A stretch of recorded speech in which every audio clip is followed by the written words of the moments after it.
Every door has a key. There's a key to every situation.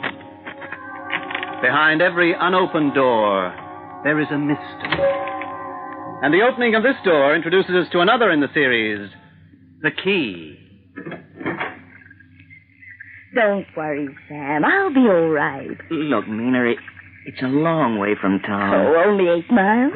Try running it when you're in a hurry. I'll be all right. Oh, sure, you'll be all right, but just for laughs, why don't you come into town? You can put up at a hotel, and I won't have to worry all night. Sam, I've lived in this house for 20 years. True. And nothing more interesting than a broken water pipe has ever happened. But 8 miles from town in the dark might as well be 50 miles. Oh, no. I mean, you had a husband and a couple of kids to fill the joint. I don't like it. You're sweet. Stubborn, too. No. So, you don't care if I worry my head off all night? It'll do you good. Oh, please, Sam, I'll be all right, honestly. And I've got the phone. Oh, yes, you've got the phone. I suppose some guy who breaks in is going to be nice and sporty. He'll give you time to phone the police and then wait till they turn up. I don't think. Nothing has ever happened in 20 years. And is that a guarantee that nothing will happen tonight? You're a good friend, Sam. I'd like to keep being a good friend.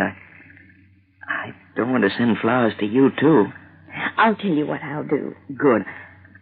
I'll have a drink while you pack a bag. No, Sam. I'm not leaving. I don't see why I should be driven out of the house I helped to build and live in for 20 years just because there's been some talk of a night prowler. It's not just talk, Mina. This guy's poison. I lock all the doors and bar all the windows and sleep with a shotgun by the bed. And I'll tell you what. If the people don't buy the place tomorrow, I'll get Mrs. Anders to stay with me. And if they do decide to take it, I'll move into town till we complete the deal. But that's crazy. If you're willing to move tomorrow night, why not tonight? I want to spend one last night in my own house on my own. It's sentimental, I suppose. But that's what I want to do.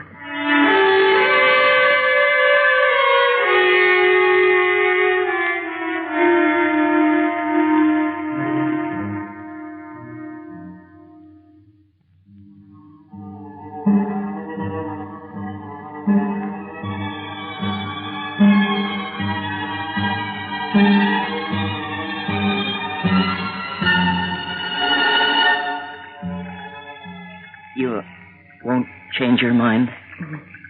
No. Well, if you want me for anything, just ring. Thanks, Sam. That's what friends are for. I guess so. I've always thought that we were more than friends, Mina. When we were at school together, there was always you and me and Pete and... Well, Pete won out. Maybe you were the lucky one. Oh, no. Things happen, Sam. That's a silly thing to say, I know, but... I know what you mean. Things do happen. Good night, Sam. And don't forget, I'm only as far away as the phone. It's good to have friends. See you first thing. Lock everything, won't you? Bolted and padlocked. Bye.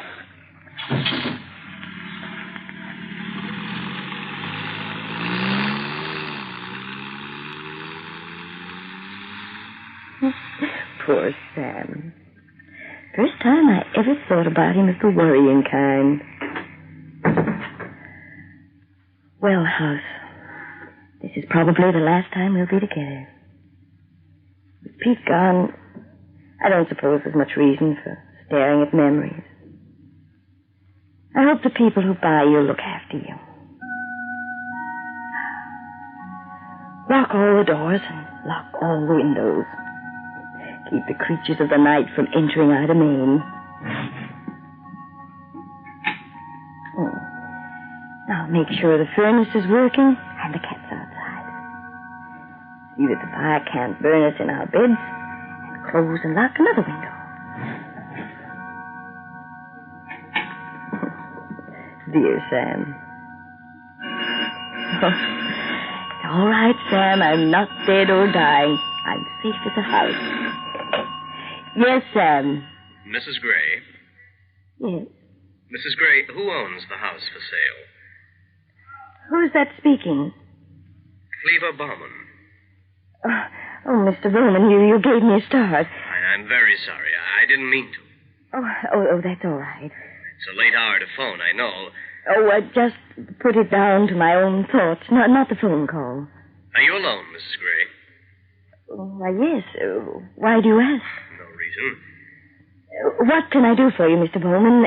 Is it about our appointment tomorrow? Yes, that's right.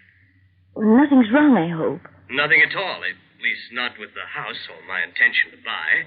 Oh, I'm afraid I don't quite understand. I've had an urgent message from my agent in the city, Mrs. Gray. It means I'll have to leave here before morning. Oh, dear, I am sorry. It means I won't be able to keep my appointment with you.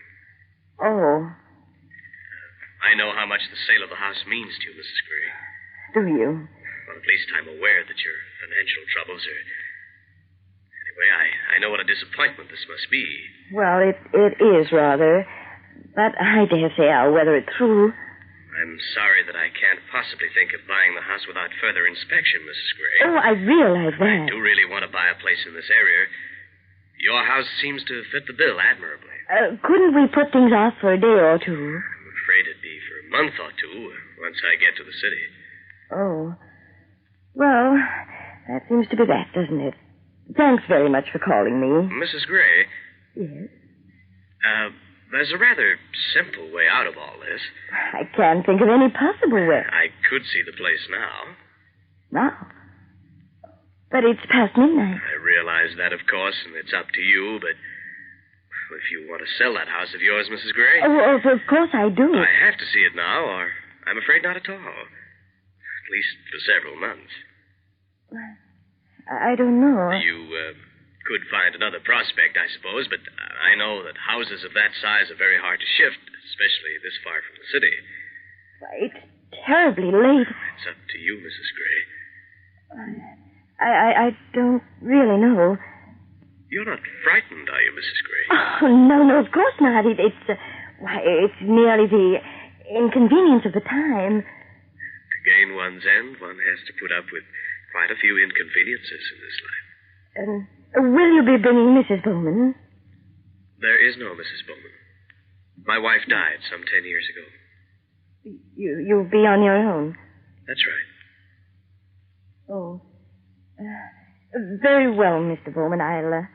I'll expect you in half an hour. In half an hour? I'm sorry. Oh, it's really no trouble at all. Goodbye. Goodbye, Mr. Bowman. And now, Minna Gray, will you please explain to yourself why you're trembling like a leaf? A man rings with a perfectly straightforward request, which will make you money and take the house off your hands, and you very nearly tell him to go away. Don't behave like a stupid child. Don't behave like a stupid child.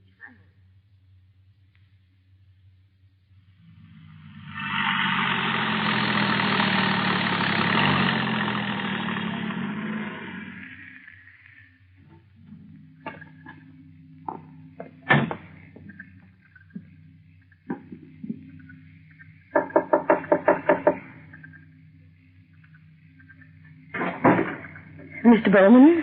Mrs. Gray. Oh, come in, will you? Thank you. Well, now, where would you like to start? I'd like to start by taking off my overcoat. It's rather warm in here. Oh, dear, I'm sorry. I'm a bad hostess. Would you like some coffee or something? I have some made. Thank you. Well, if you'll come through here. This is a beautiful house, Mrs. Gray. Must be very difficult to leave it. It is. My husband and I built it ourselves. Oh, we didn't actually put up the bricks, but every penny we ever earned went into this place. Houses are like people. Sometimes they return affection. This house has had so much love that... I'm sorry. Go on. Sit down and I'll pour. Black? Please. You'll have to forgive me for the phone conversation, being on my own. I understand. And there's been a night prowler at work around here for the past couple of months. Makes you a little wary. Of course. The house has 5 bedrooms, 2 floors, an attic. Let's finish the coffee first. Then business. What business are you in, Mr. Bowman? I sell things. Oh. Have you been in this district long? A couple of months. At the same time as... Oh, I hate to appear.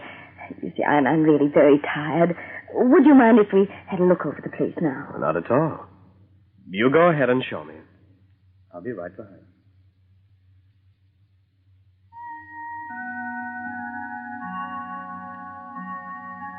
And here's the study. It's quite large, and there's a desk and bookcases. How far away is your nearest neighbor? Nearest neighbor? About 4 miles, I suppose. Not even shouting distance. No. Still, if you had any trouble, you could use the phone. Phones can be cut. Yes, they can. And the windows are connected by a burglar alarm system. Oh, how very clever. Well, I think you've seen all the house. What about the cellar? The cellar? The house does have a cellar, doesn't it? Why, yes, of course. The furnace and... I'd like to see it. But there's nothing there to... I'd like to see it. Oh, but, Please. Yes, of course. It has 2 entrances. One from the kitchen and one from the outside. That's for coal and so forth. But there's really nothing down there that could possibly interest you. I'm sure. Still, if you do insist. I do. Before we go down, would you mind if I made a phone call? I know it's late, but I've got to tell someone something. I won't be a moment. What's wrong with the kitchen extension?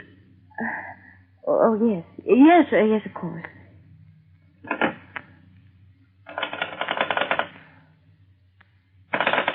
Anything wrong, Mrs. Gray? The phone's dead. Hello? Hello?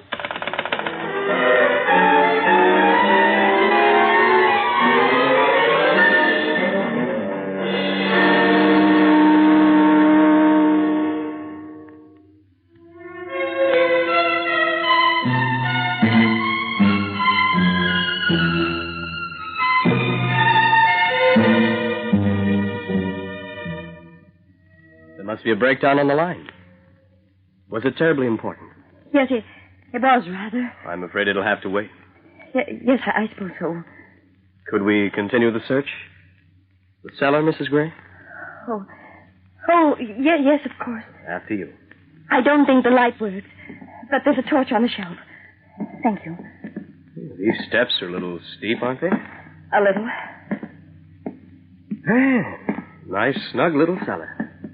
No dampness? None at all. Cellars fascinate me, you know. Have done since I was a child. Used to spend all the time in our cellar, looking through all the old dusty treasures. Yeah, I used to dream myself of the most fabulous situations. The furnace is very good, nearly new, and there's plenty of storage space. When did your husband die, Mrs. Gray? About 12 months ago. I'm sorry. It's a shame that a woman of your beauty must spend her time alone. I don't mind solitude. Being alone can sometimes be very dangerous. Do you mind if we go upstairs? What's the matter? But nothing. You're trembling.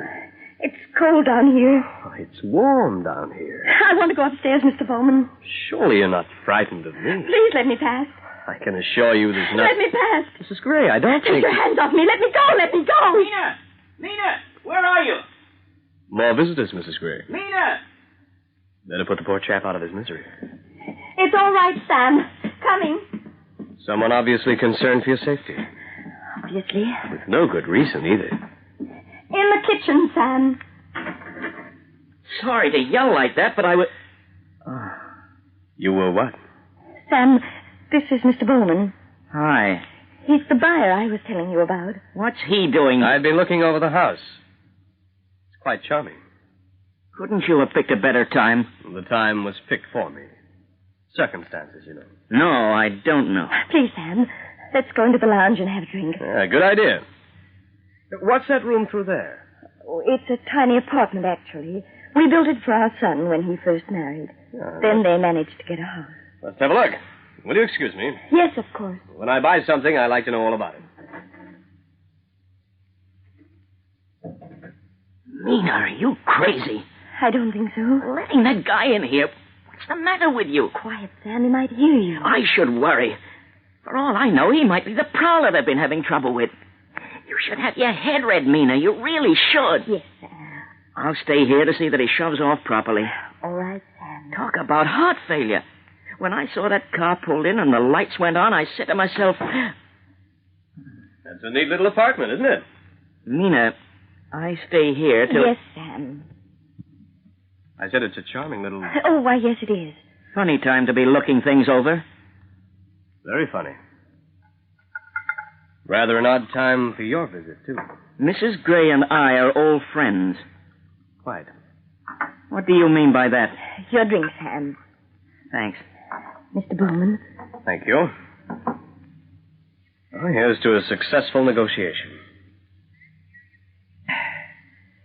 I'm sure we'll be able to arrange the sale without any trouble now, Mrs. Gray. I hope everything turns out well for you, Mr. Bowman. Now, as for the price, would you mind if we discuss this in private, Mr. I'll sit here. I'd prefer to. Mr. Bowman, Sam is an old friend of mine. I don't see any harm in... Well, he may be an old friend of yours, Mrs. Gray, but I hardly know the man. And I don't want the sale and price of the house to be town property by tomorrow. That does it. Would you mind waiting in the study, please? Yes, I would mind. Sam. Okay, if that's the way you want it. Thank you. This arranging things in the middle of the night isn't the way I like to do business.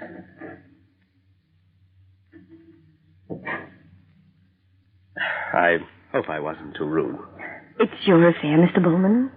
Right, now, let's discuss price.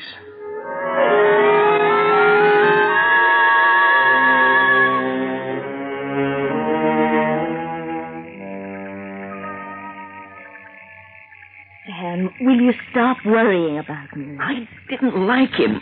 What a thing to do. Come all the way out here in the early hours of the morning. How do you know he's the right man anyway? He's going to buy the house. Have you seen the color of his money? He'll have a check sent from the city. I'll believe it when I see it. Go home, Sam. I want you to come back with me. We'll arrange a room at the hotel and you'll stay there. Sam, I'm just as foolish as you are. Now go home. Poor man must have wondered what was the matter with me. The way I behaved, you'd think he The way you behaved.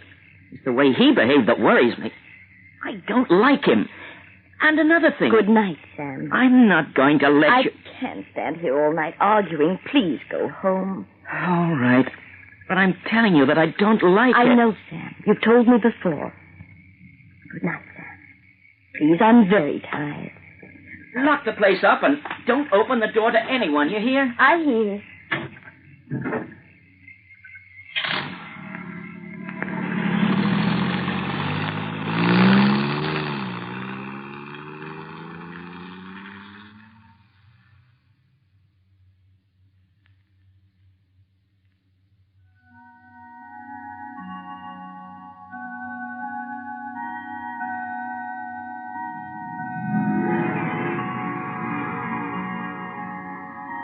Who's there?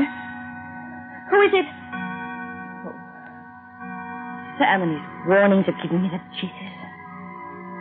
You're a fool, Minna Gray. Go back to sleep. Who is it? There's someone out there. Why don't you speak? I'm coming out, and I've got a gun. I'll shoot it. No one. Dreaming. No, I'm not dreaming. I should have gone with Sam. I know you're in the house, and I have a gun. If you leave quietly, I won't call the police. Can you hear me? I know you're somewhere in the house. Where are you? Well, there's only one way to find out, my girl. You go downstairs and you search the place. Go on. Walk downstairs. You've got a loaded gun. No one can possibly hurt you. You just point the gun, point it at you, and you pull the trigger. Now what do you do? Who is it? It's me, Sam. Sorry if I frightened you. I thought it was... Well, I don't know what I thought. I heard you yell out. Why didn't you answer me? Because I thought I saw someone moving around outside.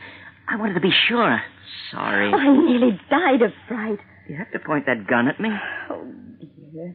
I could have shot you. I'm glad you didn't. Well, so am I. What are you doing here, Sam? I'm worried. Thought that character might come back. Well, I told you I'd be all right. What's funny? Oh, this gun. It isn't loaded. You'd have been in a great pickle, wouldn't you? I suppose so. I don't think I'll be able to go back to sleep now. This house hasn't seen so much drama in a long time. It's a pity you've got to sell it, Mina. Why don't you cancel the sale? No, Sam. I can't do that. It's sold, and that's that. Pity. It's a nice house. I was always jealous of you and Pete and the thing you got out of this place. Jealous? Yeah. Sam, I know this is becoming a ball round, but would you please not worry me? I was sound asleep, as happy as could be, and you had to frighten the life out of me. Oh, now, don't get that hangdog look about you. Go home and worry about yourself for change. I'd rather worry about you. Mina, I didn't like the look of that Bowman guy. I don't know why. I just didn't like the look of him, that's all. Now, go home. Especially with the phone being off, you never know what could happen. How did you know about the phone, Sam? You told me. No, I didn't. You must have. Not a word about it, Sam. Not one word. What? Don't look at me like that. Like what? Like I don't know what. Not you, Sam. Anyone else, but not you. You must have told me about the phone. It was Bowman did it. He was in the room when the phone was cut. He could have done it before he arrived, couldn't he? I suppose so. But the fact is, Sam, that I didn't tell you anything about it. Get out now, Sam. Go on. Make me. I've still got the gun, and I'll use it. What'll you use for bullets? All right, Mina, it was me. I cut the wire. I wanted to come out here and talk to you, that's all. I didn't want any disturbance. Wanted to try and talk you out of selling the place. I didn't want you to go away. I wanted to make sure you didn't go away. I'm in love with you, Mina. I always have been. The house is sold, and I'm leaving as soon as possible. Tomorrow. No, I waited 20 years for Pete to die because I knew you should have married me. I'm not letting 20 years go by the board. 20 years of being married to someone else. Hateful, horrible years. Get away from me, Sam. Get away. Mina, I'm serious about this. You'll either marry me, you'll not see the daylight. You hear me, Mina? No, Sam. Please, no. No. The lady said no. You, get away. Go on, get away. Mr. Bowman. There are several policemen waiting outside, Sam. What are you talking about? You worried me, Sam. When I got back to the village, I hunted up the local law. Did you know? And when the local law heard my story, they nodded wisely at each other and came along with me. They've been worried about you for quite a while, Sam. No. Sam wouldn't. Sam did. He's the night prowler. Sam isn't very well. They're waiting outside, Sam. It isn't true, Mina. It isn't. Outside, come on. It's not true. It's not true. You might brew some coffee, Mrs. Gray. I think we'll need some.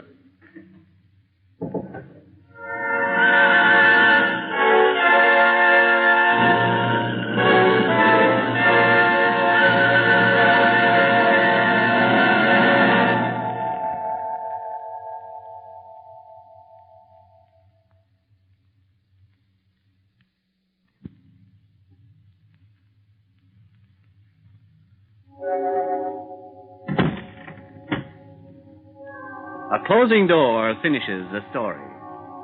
Next week, another key will open another door to another story. Mystery. Romance. or adventure all start when a door is unlocked by the key.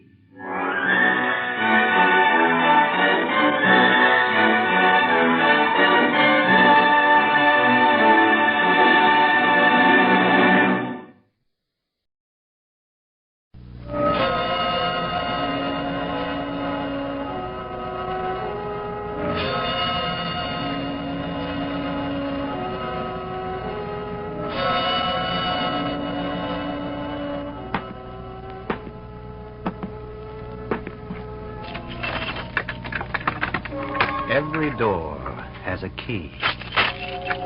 There's a key to every situation. Behind every unopened door, there is a mystery. And the opening of this door introduces us to another in the series, the key.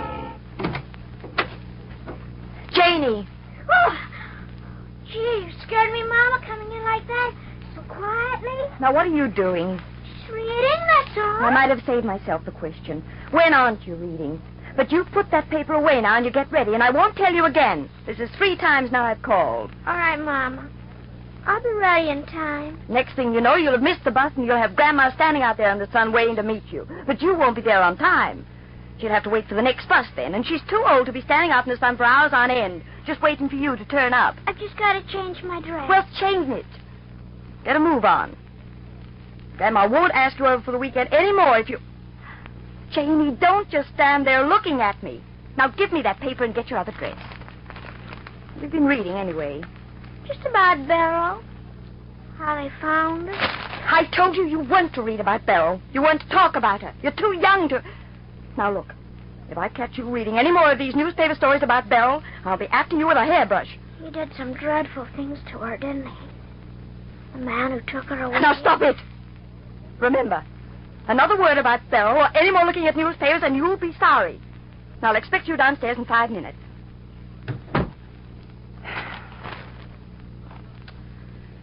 Oh, that poor little Beryl. Such a pretty kid. Just like Janie. Oh, that poor woman seeing a child. I hope they catch that man soon and put him in the electric chair. 5 minutes, Janie. No longer.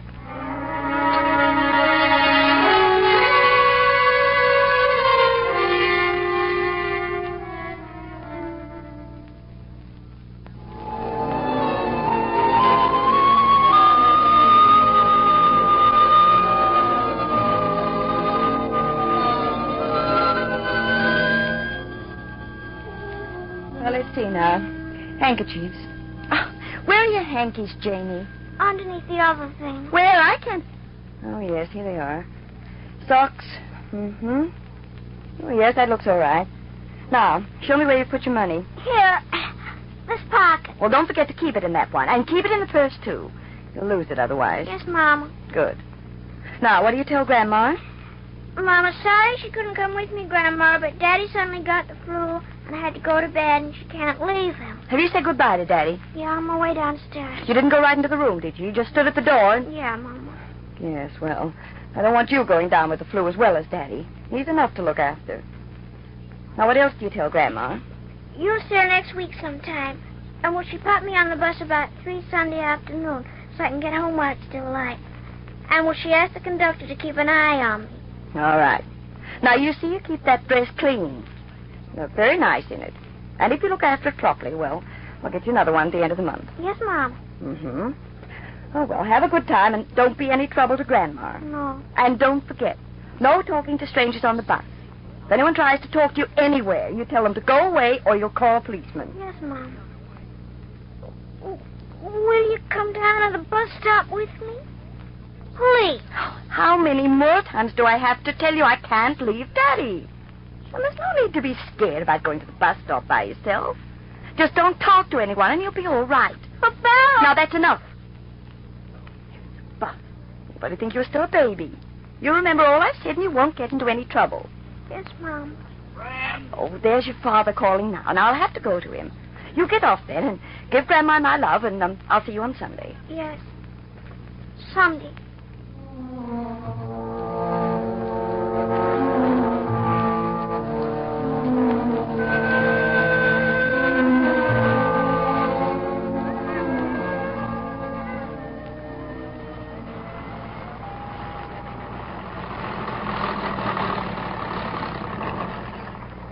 Hello, Janie. What are you doing, propping up the bus pole? Hello, Mr. Blake. I'm just waiting for the bus. I'm going over to my grandma's for the weekend. Oh. Well, you'll have to wait a while for that bus. I just passed it back there. It's broken down. Oh, there'll be another one along sometime, I guess. Where does your grandma live, honey? Harborside, 16 Lavender Street.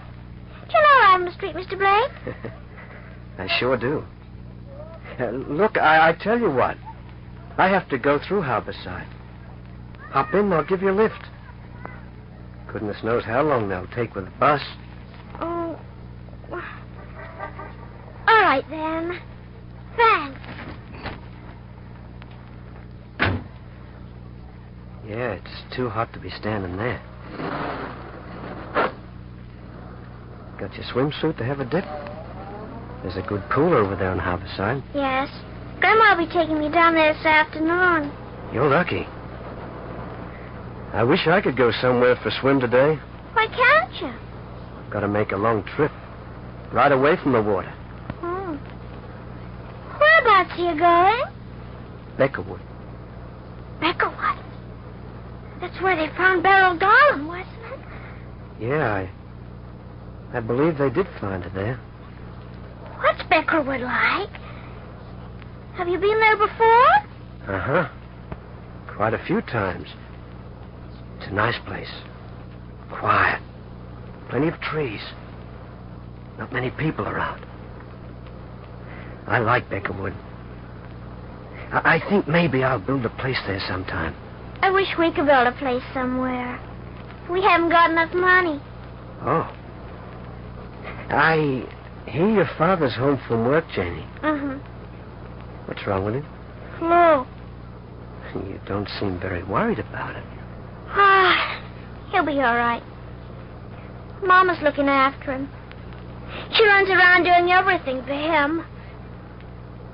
Do you like my mother and father, Mr. Blake? Now, that's a funny question. Do you, though? Yeah, of course I do. I think they're both very nice. And you know what? What? I think they're very lucky to have a little girl as nice as you. I wish I had a daughter like you. You can't until you get married, can you? No. But I hope when I do get married and have a child, it'll be a girl and she'll look as pretty as you do. Thank you, Mr. Blake. I don't like my mother and father much. What? Janie, what a dreadful thing to say. Well, I do, but... Well, I bet you Mr. and Mrs. Garland loved Beryl more than my mother and father loved me. They loved her when she was alive, and now she isn't. They'll love her memory even more. My mother said so. Now, Janie, your mother and father love you more than anyone else in the world. And how you could think they didn't. Still, you'll change your mind about all that in time. I guess everyone thinks they're not loved at times. I suppose I thought the same thing about my parents when I was a boy. But I was wrong. And you'll find out you're wrong, too. Maybe. I wonder if they'd be sorry if they didn't have me. If I died. Of course, they'd be sorry. And it's not nice to talk like that, Janie. Oh, you have to turn here, Mr. Blake. It's all right. I know another way. A shortcut. But I've always gone this way before. Then it'll be an adventure for you going this new way, won't it? I always think we should make everything we do an adventure. That brings some excitement into life. If I die. Of course, they'd be sorry. Harry, did you ring the phone people again yesterday? Uh-huh. What did they say this time? They'll send someone out as soon as they can. Oh, that's what they've been saying all the week. I don't know. You pay for things and you pay a lot. You don't get any use out of them. This is exactly 1 week our phone's been out of order. Do you realize that? 7 days. Yes, friend. Well, it's not good enough. People trying to get in touch with us and they can't. What's that? Speak of the devil and up he'll come.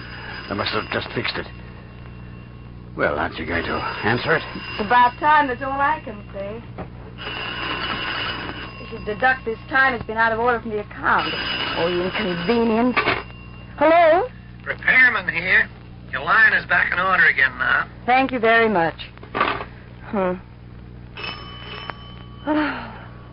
Coming. someone at the front door, Fran. Yes, I know.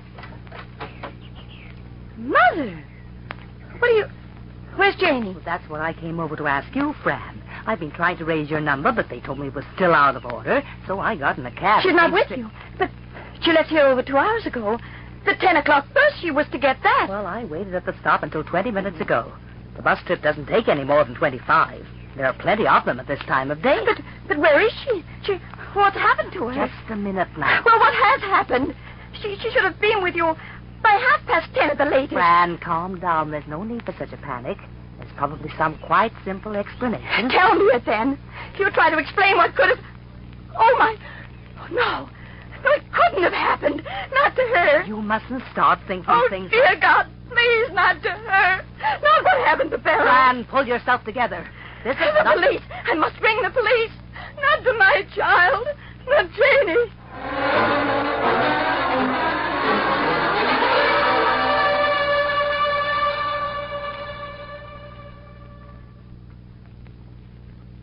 Well, can't someone say something? What is there to say now? Nearly 7 o'clock. No word. I can't even cry anymore. I only wish to heaven I could. These tears would ease the tension. Oh, Mother, please. I can't bear this waiting anymore. None of us can bear it, sorry, I didn't mean... Oh, why on earth can't they ring? Not that I think it'll be bad news when they do. It couldn't be, but if they'd just let us know something. Why won't it be bad news? What other news could you expect now? Nothing could happen to our kid. Happened to Beryl Garland. Fran. The kid just disappeared. Much the same way as this. And when they found her... Fran, stop it, for the love of... Oh. No, leave it to me, Fran. I'll take it. Hello? May I speak to Mr. Langford, please? Langford speaking. Oh, it's the police here, sir. You found her? You can tell us... Yes, sir. Oh, I'll come straight in and collect her. I'm sorry to say this, sir, but we think it must be your child. From your description... Well, what do you mean? A girl has been found at Beckerwood. I'll have to ask you to come out there with me to identify the body. Harry!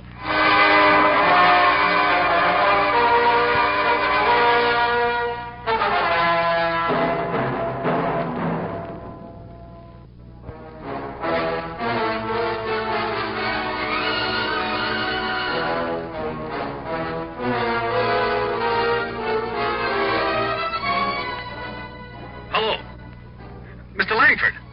Hello! What is it? What have they told you? They found her at Beckerwood. Are you there, Mr. Langford? Beckerwood. That's the place where... Is she...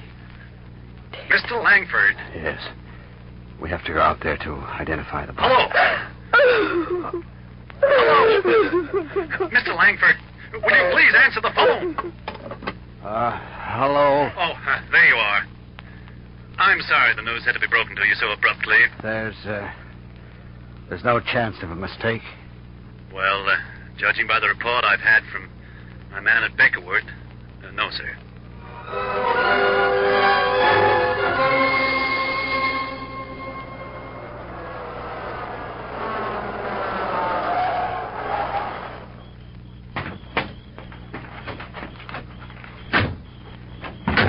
Hello, sir.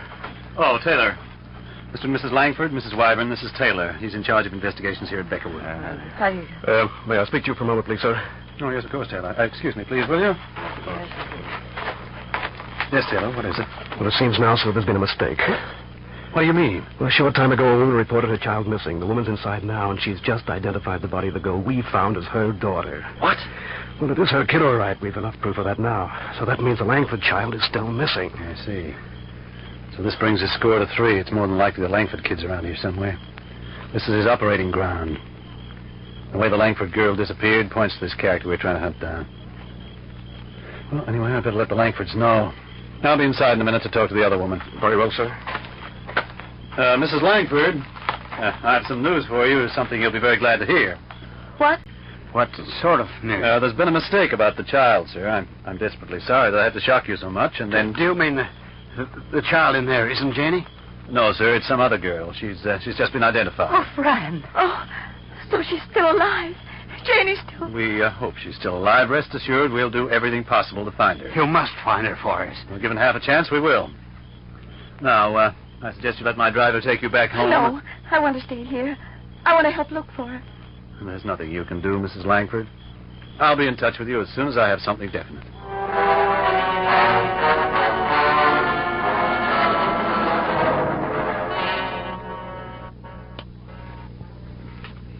Martin here. Excuse me, sir, but we've just been put onto something by a woman who's here with me now, Mrs. Craig. She says she saw Jane Langford getting into a car on Saturday morning about 10. What? Can she describe the car? Well, better than that, sir. She recognized the driver, a man called Arthur Blake. Quite well known in the Langford district. He owns a garage. Good. Anything else? Well, there's only one other thing. Mrs. Craig knows Blake, and he knows he goes to Beckerwood quite often. He usually leaves on a Saturday morning and stays in Beckerwood overnight, coming back on Sunday afternoon.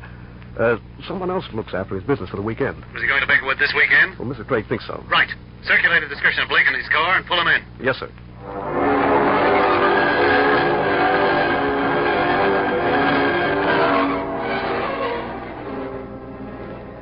I tell you, you're wrong. I wouldn't hurt the kid. I wouldn't hurt any kid. For Pete's sake, won't you believe me? I'm not this maniac murderer. I'm not. You've got to believe me. All right, Blake. We'll try it again in a minute. You can't make me Hold admit it. to something I didn't do. You can talk again shortly. I wouldn't hurt the kid. I wouldn't Yes? hurt any kid. Oh. Uh-huh. All right, I see. Right, keep on the job. Now, Blake, given the matter some more thought, feel like telling the truth now? I have been telling the truth. Everything I've said has been the truth. I see. Then how does it fit in that your car and you were seen near the spot where we discovered the last kid you murdered? I didn't. That was Beckerwood Station on the phone. A party of 4 people out on a picnic saw you. They've described you in detail. They saw you near the murder spot late Saturday afternoon, 4 o'clock. And it was about 4 that the girl was murdered. Well, I know where I was about 4 on Saturday afternoon, but I didn't know that was the place where the kid was murdered. You're lying. I swear I'm telling the truth. If she was found near the old dam, well, this is the first I've heard about it. What were you doing out there? Well, I'd had a row with my girl. I told you she lives in Beckerwood, and I'd go to see her. Why should a row make you go out to the old dam? I just got in my car and drove. I wanted to get away somewhere quiet to think things over. I just happened to go there. Oh, you just happened to go there. Well, I could have ended up anywhere. It was just that I took the old damn road. Well, I thought things over, and I went back to my girl and apologized. Look, we're going to be married. I'm going to have children of my own.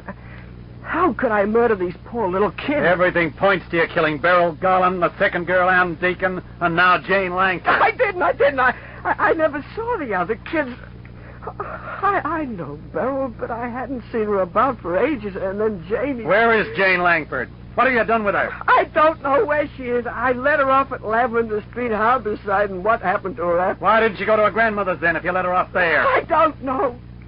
Can't you understand? I don't know what happened to her after I let her off. You didn't let her out of the car. You took her somewhere. Shut up. I don't know what's happened. Yeah. Get a doctor for him.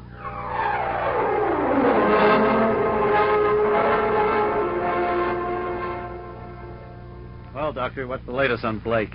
He'll be all right again shortly. Uh-huh. His nerves are all shot to pieces, of course. All that question. Yes, I know. I don't like doing it, but what else can I do? I've got to find out what's happened to this kid. Yeah. What's the latest psycho report on him? It's the same as before. The psychiatrist maintains the man is of normal, average intelligence. Uh-huh. Exactly the same story. Yeah. And yet everything points so clearly to... Oh, no. Excuse me, Doctor. Yes, of course. No, don't go. There are a couple of other things I want to talk about. All right. Yes, Martin speaking. What's that again? Where? All right, I'll be right there. What is it? A Langford girl. She's been found down in the docks area. Come on, Doctor. You're coming with me.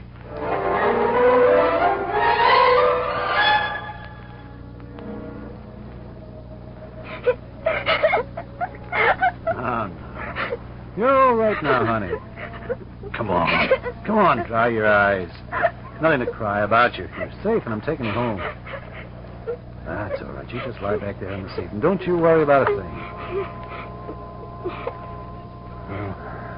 How is she, Doctor?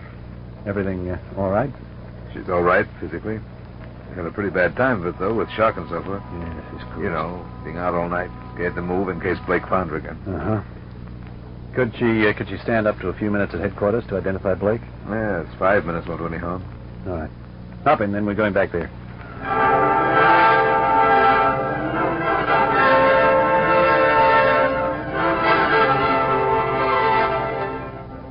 But, Janie, you know I dropped you off at Lavin Street. You must tell them, honey. Tell them the truth. If you don't, you'll get me into dreadful trouble. Let him come near me. Jane! Sit down, Blake. We won't get near you, Janie. He said he was taking me on a shortcut. But we went past Lavender Street, right down to the dock. It was all quiet. There was no one about. I tried to get out of the car, but it hit me. No, Janie, you're making this up. You did. You did hit me. You took me to the doctor. Before we were there in the quiet part, he tried to put his hands above my No! head. He got in there for a while. He started to squeeze. Don't listen to her, you fools. Don't listen. Hold him there. All right. Yes, Jenny, go on. I tried to fight him off, and somehow, after a while, I got free. I grabbed my bag and opened the door. He tried to get me again, but I got away from him and hid. I was so scared. Okay. You don't have to tell us anymore. The Langfords are here, sir. They're waiting outside. I take the kid out. Yes, sir. Come on, Janie. All right, now, Blake, let's start again. Oh, no. No, I'll take it, Sergeant. Morton here. What? Uh-huh. Yeah, I see. Yeah. Okay, I'll be in touch. Now, Sergeant, go out there and tell the Langfords to wait.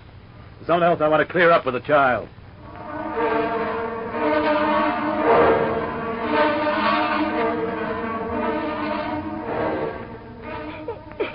Lieutenant Martin, I've had enough of this. You won't speak to Mrs. my Langford, child. you can do one of two things. Stay in here and keep quiet or go outside. I'll report you to your superior, The Martin. same goes for you, Mr. Langford. Well, Okay, we'll be quiet. Well, that's better. Now, listen to me, Janie. You can stop those tears at once. No, you're a very clever little actress, but you're not putting it over anymore. You tell me the truth, or I'll order your father to wallop the daylights out of you. Daddy. Tell me the truth. You lied about Mr. Blake, didn't you? Marty. Be quiet. Janie, you lied, didn't you? You were quite prepared to see Mr. Blake, an innocent man, go to the electric chair just because of your lies. Tell me. You can't lie anymore.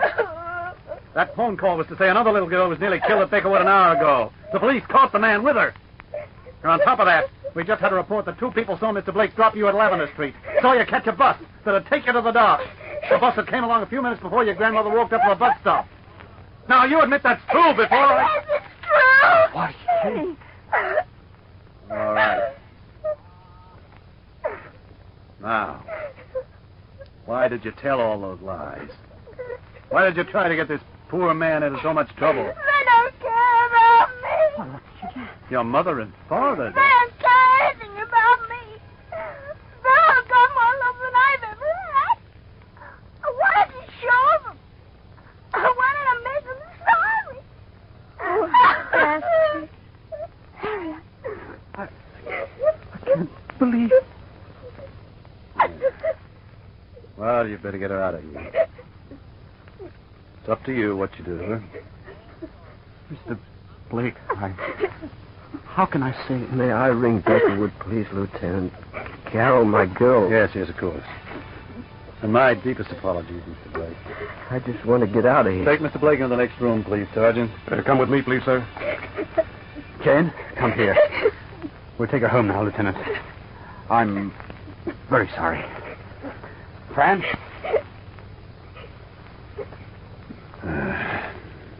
Jealous kids.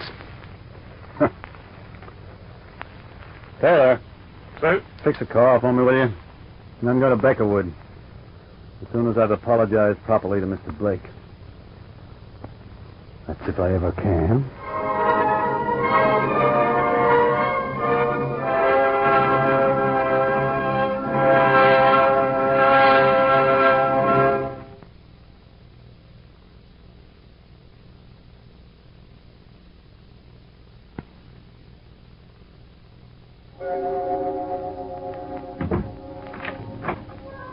A closing door finishes the story. Next week, another key will open another door to another story. Mystery, romance, or adventure all start when a door is unlocked by the key.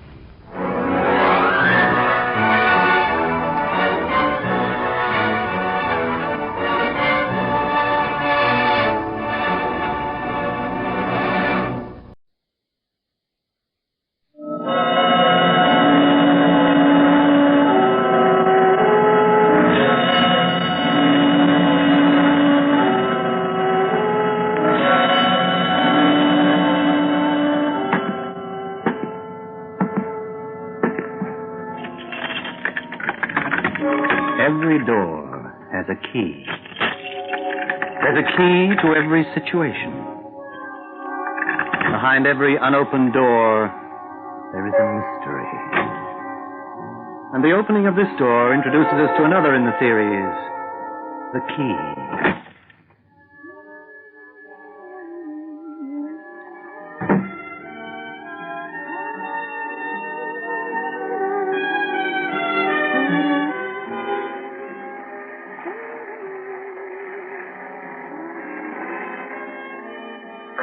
It's you. Hi, honey. Aren't you just a little so cuckoo crawly? You just scared 90 years out of me then. 90 years, honest. There, soft shoes. That's for giving me a lovely surprise. Come back in here. It's like a Turkish bath in there. You can sit down and read something while I have my bath. It won't be long. Oh, and guess what? Well, just have a guess. Go on. Well, I bet you can guess anyway, so I'll tell you. Abe rang me, you know?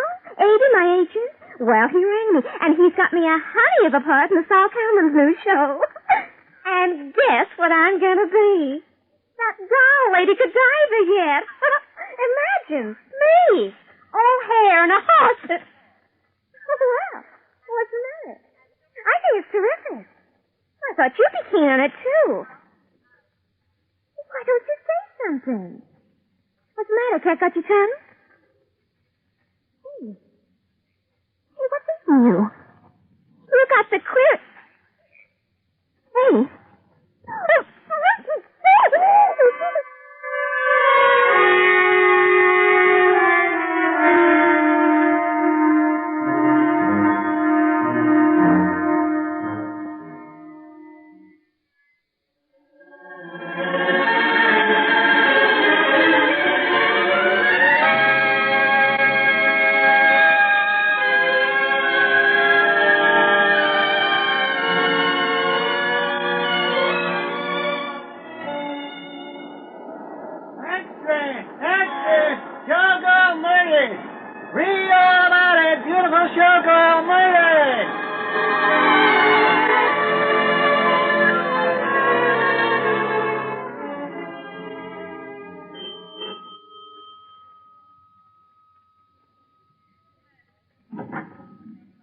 Yes, can I help you?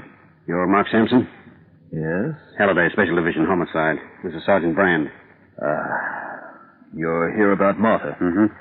Mind if we come in? Not at all. I've been expecting you. I stayed at home today because I thought you'd want to see me. Hmm? Sit down, Lieutenant. Sergeant? Thanks. Been living here in this block long, Mr. Sampson? 5 years. Nearly 5 years, that is. I came here in... 5 will do. What's your work? I'm in the film business. Editor. I work for Vision Incorporated. Good job? Sure. I've got no complaints. Mm-hmm. You, knew Martha Wills pretty well? You must know the answer to that already, otherwise you wouldn't be down here. All the same, you tell me, though. Sure. Yes, I knew her well. I started knowing her well 3 years ago. That's just after she came here to live in this block. 3 years. Had you thought of getting married in that time? To her? Yeah, sure. I asked her to marry me. Once. She turned me down flat, and though I was sore about it at the time, I was glad later. Why? Well, Martha was cute. She had all the looks, but not much on top. I guess I was carried away by the face and figure when I popped the question, but later, the cold light of dawn routine. But you were still friendly with her? Sure, why not? I used to see her every so often. It suited her, it suited me. So How often? Oh, a couple of times a week, maybe. That is until recently. She got some other guy in tow, and she started to ease me out, but I didn't mind. When was the last time you saw her? Maybe 3-4 weeks ago. Not last night? Hey, you haven't got any idea of pinning her death on me, have you? I just asked you whether you saw her last night. No, I didn't, and I object to this. I'm no murderer. This yours, Mr. Sampson? Say, who gave you the right to go to my car and Go to your car? Sure. I always keep my driving license in the glove box so it'll be around when I need it. You admit, then, that this is your driving license? Got my name on it, hasn't it? Can't be anybody else's. But before you went poking around in my car, you should have shown me you had a search warrant. I know my law well enough. You're supposed... This wasn't found in your car. We found it near Martha Will's bath. What? Oh, you're kidding me. Not this time, Mr. Sampson. The tape is still sodden where some of the water slopped over the bath down to it. I think you'd better come down to headquarters with it.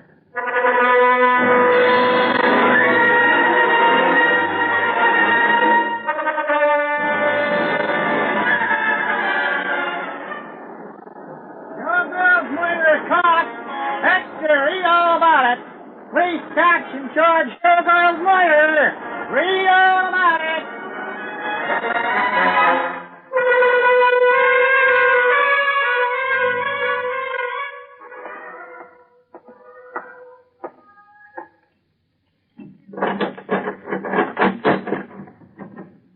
Thanks.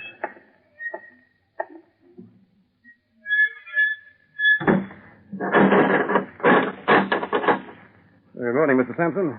Hello. How are you feeling today? Okay, I guess. Sorry I can't offer you a better seat, Mr. Blake. You'll have to make do with the other bunk, as usual. Oh, for Pete's sake, when is this farce going to end? Are they going to realize that they've made a mistake? I didn't kill that dumb little broad. Easy now. Easy? How the devil can I be easy? I'm charged with bumping off Martha. And it could mean the chair for me. How can I be easy about that? Would you be easy? Mr. Sampson, I'm here to help you. Okay, but for the love of Mike, stop telling me to be easy about it. I'm sorry. Well, obviously you intend to stick to the story that you're innocent. Of course I'm innocent. Look, just what sort of a lawyer are you? Why are you trying to make me confess all the time? Confess to something that I didn't do? Are they paying you, the cops? Are you working for them or for me? For you, naturally. Well, in my book, it doesn't look like it. I'm just trying to get the complete truth from you, Mr. Sampson. I must have the whole truth if I'm to handle your case properly. You've got the whole truth. I can't be any more truthful than I've been already. All right. We'll leave it at that. You still don't believe me. What sort of a crummy lump are you, Blake? What do you want me to do? Well, what the heck else can I do? Nothing. If you've given me all the facts. Oh, great day. Okay, boy, you go ahead and help me on my way to that little room. I guess you'll help them get everything over and done with quickly anyway. You can always get another lawyer, Mr. Sampson, if you're not satisfied. Edith, I'm just too nervy to talk today. The trial is set for tomorrow. Of course, you think I've forgotten that? Go on, Peter. Maybe I'll be better by tomorrow once the trial's underway, but once all this waiting is over, I'll see you tomorrow. Goodbye.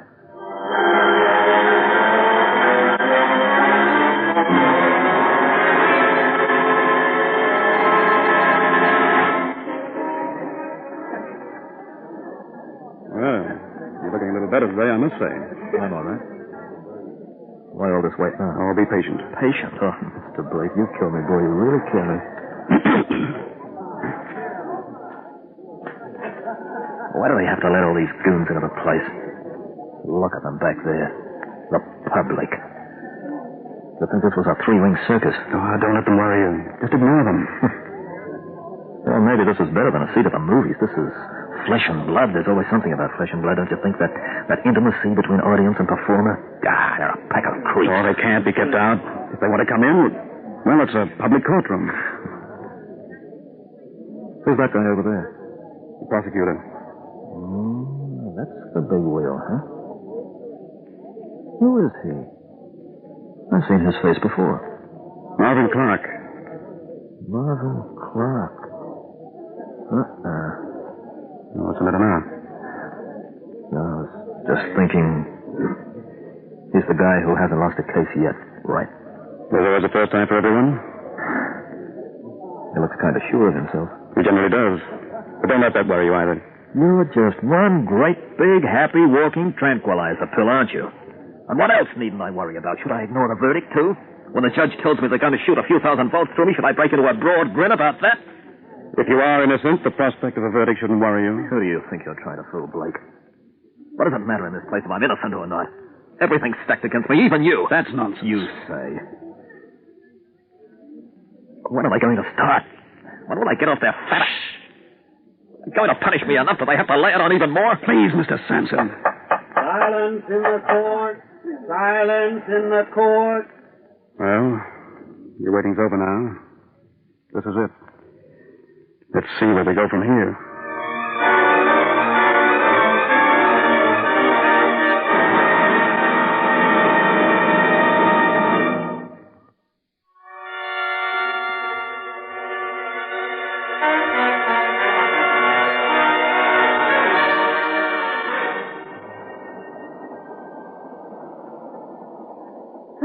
I don't know. Doesn't look like a murderer to me. Fred? I said he doesn't look like a murderer to me. Who doesn't? Well, this Mark Sampson they've got in for the murder of that girl. What girl? The beautiful blonde drowned in the bath girl. That's who. Don't you follow your papers? Not murders. It's Mr. Beck tonight. What happened to all of my music is on a book. Oh, aren't you ever interested in anything that's happening? Can't you ever get your nose out of those books? Well, you should read this. It's good. Racy maybe here and there, but good. There's a blonde and this thing could do with a spot of Duncan in the bath, I can tell you. Yeah. No. Well, if I was this judge, I'd let this Sampson man off. I really would. He's got too nice a smile to be a murderer. Anyway, it's probably good riddance that someone threw her in the bath. From the evidence they've been printing, she was just a hussy, that's all. All those men in her life. Huh. I thought it was exciting and lots of fun. But look what it brought her. That's always the trouble with women who try to get some excitement out of life. They always end up getting the worst of it.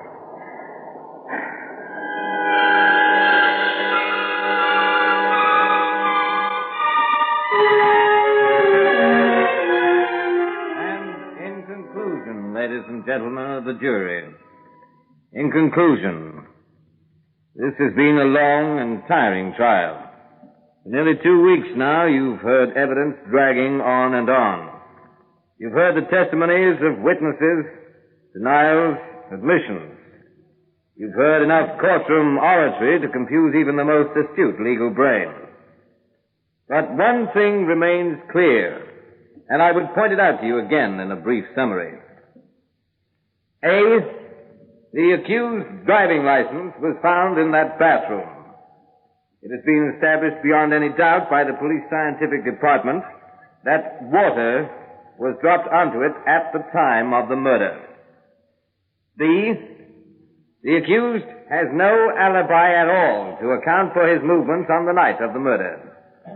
He says he stayed in his apartment by himself and watched television. Well, that's what he says. C, from the evidence given, we have seen that the accused had a motive of jealousy in regard to the killing. He objected to the deceased seeing these other men and ignoring him. And in a fit of passion, he decided on this drastic course of murder. There is only one verdict you can bring in, ladies and gentlemen. Guilty. Guilty of murder in the first degree. This ends the case for the prosecution. Counsel for the defense? The defense rests, Your Honor. Blake! What else can be said? We summed up our case. It'll only be a case of reiteration. You're going to let that jury go up there remembering those words? I tell you, there's nothing more we can do. Our case is just as convincing as the prosecution. That's not good enough for me. Wait a minute, I've got something to say. Sit down, Sampson, please. Sit down. You'll only spoil everything we built up. You've built up nothing. Listen to me, I'm innocent of this charge. Do you hear? I didn't kill her. Silence. Silence.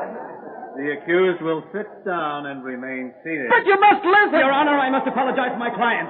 His nerves are shot to pieces. Well, do you wonder? Put yourself in my place, any of you in this courtroom. Silence. Samson, you fool. This is the way you'll get to the chair. Now shut up. You mustn't believe Clark. Please, you mustn't. The accused will be removed from this courtroom.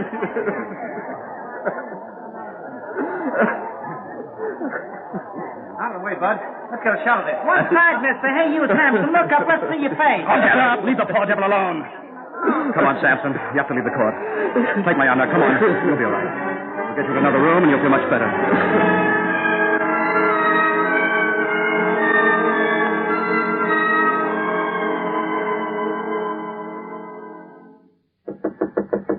Yes? They're waiting in the court, Mr. Blake. Can you come back inside now? Mark? Mark, you have to go back inside now. Mark? Yeah, I heard. Okay. Go on, stand up. Sure. Boy, whatever they've decided... Don't talk to me anymore. You've talked enough. There's been too much talking all around. Let's go.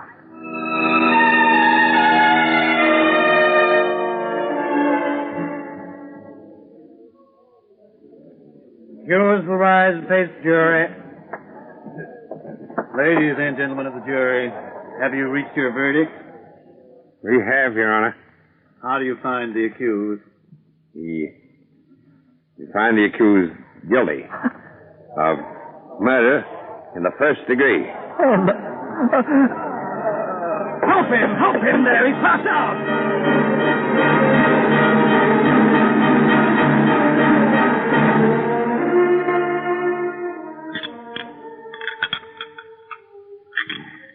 What's the matter, Emily? Not eating. I've just been wondering how you can. Oh, no. Thought you were over all this nonsense.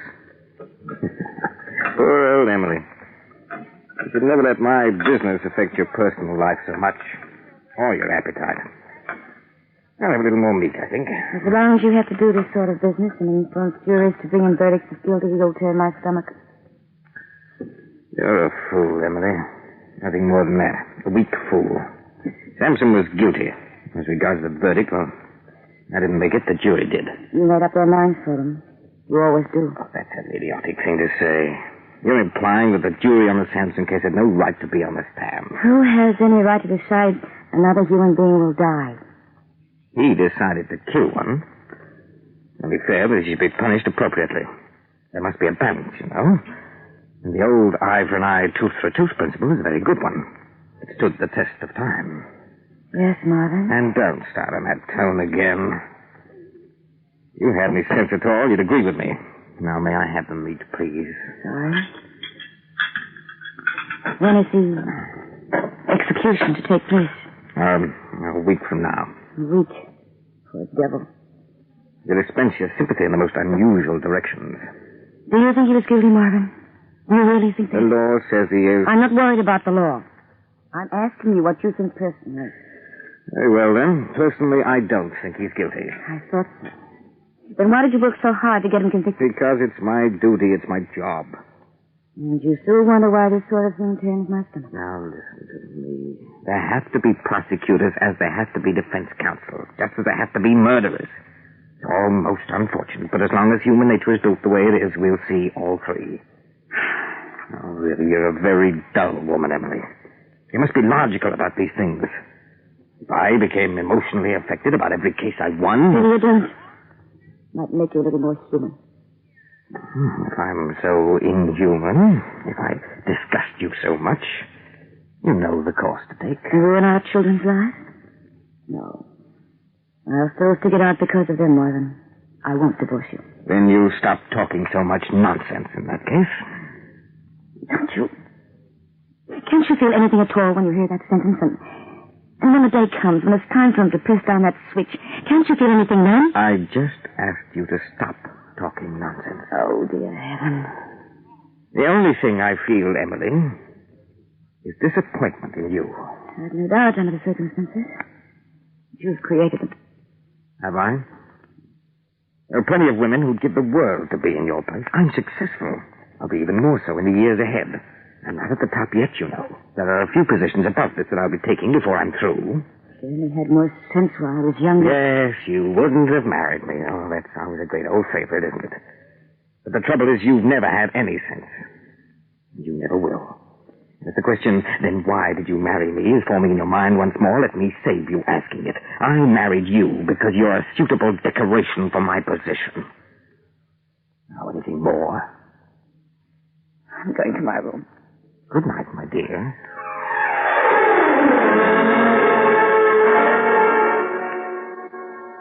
You're quite sure there's nothing else you want to say, Mark? No, Father, I said everything.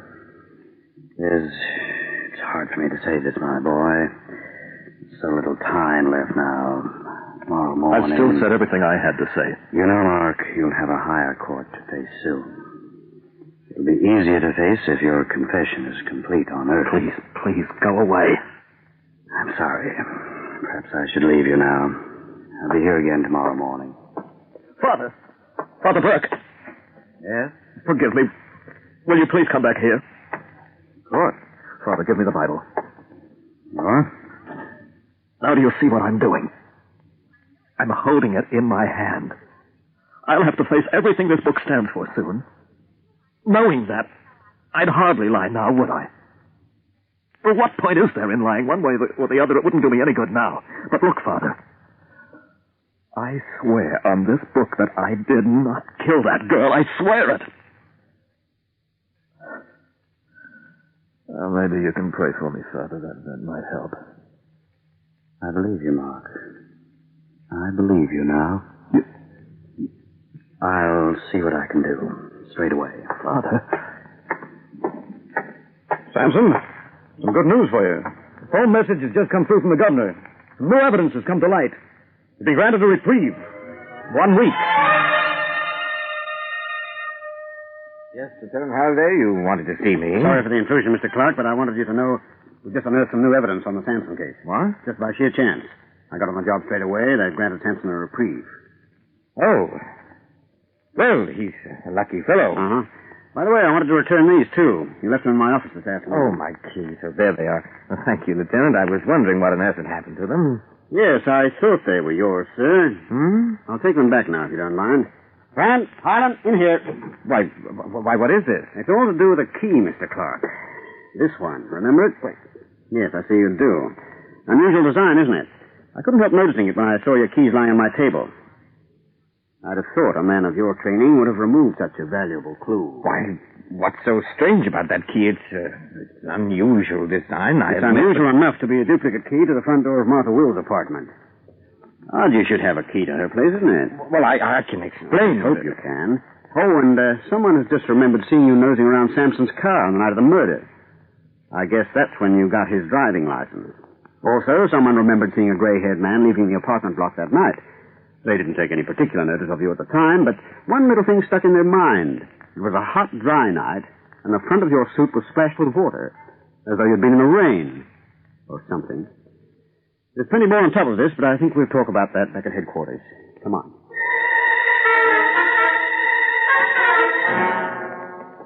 And, of course, Clark was working on the old principle that once the case was closed by your execution, it couldn't be opened again. It was a perfect crime, so he thought. Because of his position, no one would suspect him. Well, you can see the way his mind worked. The Martha had found out who he was, and he was afraid the time would come when blackmail would enter the picture. Exactly. Blackmail would never have entered Martha's head. Well, it's all over now, Mark. Clark will get what he deserves, and you'll get the same. Compensation and freedom. You have the freedom now. Not quite. Huh? When the guard opens this door in the gate and lets me through, then I'll have it. Good luck, my boy.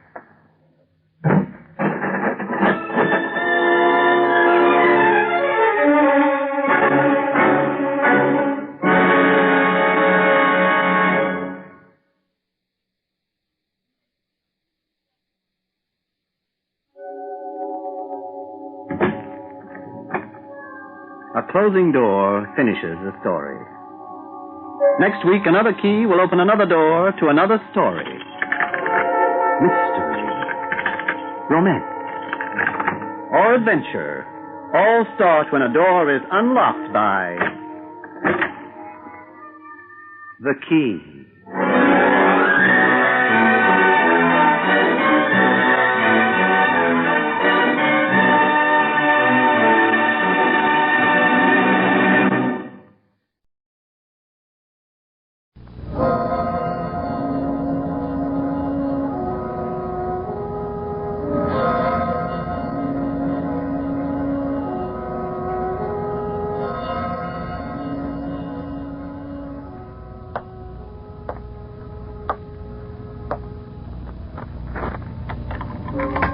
Every door has a key.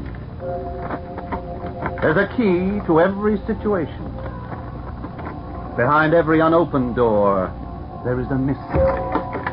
And the opening of this door introduces us to another in the series, The Key.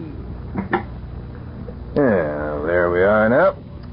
Everything we need, Joe. You've got to come quickly, Doc. She's dead. Then there isn't much point in my hurrying, now is there? My father once had some drugs stolen from him, Joe, and it certainly taught me a lesson. Never leave a medicine cabinet unlocked. Never leave Now, your come door... on, Doc. My car's outside. The sheriff is up there already. Yeah, it's a great pity. I liked Emily Lawson. She was very good with children, wasn't she? I tell you straight, Doc, there'll be a lynching if we get a hands on her killer. I don't like talk like that, Joe. That's how everyone feels. For all you know, it may have been an accident. With a rope mark still around her neck. Oh, no, Doc Harris. This is murder. Well, it still doesn't make sense to me. Who would want to kill a nice young woman like Emily Lawson? The sheriff has a few ideas who's guilty right now. What sort of clues did the killer leave? She carved his name on the wedding tree. I guess we won't have to look very far to pick up the murderer, eh, Doc?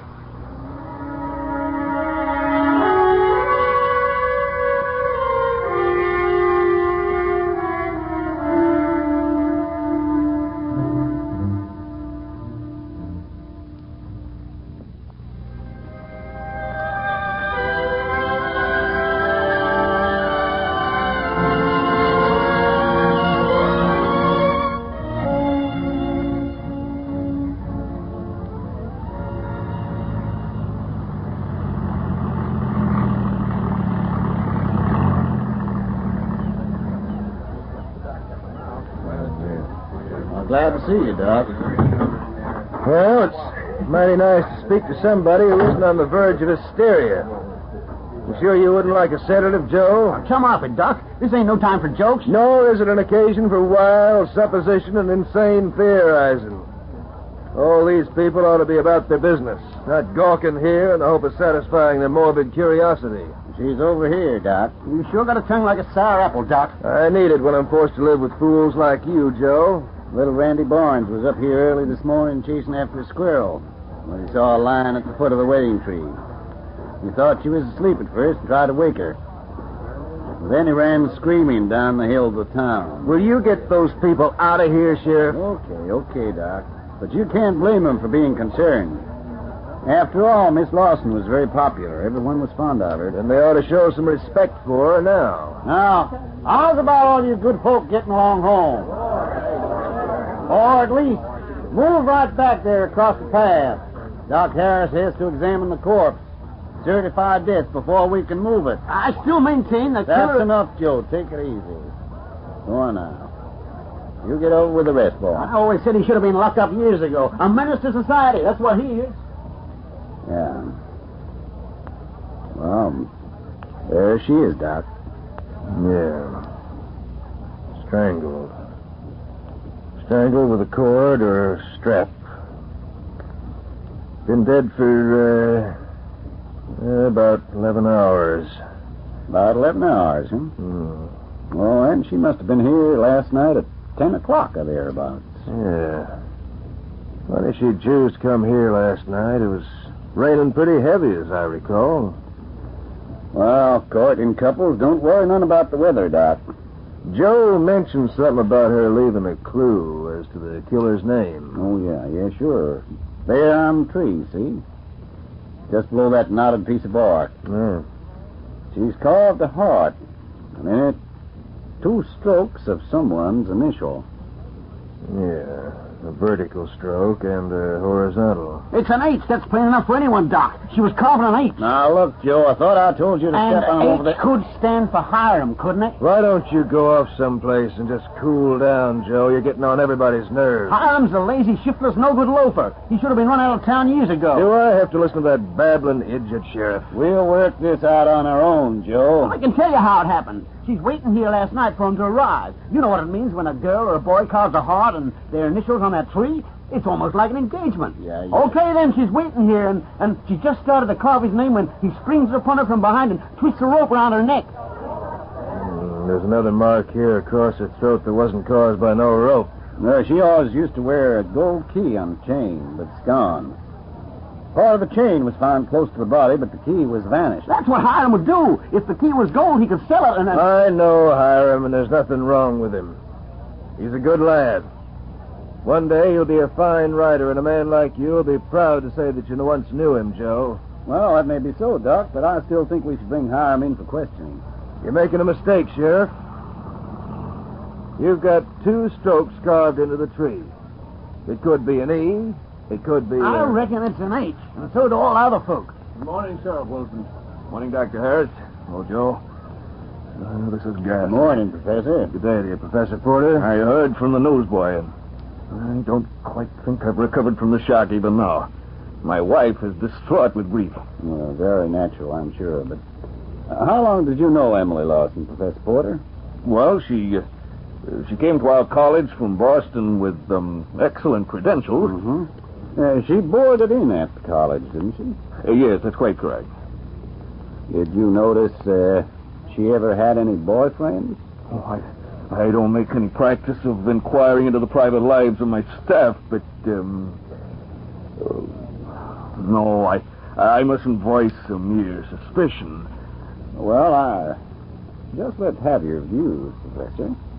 Poor Emily. Poor girl. Well, that young Hiram Banning, who was always hanging around. He used to do a few odd things about the college, but he spent most of his time in the library. And Emily was a very studious girl, too. That's enough. That's all we need. There's your proof, Sheriff. Let's go get him. That's no proof at all, Joe. You've always protected Hiram, but we know better. He killed her. He's a murderer. You hear that, folks? Get your guns, men. We're going to bring in Hiram Banning. No one get away with murder in this town. Quiet now, Joe. He's probably hiding out in that little cabin in the woods. We set up the light and burn him out of his side. Come back here, Joe. I should never have said what I did. Yeah, there's nothing more savage or cruel than mob hysteria. Look at them.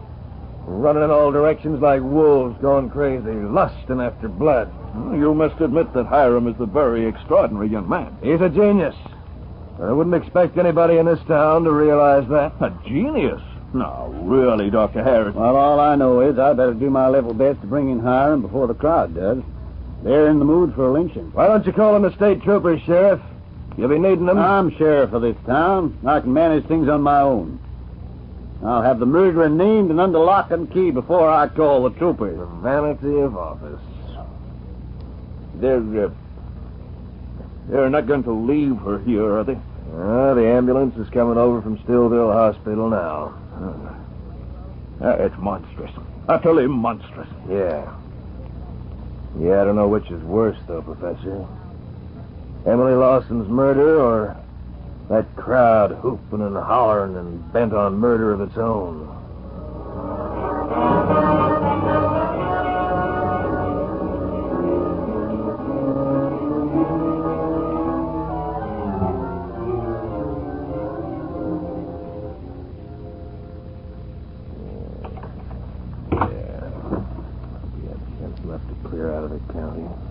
Find him in that cabin of his, they'll burn him up with it. I better get out in time, Doc. Hiram. I climbed through your skylight and hid in here. For heaven's sakes, boy, you shouldn't have come here. Where else could I go? I waited on the highway to hitch a ride out of town when a pack of them saw me and started shooting at me. They caught me in the arm. You sit down, boy. Let me see to that. I broke into your medicine cabinet. Get some bandages. I'm sorry, Doc. Well, don't you worry about a thing. You just sit there and take things easy now, son. What's wrong with them? Why are they after me? I know they think I'm crazy because I don't get a regular job and because I like to live out in that cabin in the woods. No use my trying to explain to them that I'm trying to write a novel. I was trying to write a novel. All I had on paper went up in flames a little while ago. And they set fire to my cabin. Lucky you weren't incinerated with it. What is it? Why are they after me? Emily Lawson was found murdered up at the wedding tree this morning. Emily? Strangled. They're blaming you, Hiram. But I wouldn't kill anyone. Much less her. I know that, but you're the scapegoat. It's funny because I went right by the wedding tree early this morning. I like walking through the woods at that time. And I found this lying near some bushes. The key. I was going to give it to her at the college today. Do you swear that you didn't see her? I don't need to make any oath, Doc. I've never lied to you, and you know it. I'm sorry, Hiram. I'm sorry that I doubted even for a moment. What'll I do with this? You give that to me. That's where it goes. Doc, they found me. You finish bathing that wound, Hiram. I'll dress it for you later. I haven't used this in a long while, but as I recall, there's no better shot than Doc Harris in the 6 counties around. Bring him out, Doc. We got a run ready for him. You get down off my porch, all of you. Now get down, I say. We know he's inside. We found the blood stain. Sure, you follow the bloodstains like wild pigs. No, Doc. He killed every lost in the marriage or paid the penalty. That's the law. The law of the jungle. I'm warning you, Joe. Take 1 step forward and I'll shoot. All of you, hear me now. Most of you I brought into this world. All of you have nursed in your hours of sickness and need. Neither the cold of winter nor the heat of summer held me from your bedside. When I was ill with fever, I'd still come to you.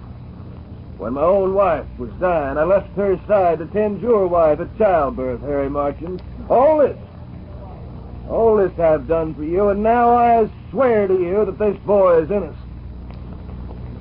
I swear it on the faith you have in me, and the trust you've given me throughout the years.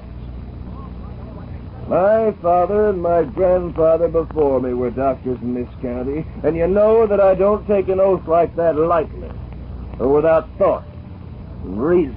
I'm handing Hiram over to the sheriff. He'll stay in the county jail to the inquest tomorrow afternoon. He'll be found guilty, Doc. I made an oath before you all, and I'll stand by it tomorrow.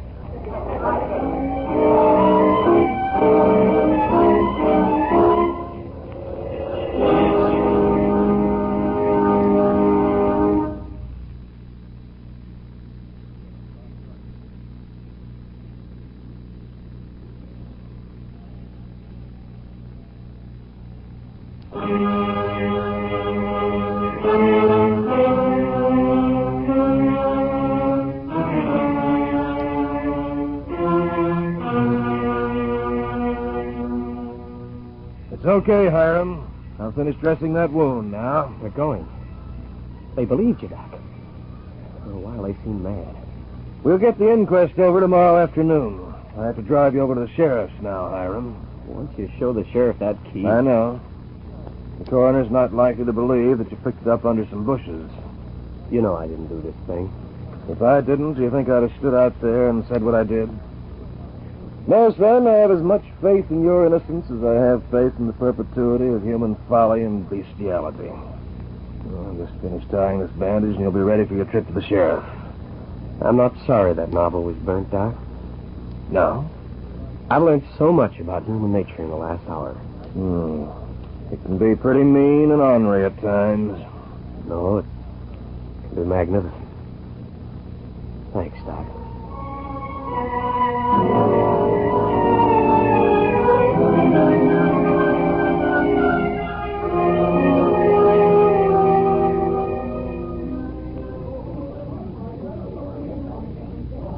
You've been practicing ever since you graduated, haven't you, Doc? I certainly have. Your father and grandfather before you.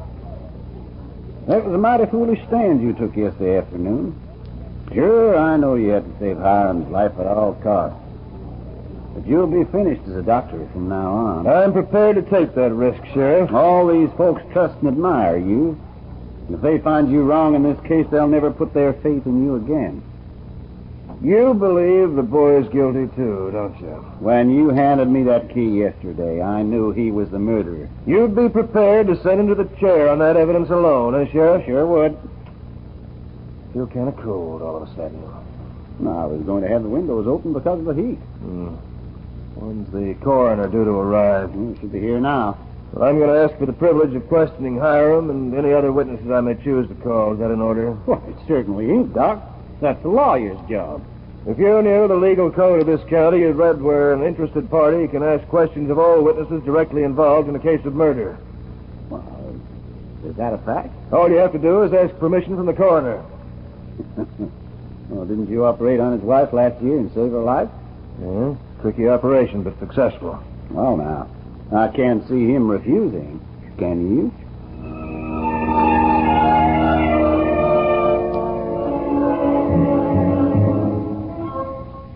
Now, Hiram, I want you to tell us in your own words what happened yesterday morning.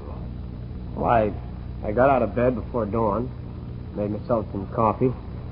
When the sun was starting to rise, I dressed and went for a walk. You went for a walk at dawn, young man? What are you, a poet? No, Mr. Coroner. I'm hoping to be a novelist.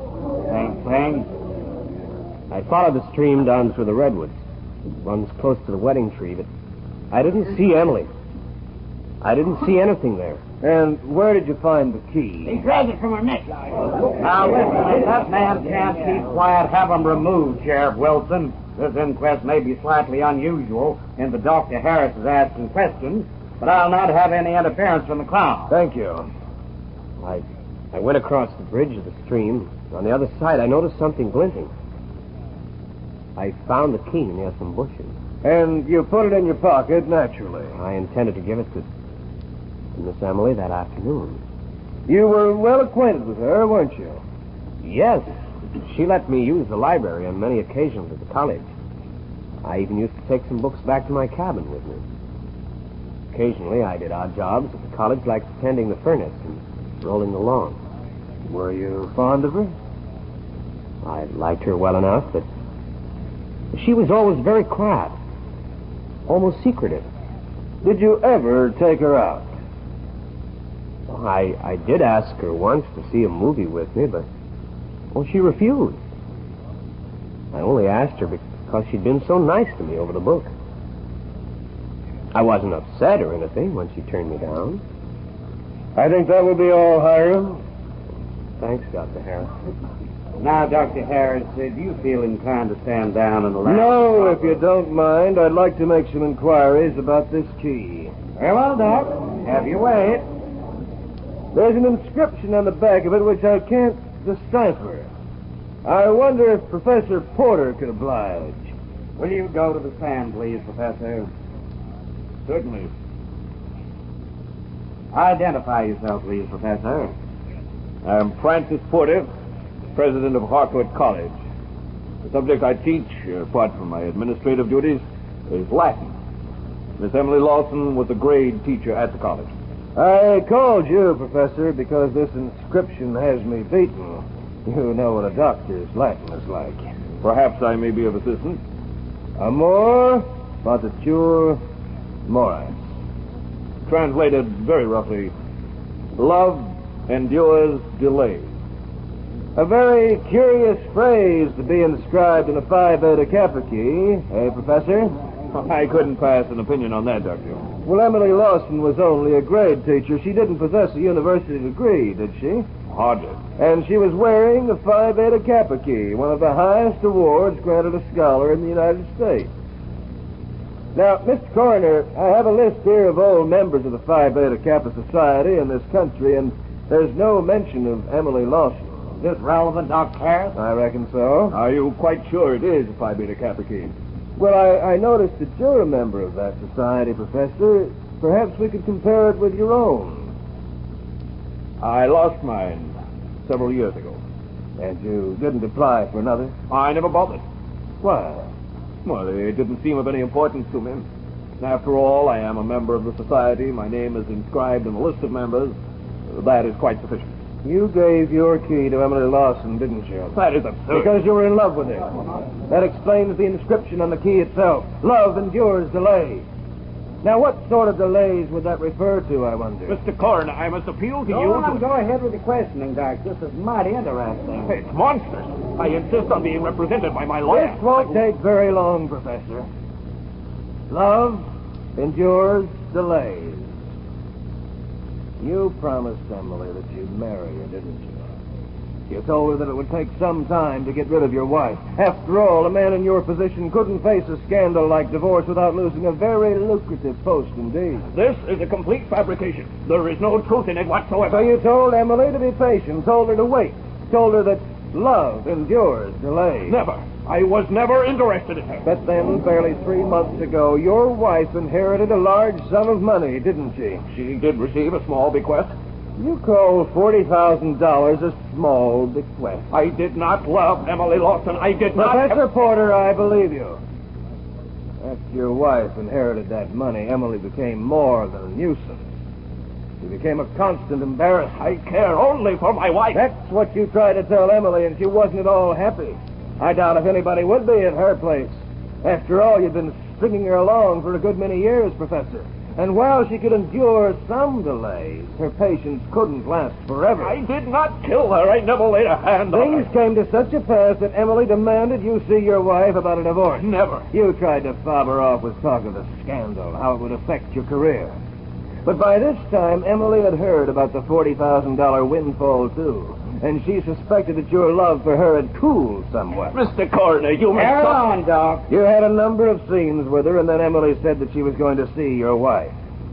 Now, this was a very ticklish situation for you, wasn't it, Professor? After all, you hoped to have a share in the spending of that $40,000, and your good wife had never suspected for one moment that you'd been carrying on a romance with that nice, attractive, quiet, and refined little grade teacher, Emily Lawson. For pity's sake, Doctor. What pity did you have on Emily when you tried to placate her by arranging a meeting at the wedding tree the night before last? I wasn't there. I was studying in the library. She knew straight away what you meant when you suggested meeting there. The young couples of this town have plighted their troth beneath that tree for generations. She knew then that you intended to marry her. She waited patiently for you there. The rain meant nothing to her, for Emily loved you desperately. As she waited, she carved a heart on the tree and then drew the first 2 strokes of a letter. The letter F, which is your Christian name, Professor Francis Porter. Because she was so tiny, she carved the middle horizontal stroke first. And that left people to imagine that it was the beginning of an H. You saw her there, and you saw her inscribing in tangible form this revelation of your love. And you strangled her. No. As she fell beneath your hand, you noticed the key which you had given to her. And in the blind fury, you tore it from her throat and ran down the path to the car. You hurled that key into the bushes in your terror-stricken flight, and that's where Hiram found it the next morning. You killed her for your share of $40,000, didn't you, Professor? What? Gee, what? Don't worry, Sheriff. Don't worry. He'll come to later. It's only... You're sure he's not dead? No, quite sure. That was terrific, Doc. We knew you'd get the truth all along, Doc. We knew you were the man to find the killer. Fancy Professor Porter. Never did like him. Always said he was the wrong man for that job, eh, fellas? Get out of my way, Hey, Joe. but Doc. Hey, wait. He's a smart man, Doc Harris. Didn't I tell you he was smart, huh? Come on, Hiram. Time we took ourselves home. I haven't got a home there, Doc. We burned it yesterday, remember? There's a spare room at my place. You can live there. I don't want to impose on you, Doc. Well, I want to keep an eye on you. Seems like being a novelist is a mighty dangerous occupation in these parts. We'll go out this way. Get away from the crowd.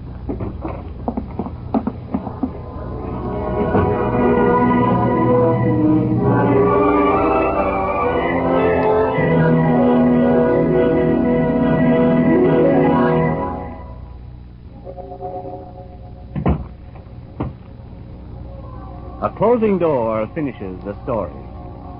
Next week, another key will open another door to another story. Romance or adventure all start when a door is unlocked by the key.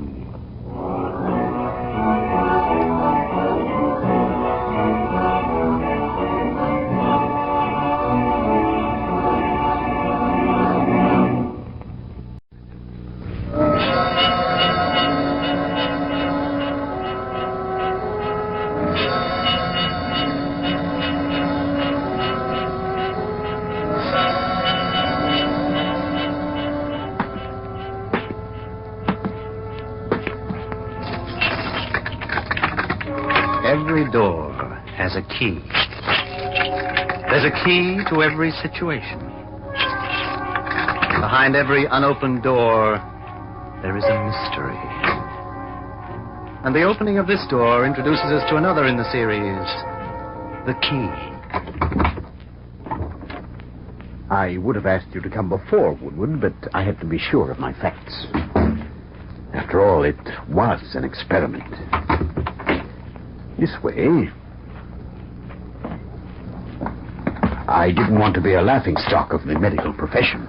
Nobody would make that mistake, Morris. They'd like to if they got the chance. Anyway, I went ahead and it's come off. Now I want you to see the results of my experiment.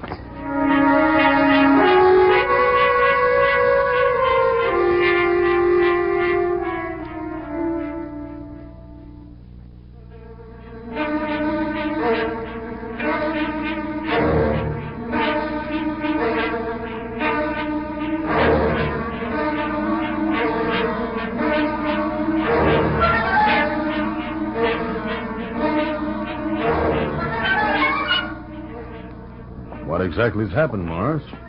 Difficult to explain. You know, some years ago they started treating nervous disorders by severing a certain nerve. I heard of it. It was, in fact, releasing the patient from the nervous tension set up when the fight between the conscious brain and the subconscious became too strong. Severing the nerve reduced contact, as it were. And that made people more tranquil, huh? Yes, it did. And from it I got this idea I've been working on.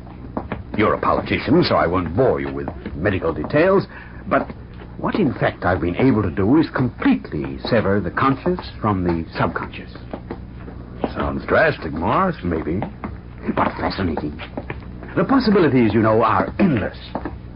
Fancy a person freed from all subconscious fears, urges, and soul-searching. No soul? Well, that's never been measured, so I can't say whether he'd have a soul or not. Him? My patient. Well, look, Morris, I don't know what you've been up to, but is this all strictly legal? After all, you're a scientist, not a doctor. Fog the issue with legal and ethical strictures, and you'll never get anywhere. Don't observe them, and you'll land in jail. Don't worry, Woodward. What I've done is beyond the realm of petty regulations. Well, if I find you have broken any laws, Morris, I'll have to take action, whether they're petty or not. For you and your hidebound outlook. You wait till you see. Here we are. I've brought Mr. Woodward along to see the fruits of our endeavors, Miss Seaward. How do you do, Mr. Woodward? Miss Seaward is my nurse, Woodward, and very patient and faithful, too. All scientific work is fascinating. Don't you find it so, Mr. Woodward? Well, I find my fascination tempered with horror, Miss Seaward. Science, I fear, marches toward an unseen and unknown goal. Well, you'll see one goal soon. Yeah? And that is? A man who can make full use of his brain. No frustrations, no inhibitions, no moral reluctance.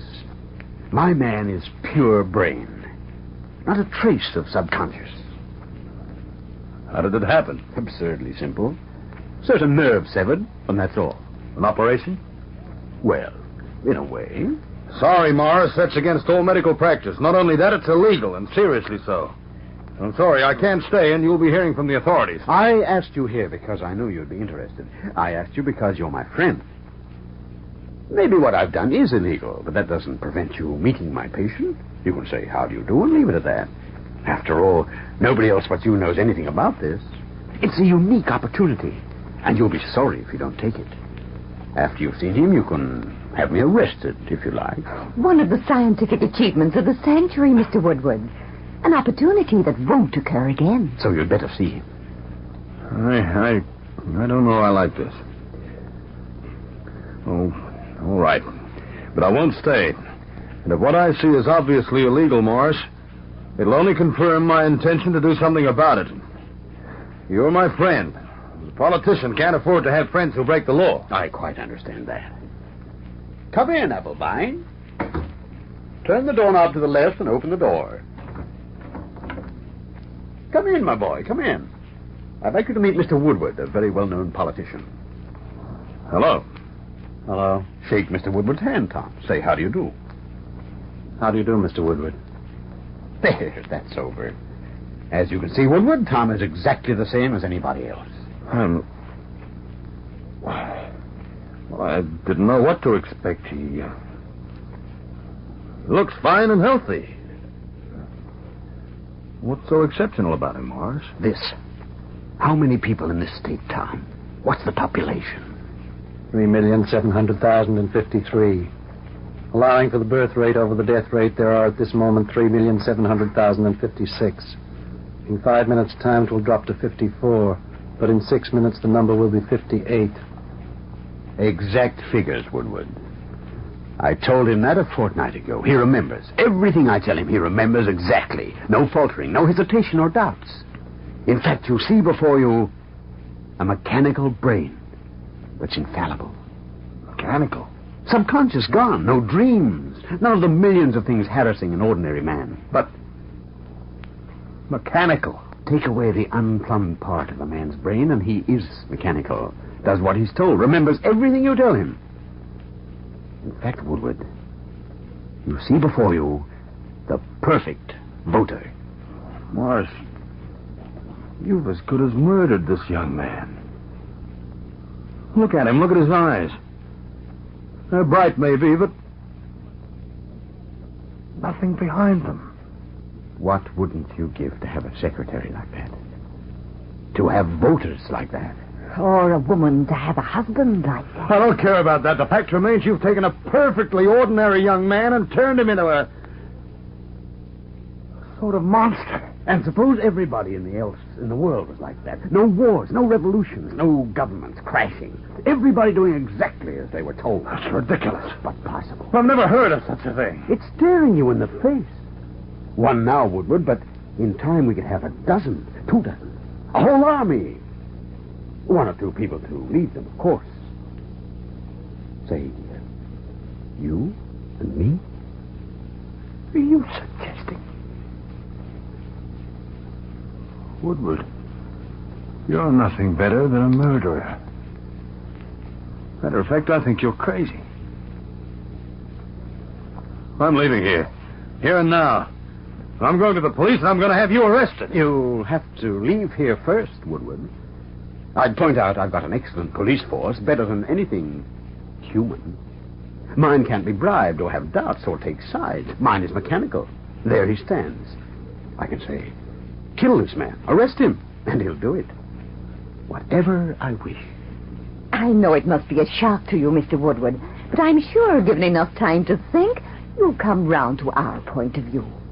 I mean, 30 million voters solidly and unshakably behind you is something, isn't it? 30 million. The operation itself is very simple. Nothing to it. A doctor could do dozens in a day. All it is an incision. Tom here can do hundreds. All I've got to do is show him how. And he'll go ahead till he drops.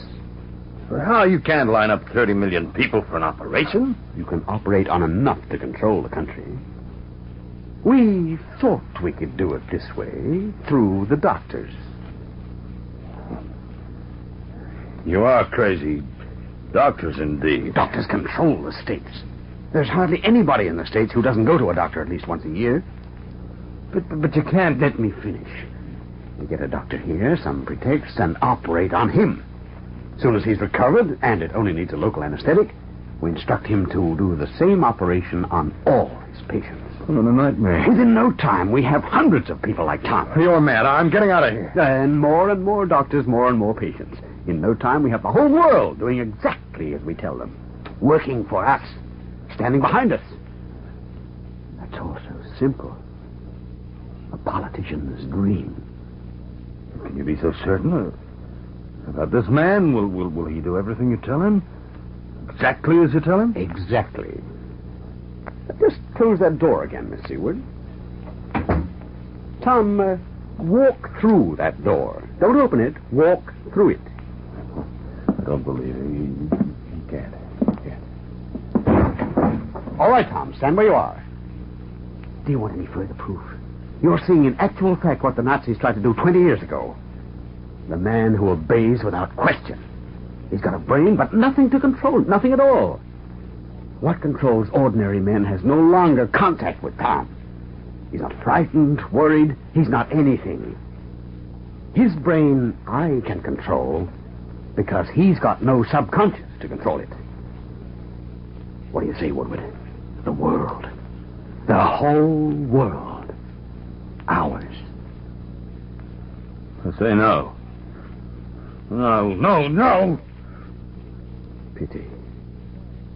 Great pity. Pity?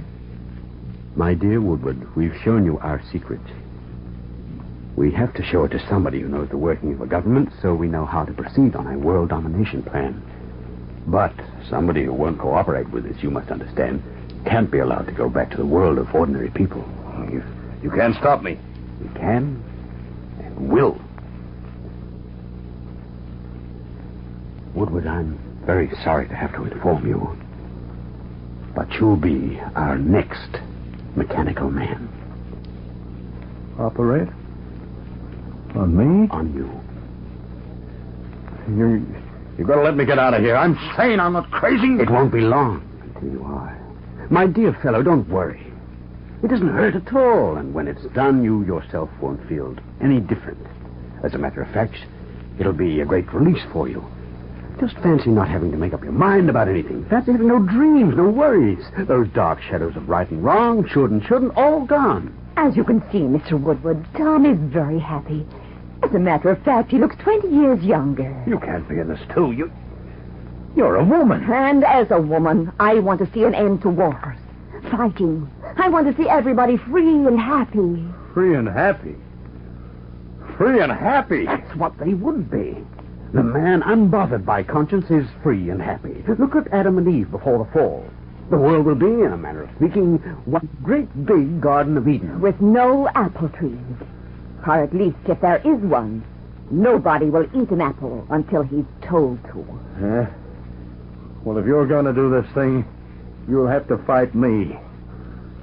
And I'm warning you, I'll fight like a madman.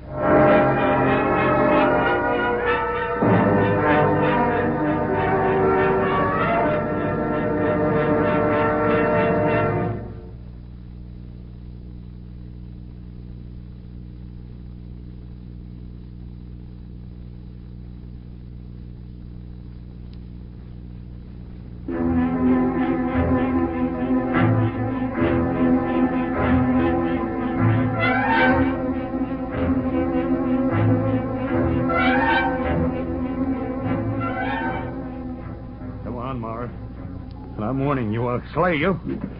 Anybody laying their hands on me, I'm warning them, I'll wrap this chair around their necks. My dear Woodward, I wouldn't think of pitting myself against you. No. I have somebody much better. Somebody who does what he's told and is so mechanical that you might succeed in bruising him, but never stopping him. Much better to be reasonable, Mr. Woodward. Fighting will just put it off. It won't prevent it. I can't believe, I simply can't believe you're a woman, Miss Seward. I am. And like all women, I hate fighting. So please be good. I mean, it's so simple to do what we ask. And you are a politician, so you must like the idea of everybody doing exactly as he's told. You wouldn't be a politician unless you thought you knew what was best for everybody else. It's not that at all. I feel I've got a duty to do. Officer complex. You march into war and fight, and I'll stop back where it's safe and tell you how to do it. Of course, you're on our side. You won't admit it, that's all. I'm not on your side. I think the whole idea is frightful. Disgusting. But so reasonable. It's reasonable to take advantage of a situation that must be good for everybody. And it's reasonable not to have the operation performed on you.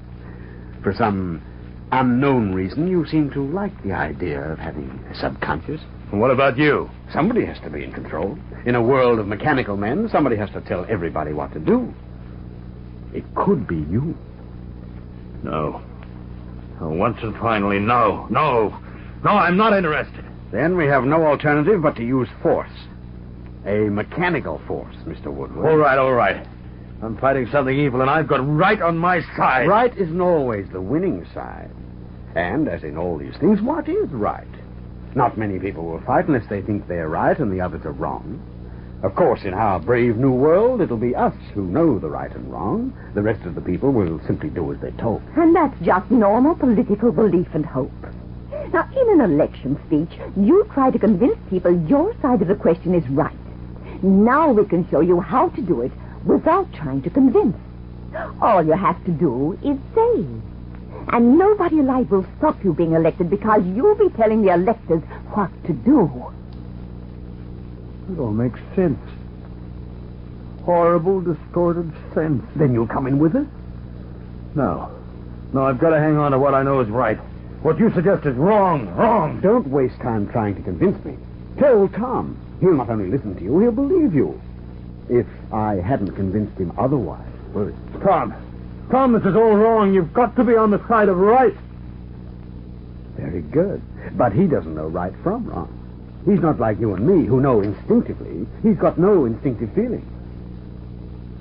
Now, I don't want to waste any more time, Woodward. Are you coming in with us or not? No. Very well. I'll get the operating table ready. Tom, put Mr. Woodward on the operating table. And you know I told you what to do. Well, go ahead and do it. Now, keep back, all of you. No nonsense now. I'll beat the brains out of anybody who comes near me. Miss Seward and I, we have brains, but we won't come near you. On the other hand, Tom has only part of a brain, and he's rapidly getting to you. Keep back. Keep back.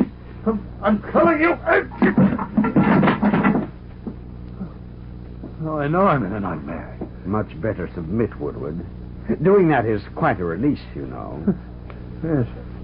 It's all right, Morris. Call your robot off. Into the other room, Tom. Wait there till I call you. You've convinced me. After that, I'll believe anything. Gee, did you see the welt he got across his forehead, and he didn't even bat an eyelid? He knows he's hurt, but not having any fear, he dismisses it, forgets it. Fear makes us feel pain as much as anything. Are you coming in with us, Woodward? After that, I have to, don't I? No desire to become an idiot like that man. Then the sooner we get started, the better. I take it you approve of the doctor idea? Yeah, I guess so. We can always get one to visit here just by calling him on the phone. Saying one of us is ill, see? Easy enough. Once we get him here, we'll tie him up, administer a local anesthetic, and go ahead. Won't be long till we're turning him out like an assembly belt. I rather like the idea of running the world and not having anybody to be afraid of. Yeah, sure. Where did you get the man you experimented on? Odd job man about the place. Knocked himself out when a crate fell off the shelf. It fell on him. By the time he came to, I was able to prove my theories, as you saw. That's so. Well, we'd better get busy about getting a doctor up here. Who's the nearest? I looked one up in the book. Well, no need to, Miss Seward. I can find it. I'll do it. All right, you must have been pretty busy here. I mean, no spare time for reading newspapers or anything. Couldn't be bothered. Soon it'll be me telling the papers exactly what I want printed. And they'll do it. Yeah, that's so. There's a doctor here. Lives down the road a bit. Number's 1198. 1198. I'll get it. All right to use this phone? Sure. Yeah. 1198, huh? 1198. I said 1198. Sure, that's what I'm getting. You dialed a different number. Mr. Morris, he dialed a different number. Oh, don't be silly. What other number would I dial? What's the doctor's name? Blinton. Hello? Hello, is this Dr. Blinton? Well, listen, I'm up at the old house at the top of Polly Hill. You know the one? Yeah, Morris's place. You'd better get here as fast as you can. Name? Oh, just a moment. Better not give him my real name, huh? Make one up. It's, Gresson here. Danny Gresson. He's on his way up. You didn't tell him what was wrong with you. Oh, didn't I? Doesn't matter so long as he gets here, huh? You want to be careful of him, Mr. Morris. I'm sure he's up to something, some trick. Oh, what trick could I get up to? You heard me phone? They'll be here pretty smart. They? The doctor, I mean. You don't think I'd get up to anything with that animated tank next door, do you? I've got more respect for my health. We're all right, Miss Seward. He's too sensible to get himself into real trouble. I don't like it. Yeah, well, whether you like it or not, it's done. Instead of standing here accusing each other, it'd be better to get on with getting ready for the doctor. Now, what do we do? Does he know to come down here? He'll ring. There's a servant. He knows I'm down here, though he doesn't know what's going on. He'll bring him down. Good. When he gets here, he's going to be suspicious at once. That operating table, a door splintered, and well, I'm shaken, but I'm not exactly ill. Move that table out of the way, Miss Seward. As for the door, we can put this screen across it. And how do we catch him, exactly? If he walks in, we can't just grab him. He'd start yelling. That's so. I'll call Tom out. He can stand just behind the door, grab the doctor when he comes in. Tom, come out here. Table's out of the way. What now? In a minute. Tom, you stand here. When a man comes in, you grab hold of him. And see he doesn't start yelling. Understand? You keep out of the way, Miss Seward. How long has Tom been your job man? A few days. Came here looking for work. I gave him some. Face seems familiar. Criminal type, plenty around. Well, everything's fixed. And don't you forget, Tom, the first man walking in through that door, you grab. What's that? Siren of sorts. Fire, maybe. Maybe the doctor arriving in style. Doesn't know what he's coming into. Operation only takes a couple of minutes. The world, the whole world in the palm of our hands. Well, hope it doesn't overbalance and crush you. There they are. They? Are you expecting more than one doctor? Oh, suppose you'll have a driver, maybe. Always think of doctors as they. There'll be a few of them on our side before we're finished. All of them. I'm glad you saw sense. Yeah, so am I. We'll be coming now. Suppose you'll come straight down here? Bound to. Remember, Tom, grab the man coming in through that door. All set. All ready? All ready. That's him. Why doesn't he come in? All right, Gresson. He's suspicious. Better you go out and bring him in. Why not you? I'm supposed to be ill. That's so. All right, I'll get him. Come in, Doctor. Get back. You're not Gresson. What? Woodward, it's a policeman. Hey, let me go. Let me go, Tom. Okay, Gresson, I got you covered. Well, you... Mr. Woodward. And am I glad to see you. Here, we better get this man to let go Morris. He'll kill him. Don't let that man go. Stand there. Don't move or do anything. Well, what's going on, Mr. Woodward? Somebody phoned us up saying they were Gresson. I had to get help and quick. That man there, Morris, he's clean off his rocker. Mad as a hatter. He got me here and was going to do some awful experiment on me. It'd make me mad, too. There's a woman as well. Keep them covered. Arrest them. Do anything so long as you stop them. Davidson! Smith! Get these two down to headquarters. We better get a psychiatrist to look them over. Well, it so happened they wanted a doctor here, see? I said I'd phone straight through to you. And I said, as I knew Gresson was the wanted murderer and hoodlum, that I was Gresson to get you here quickly, see? Get you here quickly. All right, Mr. Woodward. Now, if you'll just come down with me to headquarters, we can get a statement and everything cleared up. I'm afraid I'm very shaken. Very distressed. Raving lunatics, that's what they are. Now look at this poor fella. Morris experimented on him, and now he's a screwball, silly as they come. Well. Mr. Woodward, know who this is? No. Gresson, that's who, huh? Triple murderer, gangster, and stand-over man. Well, if he's been driven out of his senses, I don't think much harm has been done. Just close the door after you, Mr. Woodward. And you, on your way. As good as gold. Maybe Mr. Morris had something. He had. Well, I hope his secret will stay in here forever.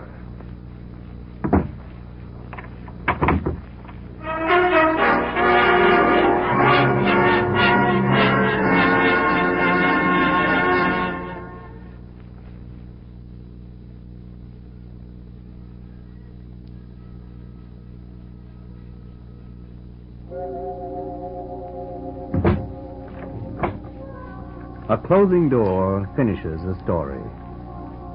Next week, another key will open another door to another story. Mystery, romance, or adventure, all start when a door is unlocked by the key.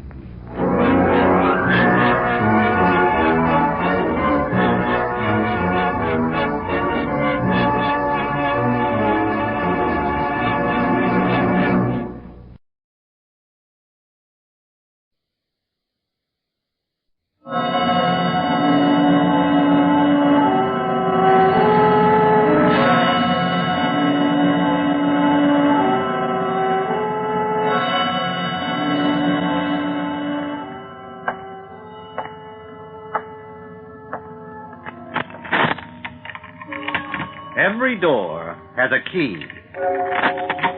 There's a key to every situation. Behind every unopened door, there is a mystery. And the opening of this door introduces us to another in the series, the key.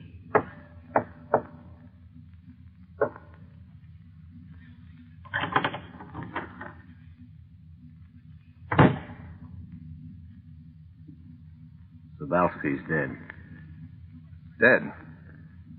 Who killed him? You? I did. You're crazy, Keeling. You killed him. You did the Paulson job together. 20 grand. The watchman was killed.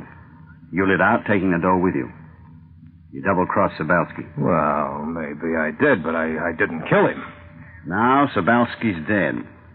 And the cops have your gun. With your fingerprints and one shot fired. What are you talking about? I haven't got a gun. I haven't had a gun in months, Keeling. You know that. Cops don't like you. They didn't like Sobalski. But he's been killed and they've got your gun. With your fingerprints and one shot fired. Yeah, but that gun killed the watchman. And Sobalski confessed to the killing. I got news for you. Huh? Gidio aims to take over your city territory. To do this, he has to get rid of you. But permanent. He's fixed it to make it obvious you wanted Sobalski dead. You did. Sobalski was the character who could send you up for a lifetime. Now, Sobalski is dead. Well, maybe he is, but I didn't kill him. You've been hiding up here in the mountains, Nordal. Gidio in the city has had time to fix things real pretty. So far as you're concerned, and Gidio, you killed Sobalski. Now, Sobalski being dead, and the evidence being fixed, don't you suppose the cops will take advantage of it? Seems to me you've got a safe deposit key on you. Safe deposit with 20 grand inside. Seems to me that key is the key to the whole situation right now. Lock that door, Keeling. We'll talk over the situation.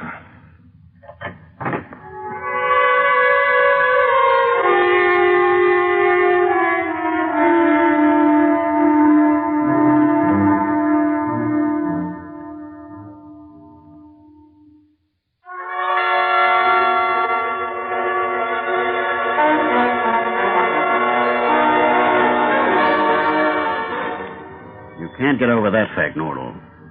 Sobalski has been killed. Cold-bloodedly and intentionally. There's only one thing to do. Collect your dough from the safe deposit and get out of here. But I've been safe enough here since the Paulson job. Why should things suddenly change now? Because Sobalski is dead. Gidio has fixed it, so... All right. Tell you this, though. I'm not giving in that easy. If the cops come after me here, I'll fight. What with? Fists against guns? Your chance is to get the dough and get out and... Hey, what's that? Hey, lay off the nerves, will you? Nora drops the cup and you start jumping around like a dope. Hey, what's the matter with you, Nora? Better scram, boy. Big black car coming up the track. What? The cops. This you, Keeling? You and the rat again? Lay off. Cops and me are strictly oil and water. Be taken by the cops along with you? No, thanks. They followed you. They followed you here. They tagged your car. What's the matter with you? You got a yak and the cops driving up to the front door. Get out of it. Run, Nordy. No. I've done my running. Give me a gun, Keeling. Like being naked in Times Square? But you gotta let me fight my way out. And be cut down. Oh, look, you're crazy. Run for it, Nordy. Listen to me. If you've ratted Keeling, For Pete's sake, get out of here. You're mine, Nora. You're mine. You come too. I've got no reason to hide out. Come on, come on. Is there something between you two? Of course there isn't. Now, will you go? All right. You be around, though, Keeling, and you too, Nora. I'm coming back. For a big time in order, you're awful slow on the getaway. Give me a gun. No. Give me that gun. Get wise. A gun and Sabowski dead. Cops would cut you down and laugh.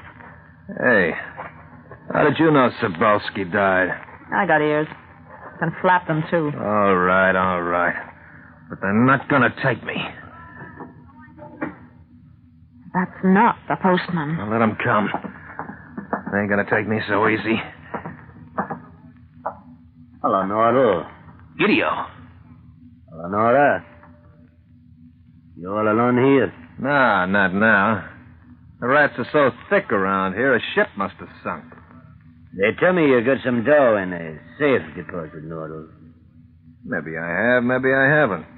You aim to take it? Now, boys, you've got along well enough in the past. Why fall out now? Nora, grab your ears and pull your head over your mouth. Any femme squeaks is a slapping for sure. Why'd you come here, Gideon? Sabowski's been killed. You hear about it? Maybe I heard tell. Like medals, I pin them on. I'm pinning this rap on you. Plain talk, Nordal. Give me the 20 grand from the posting job. Get out yourself. Or I kill you. I'll get you, get Nora, get 20 grand, and take over your territory. That safe deposit key is someplace you won't find. All right. All the same. I get you, get Nora, get your territory. Yes, I can make do without the 20. One thing, Gideon.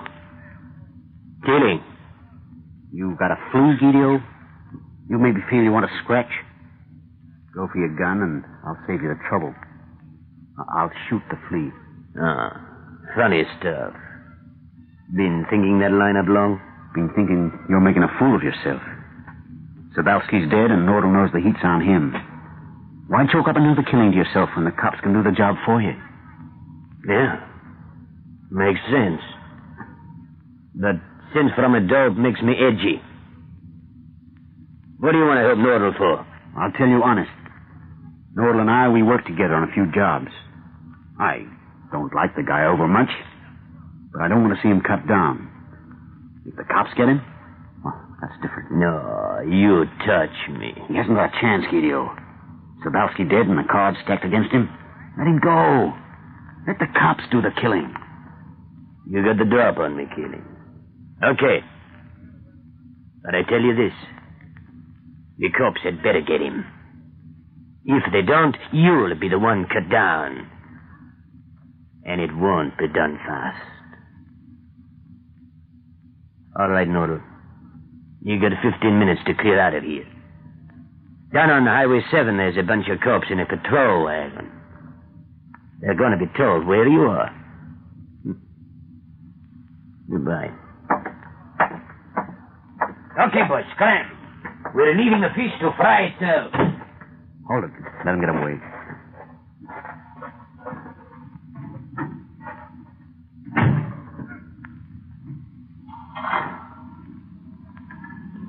Okay, we move. Got my car on the back. Okay, Nordal? Nora? Hey, I don't know as I get this, Keeling. What's the game? What's the idea? Nordy. I'm for talking Keeling's car. You've got a chance to get away, now you take it. Yeah, but I 15 don't... minutes, Nordal. That isn't a lot of time. Let's get going. You're on the make, Keeling. You're up to something. Up to shooting you if you don't move. Oh, Nordy, come on. Maybe you don't mind the cops catching you here, but me, I'd like a perm again. Keeling, believe it or not, country living is not my style. I believe it. Hey, but where are we going? Haven't moved out of that cabin inside 5 weeks.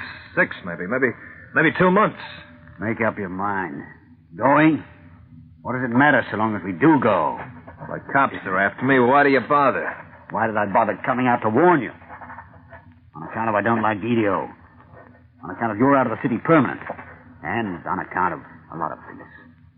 What things? Look, Nordy, we're getting away. The cops are after you because Sabalski's dead, and if they get you, they won't be cooking you with gas. Oh, what more do you want? Healing to be brainwashed, maybe screamed? And all because you don't know why a pal helps you out. Get in, Nordal. Better come around the other side, Nora. Easy to get in. All right. Easy.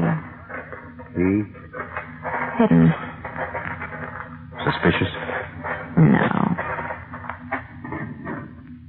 Well, here we are. In you get, Nora. That's the girl. Well, if it's nothing else, it's a nice day for a ride. Hope we don't meet the cops coming up, going down.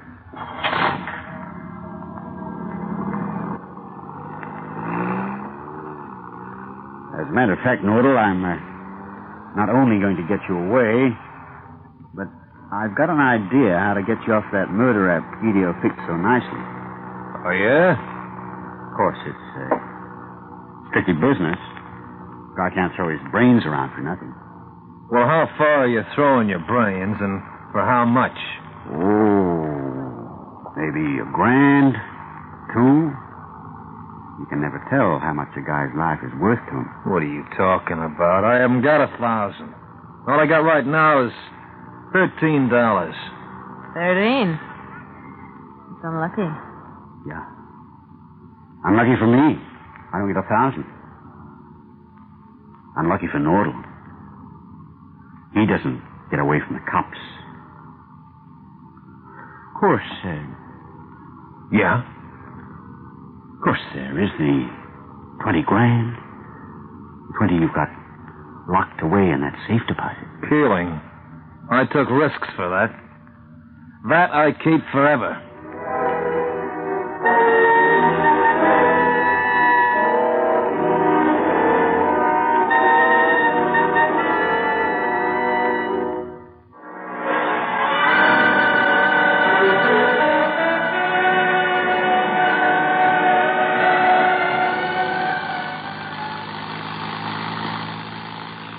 See that? Right past the police car, and they didn't look at us. No doubt about it, we've got to have luck in our business. Like you had an order with the Polson affair. Except for killing the watchman, of course. That wasn't luck. No? Nah. Gadget. My gadget. Yeah. Fixed it in the watchman's lunch tin. Don't say. Real clever. Yeah. He opened it. Wham, he got ammonia blown in his face. All we had to do was tie him up. Kind of a pity he recovered. Didn't know ammonia worked off. Smart, I'll say. Nordy's clever, I'm telling you. Hey, what was the idea, Keeling, about getting me off the Sabalski murder rap? Oh, no. I'm not so dumb either. Cash and I talk. Dollars make the world go round. Greasy dollars. Lovely. Yeah, I'd rather go to the chair than hand out that dough. I fought for that dough. I did all the planning. It's my dough. Watchman died. Sabalski's been killed. If you want to make 3, that's okay by me. Hey, how was Sabalski killed? Who killed him? You'd never guess. Not in a million years you wouldn't. Don't worry about how he was killed. It was fast, if that's what you mean.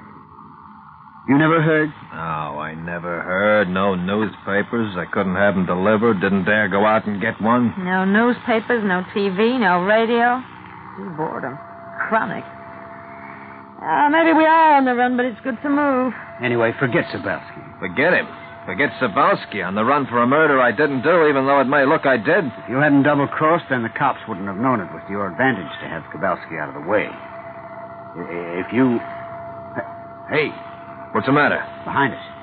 Well, you better go faster. Oh, a cop on a motorbike just means you're going too fast. Speed limit on this highway. No cops. State trooper. And state troopers around these parts don't waste time with no nickel-pinch speed limit. Well, go faster then. He's coming up fast. I'm driving. I go what speed I like. You slam this old jalopy along as fast as it'll go. You don't, and I'll slam your head through the windshield. Forgetting yourself, Nordal. Sure, I'm driving. And this gun says you're keeping still. But You got me out of the hideout. Why are you stacking up on me now? That's easy, Norton. I want dough on account of beating a murderer. Dough from you. Oh, I get it. A pal only for dough. You get it. Do I get it? Oh, come on, Nordy. That cop's getting almighty close. I'll visit you in Jug, don't you worry. Boys, you'd want to pay a social call to that death cell. Well, I haven't got the dough on me. I told you I got $13. I told you before I had only $13. I don't want the dough on you. I'll make do with the dough in the safe deposit box. Better that than what'll happen if you hold out, Nordy. Rats. Brother rat. Sure. Hungry rat. Hungry rats don't care. I've never heard of ethics. You gonna give me the key of that safe deposit? You can't win. Risk everything, you win out, then get everything thrown at you. All right, Keeling, here you are. The key to 20 grand. Gee, thanks. Only a little key, but boy, is it full of promise. Well, guess this is where the cop gets a rapid lesson in driving.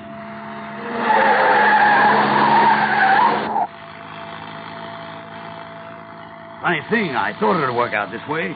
All along the line, driving up to see you, I kept saying to myself, you watch. This will be the way it works out.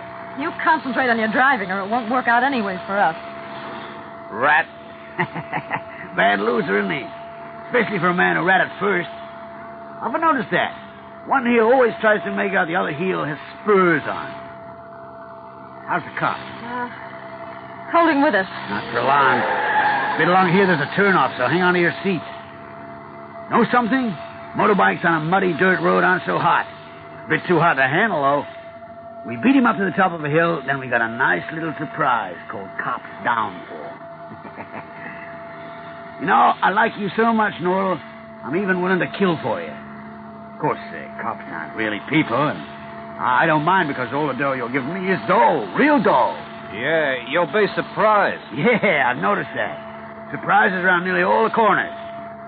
Hang on, corner on the handbrake makes things kind of sudden. Like the character in the Cloak and Combinations days. Up and away. Drive into a back wheel skid out of a front wheel. Remember that, and you won't go far wrong. Slippery, isn't she?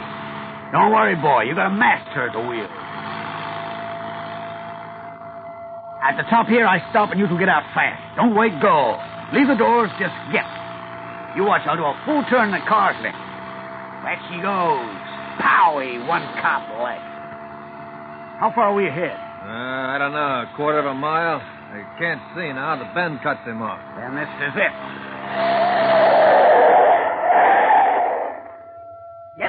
Get out. Okay, Keeling. Spin around. Rev and twist. Here's your lovely go cop killer. Fast, Neat, Boy, is that cop gonna get a surprise. Chasing the car coming back on it. Watch. Dowing.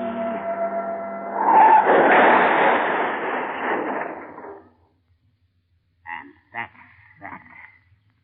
Leaves another 200,489 other cops to be rubbed. Oughtn't we go see if we can do something? Find him alive? No, thank you. Sorry we have to walk, but it's a great day. Now, about this idea of mine, Norl. Best way to beat a murderer is to have a cop alibi. What are you talking about, a cop alibi? Less I have to do with them, the better.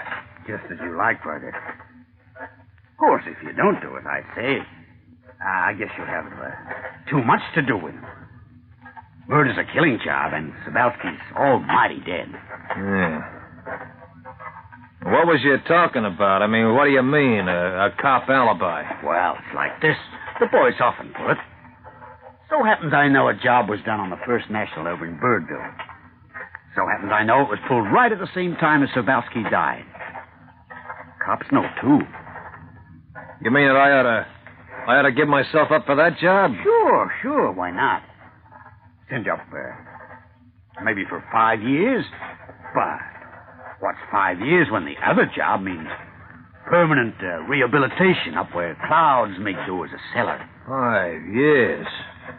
It's a long time. 5 stinking years in the jug, and when I come out, I ain't got no dough. Why not? Well, You got the key to the strong room. Oh, yeah. Forgot that.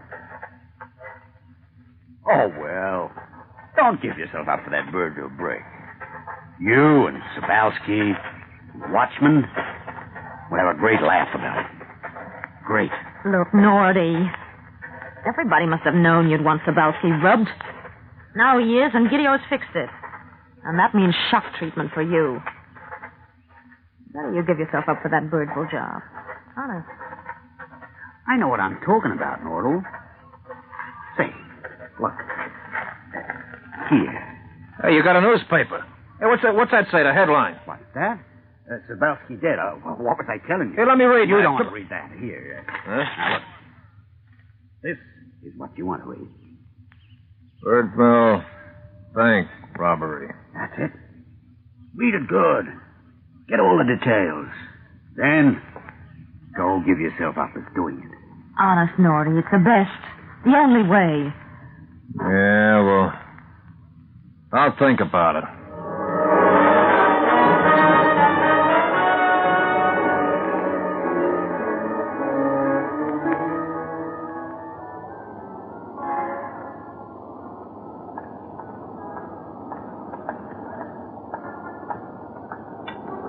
Say one thing for Nordal, he does go to his fate looking just like a film star does.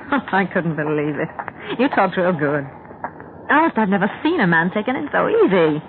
Be good son, Nora. It's not the doing, Nora. You see, it's how you do it. Do the Birdville break, then get a stooge to confess. Not only to confess, but hand over 20 grand. Got the key? Gideo will want his share. Sure, but it was my idea. Now Nordal will be out of the way for at least 5 years. He'll be so pleased he'll give me half easy. Maybe killing. Huh? Could be. Just keeping tags on you, checking up. Coming along to the safe deposit with you.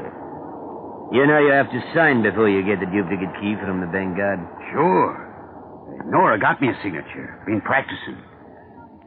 Well, let's go along and see what Santa Nordal has left us in his safe deposit stocking. Huh? And allow me to congratulate you on the sweetest double cross yet.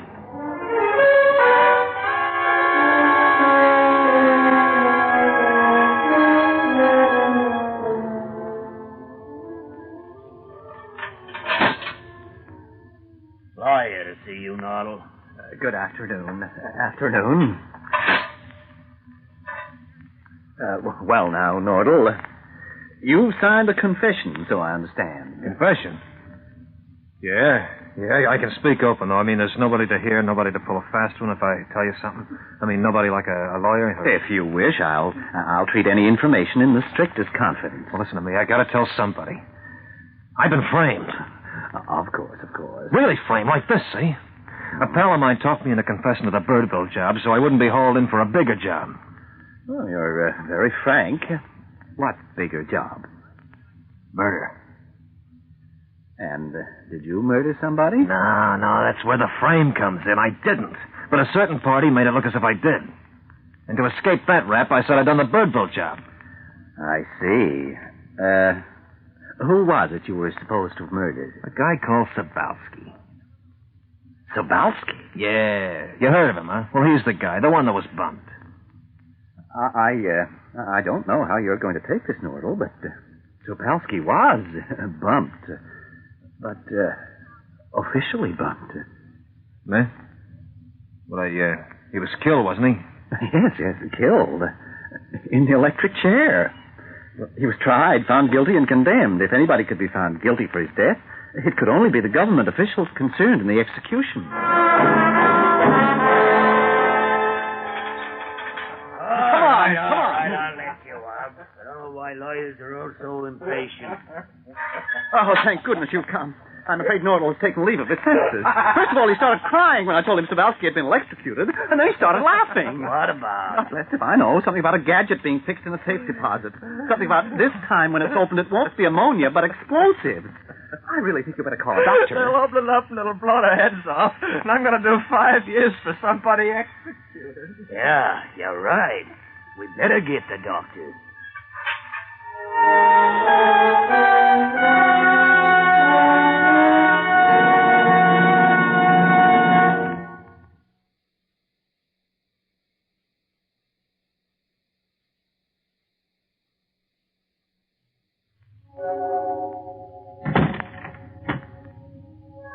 A closing door finishes the story. Next week, another key will open another door to another story. Mystery, romance, or adventure all start when a door is unlocked by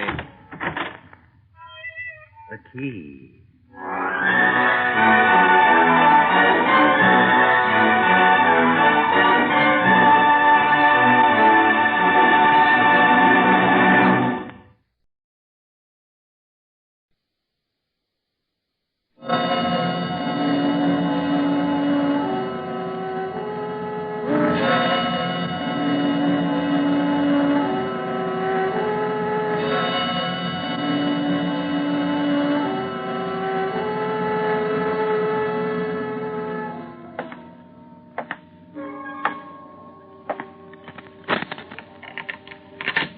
Every door has a key.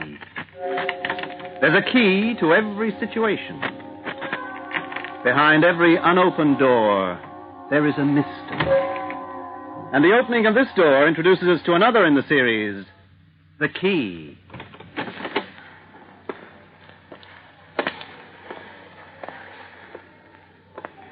Oh, good morning, sir. $50. You want to cash this check, sir? Sure. I'm sorry, I don't recognize the signature. Are you a customer of this branch of the bank? As of now, I am. Oh, if it's a new account, I'm afraid I'll have to do check. nothing. Just keep quiet and keep smiling. What? Under this coat over my arm is a gun, pal. And the same right at your heart. Now keep calm and push your door over here. And smile, act normal. One step out of line, you're it. Oh, sure. Here. Not that, the big stuff. No. That's better. Don't look so sick. Nothing's going to happen to you. If you just be a good boy. You can't get away with this. Come on. I don't have all day. Why, you stupid. I didn't do anything. I warned you. You come. Hey, you stop! Please, help!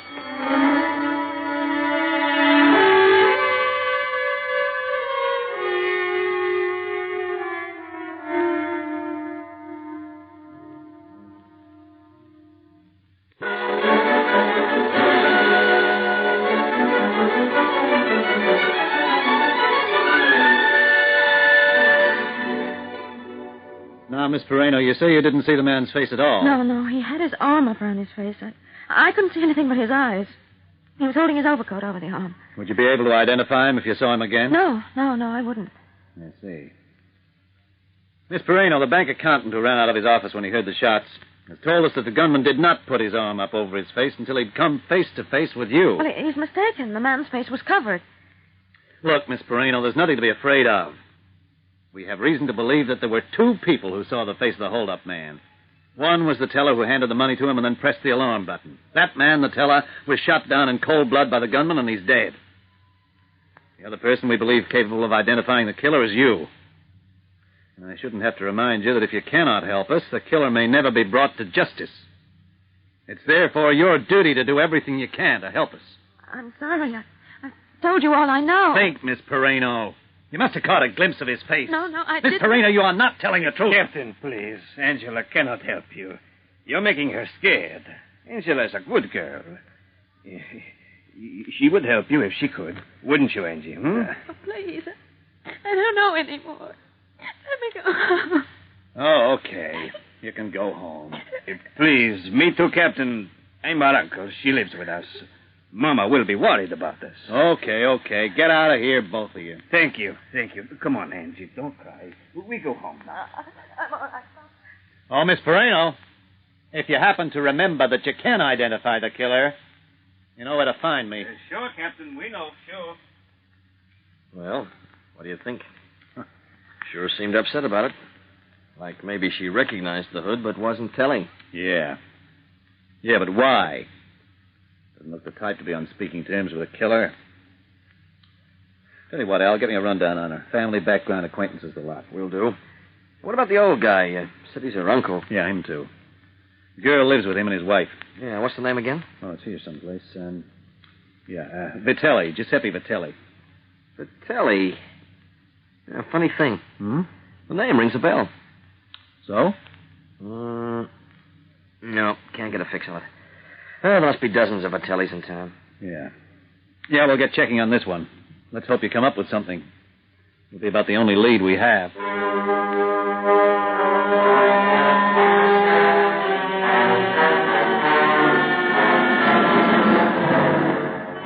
I tell you, Mama, it was the most terrible thing. The poor little Angela, she nearly bumped into him. I was writing my check at the table, and I did not see it. You know I do not see too good, and I must write slow. I keep telling you, Papa, you should see the eye doctor. I tell you, I am glad I did not see good today. I look up when I hear the gun go off, but all I can see is this man with his back to me. He has a hat on, and all I can see is the back of him. He turns to run, and Angela is just going up to the counter, and she is right there in front of him. And she screams when she sees him, but he puts his arm up over his face so she cannot see it. Angie said he had his arm over his face all the time. Yeah, she's a good girl, Mama. The police captain, he was very angry with her, but she's a good girl.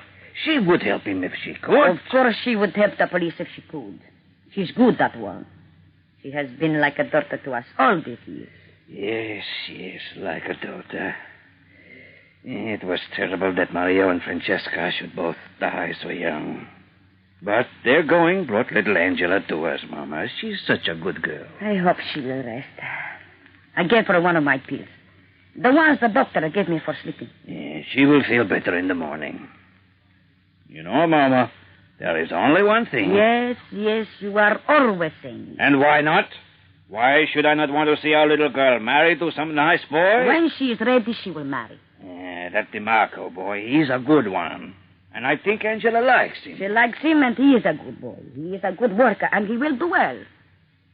But Angela always waits for Niccolo. You know that, Papa. I know it, but I do not like it. You do not like that Angie should marry your own son? What are you saying? It is not that. But Nicky is not here. He has been gone 2 years. He will go and make a lot of money, he says. But how, Niccolo, I say, how? Never mind, Papa, he say. I will come back with a pocket full of gold, you see. Maybe, but he is still not here. He is a good boy. Smart, too. He will do well. I think Angela should marry the DeMarco boy. He's a good worker. And Angela is very fond of him. And he is here. But she's in love with our Nicky. Now, come to bed, Papa. It is very late. Come to bed.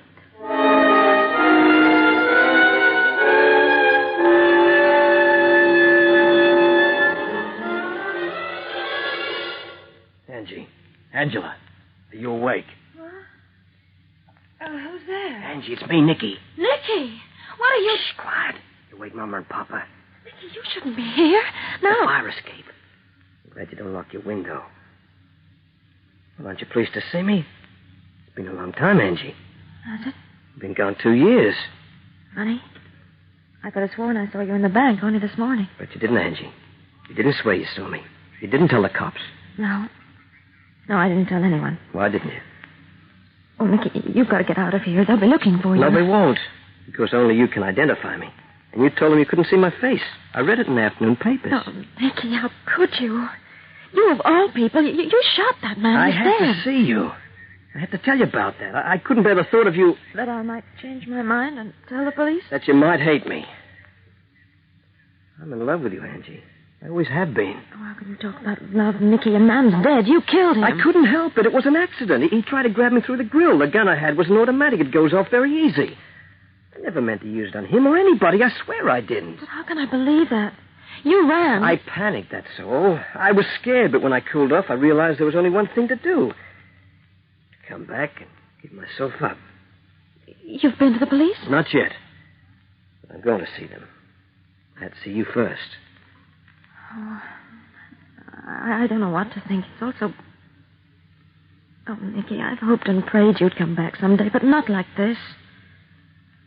How could you try to rob a bank? Papa's always talking about the time you said you'd come back with a bucket full of gold. Was that the gold you meant? I got $10,000 out of that bank. Where is it? Safe. Nicky, you can't use a penny of that money. No, of course not. I'll hand it over to the police when I give myself up. Oh, Angie, I've been a fool, such a fool. Oh, this is a terrible mess. That poor guy's dead. I never meant him any harm. I never meant to harm anybody. It was just that everything I'd planned hadn't worked out. I've had a runabout since I left home. I felt I couldn't come back empty-handed. I was just going to do this one job. It was wrong, Nicky. Terribly wrong. It was wrong for you not to tell the cops about me, but you did it. You kept quiet. Yes, I know that was wrong, too. Now I'm glad you've come. That you must give yourself up. Otherwise I'd have to tell them. Nicky. Yeah, now, take it easy, honey. Everything's going to be all right. I made a bad mistake. I guess I've made plenty. Leaving you in the first place was bad enough. Anyway, now I'm going to take my punishment. Maybe if I give myself up and they realize I didn't mean to kill anybody, I'll get off with a year or two in prison. Oh. When I come out, maybe I can make a fresh start. Listen. I can take it, honey. As long as I know I've got you. That's why I had to come here first. I had to know you loved me in spite of everything. I'd always wanted to come back and be your big hero. Yeah. The big hero you'd be proud to marry. Oh, Nicky, you know I've always been in love with you. I've waited and longed for the day you'd come back. Oh, honey, I love you so very much. Better now? Oh, Nicky, I can't help it. I love you. If only we could... Say, why not? What, Nicky? Honey, maybe you think I'm crazy, but why not let's get married right away? Just as soon as I can get a license. Married? But Father Baccini, he wouldn't... No, the church wedding can wait. We can go through that later, with all the trimmings. I mean, just a civil marriage. Just let's make it legal and keep it to ourselves till it was all over. You mean not tell anyone? Yeah. Not even Mama and Papa. Not till afterwards. Oh, no, they'd be hurt. I couldn't do that to them. Nicky, they'd be like a mother and father to me. I couldn't... Darling, you make it sound like you don't really want to marry me. Oh, you know it's not that. Look, honey, I've got a pretty terrible time to go through. All that business of a trial and everything. I've got to know you're mine. Got to have that to hold on to keep me sane. You do love me, don't you? Tell me you do, honey. Oh, yes, Nicky. I love you so very, very much. Oh, Nicky, hold me. Hold me close. Take it easy, honey. Everything's going to be okay. Yeah. Everything's going to work out just swell.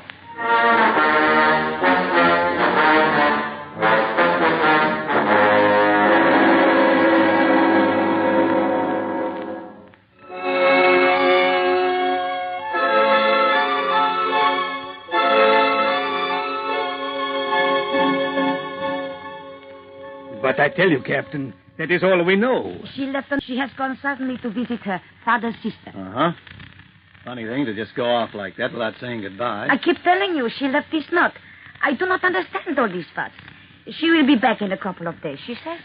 She needs a rest, Captain. All the shooting business, it made her very upset. Yeah, I guess so. This relative of yours, Mrs. Vitelli, you let me have her address? Yes, I can, but why do you want it? Well, I may need to get in touch with Angela Pereno quickly. I'd just like to know where I can contact her at short notice. I will write the address down for you. Wait, I'll get the pencil and paper. Please, Captain, haven't you asked enough questions? Angela has told you all she knows. Has she? What about you, Mr. Vitelli? Me? I do not know anything. I told you I did not see the face of the man in the bank. You have a son, don't you, Mr. Vitelli? A son? Sure, I have a son. Niccolo. Everybody knows that. Has he been around lately? No, I have not seen him for a couple of years. Mm-hmm. What's he doing these days? Doing? I do not know what he is doing, but whatever it is, he will be doing it well. He's a clever boy, Nicky. Uh-huh. You haven't heard from him or of him for the last 2 years, huh? No. But I don't understand all this. Why do you ask me questions about Nicky? You wouldn't know, I suppose, that he's been in jail. Did you say in jail? Our Nicky? Yeah. Not here, over the border. Broke into a drugstore, stole a few dollars and some goods. Nicky? Our Nicky? A burglar? A thief? Oh, no. Here you are, Captain. I have written down the address where Angela is. Thanks, Mrs. Vitelli. Well, I'll be going. If you happen to hear from your son, Mr. Vitelli, I'd appreciate you letting me know. Do that? Yes. Yes, of course. I'll let you know. Thanks. What's he say about Nicky? Papa, what's he say about our boy? There must be some mistake. Not a Nicky. He wouldn't do a thing like that. He's a good boy. Do a thing like what? Papa, what are you saying? What has Nicky done? The captain said Nicky is a thief. He has been in prison. What? Oh, no. Not our Nicky. Mama. What have we done that such a thing should happen? I don't believe it. There is some mistake. Surely there is some mistake. Hello? Giuseppe Vitelli speaking. Angela, where are you? But...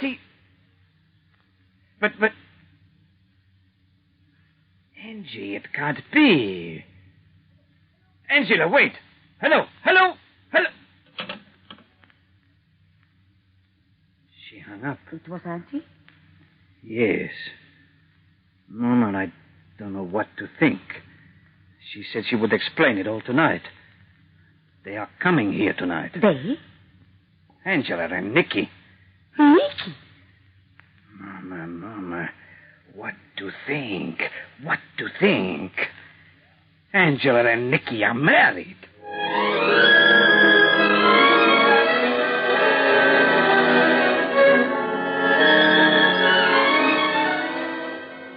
Well, Mama, don't you have a big kiss for your little boy?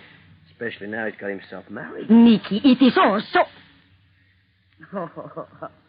Of course, my son. There. And Angela, a little girl. We wanted to tell you, but... Well, we just felt it was best to get married right away. But where did you get married so quickly? I don't think Father Pacini would like this. Oh, we're going to see Father Pacini later. We'll have a church ceremony, of course. But how... You have not been married in church? It wasn't time, Mama. The justice of the peace married us. Justice of the peace? It's legal. Legal? Who cares for legal? You marry in the church, no other place. Mama is right, Nicky. This is not a good thing you do. I tell you, you worry us, my son. We hear things we do not like about you, and now you do this thing. And Angela, we had wanted something better for you. Just a minute. What's this about things you hear? I was speaking, Niccolo. You have not kept your good manners since you go away. Manners? I'm supposed to worry about manners when you start accusing me of something I haven't done? I did not accuse you of anything, Nicky. But I am told you have been in prison. Nicky! It's nothing. Forget it. Nothing? Madonna, nothing that our son is called a thief? Nothing that he has been in prison? Oh, Niccolo. 2 years ago, you left this house with my blessing, and you said you would return with your pockets full of money. You were going to be rich and successful. Rich and successful? Okay, how about this? Here, my valise. Take a look at it. Your valise? What is in it? Nicky, no. Papa, don't open it. What's the matter? Go ahead. Take a look at that pocket full of money I brought you. Okay. I'll open it for you. What is in it? I don't... What is it? Let me have... Nice. $10,000. 10,000, do you hear? Well, is that a pocket full of money, or isn't it? Nicky, you shouldn't have. Why not? It's mine. I got it. Yours. Nicky, you don't know what you're saying. You promised... That was yesterday. Yesterday? Nicky, what are you saying? Niccolo, where did you get so much money? I picked it up. What's the difference? I got it. You did not get it by honest work. Not so much money. Tell them, Nicky. It's mine. And it's staying right here in this valise. So don't you or anybody get any different ideas. Nicky, you can't do this. You promised you'd give yourself up. You must. There's no other way. That's what you think. What is going on? What is everybody talking about? I don't understand. I will go.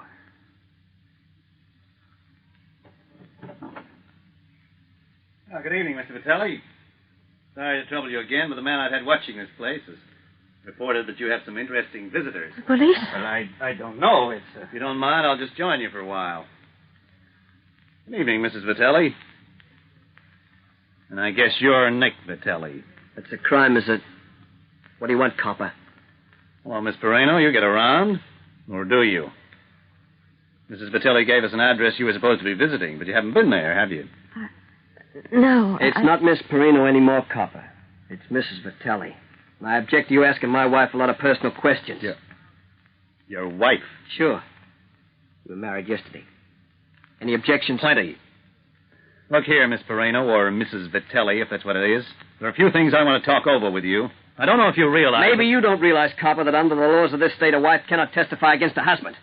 That's something any cop should know, even one with flat feet like you. Listen, Vitelli, you're just... Testify? What is testify? Why does everybody talk the double talk? Nicky, you have done something?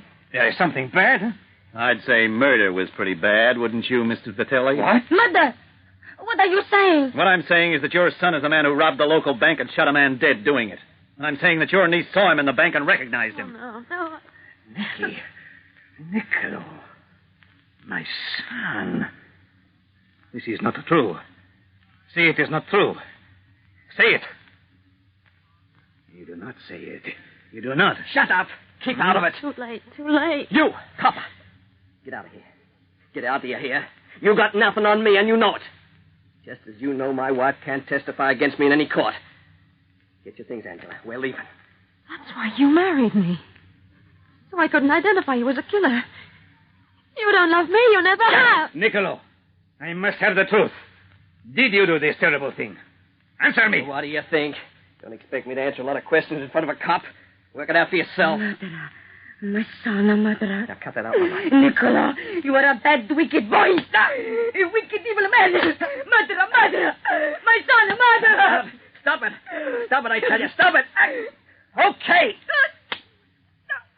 Nicky. Mama. You animal. You'd hit your own mother. Your own mama who bore you, loved you, raised you from a child. You'd strike your own mama. I told her not to hit me. Nobody hits me, nobody. What a hero. What a big, wonderful guy. Proud of your husband, Angela? Mama, are you all right? Never mind, Auntie, never mind. Okay, tough guy. What now? You may be running out of women, but the next move is up to you. No, Captain. The next move is up to me. I wish to go with you to the station house. I wish to make a statement. I wish to say that I was confused. I had a bad memory, but I'm all right. I remember seeing his face. The face of the killer. I remember. I saw him very clearly. No, Papa, no. Yes, I saw him. I saw him very clearly. He's standing there. And the killer is my son. You're crazy. You were behind me when... Papa, please do not know. I saw him. He was there. He's the one with the gun. He killed the man. He's a wicked man, but he would strike his own mother. A murderer. My son, I saw him do it with my own eyes. I will testify. I will testify. Well, take it easy, Mr. Vitelli. Nicky, I guess we better take a little ride. I'm not going anywhere. Nobody move. Don't be a fool, Nick. Put that gun away. I'm no fool. Don't worry about that. My own father. Perjuring himself to send me to the death cell. That's just great. I'm supposed to be proud of my parents, huh? They sure are fond of me. I can see that. Well, anybody makes a move. Grab him, Joe. Nicky! My boy.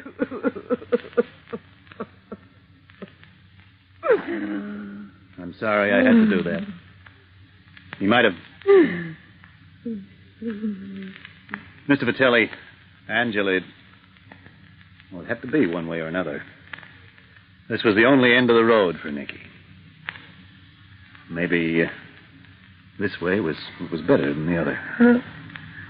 I could not have done it. I could not have testified.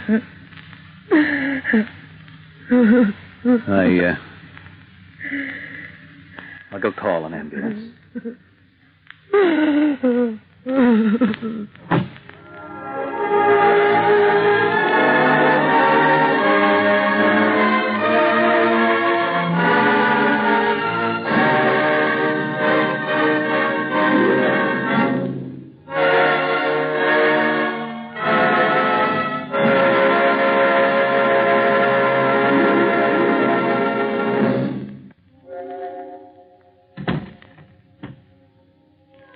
A closing door finishes the story. Next week, another key will open another door to another story. Mystery, romance, or adventure all start when a door is unlocked by the key.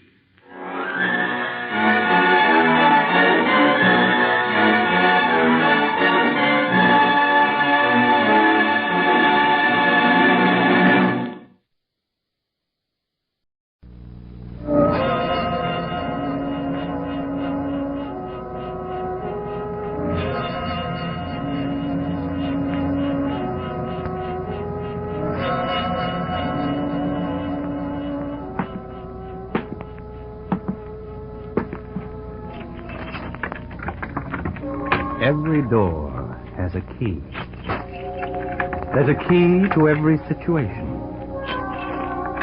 Behind every unopened door, there is a mystery.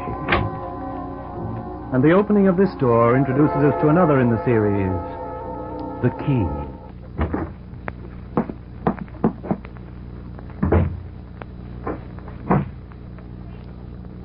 Locking the door, kid? What you locking the door for? Ma's in there. So what? So what? Ma's in there, okay. So what you want to lock her in for? Keep her there. Ma's too curious. Now, come on. Where are we going? We're going places. Boy, are we going places.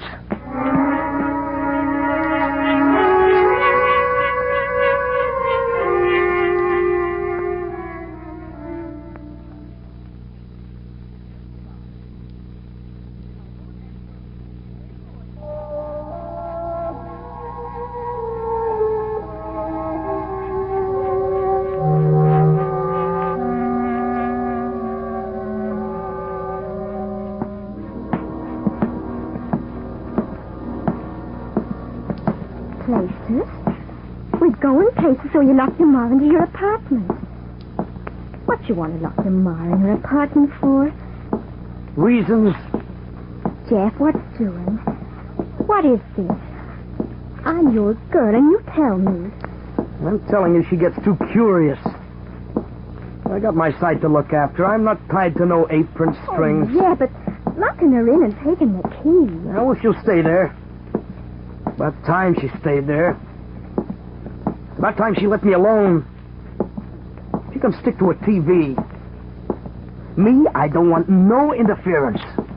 That's me. Oh, of course your ma don't want to leave you alone. Only son, no father. What else is she going to do but want to look after you? Mothers get that way. They're funny that way. Yeah, well, I'm not having her come after me. But how do you think I feel when I'm with the gang and she comes after me? From now on, I'm the lone guy. And if you want to stick, you do as I say, Sally. Oh, yeah, but locking your ma in... As I say. Oh, okay. Seems to me there's no need to get tough just because your ma can't come after you. An old lady like that. Hey, Jack, what if there's a fire? There won't be no fire. Well, no squawks from you neither. Okay. Girl can only say what she thinks. Yeah. No thinking. Strictly dumb, that's you.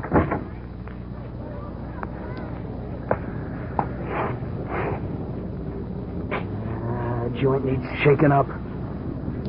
One horse, dead, beat dump. Mobster, no less. Oh, mobsters make a good living. Me, I'm for the big time. Knuckle in with the big boys. Well, this way. Now, Jeff, don't you go getting into trouble. Oh, I don't know. I shouldn't go back and let your ma out. You do, and this baby is alone, but strictly. You want maybe to go with another guy? No. I want to go with you. Well, then. Get me into all sorts of trouble if I don't. Listen, baby, trouble's our second name from now on. I'm carving myself a hunk of rock. Legal or the other way. You want to come with me? Come on. You don't? Then go get yourself someplace else. You see this? Jeff, don't go flashing that gun around. Not here.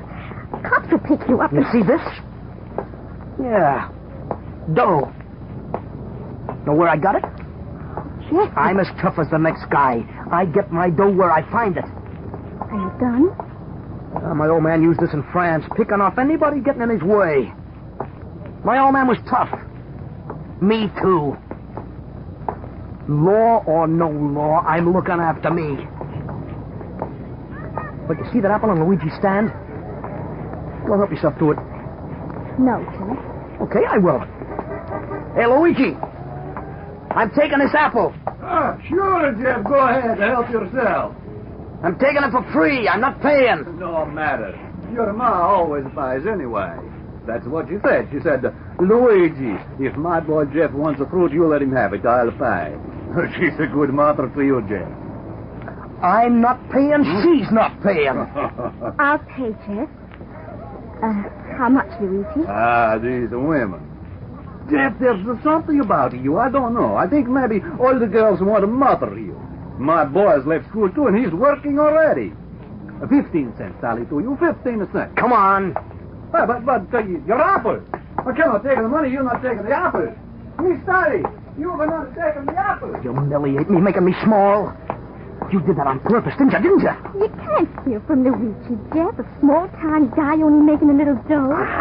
Small time? Whose fault is that? He's small time because he's got a small time mind. Better small-time mind than big-time no good. You getting at me, huh?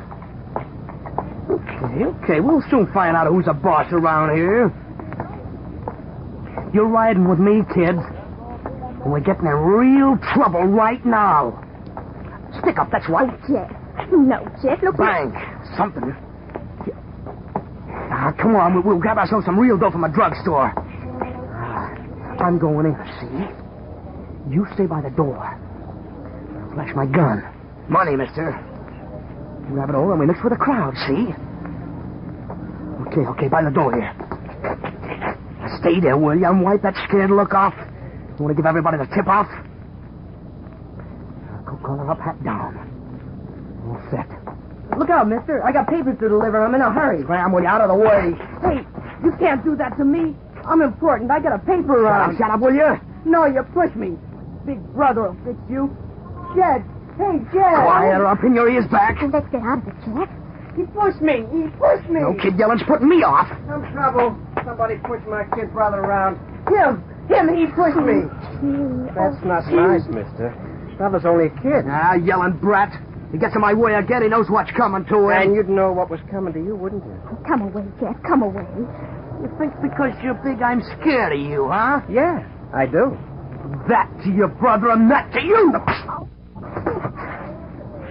Son, you're a kid. You go home before I get riled. Go on home to your ma. Ma. Always ma. If you think I can't hit harder, you got another thing coming. And another one. I'm real sorry I have to do this. Looks like you're a nice kid, but spoiled. Well, this will spoil you a bit more. Oh, you brute, you bully. Kelly, I apologized beforehand. What more could I do?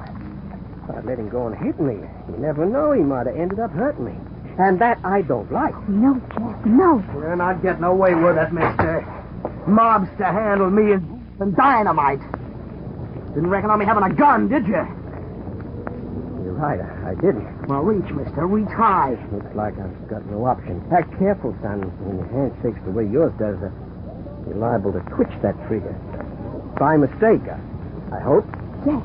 Now, well, there's no mistake about this, mister. Hitting me is a mistake, but fatal. Officer O'Hara! Officer O'Hara! There's a man on there with a gun. He's shooting at my brother. What? Oh, the keys to let the kid get away. Come quickly! Quickly! This way! Come on, Sally. No, stay right where you are, mister. Don't move. He's coming, Jed. Officer O'Hara's coming. Back away, Sally, and when I say go for your life. Right, go! Hey, wait that way, officer. Careful, he's out. Down the subway. This way, Sally, down here. Now walk. Get yourself together. Walk ordinary or you'll have us both in jail. He's behind. He's not far behind. Going down to the subway. You can't run, Sally. Start running and this crowd will close in. Close in a second. Relax now. Easy. Look like one of the crowd. Nobody notices you. They're bound to overtake us. They're just behind. Crowd like this makes everybody move at the same rate. Boy, my luck. Train's coming in now. Keep back. Push through. Come on, follow me. Up the other end. Come on, Jack. Come on. It'll go without it. Yeah, we'll let it. Just run behind this exit here. We've got to catch it. We'll never get away. Let them catch it. Hey! Let them. They'll see we're not on the train. Him. His brother in the car. Get back. What's the girl on the train, officer? Come on. It's going. We're upon it, huh? catch them before they get off to the next station. Keep quiet, keep still. Let them get on.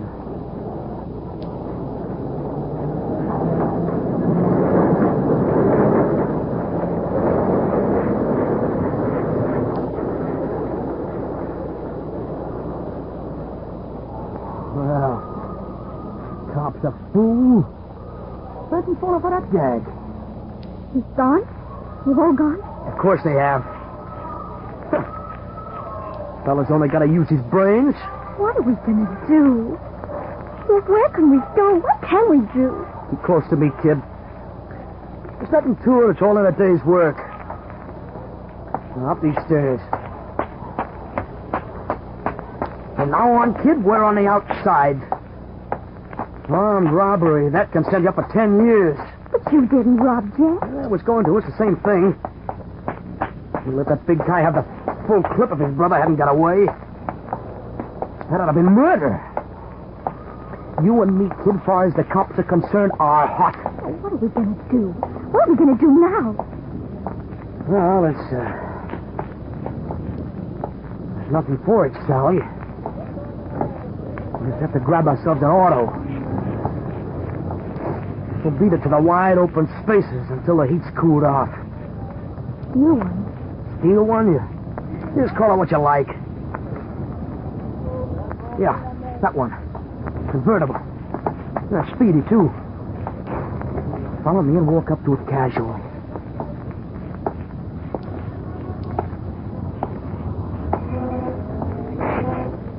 Yeah. Keys in the ignition. Well, step in, Sally. This sort of thing means nothing to a guy like me.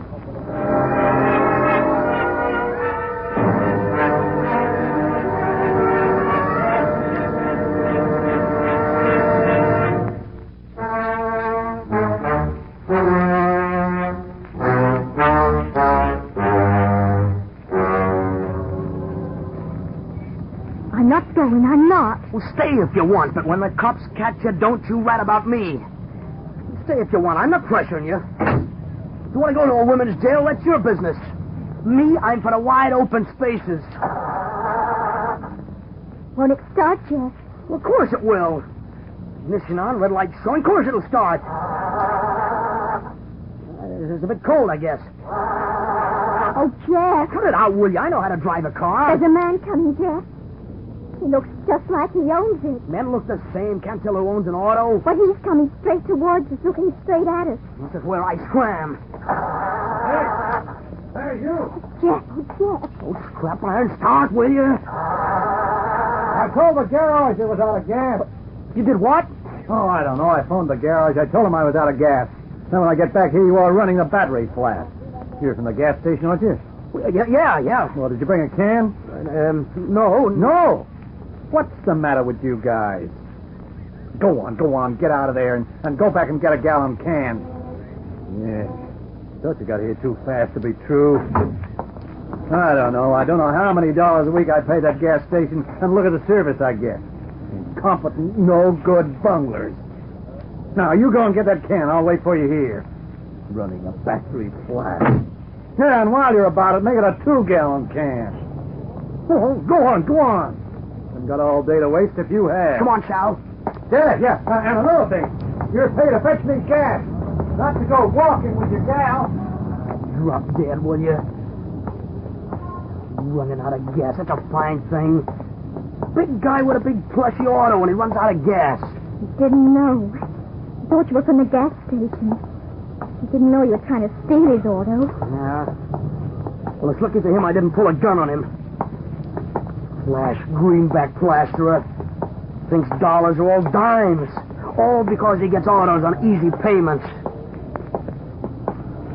Want that smile if his greasy kiss up pretty quick. I'm going back to slug him. No, Jeff, no. The cops are after you already. Start a brawl and they'll get you for sure. Well, it's lucky for him. That's all I can say. Lucky for him. Dumb clucks. Gee, I want to smash somebody. That's what I want to do. I want to smash somebody. Oh, what's the use? Don't feel too bad, Jeff. I don't feel bad. I feel fine. Sure you do. Let's go home, Jeff. Home? Not on your life. I'm finished with home. As far as I'm concerned, it's white. Gone. Finished. I never did have a home. I haven't got one now. I'm a lone guy making my own way in the world. You know what I'm gonna do? I'm gonna do something real big, real tough. What, Jeff? Yeah. I'll leave my mark, get my name in the papers real big. Murder, that's what. You're joking, of course. Joking? Was I joking when I held that guy up? Was I kidding when I made a snatch for that car? No. Well, in a way. Murder, big time job, somebody big. I'm gonna show him. I'll make him sit up. I'll make my name known. People will say, you see that guy? Big time, headline stuff, biggest hoodlum in town. Yeah, I know. Come on around here, up the street. No, Jeff. I've had this. I don't want to go on. You're scared. Scared girls, they give me a pain. I'm not scared. I don't want to get into trouble, that's all. Come on. But I don't want to go. I want to go home. I don't want to go with you anymore. Listen, Sally, you walk out on me now and I go to the cops. Maybe they'll get me, but they'll get you as well. And you're nearly 18. That makes you responsible. That means you're not a juvenile delinquent. That means you get into more trouble than I do. Now, are you coming? I know I ought to. I know you'll end up in real trouble. That's what I'm looking for, baby. Trouble. Where are we going? Up here. Quiet street. You know who walks down here every evening? Jack Trammell. That's what. Jack Trammell? I've never heard of him. Oh, Jeff. Please, let's go home. No. Jack Trammell. I know a kid works for him. Jack Trammell's news. Novelties and what have you, worth a fortune. And he's marrying a European princess or something. Yeah, he'll do. Do for what, Jeff? Yeah. His name will make news. Maybe too much. Could be pinch the publicity from me. Pinch? I'll get even with them all. They're gonna suffer, not me. Jeff, what are you thinking of? People will have to learn to leave me alone. They'll see the headlines, but it'll be too late.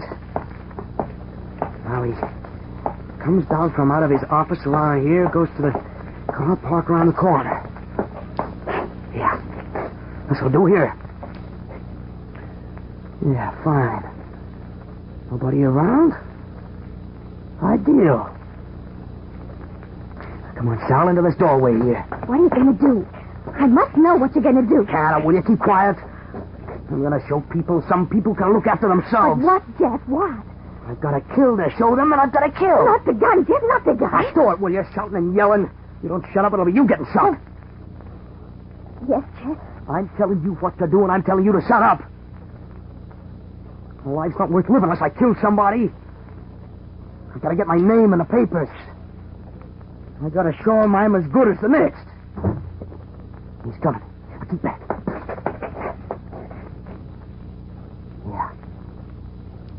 Yeah, that's him. Marrying a princess. He's coming this way. Oh, boy, is he going to get it. Don't do it, Jeff. Don't. Shut up.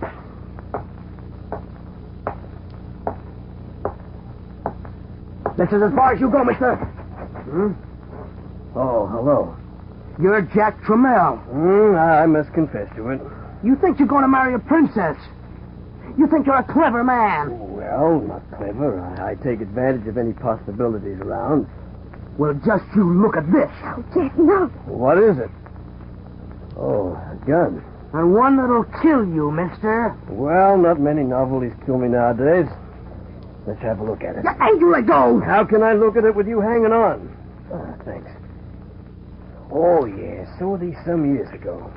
Used to be very popular during the war. No demand for them now. I'm sorry, Sonny. Afraid I couldn't place it for you. But it's a gun. Made like one. Press the trigger and a cigarette pops up. Ah, yes. Want one? No? Oh, well, as you offered me one, I'll take it. Thanks. The other end, the barrel end, used to be a lighter. Yeah, it still is. Well, thanks a lot. Sorry I couldn't use it. Good. The big, tough hero. The big man. Why don't you go and play with your toys? Look, I can explain, Sally. I knew it wasn't really a gun. I wanted You wanted to impress me. Go on home, baby.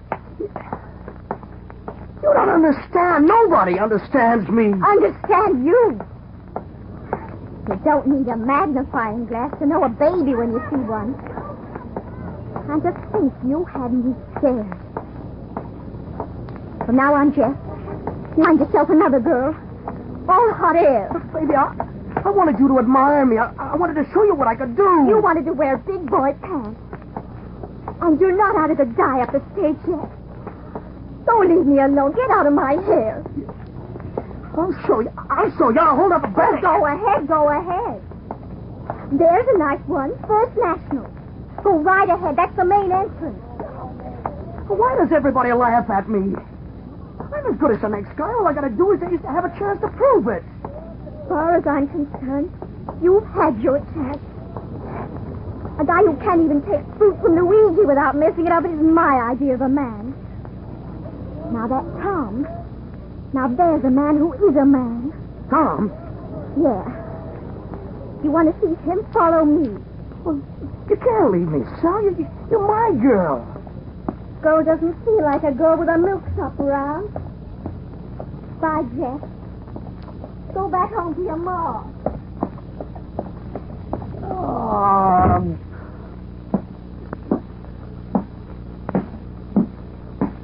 Good as the next guy.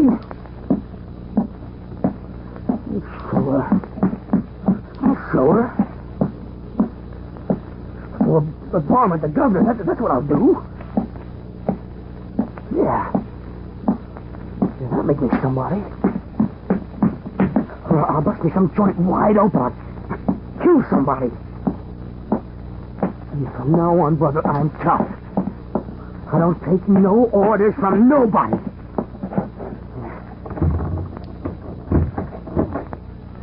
That you, Jeff? Yeah, Ma. I've been watching the TV. Have you been out? Well, didn't you know I'd been out? No.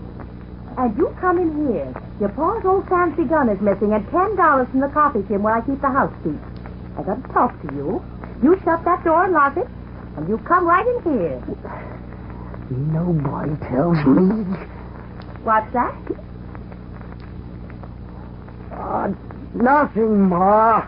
Well, you come in here before I get the stick to you. Yes, Ma.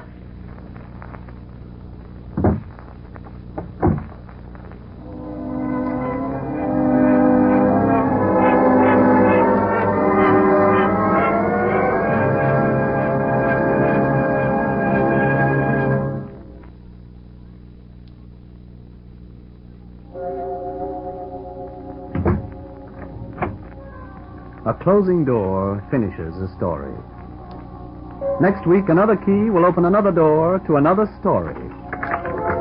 Mystery, romance, or adventure all start when a door is unlocked by the key.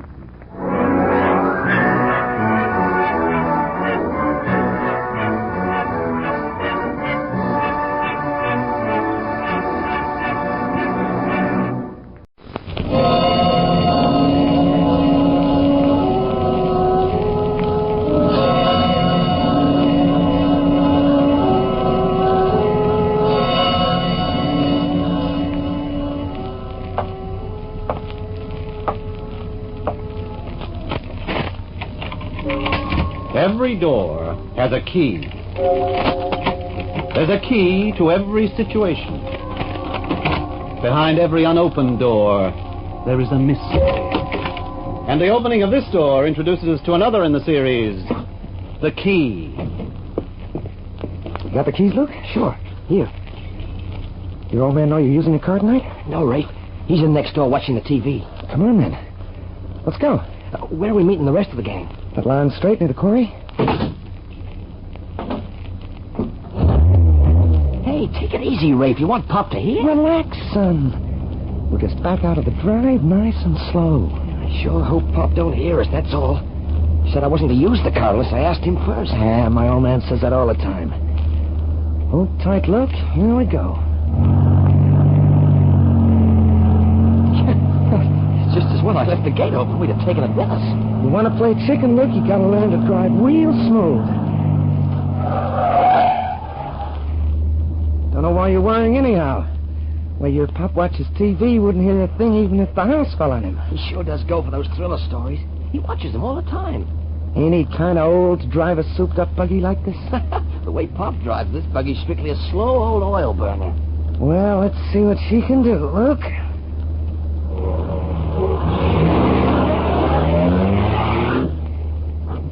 Hey, Luke, she's sweet. Let's not wait till we meet up with the boys, huh? First car we see... There's one coming now, right? Okay, hold tight. First time you play chicken's the worst. After that... He's dipping his lights. Like watching a man haul down his flag. Here we go. Look at him, Luke. Just a pair of headlights and he's scared stiff. Now let's pull right over and... Look at the hitting range. You back down. He's chicken! Luke, he's chicken! We hit him, Luke! Let's get out of here fast! His car's turned over, Rafe. We hit him. What for Pop's sake? Rafe, you wanted to join the gang, Luke. Now you're in, son. You're in.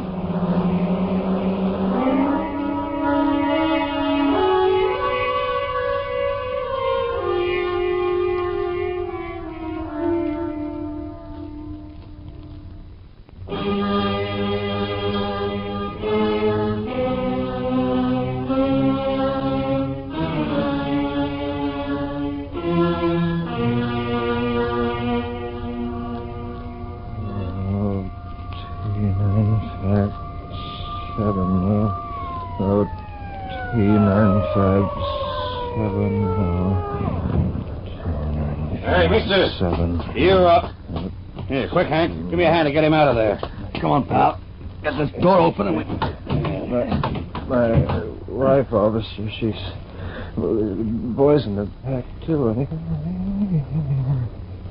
Yeah, lift him out gently, Hank. Yeah, okay, I got him. Okay, here we are. Yeah. Just as well he's out to it, Hank. Did you see his wife? Yeah. Guess we'd better get them out. Looks like another guy in too much of a hurry to get home. So you figure there's any hope for the other two? Let's wait for the ambulance. Yeah. If the doctor can help those two, I'll give you a month's pay. Oh, over here, Doctor. Two of them. Woman and boy. Where? Oh, yeah.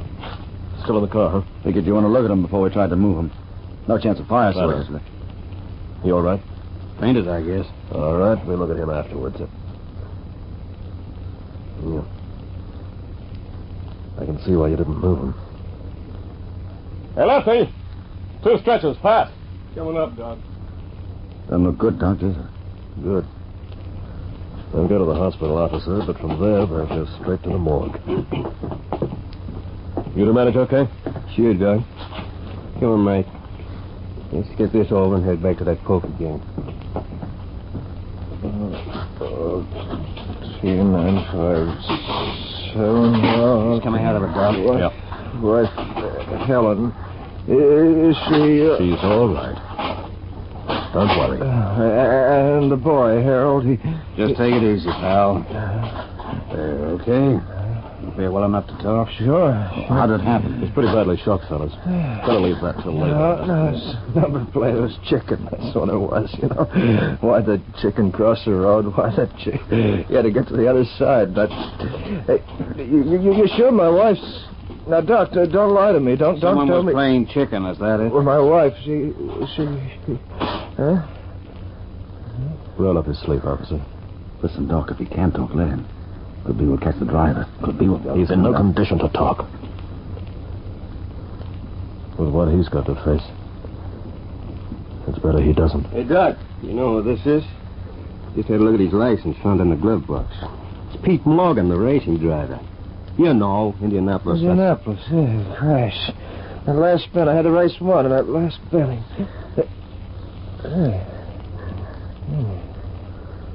Okay, officer. Roll his shirt down. He'll be all right now. You going to be the one to tell him, Doc? Yeah, I guess so. When he wakes up. That's how you get to be real successful in the medical profession, officer. Telling guys like Pete Morgan what's happened to their wife and kid. Better you than me, Doc. Chicken. That's what he said. Telling him is one road I sure don't want to cross.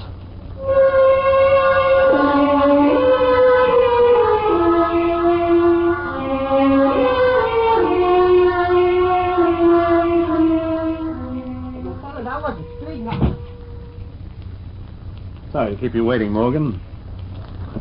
Spotted trouble with the driver trying to bribe the cop who booked him. I'm in no hurry, Lieutenant. No? I guess, my saying I'm sorry about your, well, I don't suppose it helps much. No. Well, I asked you to come down to the station house, Morgan, for one reason. I've been all through this statement of yours, and I figured you might want to add to it. Such as? Well, the traffic cop who found you claimed you was muttering something about chicken when they pulled you out, on a number plate. So? So this statement of yours doesn't mention that at all. Now, I know it's going back over something you'd rather forget. But if you can help us in any way... I'm sorry, Lieutenant. I was just delirious at the time, I guess. I didn't know what I was saying. Yeah, all right. Supposing you tell me just what happened once again. Car skidded, that's all. And you expect me to believe that a racing driver of your experience couldn't control that? That's right. And there was no question of another car being involved. That's right, Lieutenant. If there had been, Morgan, you're giving the driver the chance to play chicken again by covering up for him. Oh, let it go, Lieutenant. You figure I'd cover up for the guy who killed my wife and boy? No, but I can't see... Supposing there had been a fella coming at me. Well, you say some kid in a hot rod, and I'd been able to get his plate number. Well, what would happen to him? Oh, well, we'd pull him in, he'd go up on a traffic homicide charge. And then? A jail sentence, a stiff one, or reform school. Oh, that's the theory, but not always the practice, Lieutenant Dodd. Now, listen, Morgan, the law can be twisted, Lieutenant. It can be beaten. If this is just a theory, you're sure worked up about it, Morgan. Listen, Lieutenant, a man who earns his living the way I do, driving fast cars and taking risks on a track, always gets wound up about a thing like this game of chicken. And why not? The practice ought to be wiped out, but because teenagers are the main participants, they get warnings and fines. What would you do? Me? Well, that's a good question, Lieutenant. What would I do? I'll give it some thought. Let you know when I've got the answer. Do that. You want this statement of yours to stand? Yeah. Anything else, Lieutenant? No. Thanks for stopping by. I'll be seeing you, Lieutenant. Oh, Morgan. Yeah? On the left-hand door of your car, there was a long dent right along. A smear of light blue paint. It couldn't have happened in the accident as you describe it. No? How did it happen? Well, I can't remember, Lieutenant. Light blue paint. Yeah. Thanks. Hey, Morgan. Yeah. Oh, that's you, Callahan? Yeah, he's leaving now. You keep tailing him, will you? Okay. Yeah, I want to know every place he goes. What's that? Of course I'm sure of it. And for some reason of his own, Pete Morgan is covering up for the driver. That's why I want you to keep following him. He just might try to handle this himself.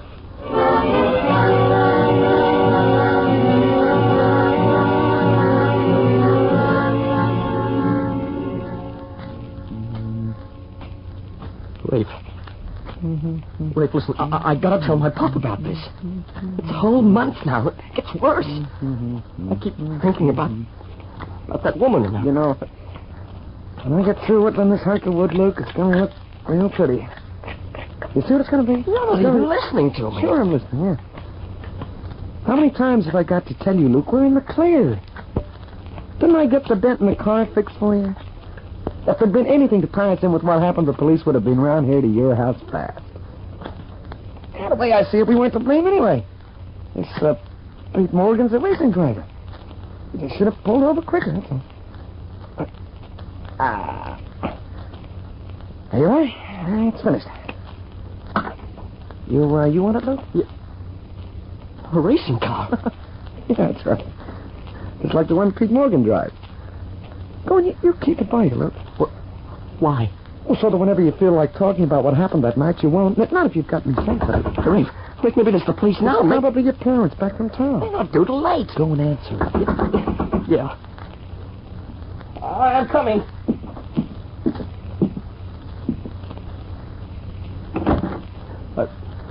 What do you want, mister? You mind if I come in, son? My pop isn't home, mister. He's no? not... Well, I'll just come in and wait. Well, mister, I don't think my pop would like you barging in this way. Well. Some of it isn't the famous Pete Morgan. What? I've seen your picture in the papers lots of times, Mr. Morgan. What do you want to see my pop about, Mr. Morgan? The plate number on his car, son. You tell me if I'm wrong, but isn't it OOT 957?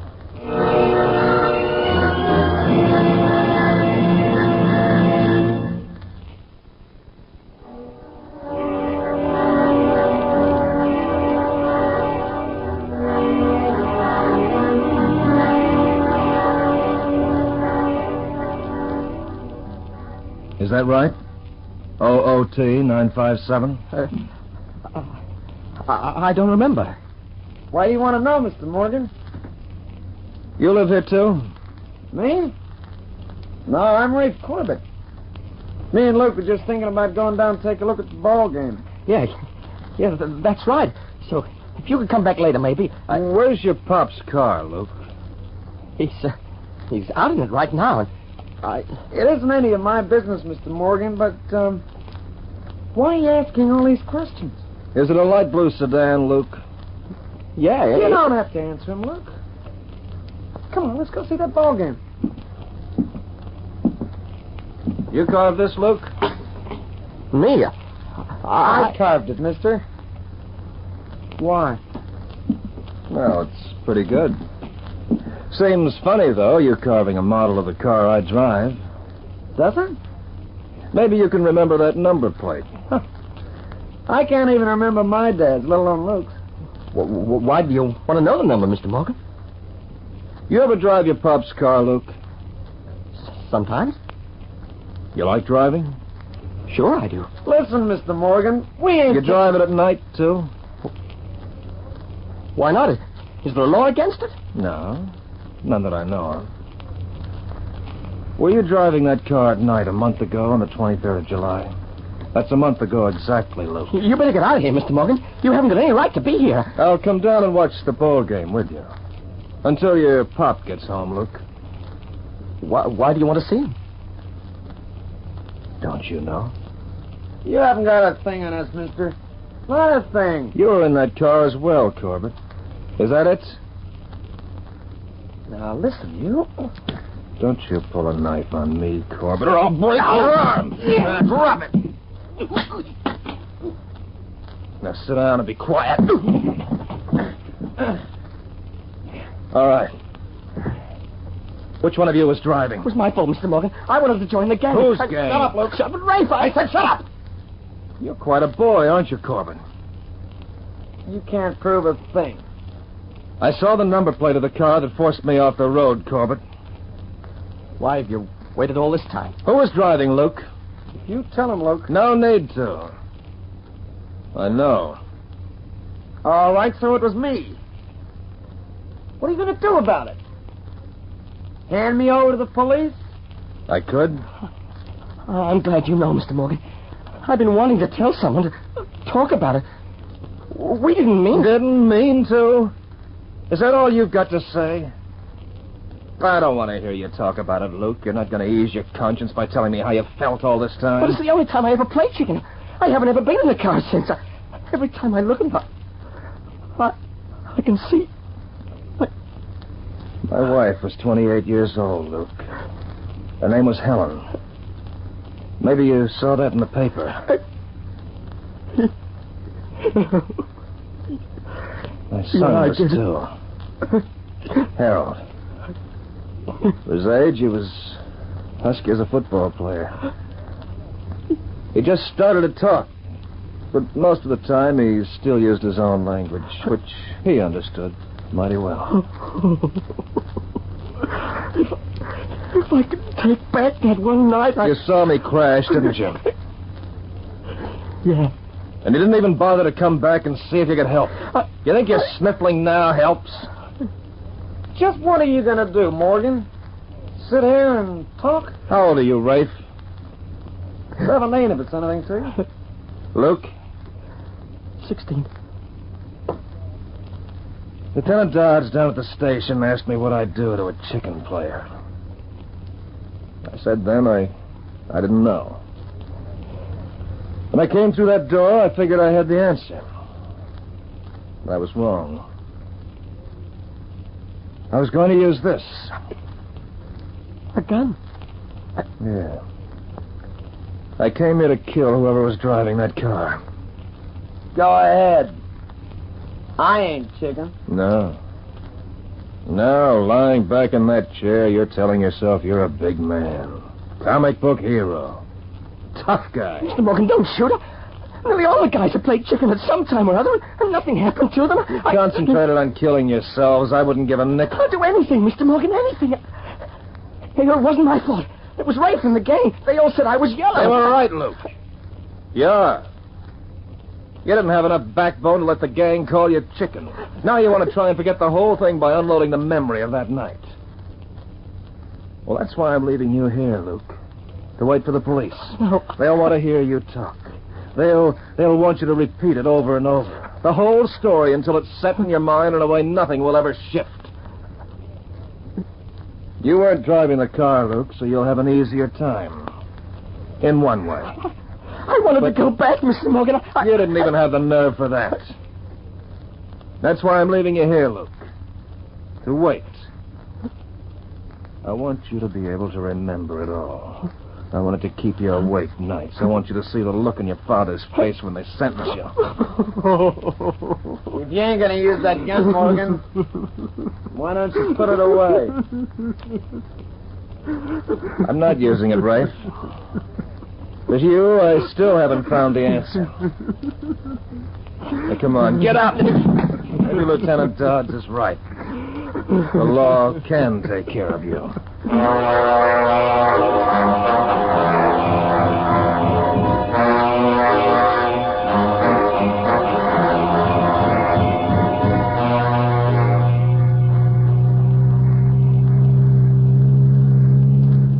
Figure Luke will still be there in his house when the cops come, Morgan? If he runs, they'll find him. You sure ain't taking any chances, are you? You know, if it wasn't for my hands being tied, I'd jump you, Morgan. When Dodds sees you, he'll take that rope off and replace it with handcuffs. One thing won't worry me none. The look on my old man's face when they sentence me. I guess he'll be too drunk to hear anyway. Shut up, You know something, Morgan? I got a big kick out of driving Luke's car that night, yeah. Big lift. Reform school, eh? Maybe jail. Guess I might get 10 years. But I'll be out on parole before you can spit, Morgan. If you want to get down to that precinct station in one piece, Corbett, just stop talking. I ain't scared of you. There's no law against talking, is there? You know, maybe I'll stand up in court and say I'm sorry. It was all a mistake, and could be I'll cry a little. Poor, misunderstood teenager. You're a murderer, Rafe, as surely as if you'd pulled a trigger. But how are you going to prove that? All I need's a mouthpiece like they have in the States. Shut up, Corbett, shut up! Shut up. You know, they tell me reform school's pretty swell these days. It'll get me away from my old man, anyhow. Maybe I'll get to learn a trade, and then in a couple of years I'll be out. But Morgan, that won't help you any. That won't... What are we stopping?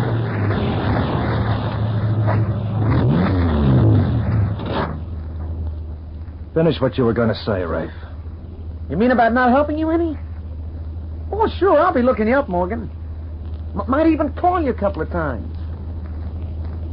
But that won't bring back your wife and kid, will it? Get out of the car, Rafe. What, like this? You don't need your hands untied to run. There's a sheer drop on one side of the road, Rafe, and a steep bank on the other. No, listen, what do you... You got the kind of brute stupidity that shouldn't be allowed to live, Rafe. Not even a reform school.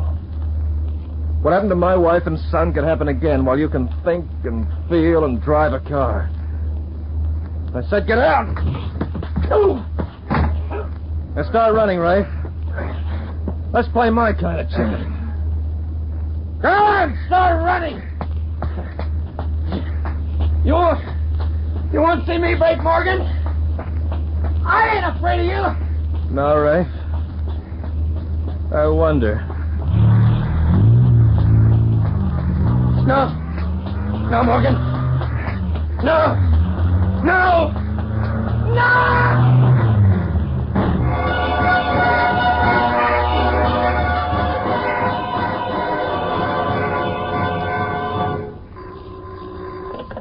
Lieutenant Dodd speaking. It's Callahan, Lute.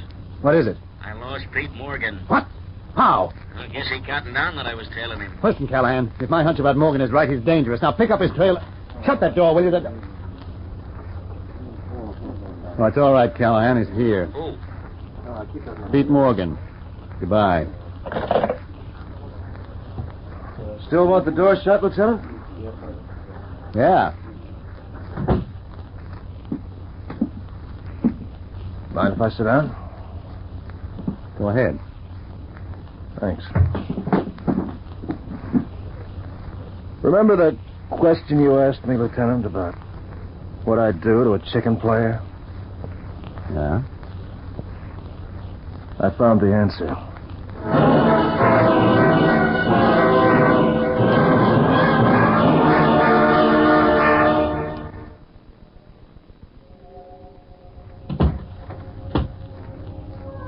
A closing door finishes a story. Next week, another key will open another door to another story. Mystery, romance, or adventure all start when a door is unlocked by the key.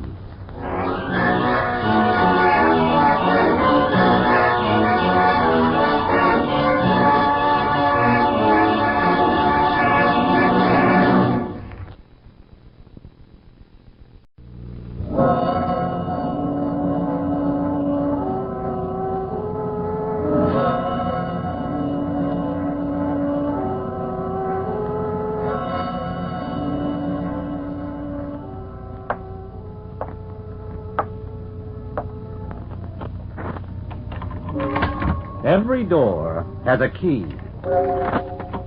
There's a key to every situation.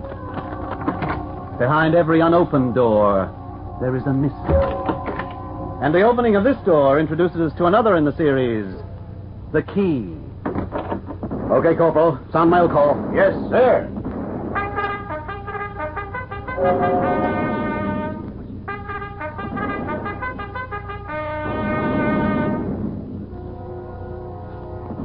Dad, dear, this letter is the hardest I ever had to write. And I guess it's not one you're going to like. If I weren't such a coward, I suppose I'd wait till you come home on furlough. But maybe this is the best way, after all. I know how you hate scenes, and I don't know how I could tell you this to your face without creating some kind of a scene.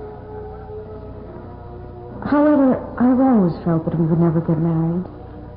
That you really wanted some kind of out from me. Well, you could say I'm giving you out bad. Because I'm afraid I've been untrue to you since you went back to Korea. I know this will hurt you, and I really don't know what else to say.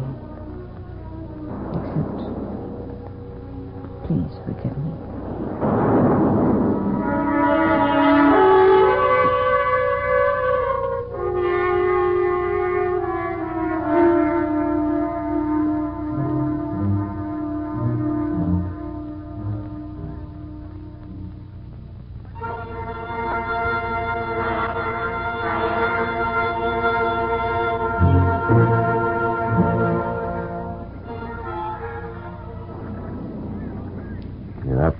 Sarge. How many? I don't know. A couple of dozen, I guess. Well, a dozen we can take. Pass the word. Are you crazy? In the pitch dark? They'll mow us down. We're supposed to get back to HQ tonight, remember? Yeah, we're supposed to get there.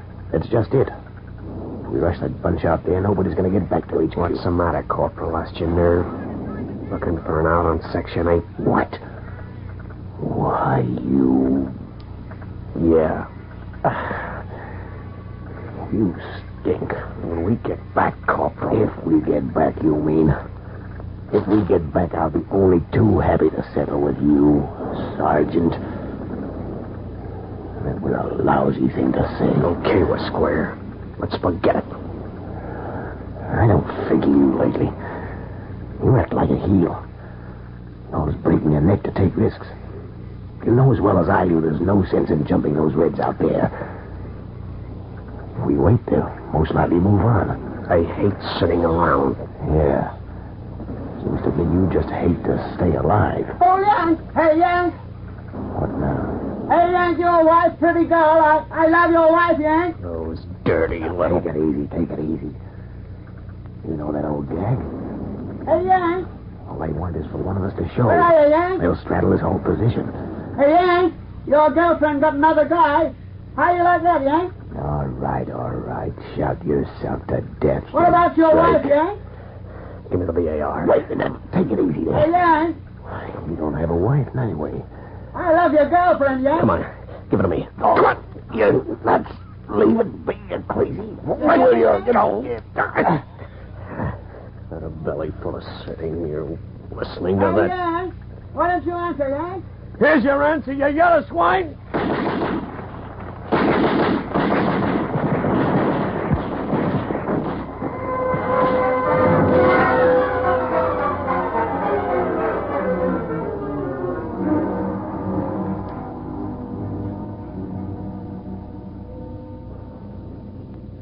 Mighty poor effort, Sergeant. I guess you know that. I did what seemed best at the time, sir. Yes. Well, your best was to lose 6 men, including Corporal Harvey. We're short of men here, and shorter of non-coms. I can't afford to let you make too many showings like that. Yes, sir. If I wasn't so short of sergeants, I'd have one of your stripes right now. So consider yourself lucky. But next time, I'll break you to the ranks, so help me. Now get on the ball, Sergeant, and stay there.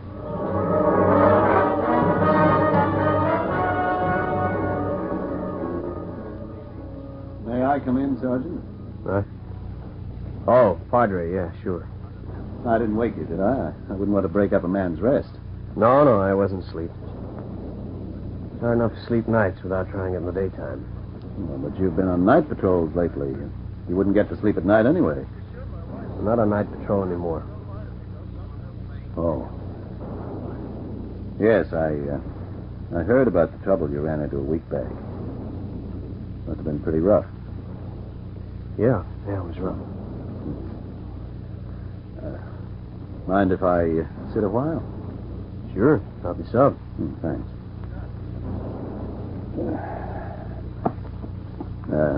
Smoke? No, thanks. You know, I was thinking, Brad, it's quite a time since you had a furlough. Man gets beat up after too long a stretch out here, and sometimes the top brass gets forgetful of that. There's a war on, Padre. A man can't expect to take a rain check on combat duty when he feels like it. Like me to have a word with the CO? Sometimes he'll take notice of me. Not often, but sometimes. No, thanks. I'm okay. You want to help out? There are plenty of guys who need it. You need it, Brad.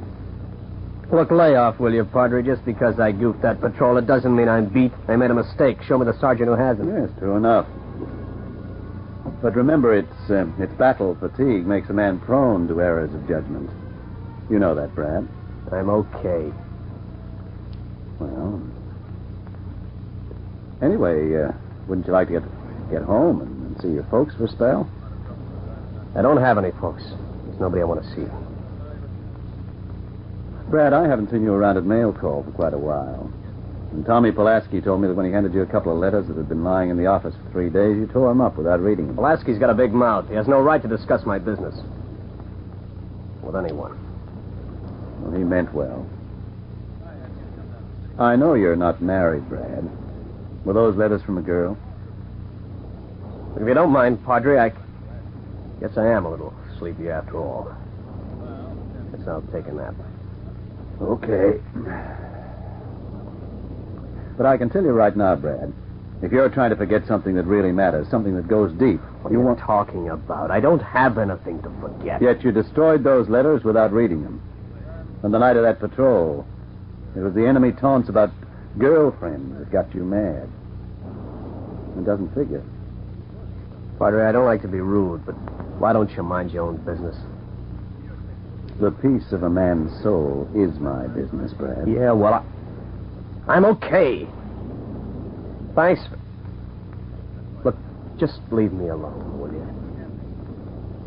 I guess maybe you're not much of what they used to call a praying man, Brad.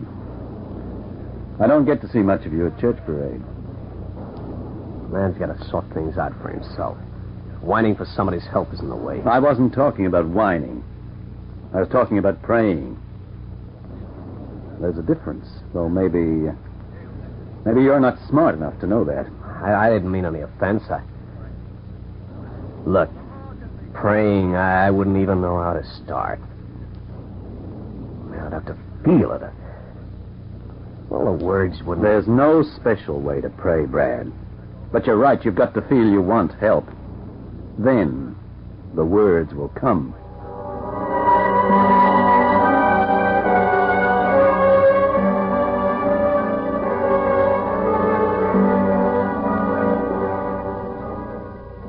Padre. Yes, Lieutenant. Padre, better get out to the hospital. The patrol just come in. Some of the men are in a bad way. Oh, I'll come right away. They struck real trouble over toward Bruno's Hill. If it hadn't been for Carswell... Carswell? Brad Carswell? The Sergeant Carswell? Yes. Bombed the machine gun position from the rear. They had the section pinned down. If it hadn't been for him, none of the men would have made it back here. Funny, I had him figured for a guy that was going to pieces. But he sure did a job this time. Yeah, sure enough, Padre. That's the way it was. Them Reds had us sitting there just waiting for them to take us any time they wanted to. Wasn't nothing we could have done, no. And, man, I tell you, I had to wait... Excuse me, Padre, but anyways, that's just how it was. What about the sergeant? Him? Well, he up and turned the tables on them Reds, that's what. He went out there with 2 grenades and worked his way right around to the back of them enemy men till he was right on top of them, yes, sir. And I bust out laughing just to see the way he done it. And you bombed him out, huh? Well, he sure enough did. The way he was setting, it would have been like shooting fish in a barrel if it hadn't been for that Red seeing him up there and let him have it with them automatic pistols. Man, I don't know how he's alive, and that's a fact. Yes, he's badly shot up. One bullet struck his helmet, gave him pretty bad concussion. Yeah, well, they didn't shoot him up bad enough or quick enough, because he just dropped them 2 grenades right in their laps and wham! No use saying I ain't glad it was them that in that hole and not me. I'd be lying elsewise. I sure am real obliged to that sergeant. Well, I think you all are. The whole party's lame. Yeah, sure enough. He's quite a man, that sergeant. Hey, Padre, though, funny thing about him. Yeah, what's that? Well, I reckon you wouldn't have any chawing tobacco on you, would you, Padre? No, not right now, but I'll see what I can do about it. Thanks. I sure could use some. Well, as I was saying about the sergeant, when we was bringing him in, he was kind of unconscious, you know? Yeah?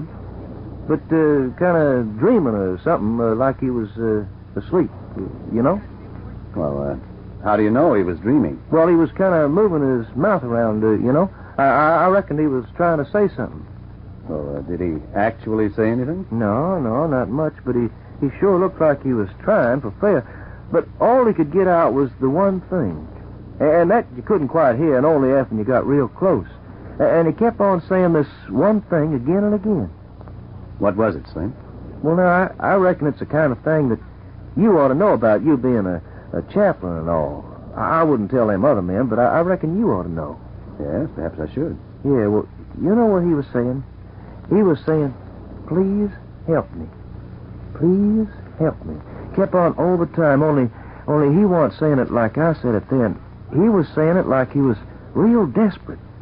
And he wasn't speaking to no man, neither. You know what I reckon? I reckon that man was praying.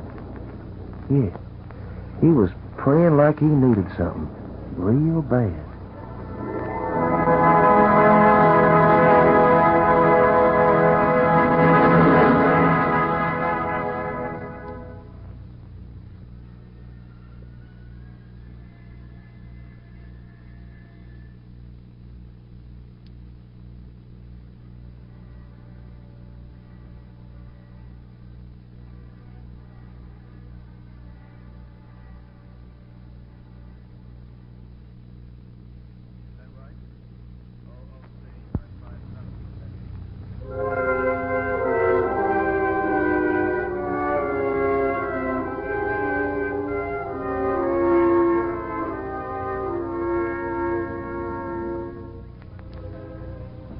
Good morning, boys. Mail call. Hey, mail call. Now, take it easy. I'll get around you all. Let's see now. Sergeant Greta Carswell. Three for you, Sergeant. Nice feminine hand, too. There you are. Private First Class C.H. Heatherweather, 2 for you. Oh, man, thank you, ma'am. They're from my wife, I reckon. Oh, lucky you. Oh, can you manage? I sure can. I can open them all right enough, but I reckon I might have to get you to answer them for me on account I can't write with this little old arm of mine. Sure. I'll be back in a little while. Private First Class R.M. Ridgway. Now, 2 for you. Here you are. Man, am I glad to hear from my little old Annabelle. That's my wife's name, Annabelle. See now, what'd she say? My own dear Slim. Boy, that's sure nice to read. My own dear Slim. Yeah, you went. Hey, Sarge. Hey, listen to this. This will make you laugh fit to kill. She said that. Hey, Sarge. Hey, you ain't reading your letters. What? Oh, yeah, I'll read them later.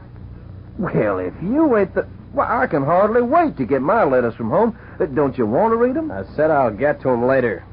Look, read your own mail. Never mind about mine. Yeah, all right. Just don't seem right to me, though. That's all. Let's see now. I'll be free in about half an hour. Soldier, would you like me to take your letter then? Yeah. Thank you, ma'am. That'll suit me just fine. Good.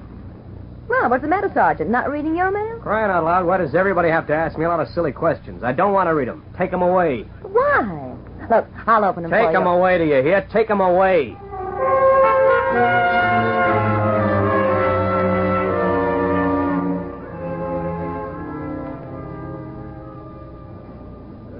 I sure hope the crop is real good, like you say, Annabelle, because I wouldn't want you to fool me none and say things was going fine if they weren't. You got that, Nurse? And say things were going fine if they weren't. Yep. Now, what else can I say? You got any ideas? Well, now, I don't know. What does she say in her letters? Isn't there something else you can comment on? Yeah, let's see. There's, I can't recall. Oh, yeah. I reckon I better say something about young Jeff. Jeff? Your son? Yeah.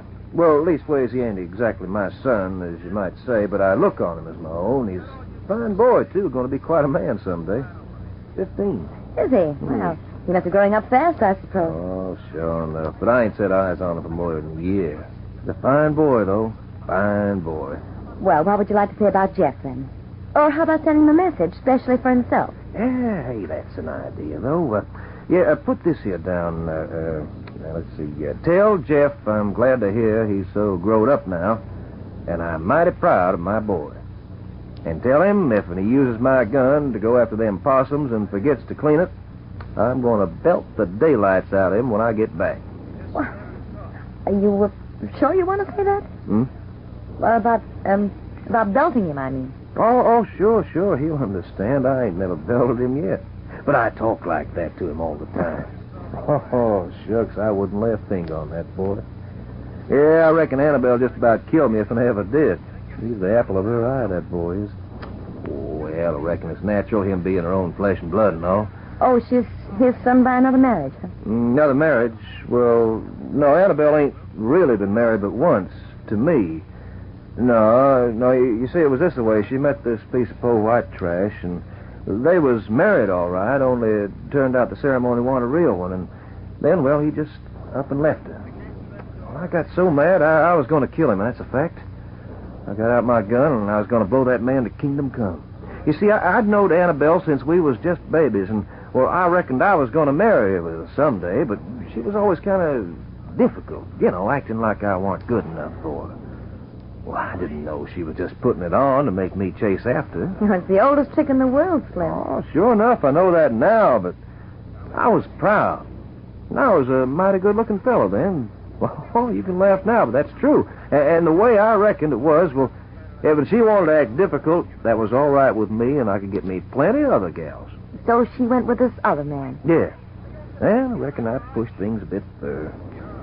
She got to think that I was serious about some other gal who just didn't care no more for her, and I reckon she must have been mighty unhappy at that. I know now, but I didn't know then. Anyways, I was all set to kill this man. But you didn't shoot him, did you? Oh, no, ma'am. I didn't. The preacher done stopped me. The preacher? Oh, yeah, ma'am. We have the all-firedest preachingest man in the town you ever did see. He preached fire and brimstone like he was the angel of the Lord himself. And he come up to me while I was walking down Main Street with my gun, and he said, "Slim Heavyweather," he said, "Slim, you got a killing look in your eye." And I said, "Sure enough." And he said, "Slim, you ain't going to kill no man."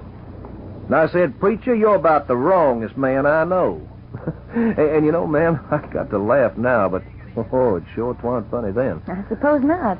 What happened? Well, he set to right then and there, right in the middle of Main Street, and he preached me right out of that killing mind.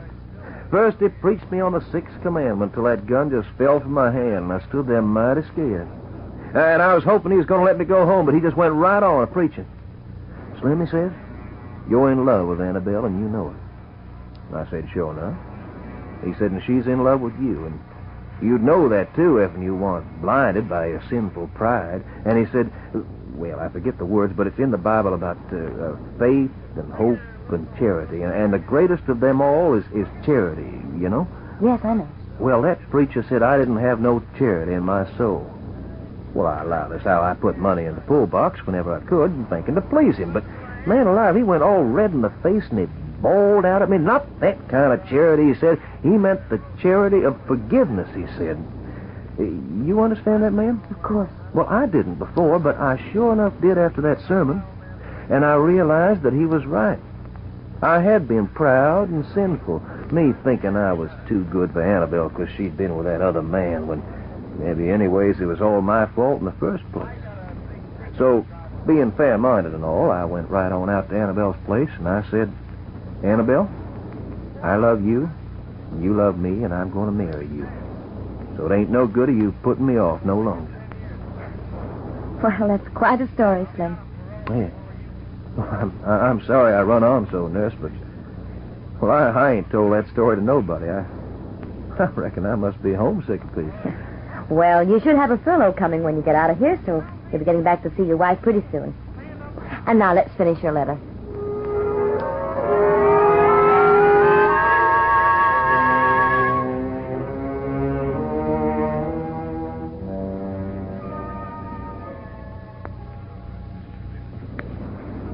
Hey, you asleep, Sarge? Oh. No, I didn't reckon you was. You've been tossing and turning around over there. Hey, do you think you could reach my chaw in the back here? I hid it in my drawer when the nurse was around, and now I can't reach it with this here little old arm of mine. Sure. Should be able to. Where'd you... All right, I got it. Here, coming over. Careful now. Thanks. Boy, I sure need that. Man, that sure tastes good. Say, Slim. Huh? I couldn't help overhearing what you were telling the nurse today. About your wife. Mm-hmm. Say, mind if I ask you a question? Personal one. Sure, you go ahead. You happy with your wife? I mean, knowing about the other man? Man, when I'm home with my Annabelle, I don't reckon there's a man happier in the whole world than me. She sure is a fine gal, and she loves me. And she's knowed that I love her, too, all this time that we've been together, and there ain't nobody going to come between us again. What that old preacher man told me was true enough. About the charity of forgiveness? Not only that. He said it wasn't only for me to forgive her, but for me to ask her forgiveness for making her feel so bad, so lonely that she could fall for another man. Hey, Sergeant, you mind if I ask you a personal question? Well, I reckon you'd be a mighty proud man yourself, Sergeant. I got you figured that way anyway. And, pardon me, but I noticed you got letters from a gal, and you ain't even got to read them yet. So I'd say you got woman trouble, man. Oh, but here's my question, Sarge. Did you ever bother yourself to tell your gal that you're so in love with her that it hurts? Or did you always just reckon she'd be around after you felt like marrying her someday? Hey, what are you doing there? What are you looking for? Letters. Where'd she put them? Say, can I borrow your flashlight? Sure enough. Go ahead. Yeah, sure enough. My darling, I can hardly write. My hand is trembling so. And if the ink is blotted with tears, I'm sorry, but I can't help it. I just can't. Oh, my dearest, of course I'll marry you. You never could be anyone else for me anyway. I love you. I can't think how I was ever stupid enough to imagine any other man could take your place. Nothing I have done could ease this desperate longing I've always had for you, Brad.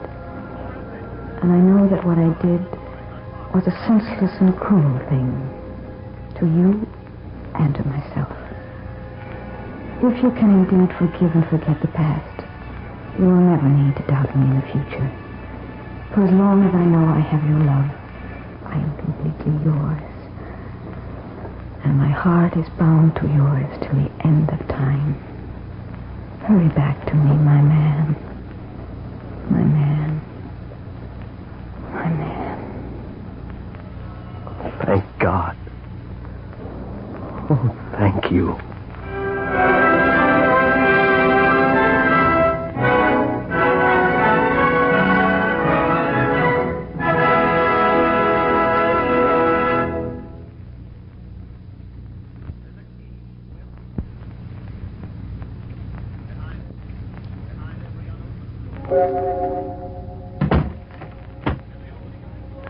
A closing door finishes a story.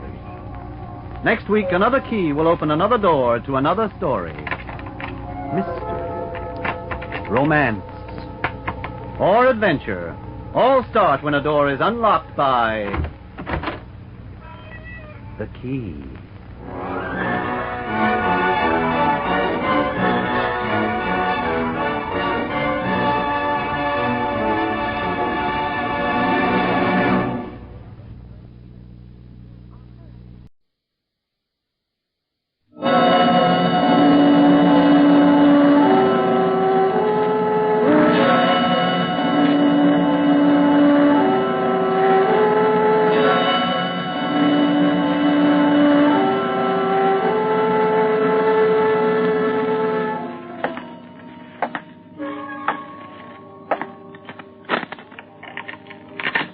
Every door has a key.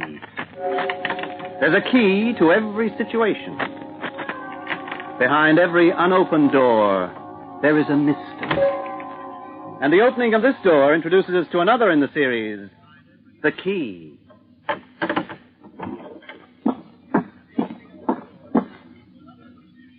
Try this one. Done in a second. No deception, ladies and gentlemen, just a trick.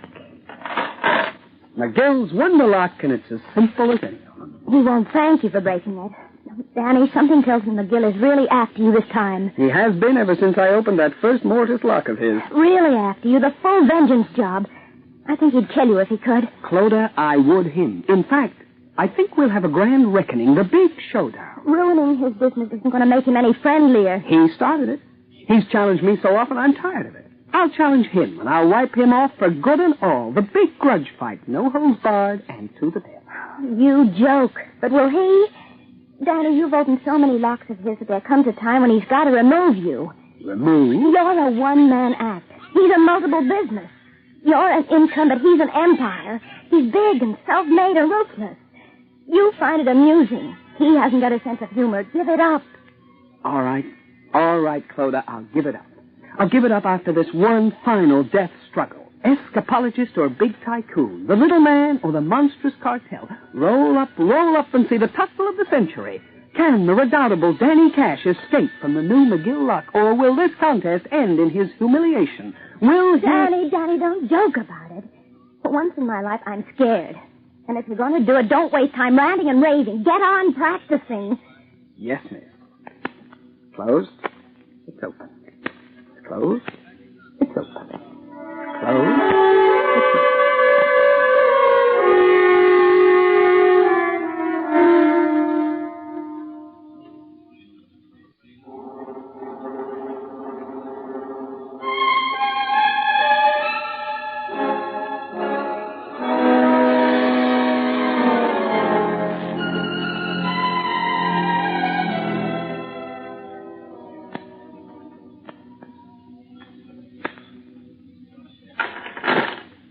That's it. It's easier than the clasp on a necklace. One week, McGill chews dust. McGill, the maker of putty locks. His locks may be putty, but he isn't. Has anything happened, Danny? Happened? No, why should it? That burglar alarm? Oh, that. That was fixed. Well, you never know. Snoopers and spies and pale white things trying to find out more than they should. Clodagh, I may be light-hearted, but I'm not a fool. Aren't you? Houdini might have found the tank a little difficult, but there's no reason why I should. A bath. I must remember to have the water heated. Houdini nearly died.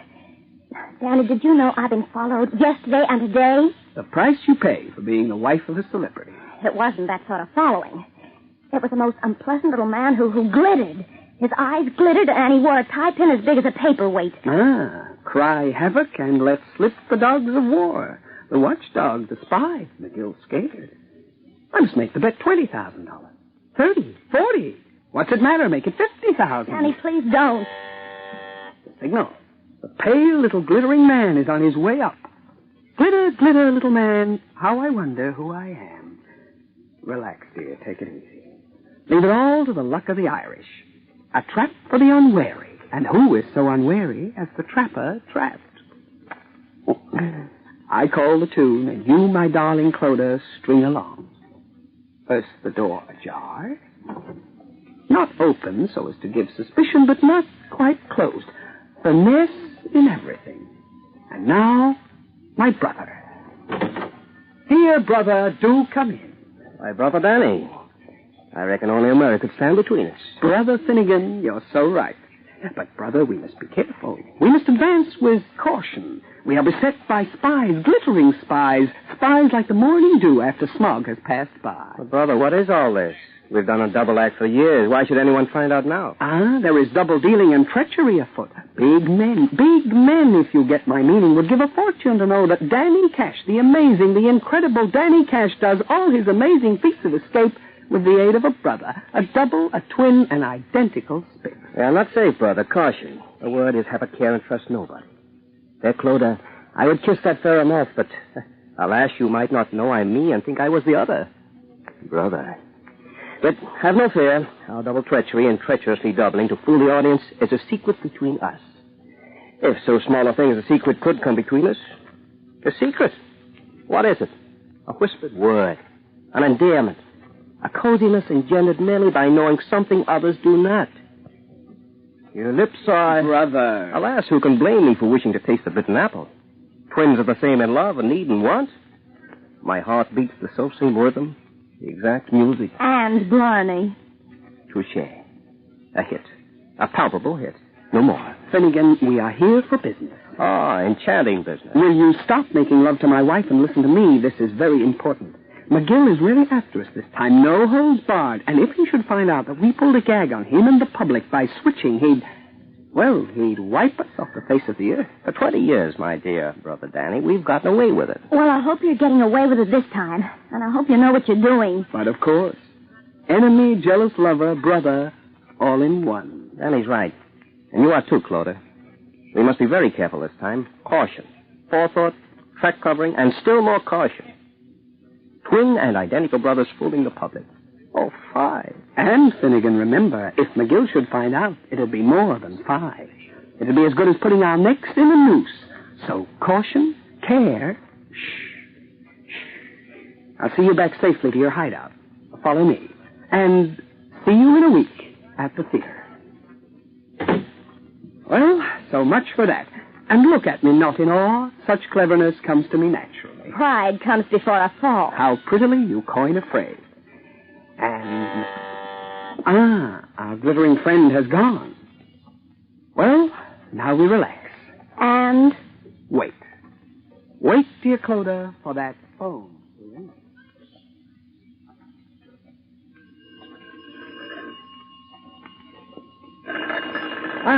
Patience brings its own reward. Bet you $1, it's McGill. Hello? $1. Don't tell me, let me guess. Why, a voice like a rusty lock could only belong... Cash. Listen to me, Cash. $100,000 on the outcome of a week tonight. My dear fellow, make it 2, 3, 4, if you like. I'll tell you what, let's make it the round $500,000. You haven't got $500,000. I soon will have. Let me see. All right, done. I'll give it to the papers. You've gone too far this time, Danny Cash. And talking of cash, we'll make it cash. Cash on the nail. Cash at the theater. You come to the theater with $500,000 in cash. You're cash this time. Goodbye. Rush in, sweet McGill. Rush in. Danny, you haven't got $500,000. Oh, this apartment, the furniture, my insurance and yours, the car, jewelry. Oh, I think we'll make $500,000. You'll make it without me. I've made that jewelry by hard work, keeping you from spending it. And you haven't got any insurance. They wouldn't. And as for the car and the apartment, they're mine. You gave them to me. Honey, lover, lamb, what we have is ours. Oh, it's no good, Danny. The dawn in the morning, I don't keep that from you. You sleep. The silver of the moon and the music we've shared. Clodagh, darling, this is me, your own husband, the light of your eyes asking you. No. Honey, lamb, I've never asked you for anything. You know the world, the gold and the silver, and all I have is yours for the asking, and my love. My love in my heart that overflows. Clodagh, darling, ask me and I'll snatch a star to put in your hair. I'll waft clouds round your shoulder and have the night to cloak you in midnight and make all the...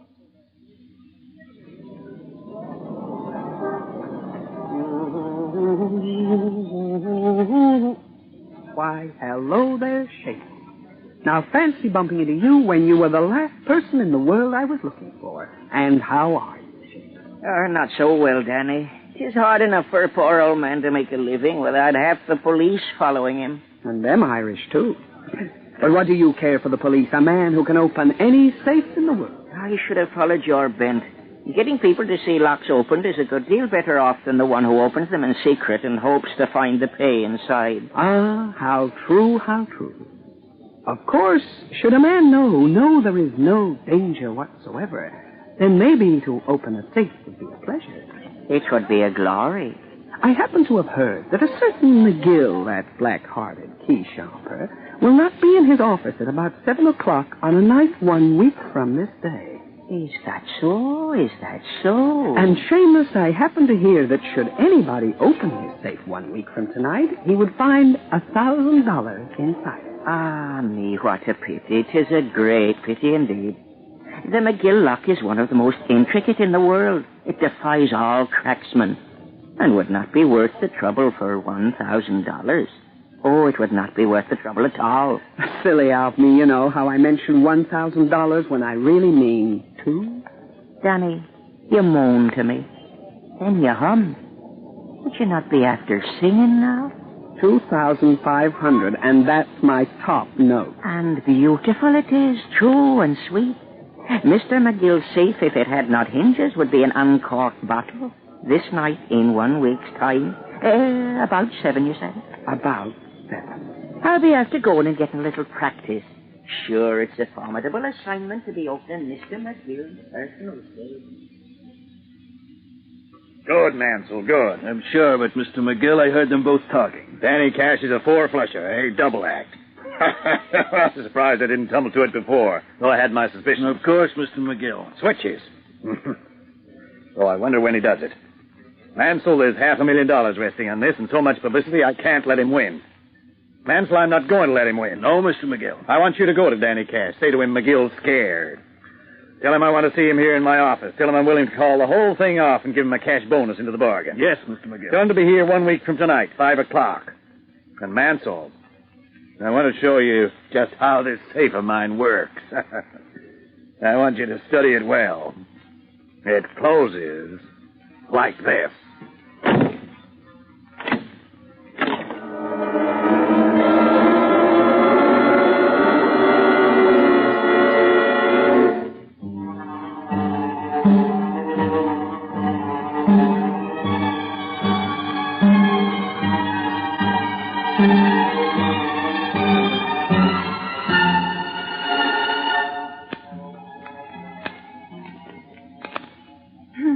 Fast, Danny, but it may be more than dexterity you need to beat McGill. His lock is punk, and he's beaten already. Clodagh, dear, every man has his price, and every man his pattern. McGill has kept more than one man quiet by a device you'd expect him to use. He'll beat you. So he will. But being beaten doesn't matter, so long as you win. And the loser of this little epic will lose the lock. An escapologist or a lockmaker, neither of us could stand up to the publicity blast, should he lose. Therefore, I'm not going to lose. If you lose, we won't have the clothes we stand up in. As good an excuse as any to go to bed. Now, don't you worry. Clodagh, love, tonight you'll be worth $1 million. Goodbye, sweetheart. Where are you going? McGill, the great man, has spoken. He wants me at his office. What for? He says because he's scared and wants to pull out. I say because he's scared and wants me to pull out. Pull out, put out. Like a candle. Nothing. Don't go, Danny. Stay. Don't go to McGill or the theater. Light of my love, I've got to. There's nothing so poor as a frightened man. Besides, I'd like to retire before anybody discovers how I do my escapes. Now, don't you worry. You'll be at the theater at 8 and watch your Danny live up to his name. See you later, sweetheart.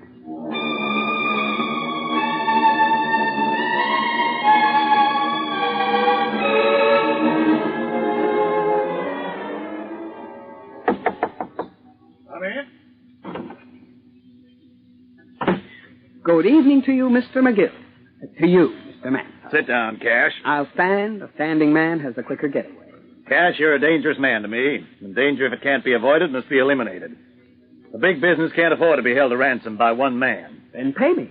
Pay me and let me go. I'm not greedy. I'll take the $500,000 you're going to lose tonight anyway. I sent for you because I know you are greedy.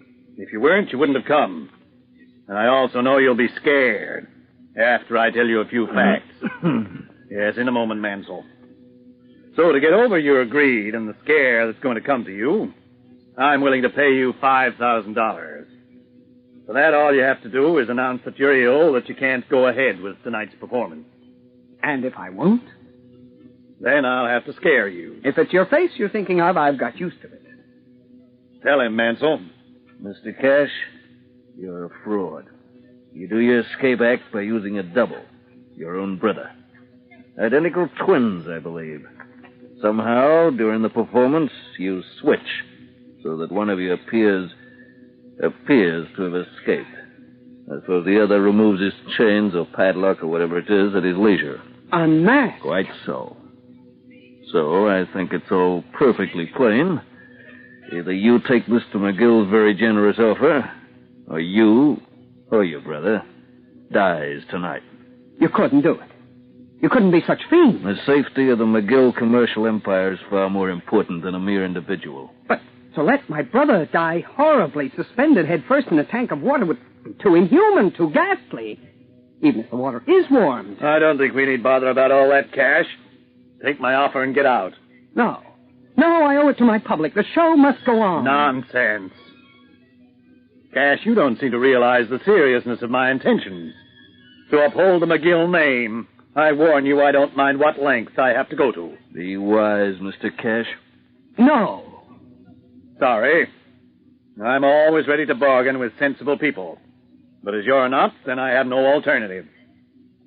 Will you walk into my safe, or do Mansell and I have to carry you? No. No, not that. Please, Cash, no shouting. The staff have all gone, and beyond us three, there is nobody. All right. All right. You win. Oh, sorry, Cash. You've had your chance. I never go back once my mind is made up. The safe, please. Reconsider. Think. My wife. You should have thought of her before. The safe, please. I'll fight. You'll have to beat me first. Mansell. Can't I persuade you, Mr. Cash? As Mr. McGill says, once his mind is made up... Very well. But you haven't heard the last of this. Will I be able to breathe? It has been occupied before. The last man was still alive after 12 hours. We'll let you out after you fail to appear at the theater. All right, close the door, Mansell. Pleasure. I warn you, I can escape from anything. I can... Think we're being wise, Mr. McGill? After all, if his brother does go ahead and gets drowned... No, don't be silly. Would you if you were his brother? No. Oh, there's no danger. With him locked up, there's no danger to McGill Incorporated either. Come on.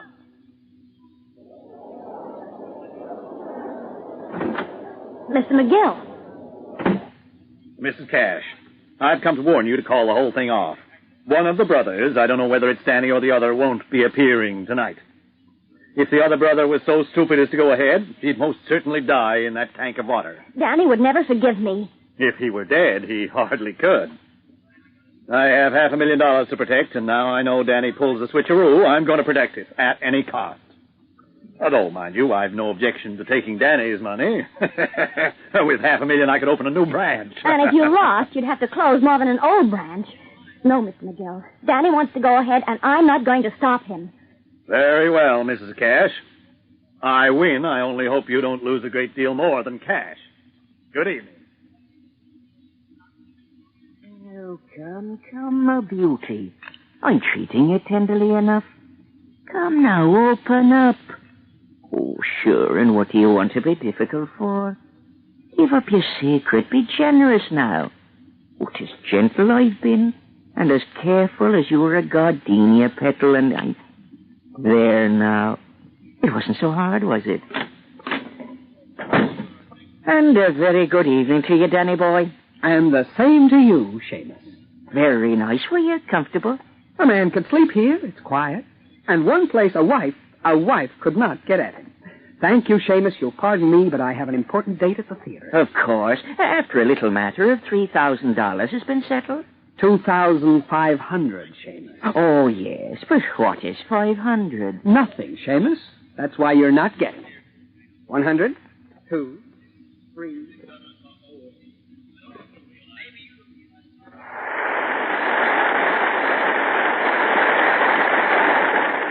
Ladies and gentlemen, as you know, I challenged Danny Cash that he could not open my latest lock. He, in fact, was so sure he could, he agreed to try while suspended headfirst in this glass tank submerged in water. Well, ladies and gentlemen, I'm sorry to say Danny must have had a change of heart, because he hasn't turned up. As you see, on this side under guard is my $500,000 saying Danny couldn't. On that side, his $500,000 saying he could. Well, as he hasn't turned up, under the rules of the county... Ladies and gentlemen, a slight delay, but nothing of importance. With your kind permission, I will now demonstrate just how ineffectual Mr. McGill's lock is.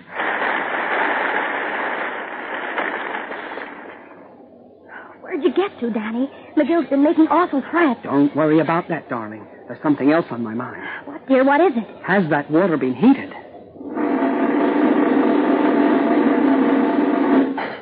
Wish me luck. Luck. Mrs. Cash. Mrs. Cash, he's not really going ahead with it. If he's not, he's putting up quite a show. But I happen to know. Mrs. Cash, his brother isn't here. He won't be able to switch. Though how he was going to, I wouldn't know. But, Mrs. Cash, you've got to stop him. There'll be a terrible tragedy. Mr. McGill, when it comes to $1 million, I don't interfere with anybody. And it'll be too late now anyhow. Oh, dear. He'll never do it. Never. He'll drown. 5 seconds. 10. Upside down in the glass tank. He hasn't got a chance. Not a chance. He can't do it. Half a minute. Oh, dear. Oh, dear. Oh.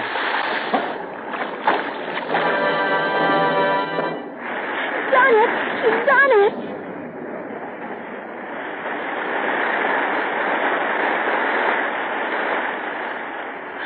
Oh, darling, I never thought you'd do it. Give me my dressing gown. Well, thanks. Gee, I thought I was going to die in there. Die? The water wasn't heated. Hello, McGill. Thought I couldn't do it, eh? That $500,000 of your money says I did. I get it. A frame. You're yourself. You never had a brother. Got out of the safe, eh? Came here. All right, you pulled a clever one. Let Mansell think you had a brother. Let him tell me and let me bet $500,000. Clever, all right. Let me tell you, I'll fight you to the death, beyond if need be. Somehow I'll get squared with you. If it's the last thing I do, I'll get you, Danny Cash. He will. He means it. Doesn't matter. From now on, I'm retired. Hey, get those guards around that million. Have it guarded till the armored car comes to take it to the safe deposit. Come on, honey. Get changed and let's get out of here. I've never been so scared. Nor has McGill. He thought he'd murdered you. I wasn't too happy myself. If Seamus hadn't been a real master locksmith, it might have ended differently. $1 million. We always said we'd make $1 million, and we have. And don't try to make it 2. No fear. It's Europe for us. An everlasting holiday. No more dressing rooms, no more escapes. We've really freed ourselves this time. Hello, Danny. Finnegan, get me out of these padlocks. McGill's made a good job. Reckon the only way I'll get free is by a hacksaw. Whew, I only just made it. Another 2 minutes, and I'd have been too late to make the switch. Here, try Seamus's master key. Maybe that'll unlock these.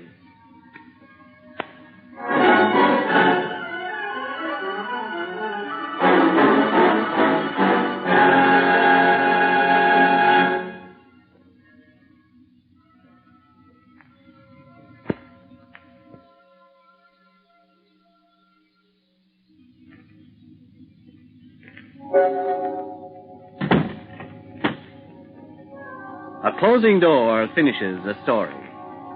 Next week, another key will open another door to another story. Mystery, romance, or adventure all start when a door is unlocked by the key.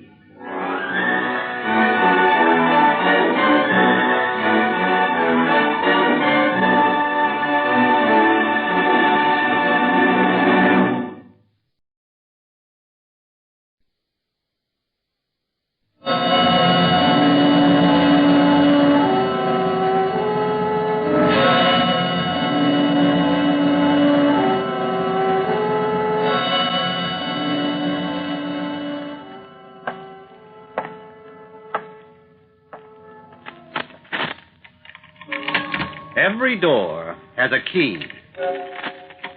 There's a key to every situation. Behind every unopened door, there is a mystery. And the opening of this door introduces us to another in the series, The Key. Good morning, miss. Is it?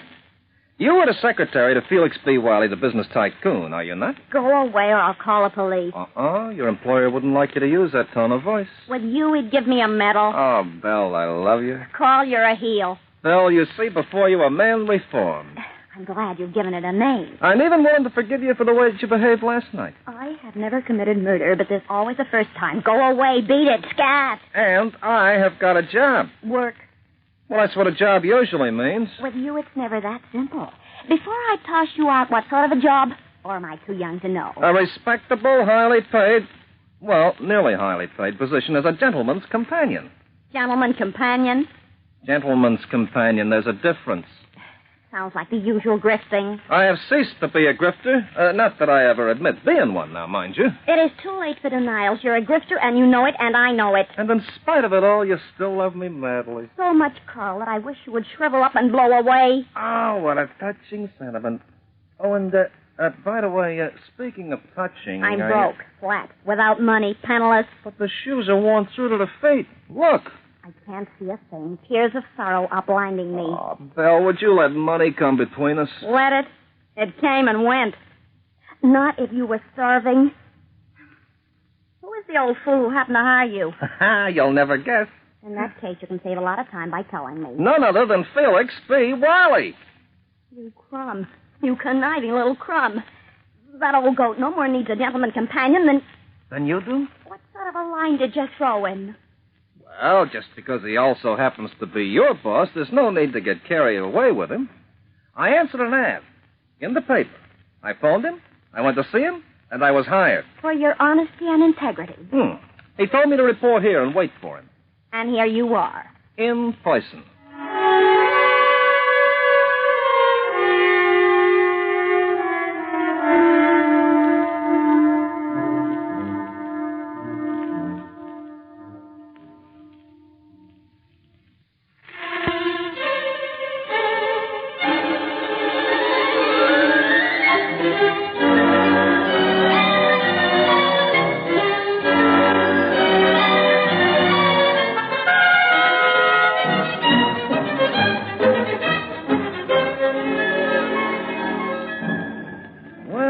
Well, a very nice place we got here, Belle. Leave those cigarettes alone. But, Belle, I am one of the family. By your own.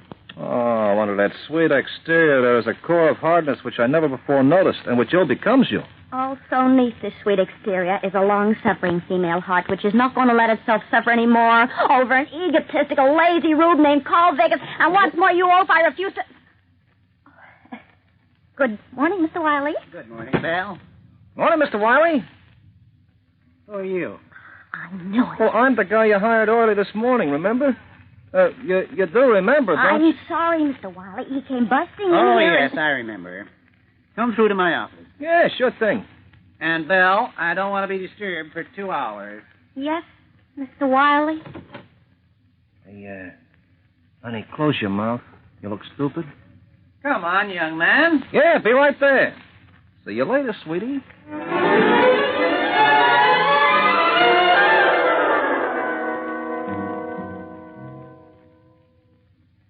3 hours you were in there. 3 whole hours. Yeah, sure. Important decisions take time, sweetie. Stop calling me sweetie. Well, just as you wish. If you're working a racket on that poor old man, so help me out, I'll call the FBI. Oh, sweetie, you hurt me. Now, look here, Carl Vickers. You and I were once engaged. Crazy. Until I found out what a down-at-heel low-lifer you were. Sweetie. Then I couldn't work hard enough to get you out of my hair. You mean to say the years have meant nothing to you? They meant something, all right. A great waste of time. But I've changed. Look at me. I'm respectable. Like Murder Incorporated. And I have a task to perform. A grave, responsible task. And apart from all that, you're a ham. I bet you're curious just the same. All right, so I'm curious. Well, so I'll tell you.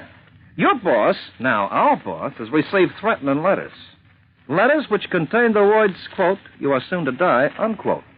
Who's been sending them? You? Oh, please. What's your job?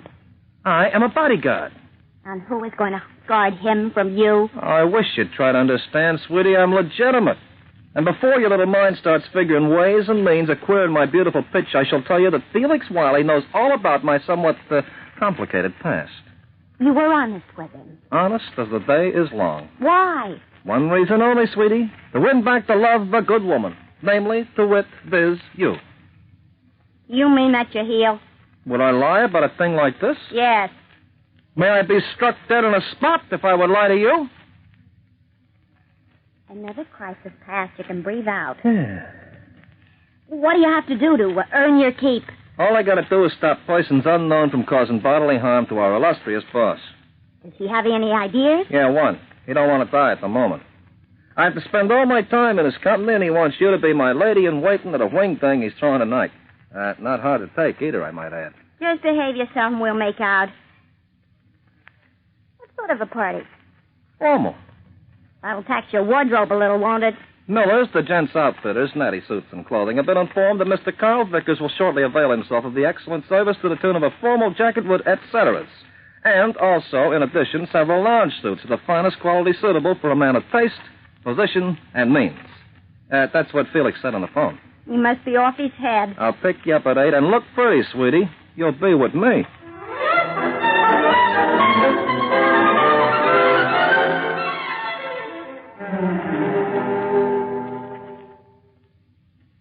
Where have you been? You're supposed to be my partner. Remember? Hey, looky. What? I've been examining the guest through this here mirror. It's one of them two-way things. What? Yo. He can see what's happening in the living room by just sitting in his study. Wonder what Mrs. Wiley thinks of it. Oh, she doesn't know. And look, there's a switch behind the mirror. You flick it, and it's plain. You flick it again, and it's a refined peephole. A gimmick which no peeping Tom should be without. The boss man doesn't seem to be worried about things. He's out there drinking his fool head off. Having fun, Carl? Just kind of resting up. I'm not used to these late parties. Huh. You better switch that mirror back to mirror. The mirror? Oh, yeah, the mirror. Cunning little toy, isn't it? Felix likes to know how the other half lives all the time. You going to join the party? Sure. Seen anything suspicious?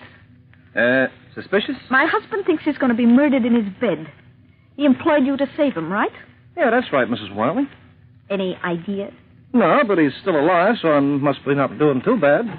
Car, look what Oh, it's you. Excuse me.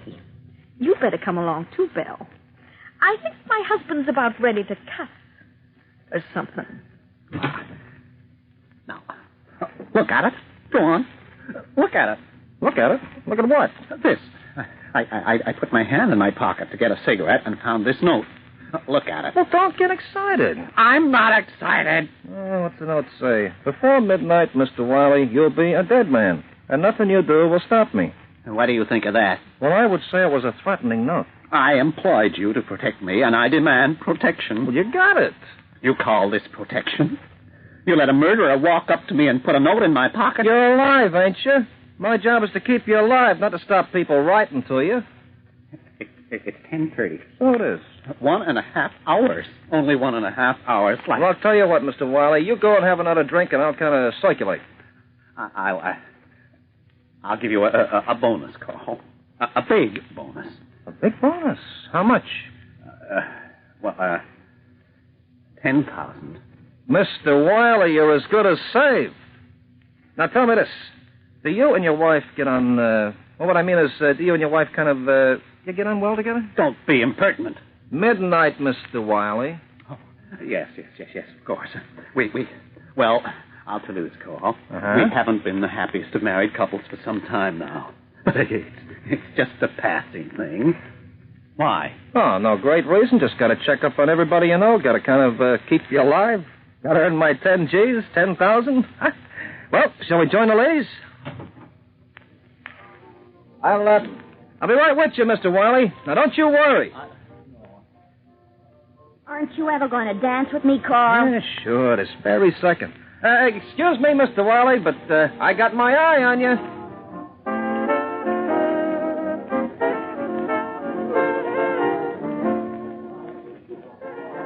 What's wrong with Felix? He looks green. He's had another love letter from the Persian pen. Death at midnight. What are you going to do? Save him from his fate and make $10,000. The promised bonus for keeping him in the land of the living. Frankly, if I had a wife like Cora, I wouldn't want to live. Well, Felix B., you know, is no oil painting, sweetie. Don't call me... With $10,000, honey, we could make beautiful music together. I've harked my fiddle. Wedding bells could ring. Wedding bells? Wedding bells. I'll think about it. Wedding bells for a beautiful bell. I made it funny. Knock it off. I'll think about it. Yeah, sure. Plenty of time. Tell me when we finish this dance. Shouldn't you be keeping an eye on Felix B? Ah, don't you worry, honey. He'll live. But I think Have you seen Mr. Wiley anywhere? Don't mind us. We was just dancing. And no, I haven't seen Mr. Wiley. But aren't you supposed to be watching him? Watch him, yeah. But not minutely examine him. Carl, I think you'd better find him. I didn't know he was lost. But something might happen. Nothing's gonna happen. Me and my big mouth.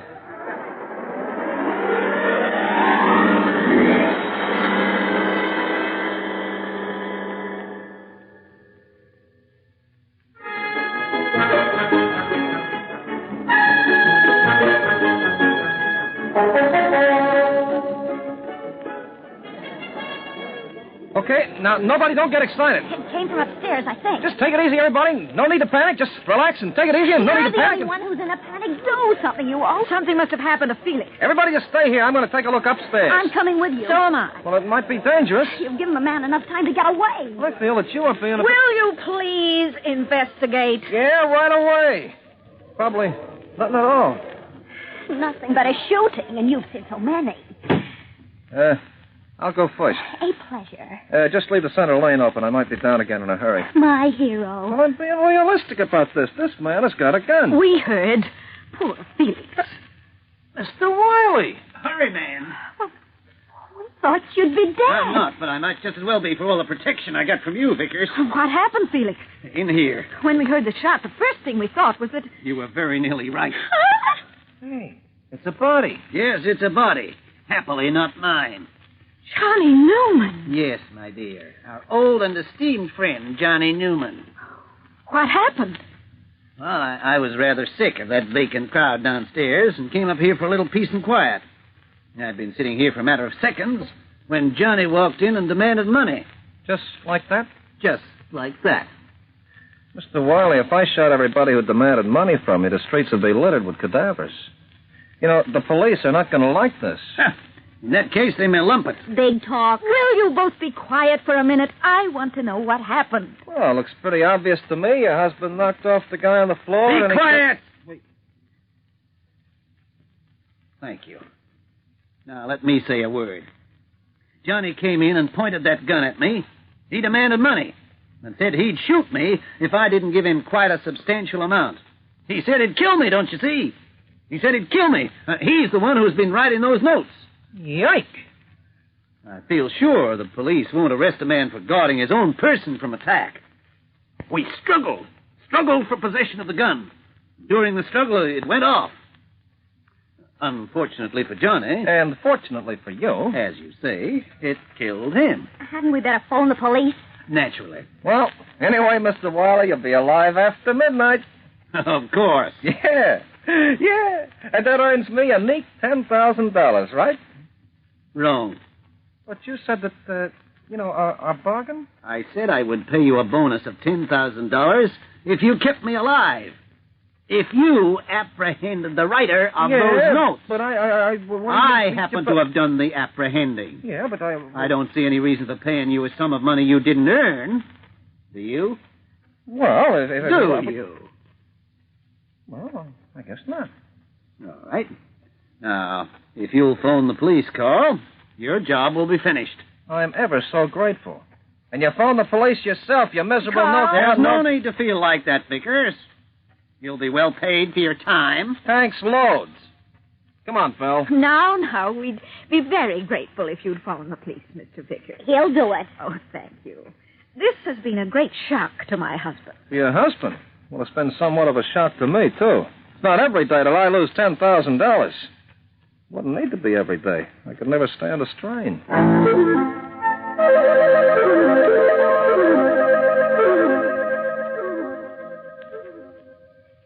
the party's over. The police have been and gone. Boy, oh boy, I'll say the party's over. Stop thinking about your $10,000, will you? I can't help it. I'm like the guy who couldn't think of nothing but blondes. You know, we could have got married on that lettuce. We don't need $10,000 to get married. $2 will be enough. Yeah, but I wanted to give you the... $2? You'll marry me? It looks that way. Why? Well, that's a fine thing to ask.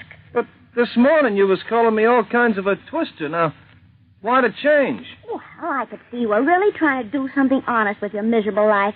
And I figured if you could make the supreme sacrifice and turn honest, I could do the same thing and marry you. Oh, beautiful sentiments. Promise me you'll never stray from the path of honesty. Hey, you sound like a judge. Promise me? Well, I'll, Yeah, I promise. But how do I make money for us? You could get a job. A job? Yeah. You know, you go to work and you collect your pay. Well, I've heard of it, but just as a rumor. You know, the boys will laugh me out of the pool room. You won't be going into any pool room to be laughed out of. I won't? No. Still want to marry me? I think so. You think so? Well, without you, my life would be nothing. How's that? It's been nothing up to now. That'll soon change. Well, you talked me into it. Now, come on. Let's get out of this joint.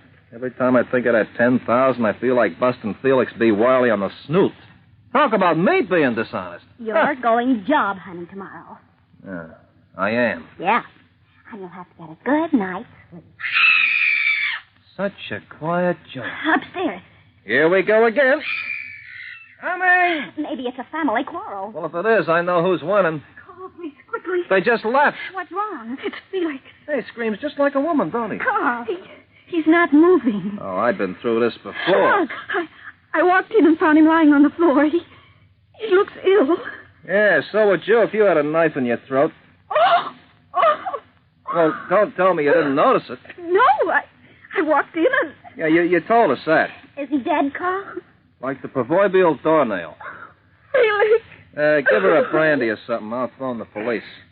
You know, they're going to give us a cut-rate service if we keep this up. What time is it? Nearly midnight. The note. Dead before midnight. But Johnny Newman was supposed to be the one who wrote Well, that. obviously, my love, he was not the one who wrote. He's dead, ain't he? I got to call the police. And don't touch the body while I'm gone. As if I would.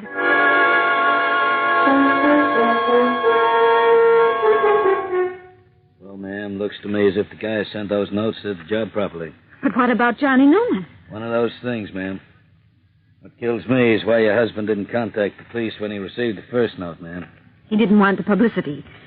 He'd been working towards some council contracts, and he thought any adverse publicity might affect his chances. That's why he employed Mr. Vickers here. Yeah, that's right. He could have made a better choice, ma'am. Well, how was I to know that he was going to get knocked off like... Forget it. Have you got the notes, Mrs. Wiley? The earlier ones, I mean. No, my husband destroyed them. Her husband destroyed When them. did he get the last note? Sometime this evening.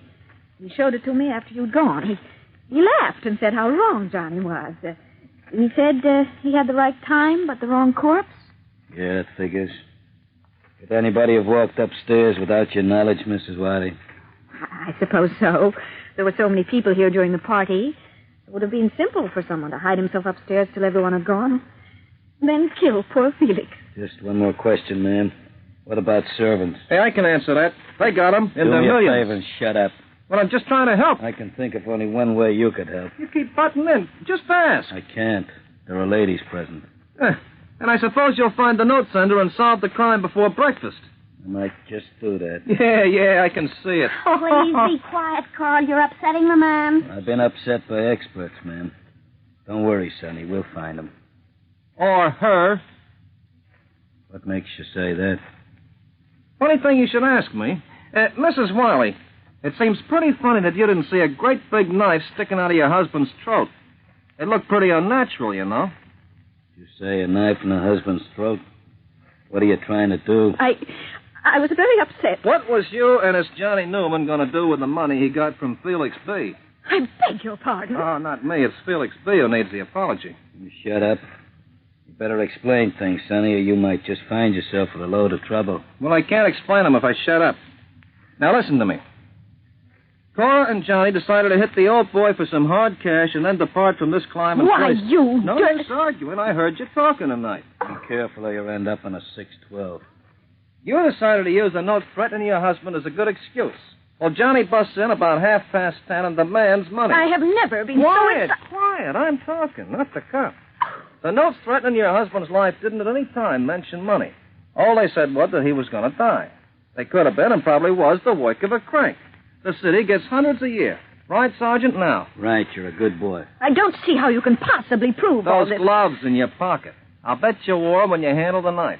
And the reason you killed Felix B. was that you was mad at him for killing Johnny. And the reason he was so happy about killing Johnny was that he knew about you two. And Yeah. Mrs. Wiley, quiet, please. Mrs. Wiley, even though there are no fingerprints in the knife, the marks on them gloves will match up in a test. But, May I have the gloves, please? Is that right, Sergeant? Will they match up? Well, man. Sure they will. Shut up. You're a clever young man, aren't you? Shall we go now, Sergeant? You know what you're doing, ma'am? What's the use of prolonging the agony by denial? As soon as you compare the glove prints on the knife, you'll know it was me. I'm not at all sorry, you know. He was a mean old man.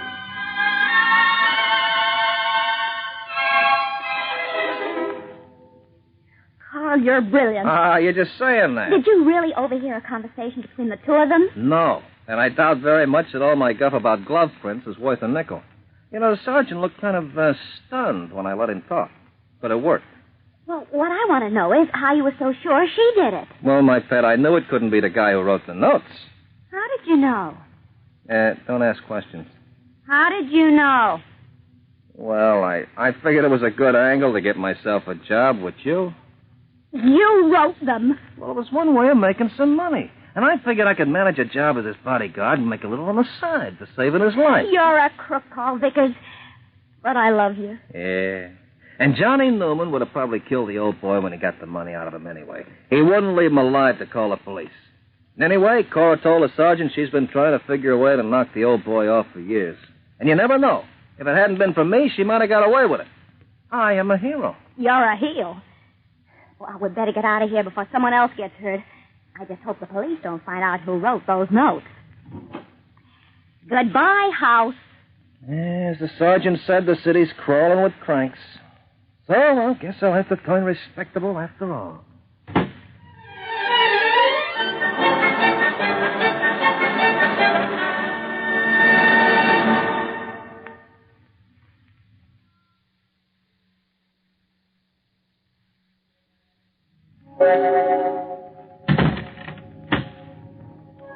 A closing door finishes a story. Next week, another key will open another door to another story. Mystery, romance, or adventure all start when a door is unlocked by the key.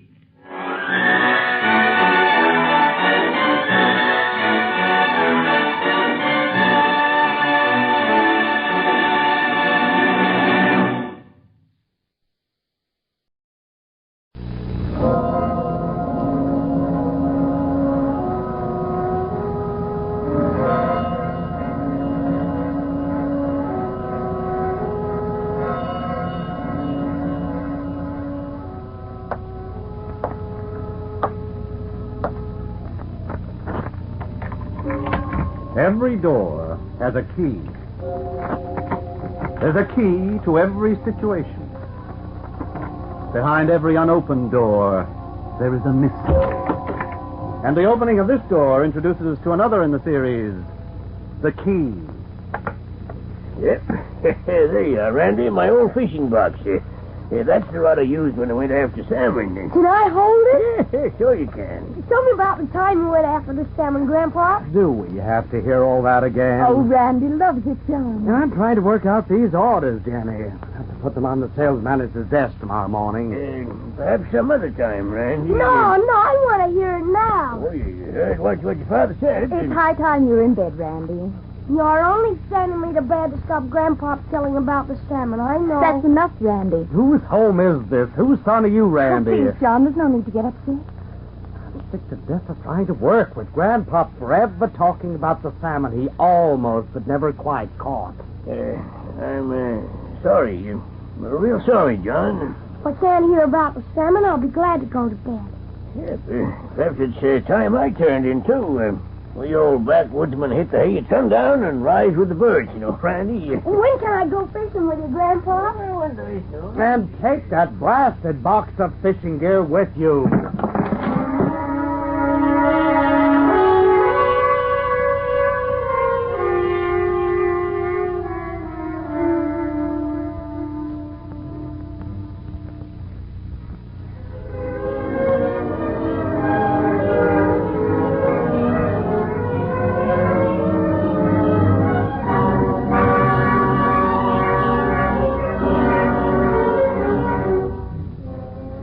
No need for that, John. Don't worry. I'll pick everything up. If I'd have done that, I'd have gotten the greatest walloping of all times, I bet. I lost my temper. Into bed, Randy. Good night, Grandpa. Night.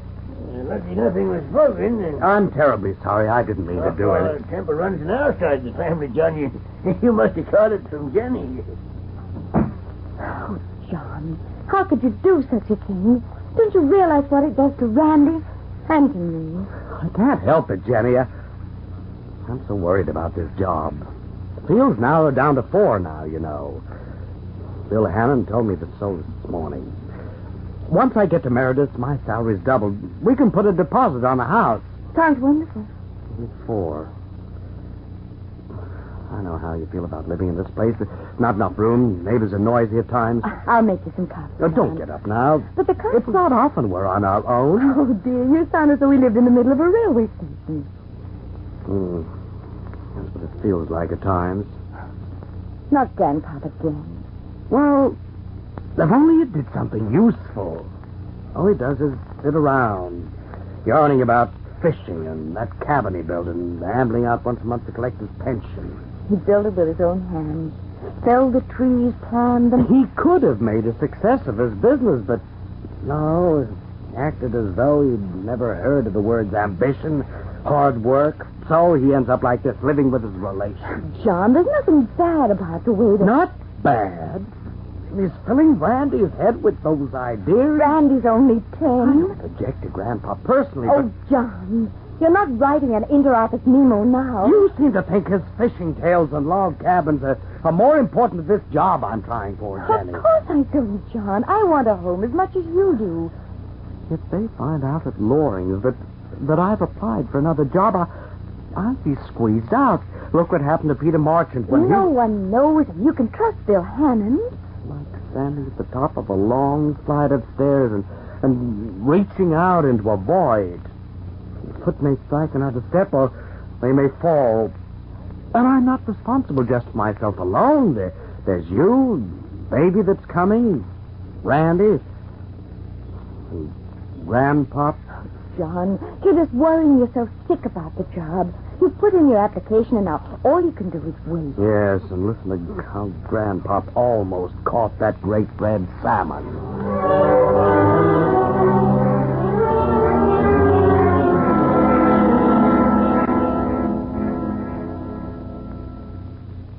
John's late, isn't he, Jenny? Oh, he's working back again. I'm keeping his dinner hot for him. You know, he'll go a long way, that boy. Now, what exactly do you mean by that, Grandpa? Oh, he'll make a lot of money. You'll have a real nice home one day. Maybe I'll lose some other important things when he gets that far. Oh, there's no joy in his life anymore, Grandpa. All the time he's thinking of his job and frightened to relax. Luke Meredith runs a pretty big concern, doesn't he? Oh, it's huge. If John were made salesman... Meredith, huh? Name's familiar. These days, John doesn't even play with Randy. All he can do is find fault with you, with all of us. Well, if I'm in the way, you... This is your No, home. Jenny. No, it's John's home, and you quarrel about me so often, don't you? I hear you. He's tired when he comes home. Oh, there are places. I see some of them are, real comfortable, considering. Homes for old men? Not exactly. Oh, you wouldn't fit in a place like that, Grandpa. You're too young. Old age is a prison in itself, Jenny. Poverty builds high walls around you. Not for you, Grandpa.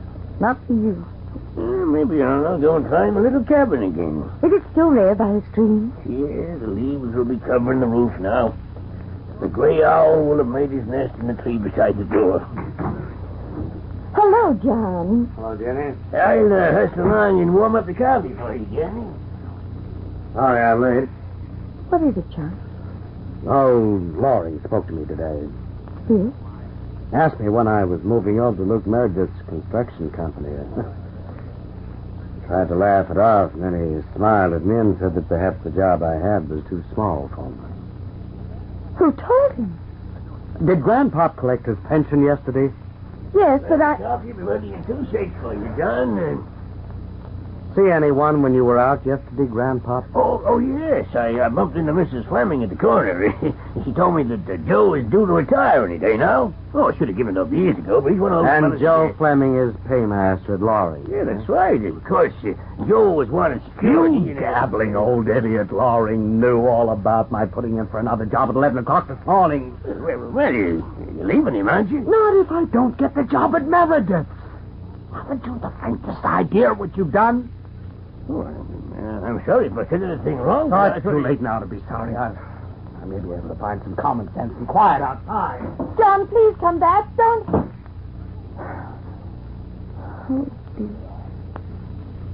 dear. Yes, it's my fault. I do talk too much. I know that, Jenny. Oh, Grandpa. You've seen how John's almost been out of his mind with what... Go off somewhere and let off steam, maybe. We've been quarreling so much lately. Well, you can't have smooth sailing all through marriage, Jenny. I better go and turn off the oven. Look, don't wait up for John.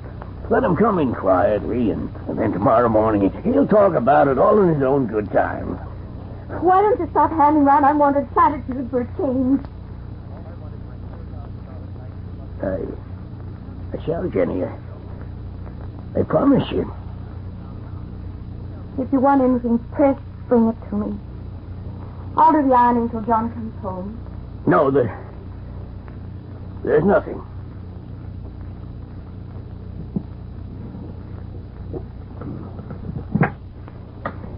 You've been here too long, old man. Time you did something for yourself. Send for the rest tomorrow.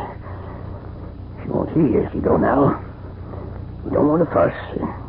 Just go away quietly. Won't even tell him where you are. She's busy there in the kitchen. You've been imposed on her too long.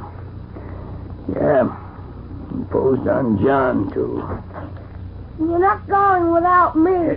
Now, you hurry on back to bed, Randy. I saw you get out your old coat. I can't take you with me. I'm old enough, and I won't get in your way. Look, I'm going to visit friends, old friends, Randy.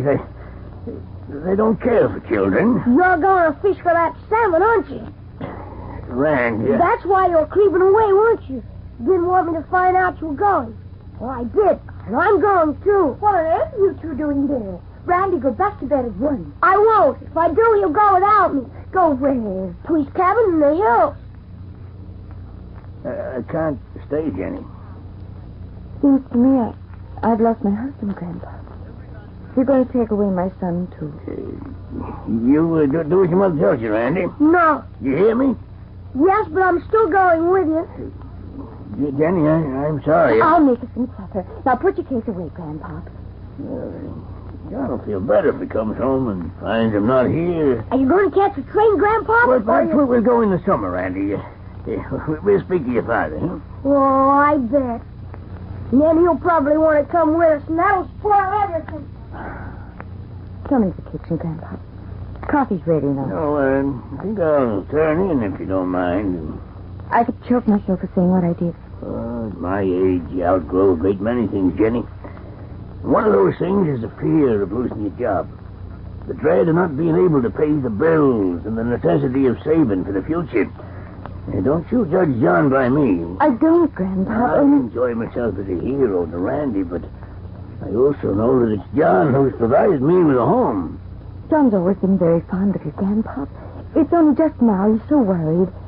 Don't forget, it's taken him years to become assistant sales manager at Lawrence. Oh, yes, he has to consider the future. I don't. He'll get this new job at Luke Meredith, and then...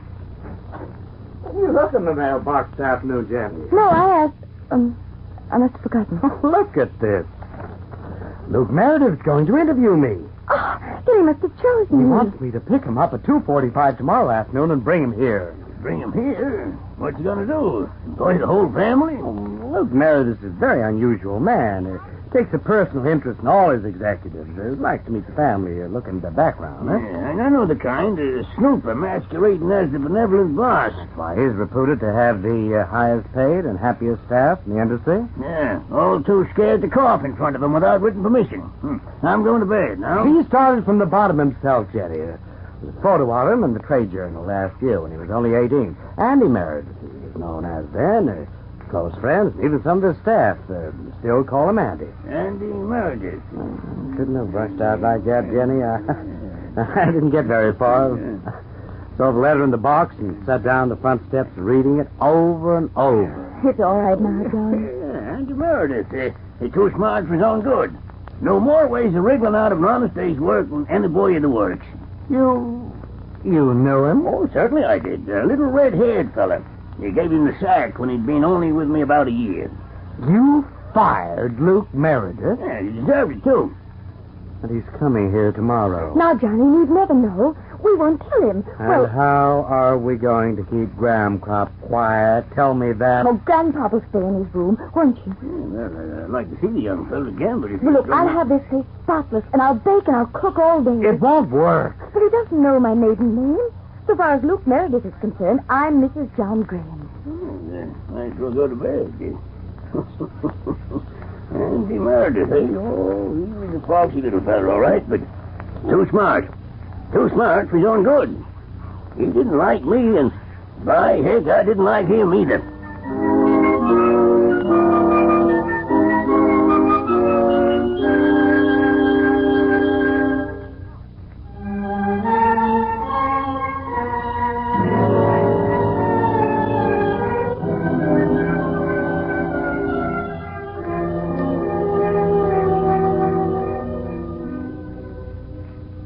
Put the flowers more to the side, Randy. Okay. Oh, don't spill any on the floor, please, Grandpa. Hey, sorry, Jenny. Oh, now, what do you think of all that? There's a day's whole baking there. Cream cake, scones, cookies, chocolate slice. Hey, when do we eat? You can have as much as you like when Mr. Meredith has been and gone. No sign of him yet. No, but there won't be long. John says punctuality is a fetish with Luke Meredith. I bet he was a regular stinker, huh, Grandpa? That's enough, Randy. And Sam, and a car 10 blocks long. Oh, you go to your room, Randy. When I call you, you come out and you say good afternoon to Mr. Meredith. You kiss your father, and you help hand round the plate. All right. But I'll be listening. I can listen, can't I? Yes, dear. You can listen. You know, funny to think of Andy Meredith running his own business now. He always had such a talent for minding everyone else's when he was a kid. You'll be comfortable in your room, won't you, Grandpa? I tried to show him how to take down the tractor once. Could have been talking to the man in the moon for all the good it did. No, really. 1, 2, 3. Oh, Mr. Meredith, I'm so glad to meet you. Hello, John, dear. Do come in. Mr. Meredith, I'd like you to meet my wife, Jenny. I'm very happy to know you, my dear. It's a great pleasure, Mr. Meredith. Won't you sit down? Oh, let me take your hat. Thank you so much. We're hoping to buy our own home eventually, Mr. Meredith. An excellent idea. A stabilizing influence in any man's life. To be able to put out your hand and say, this is mine. These bricks and mortar belong to me. I must confess I often find myself doing it at home.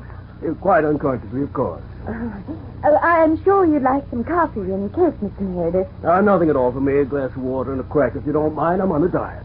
Are you quite sure? Oh, yes, certainly.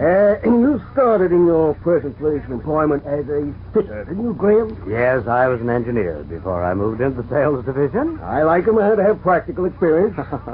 Started off myself as an apprentice engineer. Now, we worked in those days, I can tell you. I read your life story in the trade journal last year. Yes, it was just a slight account. Your iced water, Mr. Meredith. Oh, thank you, Mrs. Graham. Delicious. You haven't met Randy yet, have you, Mr. Meredith? No, I don't think I've had that pleasure. Oh, come and meet Mr. Meredith, Randy. Very pleased to meet you, Mr. Meredith. Oh, a fine young man. Yeah, this is all your family? Oh, not quite. We're hoping that Randy will have a sister quite soon. Congratulations, Graham. You can't beat a large family. Always felt sorry for an only child. I was the eldest of 9, the breadwinner, when I was 14. Why, his grandpa, too. His family. You worked for him once. Randy. Huh? I worked for your grandfather? Mother's grandfather. My great-grandfather. I'm the only boy at school who has a great-grandfather at home. My grandfather's resting now. He hasn't been very well. Quite understandable at his age. Well, it's been most enjoyable meeting your little family, Graham. Naturally, I'll have to give this position a great deal of thought. Well, Grandpa's not resting. I can tell because when he's asleep, he snores so loud it's just like a train whistle. This is Mr. Meredith, Grandpa. Remember? He used to work for you. Good heavens. Jim Brumley. I didn't think you'd recognize me in so many years. Ah, Jim, I could never forget you. You know, you gave me the sack. Gave me the sack? Well, I was kind of hoping that you'd... Grandma, please don't apologize. Ah, that's the best turn I ever had done to me in my life. You know what he said to me? He said, Andy, you're too big for this job. You have ambition and drive, and this is too small a place for you. What you should find is a job with a really big outfit. You know, those were your very words. Now, weren't they? Well, it was a long time Yeah, ago. you told me I was too smart for the job of work I was doing. Believe me, Jim, I can't call you Jim, can't I? Yeah, sure, you certainly can. Well, Jim, the foundation of my success was laid that day that I left you. Tell me, what happened to your old business? What happened to my old business? Well, I sold out, you see, when I was 60 and invested the money unwisely. And, well, the upshot of it is my grandson has given me a home. And we simply love having him with us, Mr. Meredith. Yeah, well, that's so. Sorry to hear that, Jim. Yes, a man needs grit and determination to reach the top in our field. Now, tell me, what do you think of young Graham here, huh? After all, you're an excellent judge of characters, I recall. Thanks very much for the compliment. I'll tell you this, he's smarter than I ever was, Andy. Ah, that's all I want to hear. Hey, Graham, I'll see you in the morning, huh? Hey, my word, it's been good meeting you again, Jim. Yeah, it certainly has. You've been fine. Yes, Graham, 8:45 on the dot in my office. We'll discuss your salary then. You mean that... Oh, thanks a lot, Mr. Meredith. That's quite all right. Yes, a fine old gentleman, your grandfather, Mrs. Graham. Say, you ever catch that salmon? Yeah. You still go fishing, Jim? No, I'm too old for that now. Oh, you're not too old, Grandpa. And you said you're going to take me one day. You promised now. Yeah, did you really now? You know, I remember you promised me the same thing. That great red salmon. I'll never forget it. You know, Jim, I bought a little place up in the hills myself. Air-conditioned, deep-freeze TV. My wife, she insisted on all that, but, Jim, it isn't the same. You know what? One summer, we'll go away together, Jim. Huh? It's up to your place. Yeah, sure, we'll do that, Andy. Okay. Say, where is it exactly? Oh, it's an isolated kind of spot. Long way, I'm afraid. Pretty long way from anywhere. Oh, gosh. I'll find it, though. Won't I, Grandpa? Oh, yeah, you'll find it all right. It's easy to find when you're young and when you have time to dream. Dream? I'm a mighty busy man. I got no time for that, I'm afraid. Still, Jim, we'll squeeze in a weekend somehow or other. I tell you what, we'll take the young chap along to do the chores, huh? How about it, Graham? You reckon you'd be any good at making fires and scrubbing frying pans? Oh, good grief. Look at the time. Well, I'll see you down to the car now, if you like, Miss Meredith. Well, it's been a real heartwarming experience meeting you again, Jim. Yeah. Bye now, Mrs. Graham. So, we'll make it Judy, shall we? Ah, yes, great times we had, Jim. Great times. You can't beat the family. Wait till Judy puts this on. Grandpa, did you hear that? I can't believe it. Oh, Grandpappy has the job. Yeah, you're dead right there, girl. He certainly has. Golly, Wally, Grandpa. Hey, you're not going fishing with him, are you, huh? No, Randy, I don't think so. Oh, why not? Why not, Grandpop? After all, he gave him the job. Do you know what I think? I think we may just as well all have some coffee now. Yeah, darn good idea, Reagan. Have some coffee. I just feel dead now it's all over. Gee, though, did you hear him? Did you hear him all the time? Oh, he's awfully loud and... what's the word for it? Spreading, that's it, isn't it? Oh, now, Randy, you mustn't be a naughty boy. I think Fredden's kind of right. I told you could talk, didn't I, Jenny? I guess maybe that's why we never got along together. Two of a kind, you know? Oh, Grandpa. Isn't it wonderful? Just think.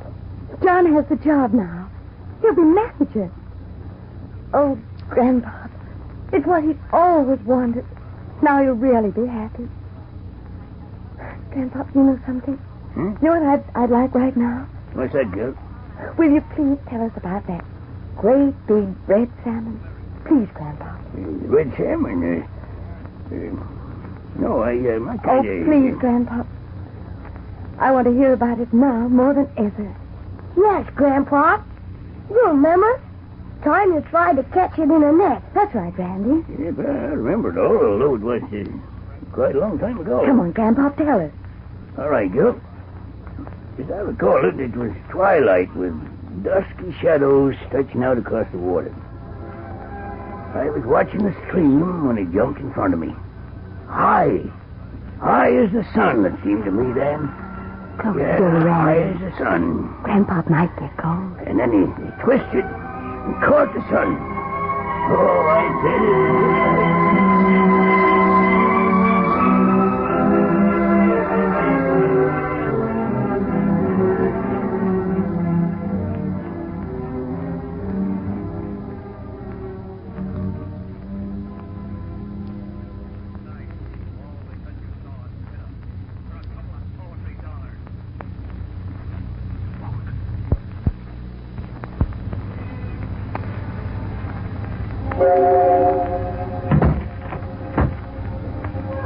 A closing door finishes a story.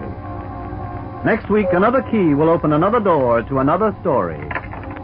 Mystery, romance, or adventure all start when a door is unlocked by the key.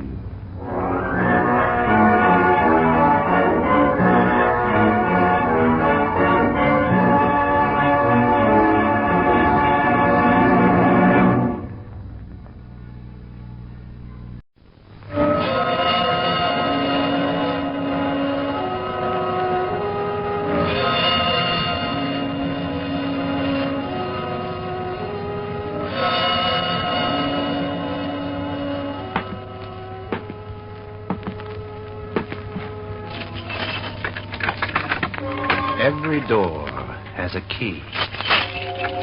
There's a key to every situation. Behind every unopened door, there is a mystery. And the opening of this door introduces us to another in the series, the key. Anyone here? Anyone at home? No one here, Gene. It seems clean and neat for the Amazon jungle, doesn't it? Sure does. There's nobody about all the same. Somebody lives here, all right. Well, might as well make ourselves at home till they turn up. Some water here, want some? Oh, do you think we ought to? Amazon hospitality. When you're lost, tired, and thirsty, you don't worry where the water comes from nor who it belongs to. Thanks. Maybe a planter lives here, or a hunter of some sort? In a jungle of this sort, you don't have to hunt. Wait around, the animals will come to you. So we'll just sit here and wait.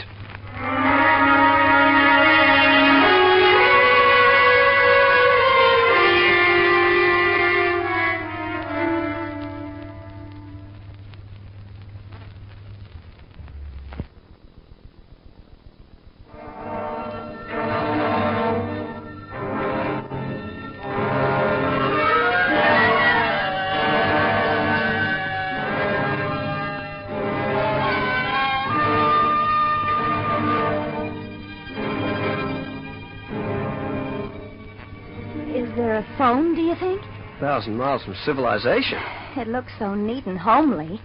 Wouldn't be surprised if there's a refrigerator, TV, and the milk delivered every morning. Well, whoever it is, he'll have heard of the McKinley expedition to be able to guide us back. I'm a university professor. Leave this sort of stuff to Davy Crockett. Davy Crockett never got lost in the Amazon jungle. If he had, he'd have thought twice about wearing that coonskin hat of his. Whew. Heat. Notice something? No. You need a shave. The water. It's ice cold. Maybe you were right about that refrigerator. You know, there's something screwy about all this. Neat and tidy, so it can't be an Indian. They've been with the McKinley expedition 3 months now, but we haven't heard of any white men around these parts. How did this place get here? Grow overnight? Maybe a film set for an epic. 2,000 miles up the Amazon in Technicolor. Or Headhunters I Have Known. They'd need to. Uh-oh. Somebody coming. Hey, what are you doing here? How did you get here? Well, you see, it was like this. My wife and I were with the McKinley expedition. Birds and butterflies, things like that in the upper reaches of the Amazon. Well, we got lost, you know how it is. Missed camp and found ourselves on a walking tour. Good luck would have it we happened to hit here. Good luck? Well, you don't mind us arriving here. After all, it probably saved our lives. Well, you better go again. It's not safe around here. Not safe? Indians. We've had a lot of trouble with the Indians. We haven't. Our camp can't be so far from here. We only walked an hour or two. Yeah. We're not explorers. We don't take naturally to this sort of thing. Well, if you could tell us what direction our camp's in. You'd better wait. Wait. But you just said it was. Wait till my friend gets back. He's used to this jungle. He'll tell me, you, what to do. Oh, well, thanks. Thanks, Mr. Braisley. Name's Braisley. Well, won't you sit down? Thanks. Oh, thanks. Quite a setup you have here. We didn't know any white people were around here. You live and learn, don't you? Yeah. You get here by yourself, did you? I mean, the people with you, they don't know where you've gone? No. Saw a butterfly we hadn't seen before, and we gave chase. Well, you know the excitement of the hunt. Next thing, we look around, and powie, lost. Well, we didn't even have a gun, so we couldn't let off a shot for them to come and find us. I wanted to stay where we were, but John said walk. So we walked. So we're here. Yeah. My friend should be here any moment. You're a planter, hunter, explorer, that sort of thing? Yeah, that sort of thing. Maybe I better fix you a drink. We've got... Call us. You stay here. No matter what happens, you stay here. Sure. I'm going in back of the house. If either of you follow me in through that door, you'll have your head shot off. Get me? Shut up. I'm not fooling. Whatever you say. I'll be back. And when I get back, you'll be here. Understand? Wow. Well. Cheerful customer. Of course, after he said that, there's only one thing to do. John, don't you dare go near that door. I've got to find out. Maybe he's from Mars and he'll be sitting on a couple of flying saucers in there. He who laughs last laughs on the other side of his face. I laugh all over. And right now, I'm not laughing particularly. Threats get me riled. Of course, you can't help wondering, can you? That's my girl. Now, let's see. Maybe if I get up to the door, I could get me a look through the keyhole. If he comes back, I'll be tying my shoelace, Mr. Braisley. Just tying my shoelace. That's fine. I can understand how difficult it must be for you. Difficult? You're wearing riding boots and they don't lace up. No wonder I couldn't find them. Now, look, Mr. Braisley, this is a friendly visit. Friends don't do what they're told not to do. Sit down. And you. Look here, Braisley, this is a... In America, in the Amazon jungle, the man with the gun's the boss. Sit down. I'm not going to... John, sit down. 2 against 1. That rules me out. What now, Braisley? Do we all sit staring at that gun? Yep. Any movement, and the gun will go off. You know, there's no questions asked in the Amazon. Man, that jungle buries so fast. I shoot you, the both of you, and all I got to do is leave your bodies outside. 3-4 minutes, not a trace. Not a single trace. Friend's coming now. He'll know what to do with you. If it's all the same to you, we can take a walk.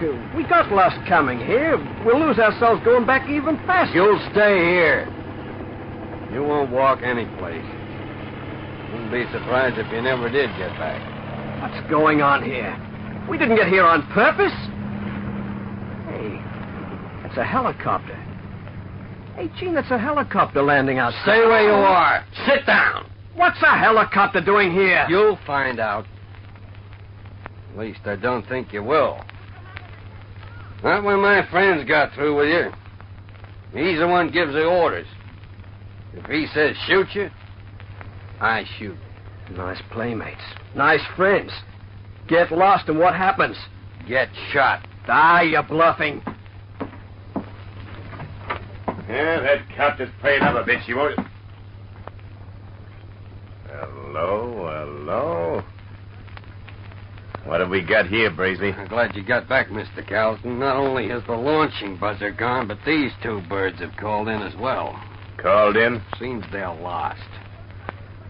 Seems there's some sort of exploration over the ways. Seems they got here by mistake. Lost. How long ago did the buzzer sound? 2-3 minutes ago. Yeah. Well, that gives us time to settle these 2 first. So, you're lost, eh? See here. I don't know who you standover types are, but I'm not being pushed around by anybody. You maybe have the upper hand now, but right soon the McKinley boys are coming looking for us. And if you're thinking of letting that gun off, a shot will only bring them quicker, that's all. So, that's the outfit I saw, huh? McKinley. Yeah, heard about you. Didn't know you were around these parts, though. You know now. Sure. There's a hill between you and your friends and us. You must have walked right around it. Shots don't carry round hills. And as for them coming looking for you, I never yet met a white man could track through this jungle. So, sort of puts you out on a limb. Yeah, I didn't quite know what to do with them, Mr. Carlton. I guess they got in when I was in the back room. Buzzer went off, and when I came back, they were sneaking up, so I drew my gun. Held them till you came. Right. Only one thing to do with them. Get rid of them, but fast. Yeah, I thought that'd be it. Yeah, but not too fast, Braisley. We've got to consider these things. Now, being alone here, it gets lonesome. Female company might be just what we need. Yeah. Oh, yeah, I see what you mean. Nice girl. Friendly. I shouldn't be surprised. You lay off. Mister, shooting to me is no more than swatting flies. And hot-headed fools, them I shoot easiest of all. You're going to be shot anyway. If you want to make it now, come on. No. Look, Bracy, I don't want to make it worse for him than need be. After all, he's not an animal. Go stand in the doorway, mister, looking out. Make it in the back. Easiest for all that way. Start, mister. Bluff never did worry me. You've got the gun. You've got me wide open. Go ahead. Shoot. Outside, you. No, sorry. Try shooting the girl instead, Brazeley. Expect they fight like cat and dog, but harm comes to his wife and he'll do the noble act. Go on, Brazeley. Shoot the girl. No. Okay. But I still think you're bluffing. John. Bluffing, Gene. Maybe they found gold, something like that. But that won't make them go as far as shooting. Not actual shooting. Well, game of poker, huh? With all the bluffing, if it is bluff, on our side. Go stand in the doorway, mister, and we'll see. Go on.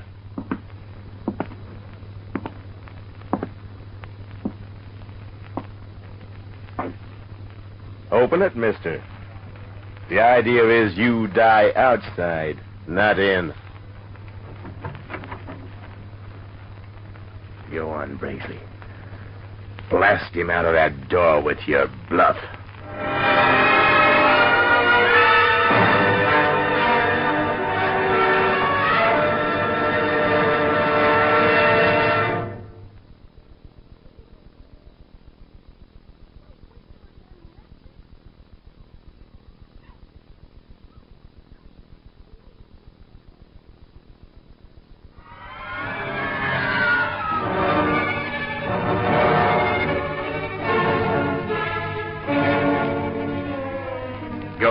Yeah, sure. Mr. Brazeley. Huh? What is it? Don't bother shooting him. Get to know me better. Huh? I'm quite a girl. Run for it, John! Run! Come back here! You come back! Get him, Braceley. What hit me? Give me that gun. Give it to me. Huh? Over here. Come back here, you! Come back! You fool, Braceley, you big fool. She hit me. Well, something hit me. Hey, did you get him? Got clean away, thanks to you. Oh, we still got the girl. Got the girl? What's the use of the girl with him getting away? Oh, I don't know. It hurts worse than an earthquake. You're about as useful as rats under the house. Well, I didn't know she was going to slug me. Boy, am I going to do some slugging back. Give me that gun, Mr. Callers, and she's going to be awful sorry. Wake up to yourself, Brazeley. He's out there in the jungle. Sooner or later, he's going to contact his party. That means they come back here. Oh, yeah. So it does. It'll be bad enough them coming here, let alone finding the woman killed. Yeah, I hadn't thought of it. We'd be in enough trouble without having murder on our hands. Well, we can't let her go now, not knowing what she does. Well, if you hadn't wasted so much time getting to the door, he wouldn't have got away. I'm the boss, Brazeley. Orders and beefs come strictly from me.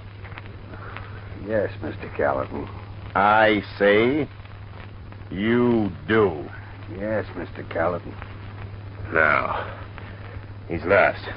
But that doesn't mean he hasn't got a chance of getting back to his base. It'll take an hour and a half maybe, walking straight there, allowing for losing his way, say another half hour. It's 2 hours. 2 hours there, 1 back. 3 hours. And we've got an hour 50 to do our job and get. Give us an hour at least. An hour's lead should be enough. Yeah. An hour 50 till it gets here, but the work we gotta do will take 2 days. Yeah. Maybe you won't make it, but we can take the risk. Looks like you could still be a hostage lady. In 2 days, going fast, they could get the police. The copter. Oh, how dumb can you get? Here's the gun, Braceley. I've got another in the copter. Hold her. Don't let her out of your sight. Keep her covered and shoot if you have to. I hope it's not too dark to spot him. I'll pick him up and pick him off from the copter in no time. Seems like all our troubles are over. I hope so. It seems I'm the man calling the tune again, lady. Seems you'll have to be nice to me. Nothing to say, huh? Oh, well. You'll do plenty of yelling in a bit. The dame who knocks me around with a vase is asking for plenty of trouble. It's getting dark inside here. I guess the oil lamp needs fixing. Not that I hold it against you. That's pretty smart. Not quite smart enough. I like my women with a bit of fight in them. Oh, now Mr. Calton's out of the way and your husband's out of the way. Just you and me. So you be good and do as you're told. Or I'll do more than smash a vase over your head. What's that? Who's that outside? Calling your bluff again, Braisley. You again? Yeah. Coming out to get me. Quick, douse that lamp. You do your own dirty So work. help me, you don't blow that lamp out, I'll blow you out. Don't waste time turning it down. Pick it up and blow over the top of the glass funnel. That's better. Coming out to get me, Braisley. Quiet now. I'll get him as he comes to the door. Hey, what are you doing? What? John! I'm coming, Gene. What happened? I heard it crashing. You all right?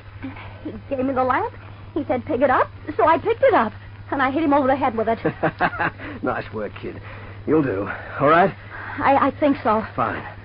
Look, I'll have to tie this guy up and then I'll attend to you. Rope. Wire. That'll do fine. That coil over there. Wire. Wonder what copper wire's doing here. Here you are. Thanks. Saw Kellerton taking off in his copter. Going looking for me, I suppose.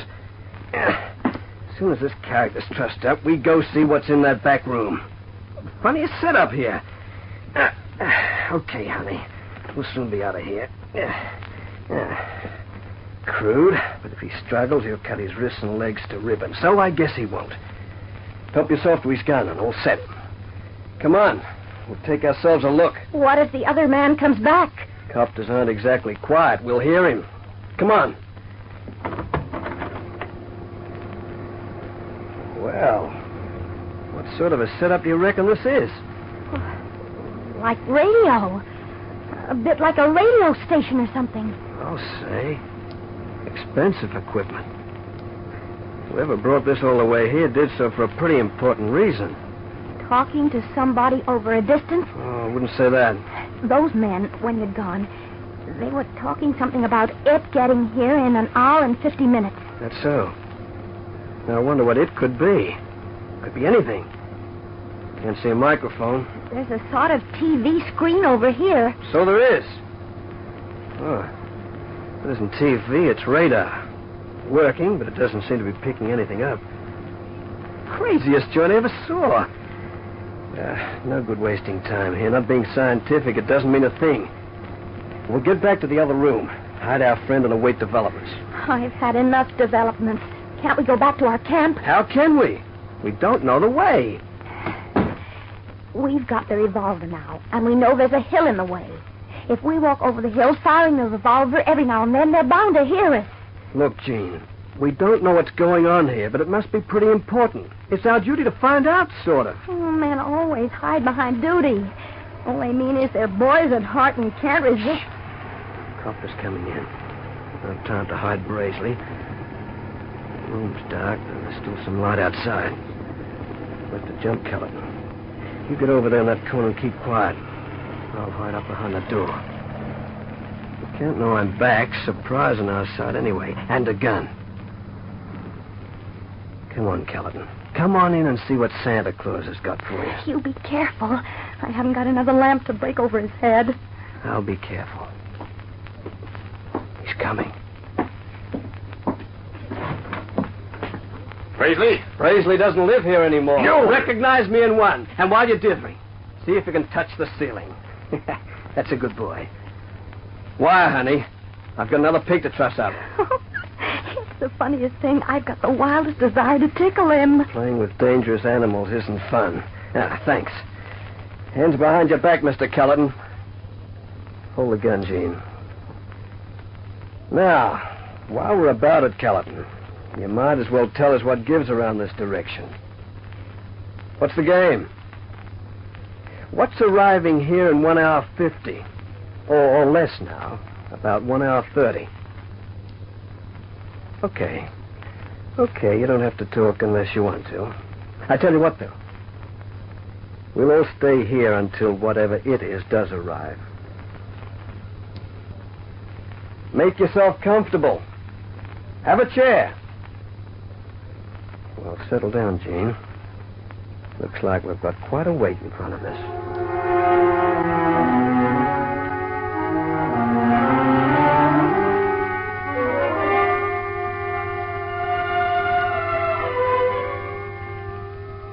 Hmm, 40 minutes. Going to talk, Mr. Kelton? All right. All right, we're in no hurry.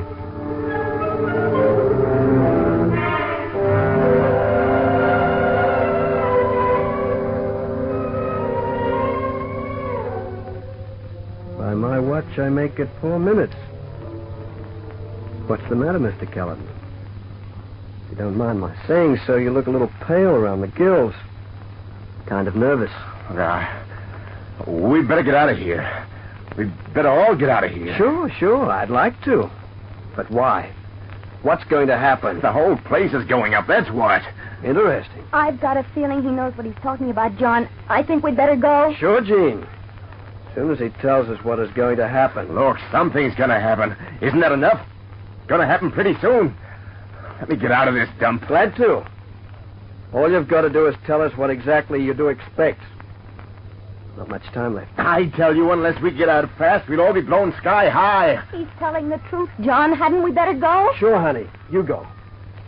Mr. Kelton, I will stay here until he decides to talk. Oh, it's a rocket. Rocket? In back there. There's a remote control radio. Pretty powerful. The Army launched a rocket from Florida. We picked up a controlling wavelength from here. That rocket, instead of going back to its base when it should, will come straight on here.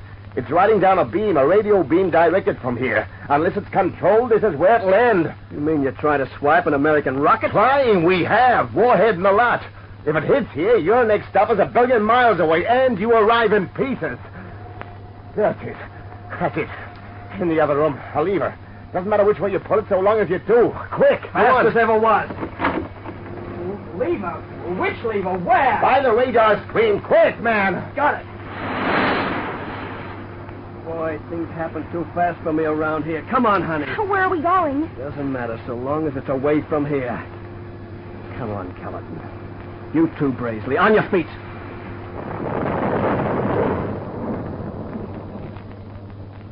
Wow. And to think that might have been us instead of jungle. Get moving, you two. Outside. And no breaking away. Go on.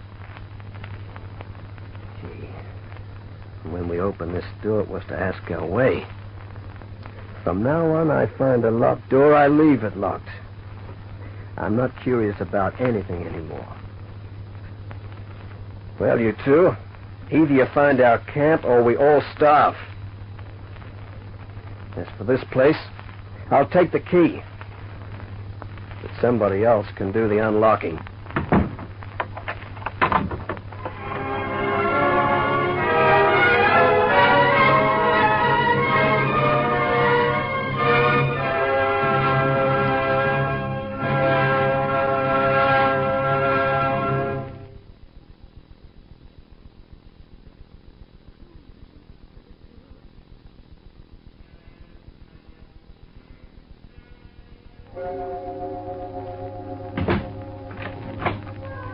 A closing door finishes a story. Next week, another key will open another door to another story. Mystery, romance, or adventure all start when a door is unlocked by the key.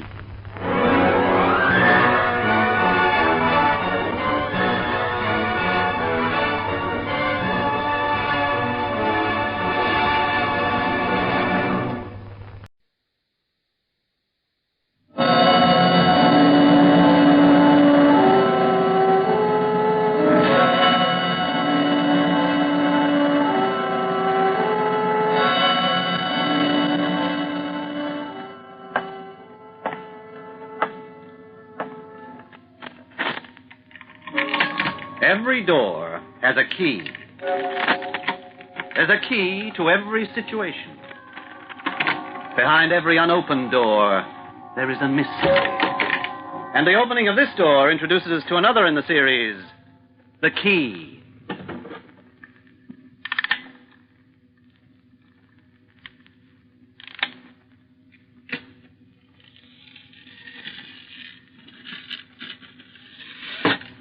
Really, Mr. Davenport, I don't think you should play with that toy. Read a nice book instead. Toys are meant to play with. I made a fortune because I wasn't allowed toys. Now I'm retired and I can play with toys if I want. Yes, Mr. Davenport, but remember your blood pressure. It goes up when you get excited. Avril, as a nurse, you're wonderful. As a human being, you haven't got a clue. More of that ghastly medicine. It's good for you. I don't want to be done good by. I want to be bad. Well, you are. For a boy of 93, you're a sort of monument to badness. I never knew old men could be so willful. I'm not taking my medicine. Oh, yes, you are. If you don't, we won't allow you to see your daughter this afternoon. There now. Blackmailer. She's coming? What time is she coming? About 4. Open your mouth wide. 93 and still have to take my medicine. I tell you, I'm choking. I can't breathe. You can still talk. Now, lunch will be ready in half an hour. And don't forget to take your pills. And if you spit that medicine out, I'll be cross. Cross. Give her the sack. Pills? Keep 'em. And if I want to play, I shall. I'll do anything Oh, she's taken the key, the cunning old baggage. She's taken the key so I can't wind it up.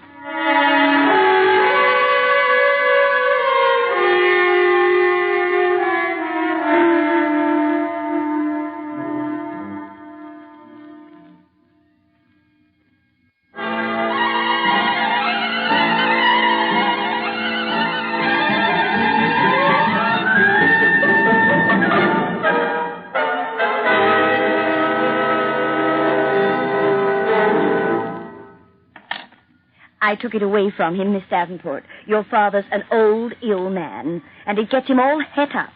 Besides that, he crouches, and that's not good. Oh, well, I'll hop in and see him. I didn't want to come, but I suppose he's lonely. I hope when I'm old, I'm not a nuisance to anybody. Has she been in to see him? He only gets excited. He seems to like her, but doesn't want to see her. Keep her away if you can. Everybody knows she's only after his money. She married him for it in the first place. Yes, Miss Davenport. Well, he's expecting you. Would you like to come in now? Really, I don't know how you nurses stand it. You really should be in a home. When you're rich, you can do lots of things other people can't. Money talks, as they say.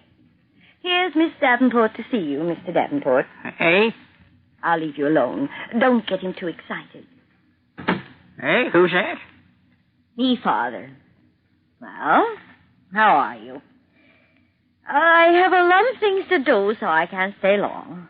Daughter. Hello, daughter. It's nice to see you again. Oh, what a day. The Priestleys are coming tonight, and I simply had to go and see Muriel. Oh, she's expecting a baby, and it's such a nuisance having to put up with all that talk about baby things. I told her she'll drive all her friends away. That nurse took away the thing So I'll just stop a minute. The nurse was telling me that Vera hasn't been to see you. Huh? Oh, no.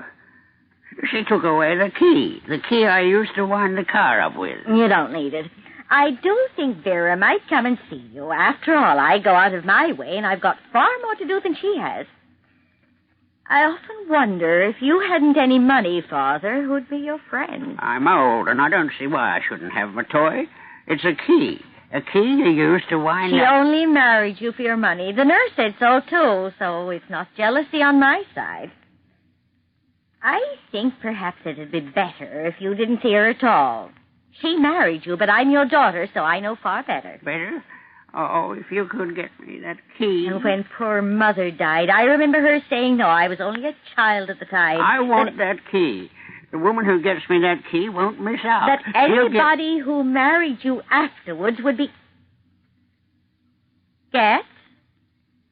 Who'll get what, Father? You will. You'll get money. I'm not making any promises, but if I have that key, I'll see you don't want. Father, it doesn't make any difference to me if you leave me any money or not. You know that. I'm perfectly happy as I am. Oh, of course, I suppose it'll be different with Vera. Vera has... I married Vera. She's been good to me. She didn't help me to make any money, but she didn't have to. Your mother had done that. Mother had given... Your mother was a good, honest woman. And a woman who's that is a woman.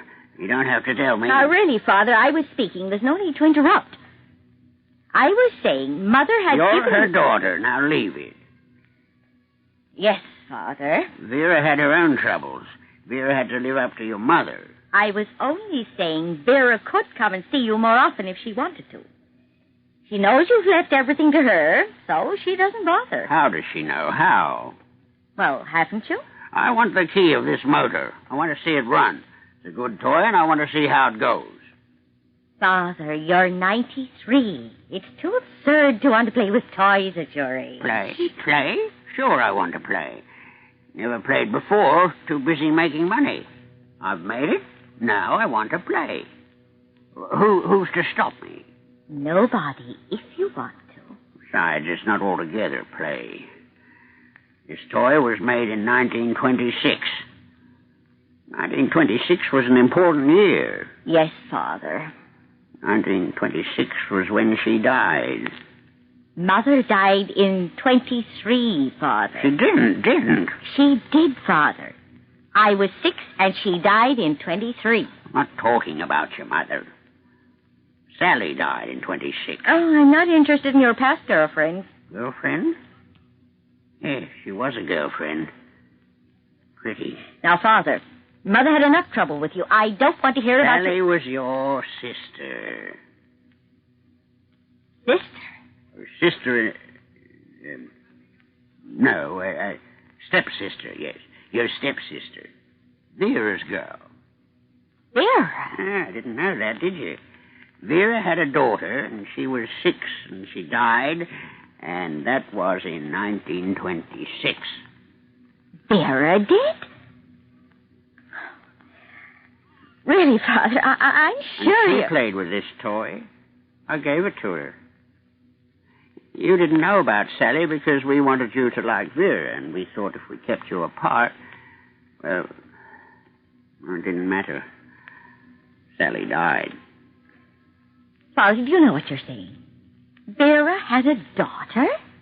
Oh, you just don't know what you're talking about. Oh, yes, I do. I'm not senile. Not yet. Vera was married before she married me. She was divorced, and she had a daughter, and that was Sally. And Sally died. I'm sure of that. And I want the key so I can wind up the car that killed her. I've never heard such nonsense. Killed her? What on earth are you talking about? A car can kill. A toy car can kill as easy as a real one. You were all right. I liked you. You were all right. Father, you don't know what you're saying. And I really haven't time to listen to nonsense. I'll tell the nurse I'm going. Oh, 1 minute, Dorothy. I'm a poor old man, and all I want is the key to wind this toy.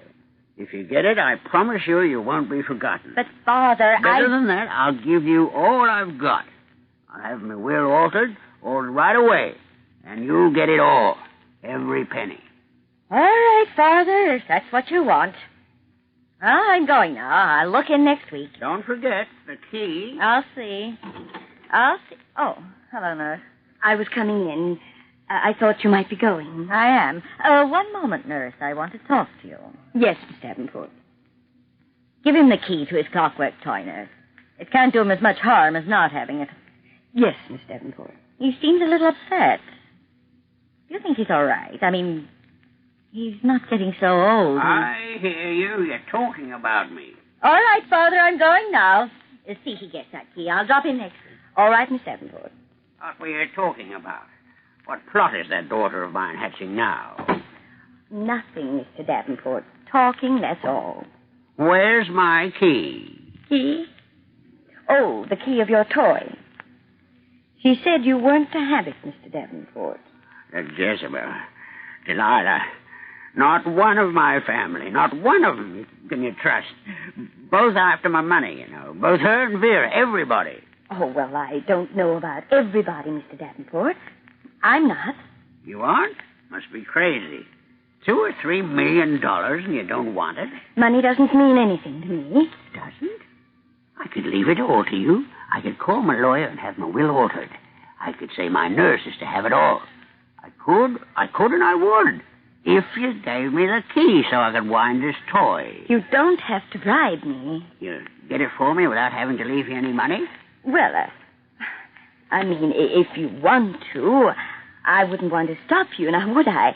That'd be silly, wouldn't it? Everybody goes silly when there's money in it. And women go silliest of all. You get me that key and we'll see. You're not supposed to have it.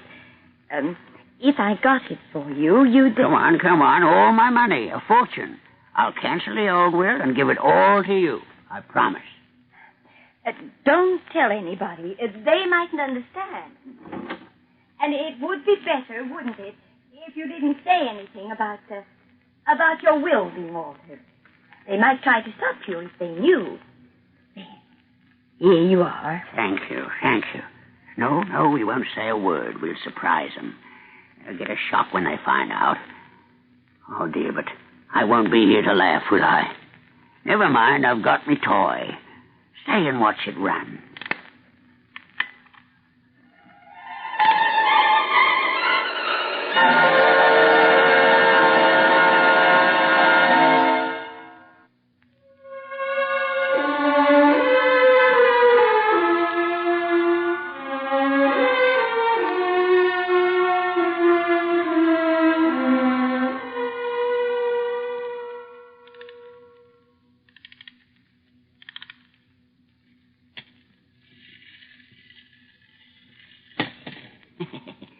It's a good toy. It's a splendid toy. Mr. Davenport. I'll do it again. I'll show you.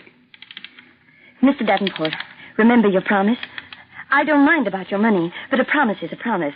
It's the principle of the thing. My will? Oh, yes, my will. I'll live to be 100. There's plenty of time yet. Now watch, I'll make it run round in circles. Mr. Davenport, you made a promise. I'm going to send for your lawyer. Change my mind. Change it. Won't leave my money to any of you. I'll leave it to a cat's home. Though that wouldn't be much change. You, Dorothy, and Vera. Cat's home. Now I'll show you. I'll show you. Mr. Davenport, it mightn't mean much to you, but it does to me. You made a promise. You want to go to heaven, don't you? No, want to stay here. Heaven. Angels and playing harps. If you see me playing a harp, I'll stay down here and play with my toys. You'll stay just so long as I want you to. You're an old, sick man, and when you do die, there won't be many questions asked. I've looked after you. I've slaved 5 years at your beck and call. You're disgusting and addle-headed. Here and now in this very room, if you don't carry out your promise, I'll kill you. Nurse, I'm an old man. I've lived my life. But a man remembers. It's stored away. I'm old, but I'm not so old that threats have ceased to make me mad. In my day, I've killed people. I haven't, but I'm willing. Especially when it's an old man with one foot in the grave anyhow. No, nurse, you're not the type. Oh, I guess you must be pretty desperate. So now I suppose I get the sack. No. Think I'll raise your wages. What is it? Love? Huh. Lack of it. In a desert once I saw a dead tree. That's me. No leaves, no sap. Dead. Pathetic against the blazing sky. You're old. 1 minute you're young and the next you're old. Then you look around. Everybody else is married, but not you. Oh, no. So I thought money would be nice. You're right. If I tread on an ant, it worries me. You don't look old. I'm nearly 40. When I was 80, my wife Vera divorced me. Nobody seemed to think I was too old. Certainly not the other woman. It's different for the man. Is it? The other woman was a fascinating creature. I gave her a diamond necklace. Just 57 stones, one for each birthday. I rather caught her out. She'd lied about her age. If she'd been honest, she'd have had 63 stones. Saved me a few $1,000s. Now, would you like to see this toy go in circles?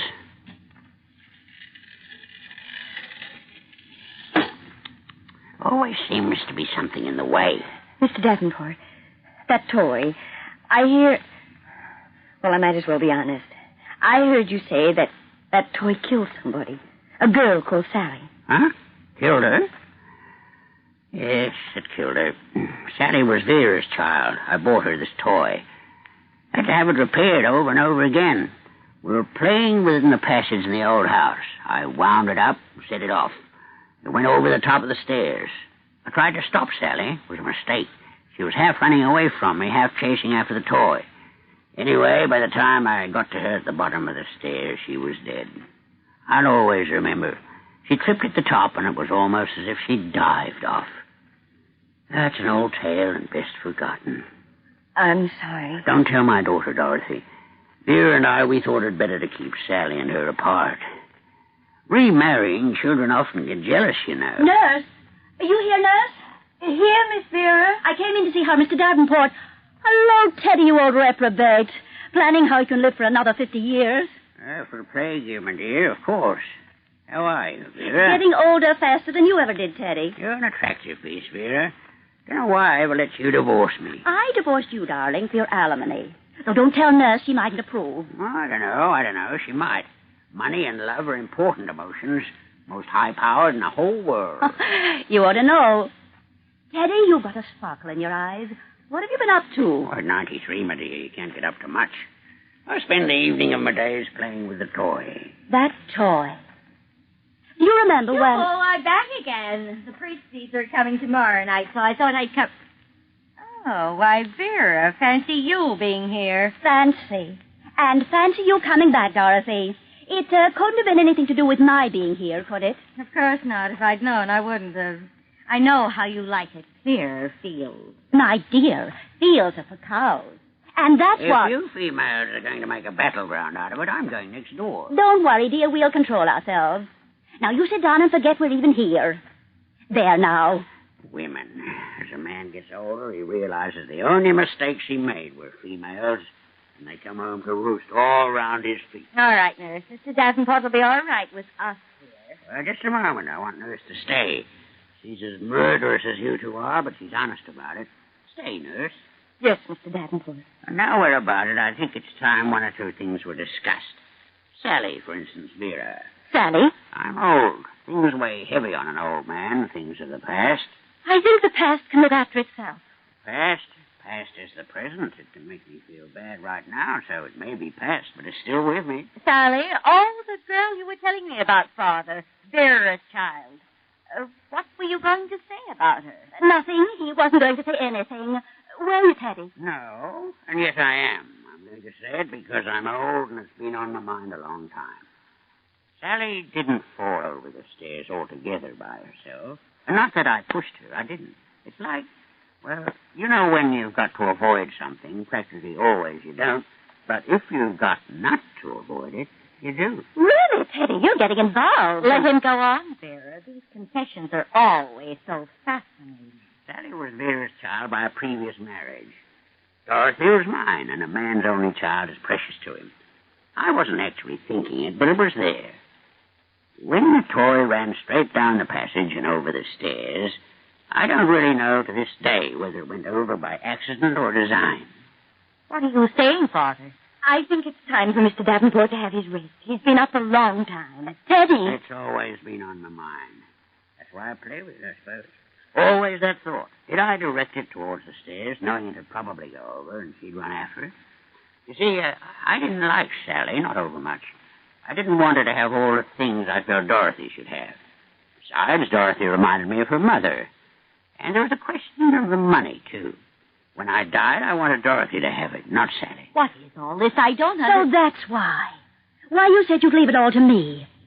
Teddy, all these years you've had a guilty conscience. So guilty you actually leave it to me because you felt you might have caused Sally's death.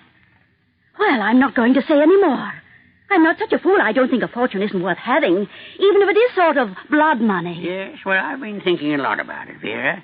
A man never really finds out what a woman is like, what a real nature is. I'm leaving a fortune, and I don't intend leaving it to a woman who'd do anything to get it. If she did, she'd do anything with it afterwards. Vera, I told you about Sally, and you reacted badly. I'm not leaving you a penny. My dear Teddy, you are. I, too, have been wondering about Sally all these years. You might know it, but you were very nearly arrested. And because circumstances seem to point to the fact that you might have done it. Now, I know you did. You said so. You confessed. The nurse and Dorothy heard. Nothing is as greedy as a ruthless woman. Nor as stupid. I didn't know about you, Vera. Now I do. It was, as a matter of fact, the nurse who showed me. It's a shock for a man to realize a woman will murder for money when the money's big enough. Nurse showed me. I thought, nurse, what about Vera and Dorothy? Yeah, you've certainly shown me, Vera. You're ruthless. Now, watch. Yeah, the car goes in circles. If you look, you'll find the wheels are fixed. Fixed? You're leaving your money to me, Teddy. You as good as murdered Sally. Small circles, Vera. Small, round and round. Yes, you see, it couldn't have run down the passage. A small trap, Vera, but enough to tell me all I want. Goodbye. All right. But you haven't heard the last about this. Mr. Davenport, it's time... In a moment, nurse. Seems there's only you and Dorothy. Funny thing, I know you're a snob and a chatterer and probably quite incapable of handling money, large money, but you are my daughter, and you've been kind to me, after your way. Besides, you're so very like your mother. And you've been kind even while you thought not you, but Vera was going to get it. Well, Father, all I can say is... Don't, child. A chatterer like a mouse in cheese digs a hole which can trap it. Be thankful you're going to get the money and shut up. And now I'm going to rest. All right, nurse. Father, I must say how unexpected... Shut up. That's all right, nurse. As a matter of fact, I arranged for you to be looked after years ago. Not large, but enough to be comfortable. So you'll not only be fair, fat, and 40, but comfortable as well. And there'll be a deal of men after you, seeing men like comfort, too. After all that's happened? No woman, when a fortune is concerned, is uninterested. Vera wasn't. I never quite knew about that woman. Now I do.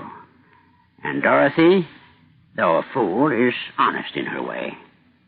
Oh, dear, now look what's happened. The last bump damaged the toy again. Take it around to Mr. Meeker's and have it repaired. Yes, Mr. Davenport. I'll be glad to rest, very glad indeed. I never quite knew how to keep Vera quiet and yet change my will, but everything's all right now.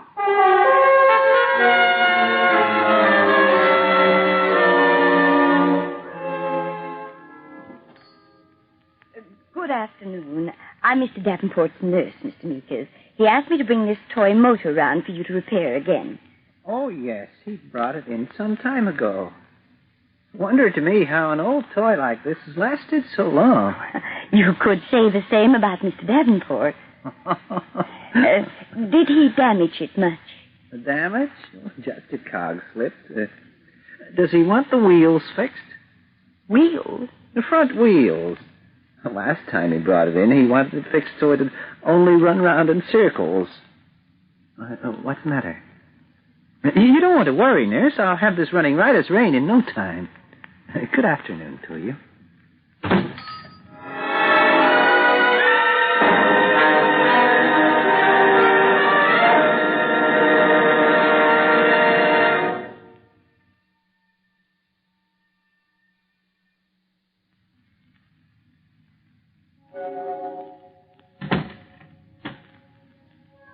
A closing door finishes a story.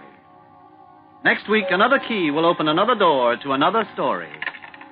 Mystery, romance, or adventure all start when a door is unlocked by the key.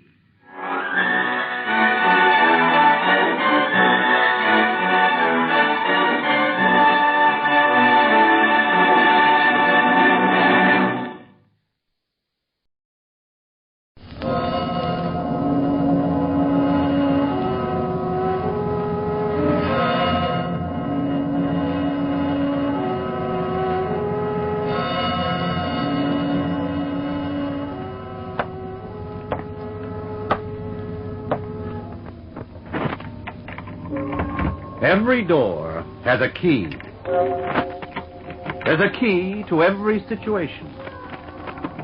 Behind every unopened door, there is a mystery. And the opening of this door introduces us to another in the series, the key. And, gentlemen, I don't wish this statement to reflect on the honesty of those present at this meeting, but I'm afraid I must inform you that during the financial year ended this month, $150,000 has been embezzled from company funds. The auditors are now checking back over the financial year's ending. Oh, there it is, Mr. Forrest. I knew you'd be interested. Yes, Millie, I am interested. I'd be fired if they knew I played you the tape, but you won't say anything, will you? Not a word. $150,000. $150,000? That's a lot of money, isn't it? Do you know, Mr. Forrest, I can't even imagine that much money. All I can is the amount that'll fit into a pay envelope. $150,000 would need a largish envelope. Oh. Well, thanks for playing me the tape. Oh, pleasure. They'll catch him, I reckon. Who? Well, the one who did it. You can't pinch that much money and win. It's happened before? Evildoers are always found out in the end. Yeah, it's a must in the world of fiction, Millie, but not in real life. You'd be surprised at the amount of money stolen and never recovered. You know, I reckon the person who took it must have some money anyway. Why? Because if he didn't have any money, he couldn't spend any of the stolen money because it would look conspicuous. So he must have a fair amount of money to be able to spend. Do you see what I mean? I think so. Well, would you explain to me? You mean that unless the thief lived in such a position where he could spend the money without attracting attention, it wouldn't be a great deal of use to him? Oh, is that what I meant? Well, I'd better get back to work, and not a word about the tape, Mr. Forrest. That's a promise, Millie. Thanks. Goodbye. They'll catch him, I reckon. You can't pinch that much money and win. Evildoers are always found out in the end. Well, they'll catch him, I reckon. They'll catch him, I reckon. They'll catch him, I reckon.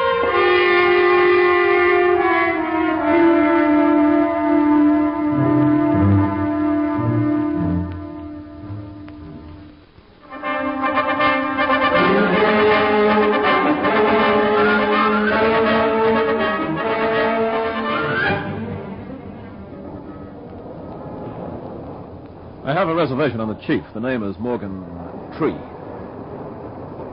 Thank you. Oh, Morgan. I didn't expect to see you here. Hello, sir. No, I'm being called away, rather urgent. Did you tell me about it? I think so. Yes, I sent a memo. I see. Nothing serious, I hope? Oh, some family trouble. I thought you were an orphan from the storm. Oh, my wife's family, really. They're in Detroit. Well, be back as soon as you can, Morgan. I don't like our senior men to be away for long. Might prove we can do without. I'll be back as soon as I can, sir. I took a quick vacation once. No one knew I'd gone, and the company did record business for that fortnight. Bad for the ego. As soon as I can. Goodbye, sir. Bye, Morgan. Fate? Coincidence or contrived? Which, John? Do you know or do you suspect? Or are you here seeing off a friend? Now don't run. Walk. Stroll along. Buy a magazine. Leaf through it. You've got 10 minutes till train time. Don't handle your briefcase as if it contained a fortune. Walk. Don't run. Walk.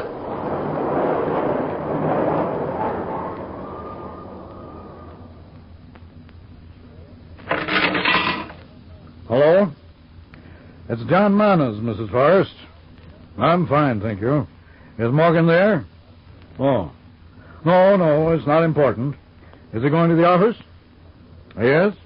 All right, I'll catch him there. By the way, you have some family in Detroit, don't you? I thought you did. Bye-bye.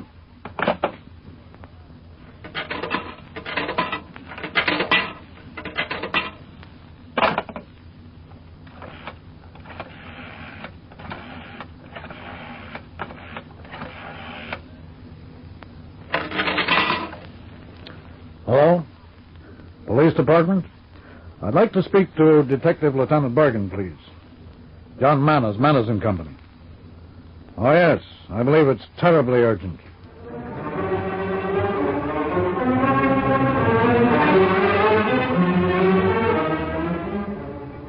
All I did was play him the tape. Oh, please, Millie, don't cry anymore. You're wasting a lot of time. He's always been such a nice person. And if there's something exciting to happen and I wanted to share it with someone, I suppose. He's such a nice man. I played in the tape and we talked about the money, and I said the man would be caught, and then he went away. And... You're quite right, Millie. He went away. He wouldn't do a thing like that, Mr. Manners. He's a nice person. Lovely smile. I'm sure his smile is a thing of beauty, Millie. Did he mention anything about his family being ill or anything? No, sir. Thank you, Millie. You may go now. I'm sure he wouldn't touch a penny of the money. Such a distinguished person. No fat or anything.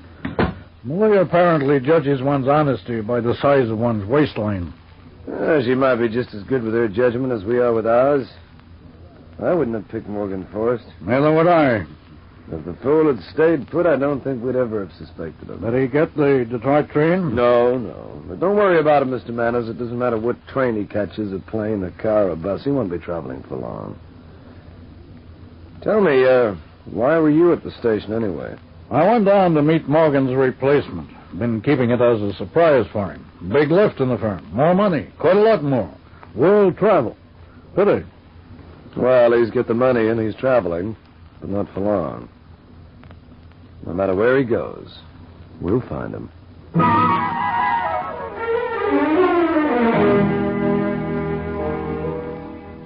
So you'll find him, will you, Lieutenant? You did tell me you'd find Morgan, didn't you? And we will. Of course, you didn't stipulate any time. He is, I presume, in South America by now, spending the company's money at a frantic rate. I'm willing to bet he hasn't left the country. One point you fail to realize, Lieutenant, is that we also want the major portion of our money.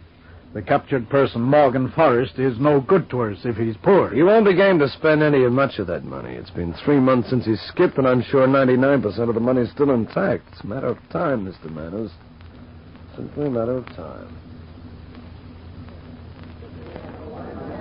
Jack, thank you. Leaving so early, Mr. Tree? Yes, I've got a lot to do. Good night. Good night, sir. Oh, could you tell me when I could get a westbound plane from here? Well, there's a travel bureau in the foyer. They should be able to help you. Thank you. When's the next westbound flight from here, please? Any line will do. There's 1 in 2 hours' time. Thank you. Oh, but I don't think you'll have much chance of getting a seat. They're usually... Well, you're a nice-mannered guy, I must say.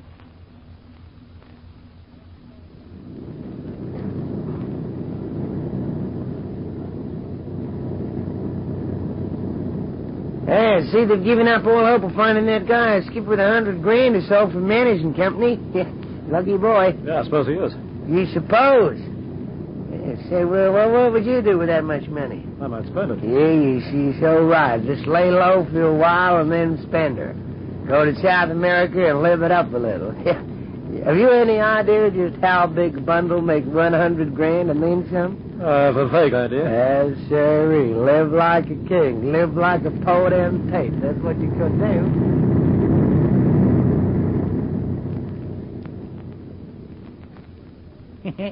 It ain't much, but it's all we got in this town.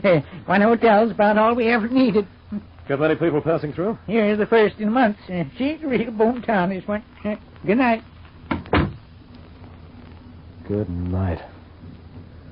A real boom town, that's what it is. Population 800 X miles from nowhere. Might be worth investing some money in a town like this. You know something, Morgan Forrest? Morgan Tree.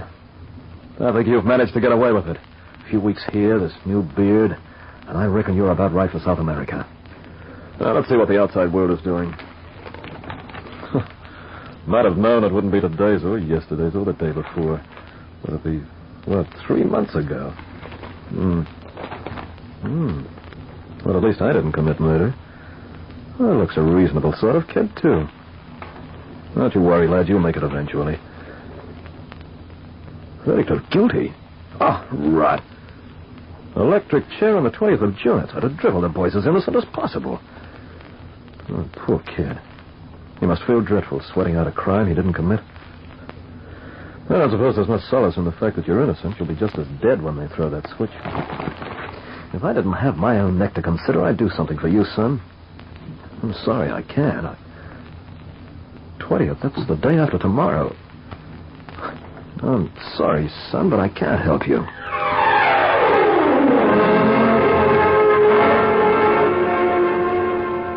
Hello? Hello, it's Matt Galbraith and Associates. I want to speak to Mr. Galbraith. I don't care how busy he is. This is urgent. Never mind who's speaking. It's about a young man whose life is in danger. No, I'm not a representative of any newspaper.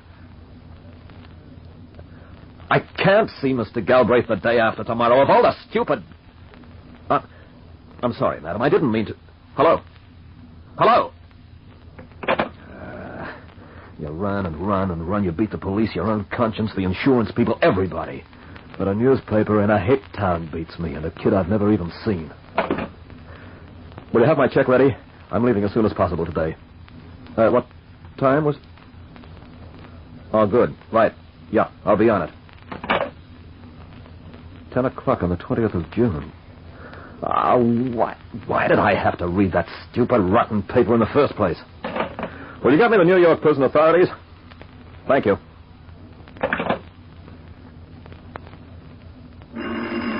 Hello? No, I'm sorry. No, I don't know the number. Well, surely someone can find it for me. It's very urgent. All right, I'll wait. I said I'll wait.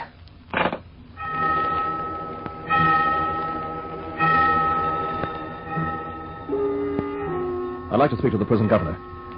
Yes, it's important. It's terribly important. I can't give you my name.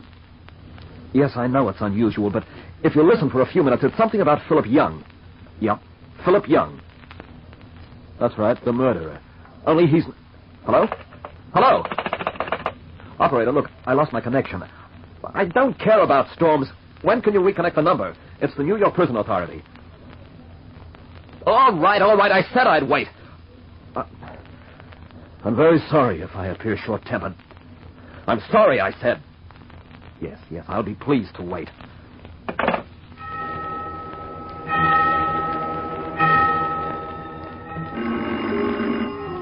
Hello? Hello? You can't. Well, when would you expect the line cleared? I'd have to phone the maintenance people. Forget it. Well, no one can say you didn't try. But you've got to get out of this place anyway. You've created too much attention. You've got to start running again.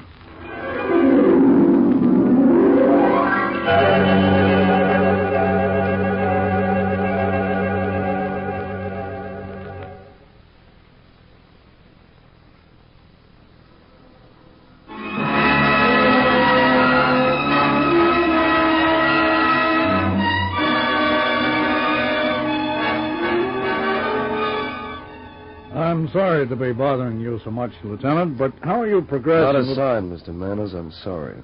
So, he gets away with it, does he? Not necessarily. But more than likely. Just give us time. You've had as much time as you want. You've had months, but you've still not produced Morgan Forrest. To be frank with you, Mr. Manners, all your talk won't help us produce him. Now, look, Lieutenant. Look. You've been pestering me for months about your precious money. Now, what are you really worried about anyway? Once the insurance company realizes no chance of getting the money back... Then you admit there's no... I said once the insurance company realizes they'll pay you the money, and that'll be that. That's not the point. I know that. You want to see Morgan Forrest set on the end of a stick, don't you? Naturally. The man's a thief. Would you be so interested in finding him if he stole someone else's money? Possibly not. I'm sure not. You'll get your money back one way or another, Mr. Manners, and as an added attraction, we'll eventually find the man who stole it. Talk. It's another small point you haven't given much thought to. What? Maybe he didn't steal your money. Nonsense. We haven't got complete proof, you know. Now, don't bother me with talk like that, Lieutenant. You know as well as I that Morgan Forrest stole that money. I'm a big man in the city, and I'm going to have something to say about the way the law enforcement agencies work, or don't work. Well, it's a free country, so they tell me, Mr. Manners, so you go right on and say what you like to anyone. Meantime, I'll get along to a little work. You never can tell, Mr. Manners. This might be the day we get your money back.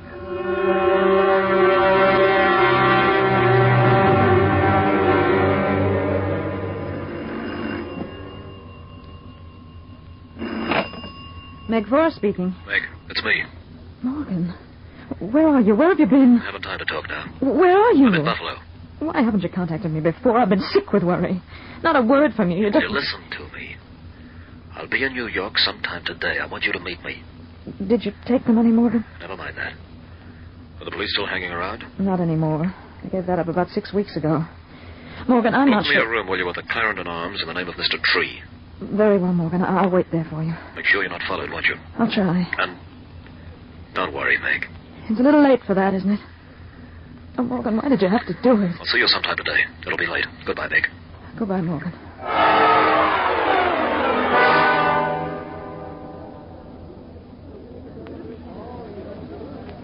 Can I have a seat on the first available plane to New York, please? I'm sorry, sir. Most flights are canceled. Very bad electrical storms.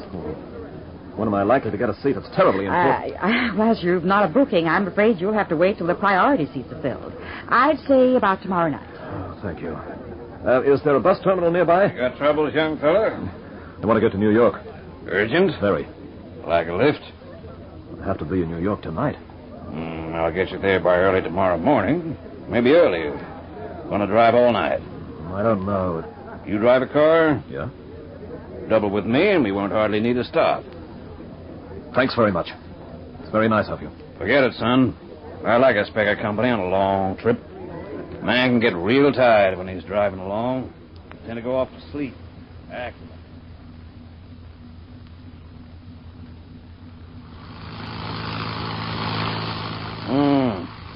Don't talk much, do you, boy? Not a great deal. Been sitting here wondering what you did for a living. Have you decided? Well, by the way you hugged that there briefcase, I'd say you were some kind of a high executive. All about ready to clinch a big deal in New York. Right? Pretty right. Kind of a hobby of mine, guessing what people do for a living. What do you think I work at, son? I don't know. Say, maybe a farmer? That's what they all say. I reckon I should have been a farmer. Maybe I wouldn't have flat feet. Though I haven't used my feet much in late years.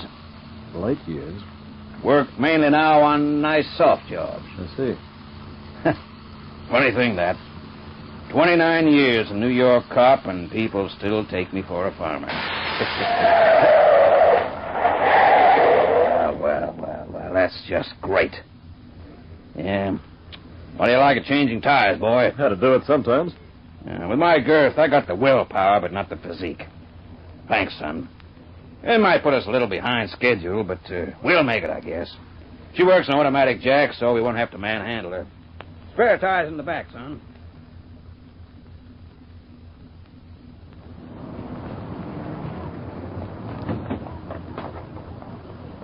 Thanks for the ride. Pleasure, son. Hey! Yep. You forgot your briefcase. Thanks. And good luck on that deal. I don't need it.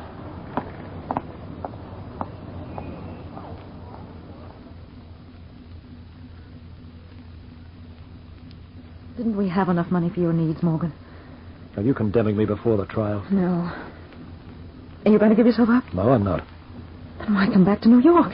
That's the one place they're I bound came to... back because I discovered to my amazement that I still have a conscience. Because in a hick town in Colorado, I was silly enough to pick up a newspaper. What's all that got to do with you stealing money? Nothing. But it all relates to me coming to New York. I got to see someone and then get out again.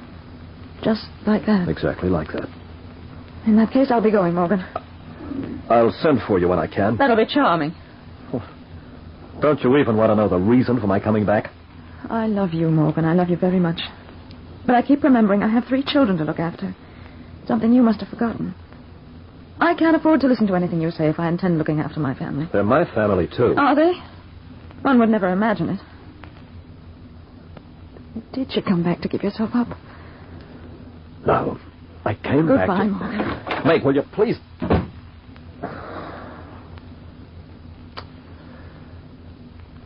I came back because tonight they're going to execute a kid for murder, and I can prove that he didn't do it. I can prove it because they say he stood on the corner of 5th and Crescent and pumped a bullet into a man.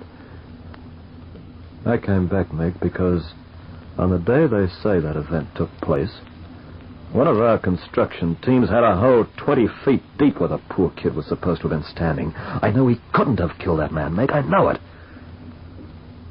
That's why I came back. I'm trying to save a human life. That's what I came back for. And if I can do it, and still keep a full hide, I reckon I'm entitled to do it. I'll be a hero to someone. I'll have saved someone from the electric chair.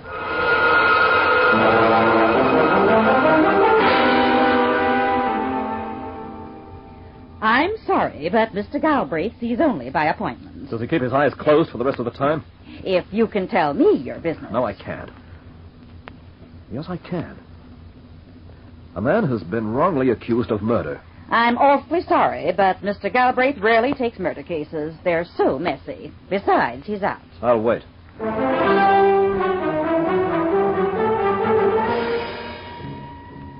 You positive you saw what you saw? Yeah, I guess you are. Where's he booked? Clarendon Arms? Yeah, I'll take a look.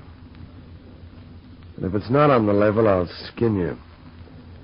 More people phone about more wrong leads than I can ever think about. Mrs. Forrest, we're interested in finding your husband. We believe is in New York. I'm sorry I can't help you. I don't know where he is. Even though you booked him into a hotel? I won't help you, Lieutenant. You can't force me. That's right, I can. You know, it'll sit better with your husband if he gives himself up. I won't help you. Oh, thanks anyway. Goodbye, Mrs. Forrest.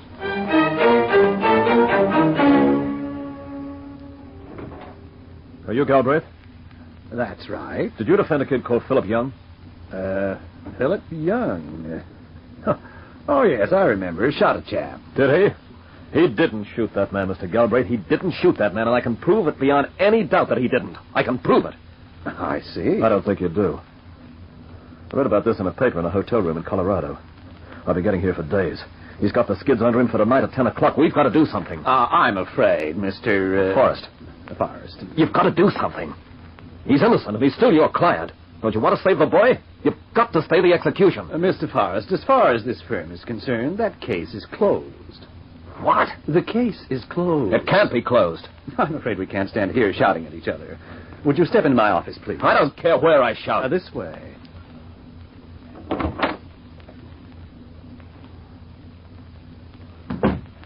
Mr. Galbraith, I can prove beyond any doubt that the boy you unsuccessfully defended for murder is not guilty. Now, does that get across to you? Mr. Forrest, may I see that paper? He'll be executed tonight. Will you please phone somebody? It's a rather battered paper, Mr. Forrest. So what? And if you'd taken the trouble to read the date, you'd have seen it referred to a case handled by us in 1953. What? 1953. What is more, the boy was granted a stay of execution by the governor. He was subsequently acquitted. You could have saved yourself a long trip and remained in Colorado. July 1953. I'm sorry. So am I. More sorry than you'll ever know. Yes? There are two gentlemen here. Tell them I'm busy. They want to see Mr. Forrest. Oh, thank you. There's someone outside to see you, Forrest. Sorry I couldn't do anything about that other matter. After all, we can't do something about something which occurred so long ago. It's out of our hands. Goodbye. Goodbye. Mr. Morgan Forrest? Yes? We'd like to have a word with you. Come along.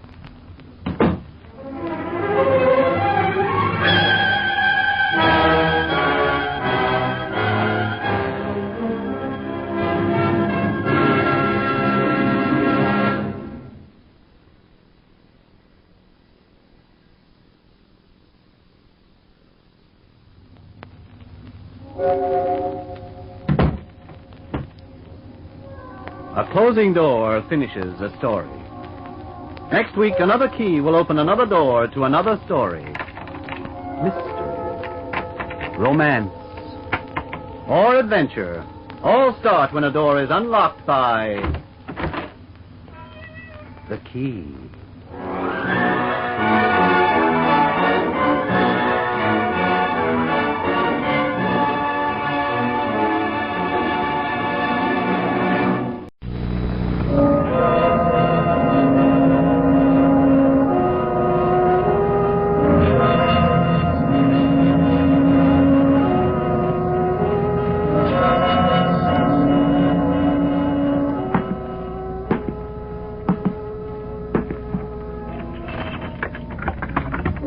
Every door has a key. There's a key to every situation. Behind every unopened door, there is a mystery. And the opening of this door introduces us to another in the series, The Key. Sure, I stick a muzzle over your silly-looking face. I tell you. Okay. So you're cheesed off because I say you got a silly-looking face. When you look like that, it is. You got no brains. That's the trouble with you. No. All you think about is getting your stomach full. How is it, huh? Like that feel. Not much there, huh? Pretty skinny, huh? Okay. I won't kid you no more. You're too hungry for kidding, aren't you, huh? Look what I got for you. See? Nice, huh? Sure. It's beautiful meat. Mr. Samola, the butcher, he gave it to me for you special. Got that? Special. Mr. Samola, he said to me, it's... Debbie, where are you? Where are you hiding? Quick, I gotta put you on the window. No, I gotta do it. If she finds you... What are you doing? What you got there? Pop, Mama? Up. You get that dirty thing out of here. Go on, you get it out. I'm not going to have dirty things like that coming up my place. And when you get rid of it, you bring me the strap.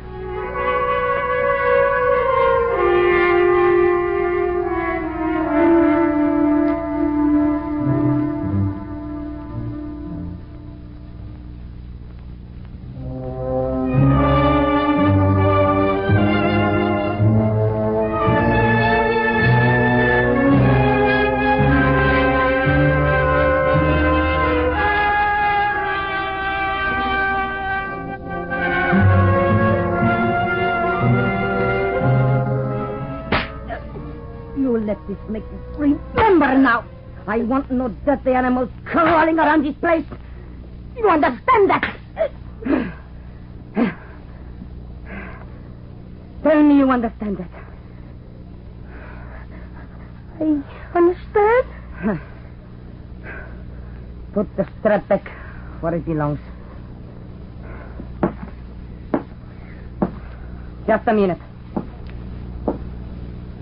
Come back here.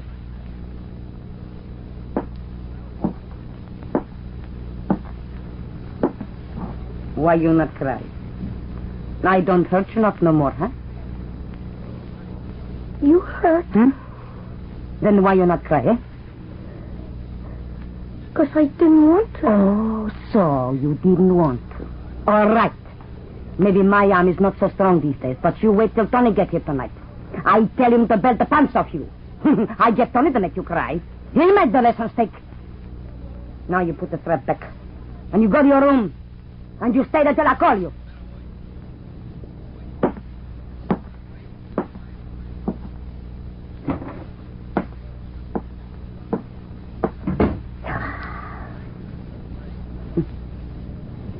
Da bambino.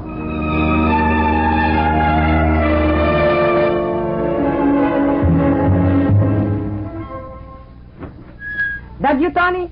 Who do you think it was? Santa Claus? Tony, you a funny man. That's what I say, a funny man. Yeah, sure, I'm funny. What's the matter with you, huh? You look like you're going to fight someone. Maybe I will. What's the matter, Tony? What's happened? Something gone wrong, huh? Oh, you not smile. Your face all angry. Who done something to you? Joe Fletcher. He's done plenty to me. Your boss? What he done, eh? You tell me. Well, he just pitched me out in my ear. He fire you from your work? That's what I said, didn't I? Tony, he said, I don't need you no more. My brother-in-law, Johnny, he's coming in with me. He'll drive the truck, he said. Here's a week's wages, and I'll beat it. That's Joe Fletcher's own words. Beat it. Stop them. What do you say to him, huh? You not let him get away with that. What could I say? He don't want me. just don't want me, that's all. I can't stand up to him and say, you can't fire me, boss. Then tell your union men. You make them call a strike. Oh, they wouldn't call a strike over me. Have some sense. But what are we gonna do? We got to have money, Tony. We gotta eat. Well, I'll get a job someplace else, I guess. But where, Tony? You say yourself just the other day, jobs are scarce now. There aren't the jobs about. There used to be. You remember you said Yeah, I remember. I said it. And what happened if you can't find no job for a while, Tony? How are we gonna eat? After a week or so, maybe? Well, you can take that job Mrs. Polini offered you. That'll help. Well, sure, I do that. But washing clothes can't keep the three of us eating. Mrs. Polini don't pay the horse. Why would you play something? Now, will you quit griping at me, will you? Oh, I'm not griping, Tony. I'm just sorry. Yeah, I know. You're sorry. Well, I'm sorry, too, so that... let's just leave it at that, huh? Now, give me a drink. There's nothing in the place. Why not? You had some drinks last night, you remember? You got through the whole bottle, and I haven't had no money to buy more. There's no this, there's no that. Can't you look after this house? Can't you see that there are things in it? What's the matter with you? I tell you, Tony, I not had the money. Oh, drop dead. Tony. What? Don't take it out on me that Mr. Fletcher fired you. I'm not responsible for it. Yeah, sure.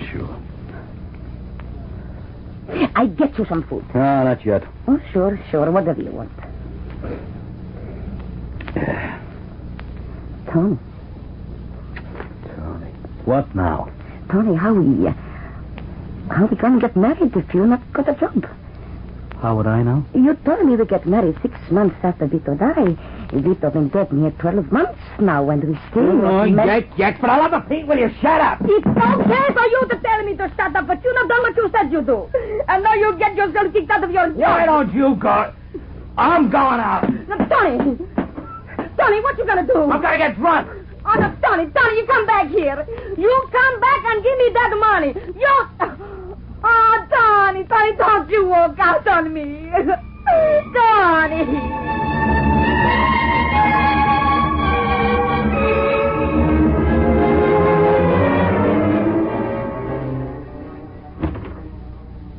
Seppi. Yeah? You come out now. You come into the other room and have something to eat. I don't want nothing to eat. You come out when I tell you. Come on.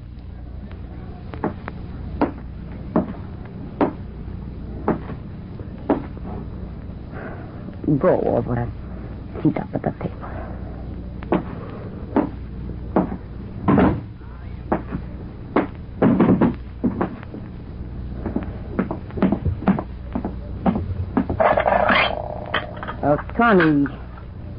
Tony, he won't be here for food. He had to go out. I heard What you hear? everything. I always do. They both shot so much anyone couldn't help hearing. You tell anyone what you heard. I wouldn't bother. There. Stop shooting. You got rid of that dirty man? I took him into the park and then ran away from him. Okay. You won't get back from the park. No, I guess not. And when you finish that, you do your homework, then you go sit to bed. Okay? Sure. That's okay by me.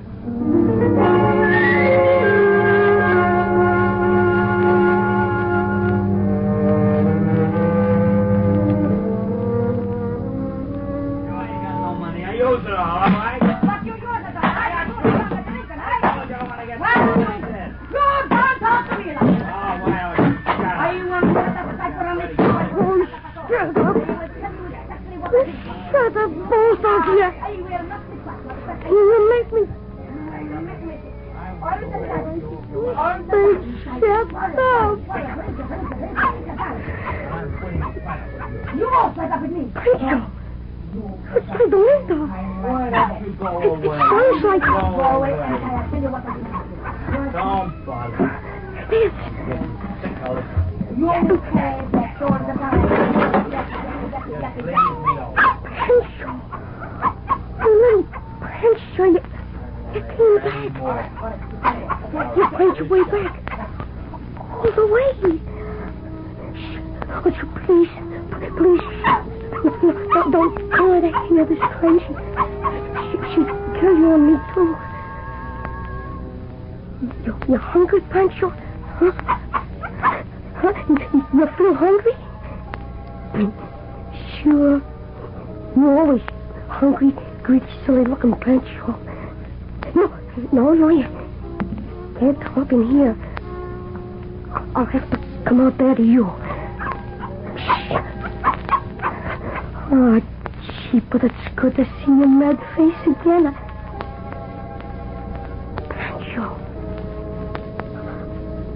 Pancho, I wonder... Hang on and be quiet.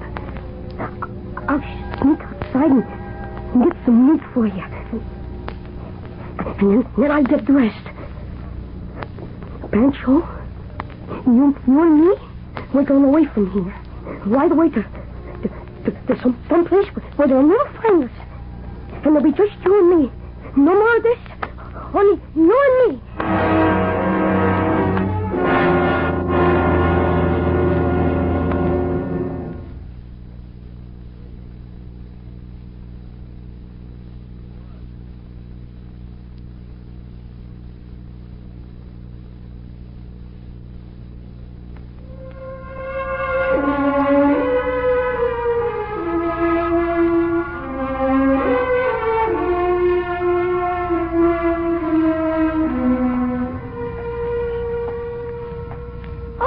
Okay. Have a bit of patience, can't you? Let's see now. Uh-huh. Yeah, I guess we're far enough away now. You can have your meat. Well, wait till I unwrap it. You know what you're gonna grow into if you keep on eating like this? You're not gonna grow into a dog. You're gonna become an elephant. You know what, Pancho? Even though you do look a bit funny now and then, I think there's nobody in this world better than you. I'm honest, I mean it. You love me, don't you, Pancho? Yeah, I know you do. I can tell you, I love you, too. Well, now, isn't it nice that you love each other? Oh, hi. Hi. Yes, nice to hear, but is this the only time and place you can tell him? You're a policeman, ain't you? That's right. Yeah, well, I know it's late. 2 a.m. Uh-huh. I guess this here is rather a funny place to be. Very funny, in the city park at 2 a.m. Yeah, that's funny, all right. Well, it's like this, mister. Pancho was hungry. I had to give him something to eat. I see.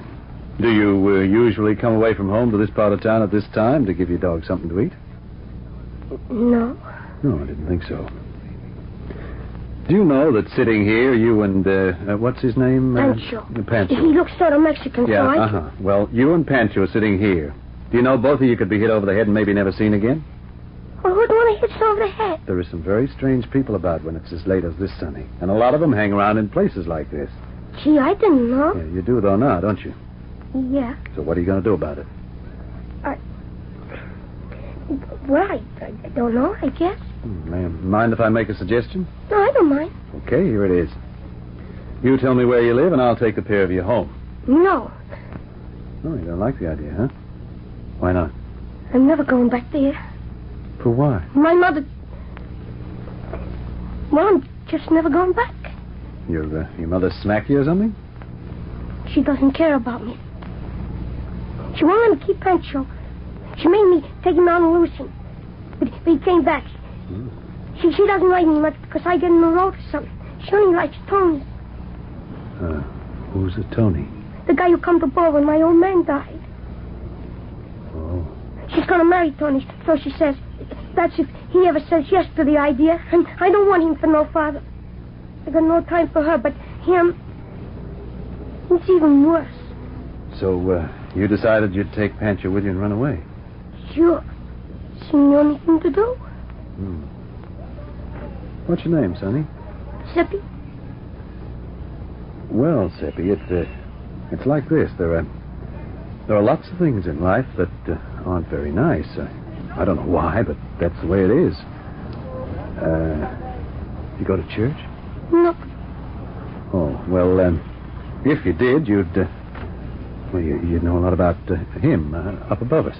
Huh? Now, he must be a very wise man, Seppi, for a few reasons. He made the world and us and the trees and grass and flowers and Pancho here. Well, he made everything we know and see and hear. You follow me? Well, what I mean is he'd have to be pretty wise to have made everything I've said now, wouldn't he? Yeah, I guess so. All right, then. Now, here's the point. If you agree with me that he's wise, that he knows what he's doing, well, you might agree with me that there's a reason for the way things are with you at your home. I can't see no reason. I do nothing and get belted all the time for it. Yeah, it's hard to puzzle out, I know. But later, when you get a bit older, you might have the reason pointed out to you then. But I don't want to wait till I get older, mister. I just want to get away from it. Yeah. Well, I'm sorry, Sonny, but you'll just have to wait. You'll have to go back home. You can't wander around like this. But No buts. Has Pancho finished his meat? Oh, yes, he's ready to go, too. Come on, then. Now, give me a hand. I won't go back. Hey, wait a minute. You come back here. Come back.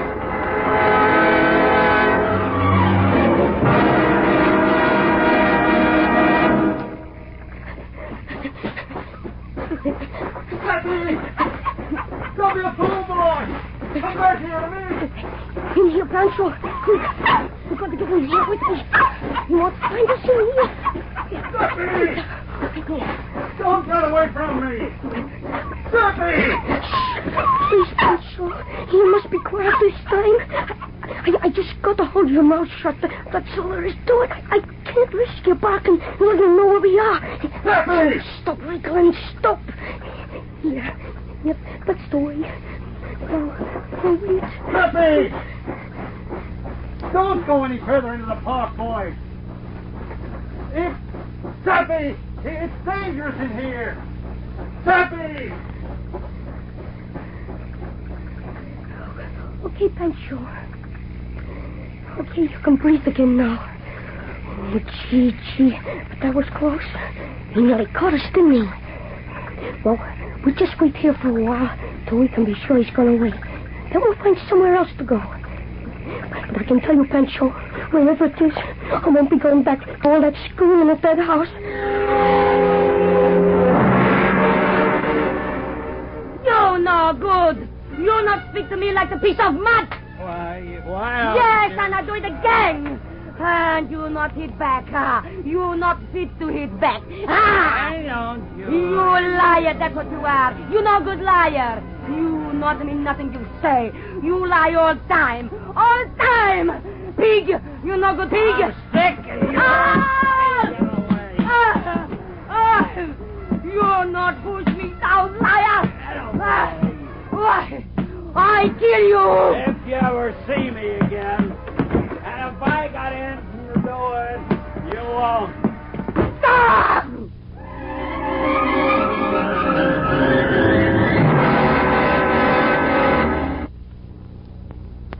I guess we better make a move now, Pancho. Pancho, hey, look at you crazy mutt. You're going to sleep?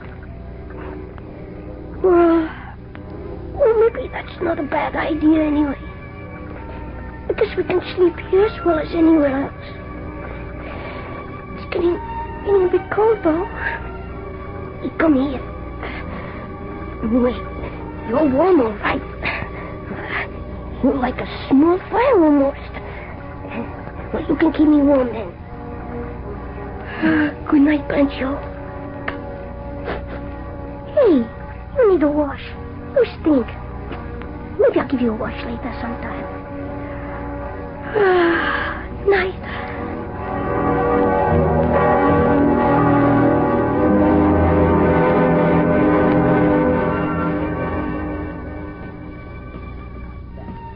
That's no good liar. Seppi, get up. Seppi? Seppi! Why are you hiding again? What's this? A letter? Pancho has come back to me. He would not stay away, and now I am going far away with him. I will never see you again. Seppi. Oh, no.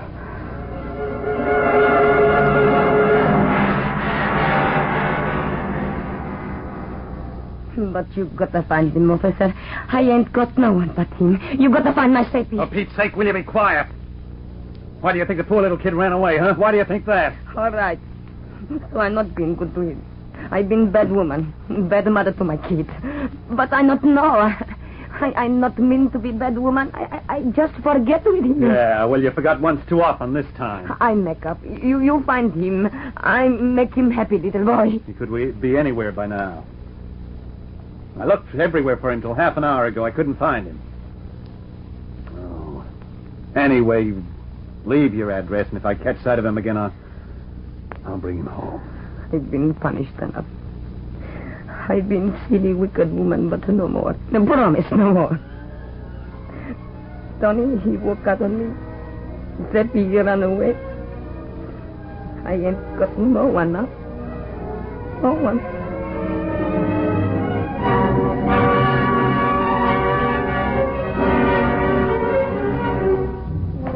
Pancho, you stop chasing those birds. Pancho! Yeah, that's a good dog. Now, stay here close to me. We gotta cross the street. And you watch your step. Come on. Carefully now. Watch it. Pancho! Pancho, don't run out! Pancho!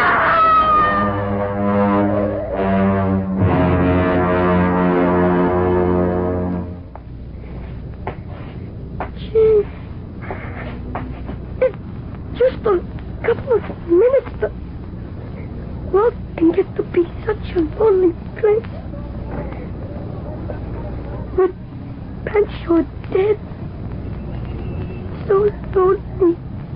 There he is. There at the corner. Hey, Seppi! Pancho, wait a minute. I don't want to be here all alone. Not anymore. I'm coming with you. Tony! Tony, come back here! I'm coming, Pancho! Come back, you little fool! Come back!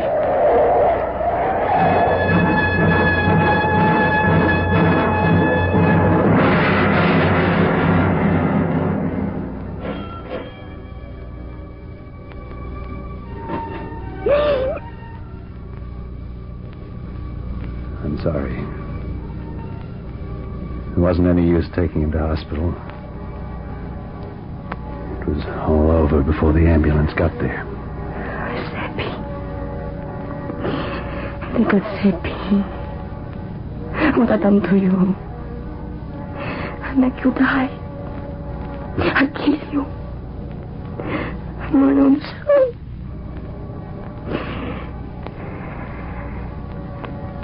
Give it to me. Sorry. I ain't got no one now, I tell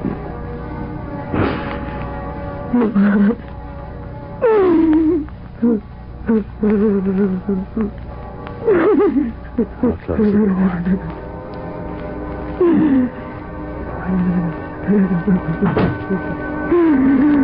door.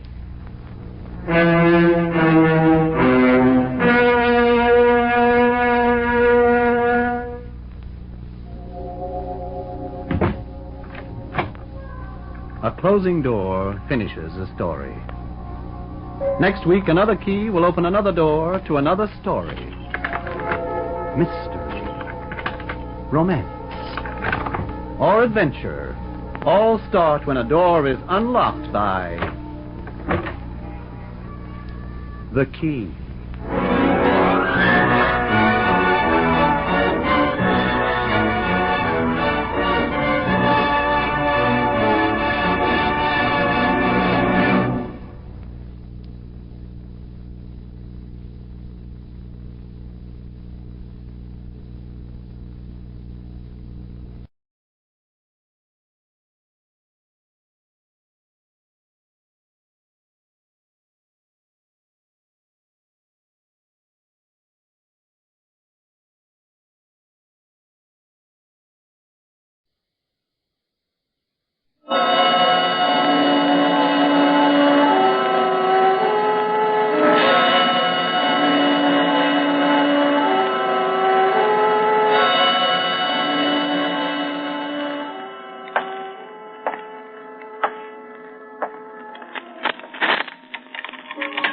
Every door has a key. There's a key to every situation. Behind every unopened door, there is a mystery. And the opening of this door introduces us to another in the series, the key. Oh, didn't you hear my ring, Dolly? Well, sort of. What do you mean, sort of? I was out the back helping Mr. Varney. He said I was to come. You mean Mr. Varney is home? Seems like he's going again.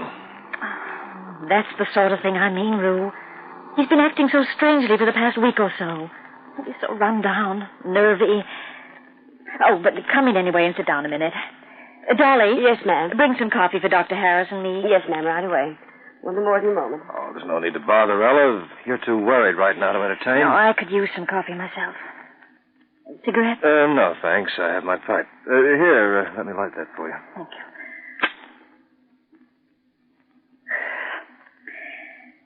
Oh, I'm dreadfully afraid that Roy's going out of his mind. Oh, nonsense, Ella.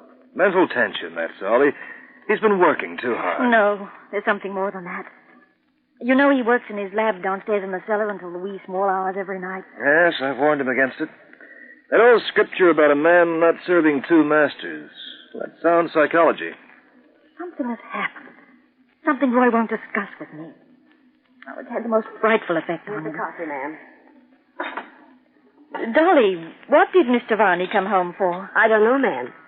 He went down into his laboratory and brought up two big glass demijohns with red labels.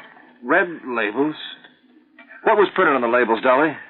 Well, now, that was queer, Doctor. I never saw anything like them in Mr. Varney's laboratory before. They were marked highly explosive. What does it mean? Dolly, you'd better leave us. Yes, sir. Just ring if you want me, Mr. Varney. Rue, what's the matter? Is Roy in some danger? I think in very great danger.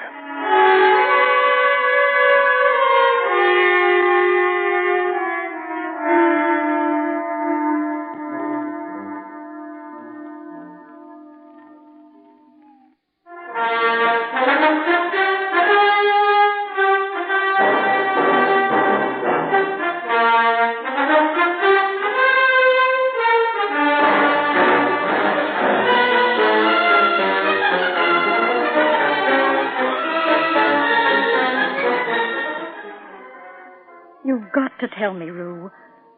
It's bad enough sitting here day after day, worrying myself sick about Roy. Ella, Roy works at his laboratory in the city all day. Then he works in experiments at home here at night. Do you know what he's working on at the moment? No, I don't. You've got no idea? No, Roy never talks about his experiments. It's a part of his life he just won't share with me. That patent non-extinguishable fuse he sold to Marcus Andrews, well, I knew nothing about it until Roy came home and presented me with the check. I see. And he hasn't been bringing work home. Oh, you know Roy. I have to keep pushing him all the time to keep his mind on his business.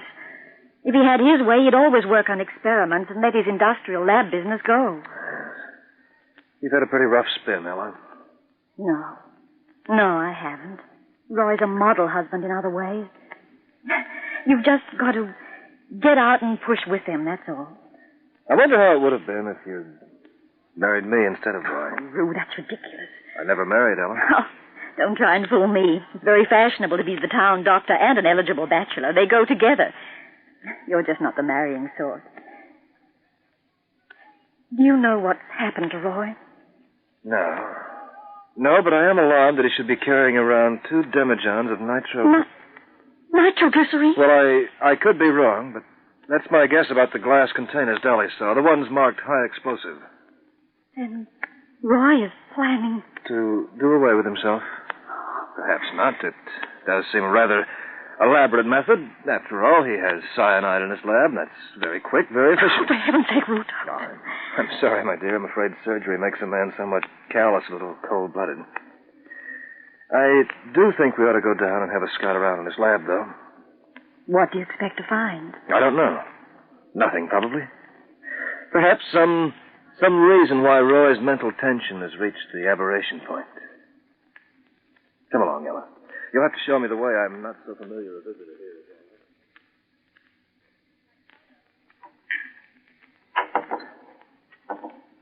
Find anything, Ella? I can't make head or tail of this stuff. Bring it over here. A lot of queer stuff here. Yeah, penicillin. This, streptomycin.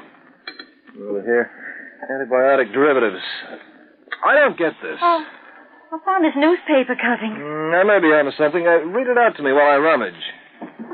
At the Triennial Conference of Druggists and Medicos, general concern was expressed that many of the most useful antibiotics were losing their efficiency. It was generally agreed there was a need for new antibiotic hybrids to replace those at present losing their efficacy. That's it. You found it? Well, I've got a clue, one at least. Yes, it all ties up. Now, Roy deals with the Marcus Andrews Chemical Corporation, doesn't he? Yes, they've bought a few of his inventions. He's quite friendly with J. Matthias, the chief chemist. J. Matthias. Good. Now, have you got a duplicate key to Roy's laboratory in town? Yes, upstairs. Now, this is queer. What? Here's a Bible. It looks quite new. I didn't know Roy had a Bible. Show me. Yes, there's a part marked. Book of Job, chapter 30. I don't know Roy at all, you know. He's become a stranger to me. He's marked the last 3 verses. I am a brother to dragons and a companion to owls. My skin is black upon me and my bones are burned with heat. My harp also is turned to mourning, and my organ into the voice of them that weep. What on earth does it mean? It means that unless we can move fast, very fast, your husband may be dead. And quite a few other people, too.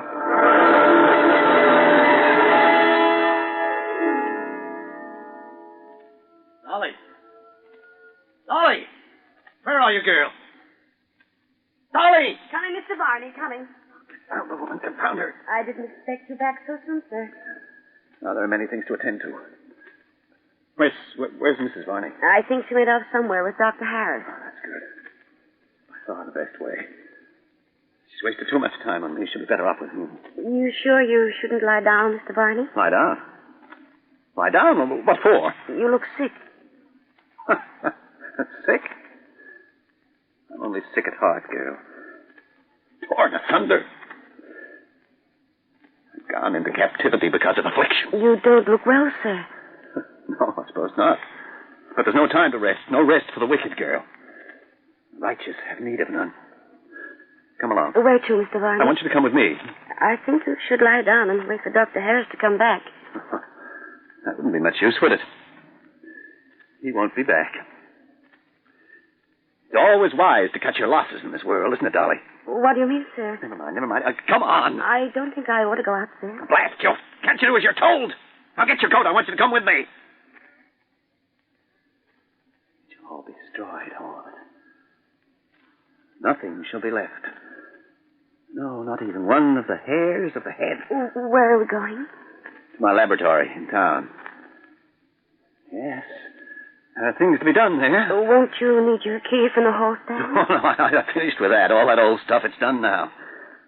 That key won't fit this situation, girl. What we need now is another key. The key to despair.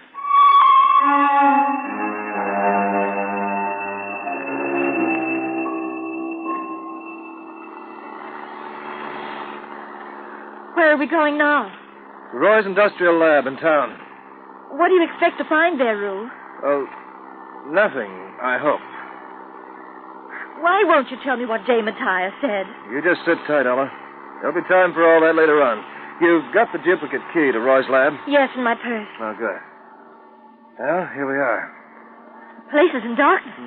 All the better. I wish you'd tell me what's going on. Well, I'm only guessing, Ella. I don't want to frighten you. Do you think I'm not frightened now? It'll be all right, Ella. There's still time to save Roy. Save? From what? Himself. All right. Out you get. Quickly now. That's the back door to the lab down those stairs? Yes, that's right. All right, come on then. You've, got the key? Yes, it's in my purse. Come on. Oh, maybe it isn't so bad to be a bachelor after all. No need to be rude. You are. Good. Oh, this is the wrong key. It can't be. Well, it doesn't fit, then. But it must fit. Well, try it yourself. Oh, man. Give it to me. Oh. It doesn't seem to fit, does it? Of course it doesn't. Look at it. The trademark on the key is different from the trademark on the lock. Well, look at the tag, Rue. Laboratory Town. I've used this key 101 times. I know it's the one. It can't be the right one, dear. Unless... The lock. Yes, unless the lock on the door has been changed. Why would Roy do a fool thing like that? Elementary, my dear Watson, to prevent you from barging in. What could he want to hide from me? Maybe not to hide from you, to protect you. Rue, I'm getting scared. Don't worry, Ella, there's still time. Is there any other way into the lab? They used that iron grill there to lower big crates of chemicals. Yes, the iron grill, that's the thing. Just a moment. Now, be careful. Telling me to be careful. Stand to one side, Ella. I'll get this. And I'll have a look. Yeah, that's done it. I got a flashlight in my pocket, I think. Yes. Now let's have a look. Can you see anything? No, not from here. Oh, that fuss for nothing. Wait, I think I can just get in a little further. There's just room to squeeze in.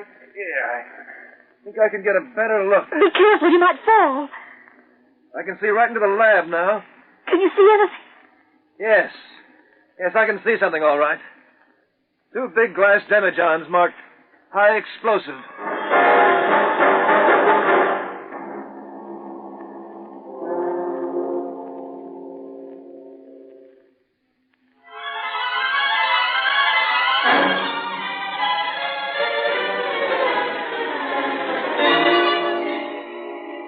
Be very quiet now, Ella. What are we going to do? Wait for Roy here. We can get into the labs with the iron grill. It's only a short jump from the ledge to the floor. Oh, you must be wrong about Roy. I don't think so. Does this mean he's out of his mind? Well, he's suffering a nervous breakdown. That's only a polite way of putting it. No, Ellen, not at all. But there's no time to argue now. Are you prepared to go through with this? If it'll help Roy.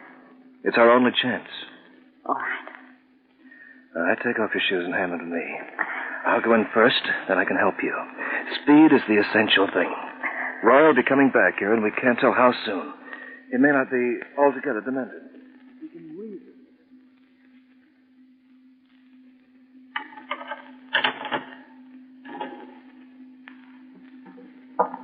There you are, Dolly. Go in. What do you want me to do, Mr. Varney? Just go inside. What do you want me to do? Nothing at all. Why do you lock the door? I don't want to be interrupted. Oh, those bottles. They're the ones you took from your lab at the house. Yes, very effective. Mind you, it's possible to produce a more local explosion than with nitro. But for this purpose, it's by far the best. What are you going to do, Mr. Varney? Yes, I suppose you've a right to know. I'm going to destroy everything. You see that fuse? I'm going to attach it to those bottles. It's a very good fuse, you know. I invented it myself. You can't put it out. Once lit, it cannot be extinguished by water, pressure, contact. But you can't blow up this whole building. Oh, but I can. I'm a very clever man, Dolly. Very good chemist. Jay told me that. However else I may have failed, I'm a very good chemist. Phil, this is crazy. You're mad. Oh, no, not mad. It only seems that way to you. I'm getting out of here. It's no good, my dear. I have the key, the only key. The key to despair. You can't do this. I don't want to die. Oh, but that's so foolish, darling. What have you to live for? What have any of us to live for? Sooner or later, darling, your heart will be broken. Your life will become meaningless. Is it nothing to you, all ye that pass by? Behold and see if there be any sorrow like unto my sorrow. Believe me, darling, we're all better dead. You're crazy. This can't be happening. Help! Help someone! Help! Murder! Be quiet, you foolish girl. No one can hear you. Don't be frightened. You'll be glad afterwards. Peace. No more heartbreak, just peace. This can't be happening, not to me. Life is a dream. We're all better dead. It's better not to be born at all, but we can't help that. So it's a good thing to die. A man's life is all he has, Roy. All we have, old friend. The rest is a sort of percentage. Who's that? Don't you know me? Ah, yes. Reuben Harris. A good doctor. I thought you'd run away with my wife. Roy! Oh, Roy, how could you? What happened to you? Ella, you shouldn't be here. I didn't mean you to be here. Well, come on, Roy, boy. Things aren't as bad as you think. Good night's sleep. Holiday. You'll see things differently. I brought her, the maid, to die with me. So I could talk about it, have someone to tell. I wanted to spare you from this, Ella. I Please, Roy, come home. No. From above hath he sent fire into my bones, and it prevaileth against them. I must do it. Roy, it's just your nerves. Oh, such is the folly of laymen, eh, Reuben? Tell her. The nervous system is chemical, isn't it? No organic change. It's the mind and that other thing. That thing of torment that is neither organic nor chemical. Perhaps electronic. Is it electronic, Doctor? What? The soul. Oh, put all this away, old son. The car's outside. Now come home. Come on. Why? Why do you want to stop me? He's mad, Doctor. You shouldn't want to stop me. Isn't it to your advantage, Rue, that I should die? Oh, Roy, darling, stop it. You're breaking my heart. What did you have to come here for? Why couldn't you let me do what I had to do? Don't let it beat you, Roy. Fight it. Fight it, man. This is a tough break. A tough break? Rue, can you tell me what's going on? How could he know? I do know. Jay Matthias told me. He told you. Told you that I'd submitted one little sheet of paper, and he said quite calmly, all in a day's work. Sorry, Roy, old chap, but we've worked this out in our own lab. It's a tough break. I want to get out of here. Won't somebody send for the police? It's all right, darling. Nothing's going to happen. Nothing. He was going to kill me, that's why. It's all right now. What does it mean, Rue? Roy had evolved a new antibiotic. When he took it to Marcus Andrews, they told him their own chemist had just produced a similar product. Oh, Roy, my poor darling. It's just bad luck, isn't it? Just one of those unlucky breaks, huh? If you'd only told me. But you're always so secretive. Just a bit of bad luck. That's the way it seems to you, isn't it? Pet poor darling Royal. It'll only be all right. The prize sucker will come back for another thrashing. Well, not this time. No one can repay me for a year of useless work. 365 nights in the laboratory, living on stimulants, forcing myself to sleep with drugs, all because I had that dream. My dream that I was going to give the world something useful, something creative. No more analyzing, no more humdrum routine work, but a real discovery. And I did it. I did it, and no one will ever know. Come on, old son. We'll work on it together. We can make something of it, and the world really will be glad of it. You're a brilliant chemist, man. Don't destroy everything you've worked for. You have spread a net for my feet. You've turned me back. He has made me desolate and faint all the day. Roy, darling, please, listen to me. Come home with us You now. don't realize about him. He's nuts and he's dangerous. I should have realized it before. Come on, Roy. Now, that's it. If I let you go, you'll bring the police. You don't care about me. Nobody does. Nobody ever has.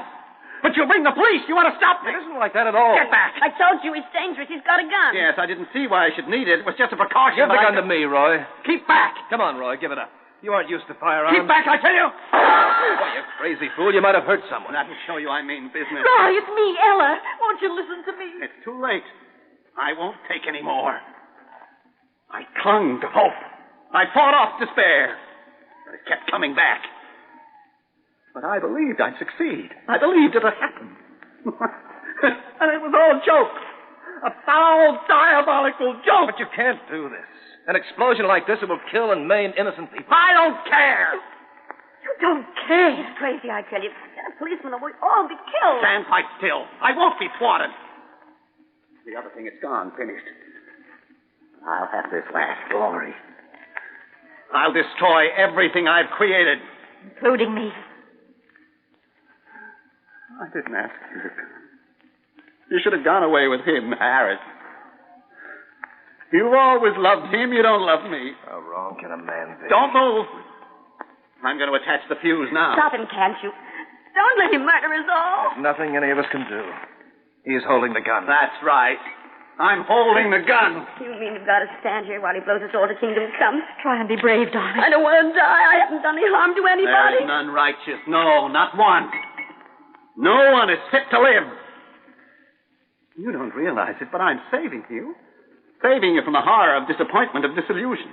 Of trying to live without hope. Sorry, Ella, he's too far gone. At least we'll be with him at the end. That's a lot of help, that is. Now, we'll light the fuse. One of my successful inventions, you see. When I make things for destruction, they succeed. When I try to heal, nobody wants me. Typical, don't you think? Of course, you don't think so, do you, Doctor? The fuse is burning. It's halfway across the floor now. Any minute now. That made my strength to fail. He has delivered me into their hands.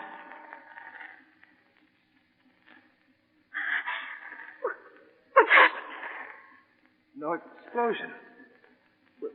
We're all right. Something went wrong. Something went wrong, you said. It didn't work. What could have been wrong? Everything I do goes wrong. Everything I can't even destroy. My life wasted. Mom. You're all right. The tension is eased. Roy, darling. Come home.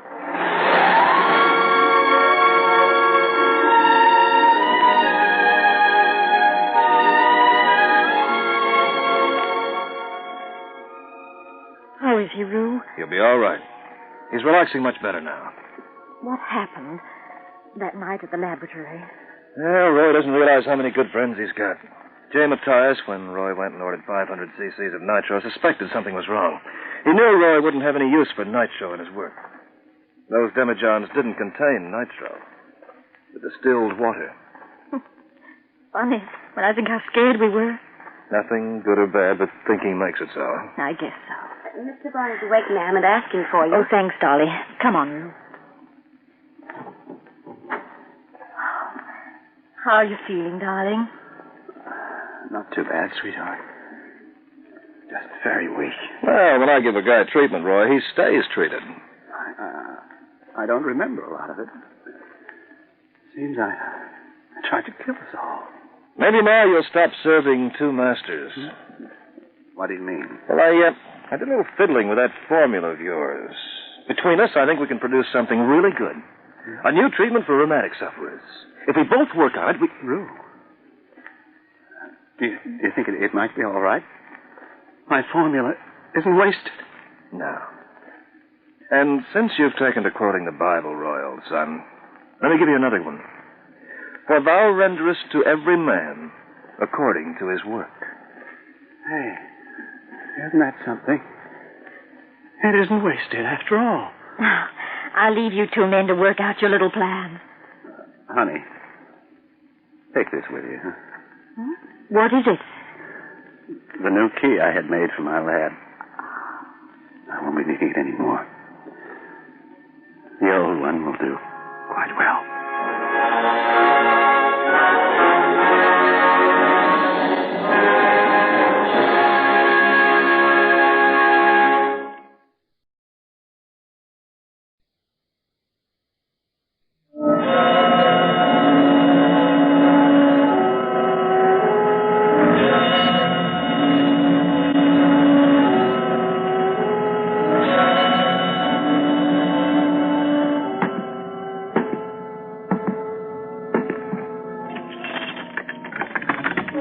Every door has a key.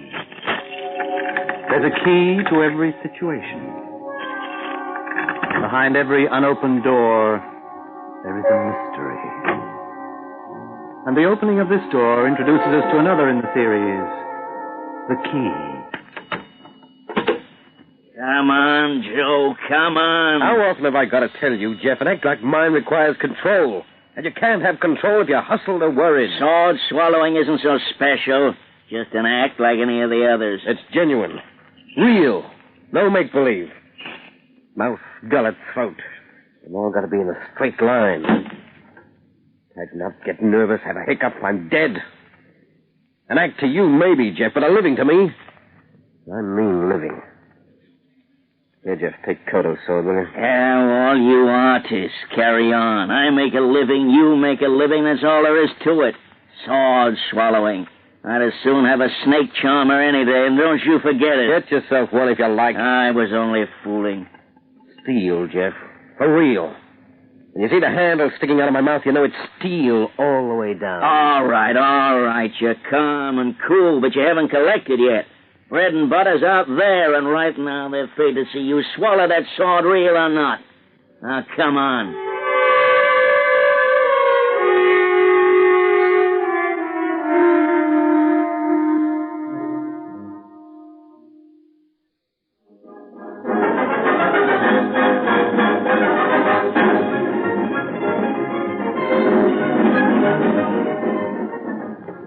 Come on, Joe. You know that rubber man act can't hold him for long.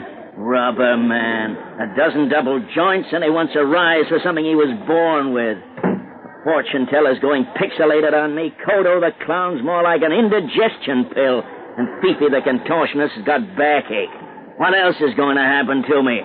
Now remember, if you don't go over, we'll have to close so far as this burg is concerned. I always do my best.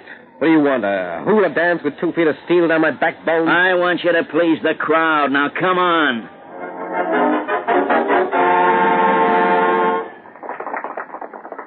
Rubber man's gone over great. I don't know what's the matter with him. I do. As a rubber man, you're a rub out. Give him an act I've never seen before, and they sit in the hand. Come on, Joe, the big act. Ladies and gentlemen, it is my pleasure and privilege to present to you the one, the only, the great Joe Karnofsky, the greatest sword swallower in the world.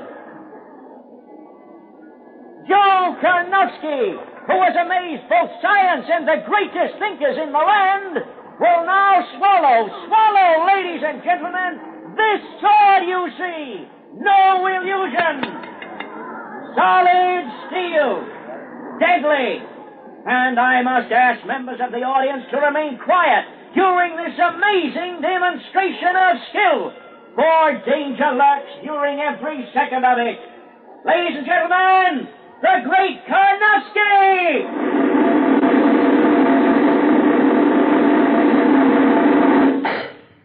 As you see, the sword is 3 feet in length. Now that deadly point enters the great Karnofsky's mouth. Watch closely, ladies and gentlemen. Mistiming or the slightest movement of his throat would result in instant death. See, inch by inch the steel goes down. Quiet, ladies and gentlemen, please. The demonstration has reached a point calling for the highest degree of concentration. And the great Karnofsky has swallowed the whole sword. The point of the sword is now touching the bottom of the great Karnofsky's stomach. A demonstration of skill and daring never duplicated before. Thank you, ladies and gentlemen. Thank you. Okay, Joe, we won't milk this crowd for applause. Get off, let Kodo the clown come on. Come on, come on. Everybody wants to see the sword go down. They couldn't care less about it coming up. Thank you, ladies and gentlemen. And now, Kodo the clown will attempt to do the same trick. Get off, will you, Joe? Kodo the clown!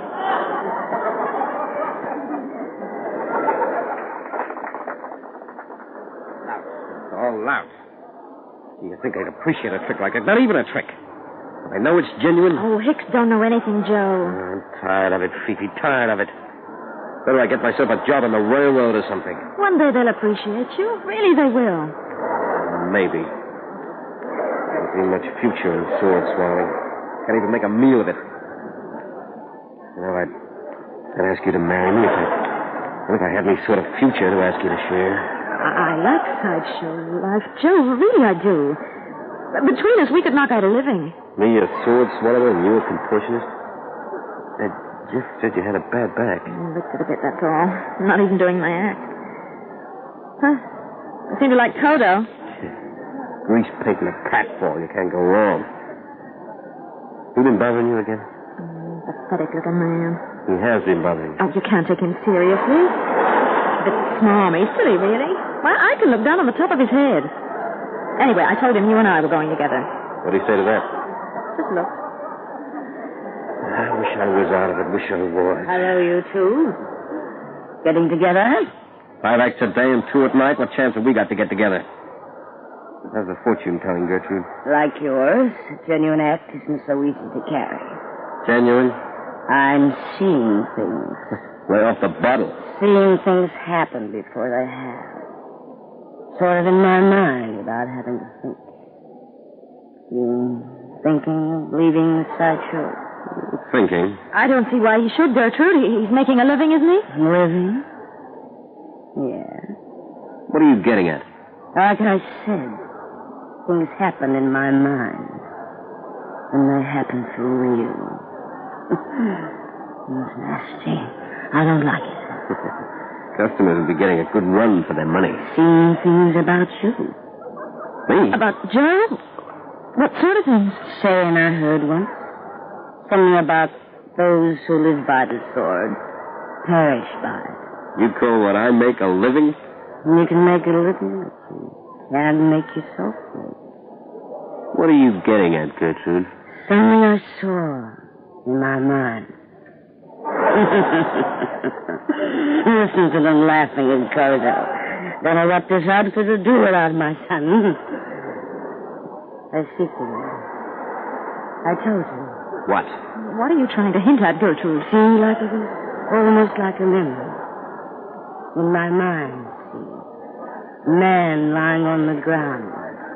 Dead. Years. Don't know how. They died by sword. Seeing as how you're a sword swallower, sort of made it obviously you. Dreams don't scare me none. Coming true, they don't scare, not in your case. Dead man hasn't anything to be scared of. At least as far as we know. Kodo's done his big platform. Let's go and see he's all right. My son holds his show together all right. Platform. That's the laugh. Oh, that old woman kind of gets on your nerves. Yeah, pratfall on my sword, so he gets the cute at. I'd like to see him trying to do sword swallowing. Life isn't just fair. Joe, some things she foretells do come true. Guess you tell enough future happenings, one of them's got to come true. Memories, Feelings. Joe, if you get enough feelings, something's going to happen. It does. You get so it must happen. No feelings about me. It's a job. She gets them, she feels. Maybe she could feel you into an accident or something. Concentration's got nothing to do with other people's feelings. Black magic, that's what you're trying to put over. Maybe it could be. I just wish I didn't feel so. Accidents can happen, Joe, they do. What if you got a cough? Pull the sword out, cough, that's Or it slipped. It could happen. Something happens. Somebody in the audience yells or lets up a cracker or something. So you let go of the blade. But the point of that sword... Oh, Joe. Only part of my act not genuine, Fifi. End of that sword is blunt. And go through paper. No sharp points over my stomach, thank you. Kodo doesn't act running a sword through a sack. You say you've been with this outfit that long and you don't know? The sword I use is blunt. But Kodo palms off one with a point. Does his sack-piercing act and palms back to the blunt one for his platform. But you didn't really think it's that fall on a real point, did you? I haven't thought about it, Joe. Thought it was another act, that's all. No. Kodo has a false slide on the table and the sword is on, makes his gag, gets rid of the pointy sword, and uses my blunt one. Audiences are looking at Jeff, see on account of Kodo has made his gag about it. Oh, I'm sorry. Sorry? Sorry? About what? About the sword I use being blunt? No, Joe, Well, what do you course expect? For me to risk my life with a pointed sword? Well, you're as bad as Jeff, always wanting a real thing. How would the audience know the difference between blunt and sharp? One day somebody might examine it. You know how kids try to find out for themselves? I've never thought it of you, Fifi. Even you. What? Well, you're as bad as anybody else. It's not the act you want. It's the thrill of maybe I'll be killed. Oh, no, Joe. I never thought it of you. By golly, I'll put on an act tonight that'll frighten the wits out of you. Always that. Always the risk, not the act. Joe! Joe! Okay, son, okay. I talked to him. Get rid of him and even the little guys around here will have a chance. Laid it on heavy, Ma. Told him he was going to die. Of course, Kodo. Built the picture up real pretty. By his own sword, I told him. Yeah. Nick gets worried and that collapses. Tonight, Ma. Worked it all out. You get him out of his trail and I'll get the swords changed over faster than wink. It's not homicide or anything like that. It's a series of accidents. Could happen to anybody. It wouldn't be my fault if I changed my act a bit and let off a cracker just as he swallowed the sword. It wouldn't be my fault somebody had changed the swords around. He dies and it's an accident. Anybody asks anything, I say he was worried and must have taken the sharp sword by mistake. He is worried. And Fifi heard me. Fifi. Have to handle her easy, son. Give her time. Waiting my opportunity is part of a clown's trade.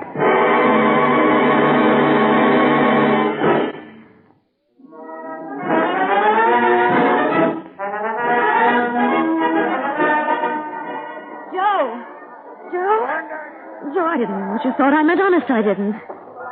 Joe, don't look at me like that. We're friends. I love you, I do. Yeah, well, a guy gets so he doesn't believe anybody about anything. Guy gets so he loses all faith in humanity. A guy gets so he believes everybody wants to see his act on account of he might die. No, Joe. Look, let's get married. Go work in the railroad. I don't care. I don't care if you never do your act again. I didn't ask you to fall in love with me. I didn't ask, did I?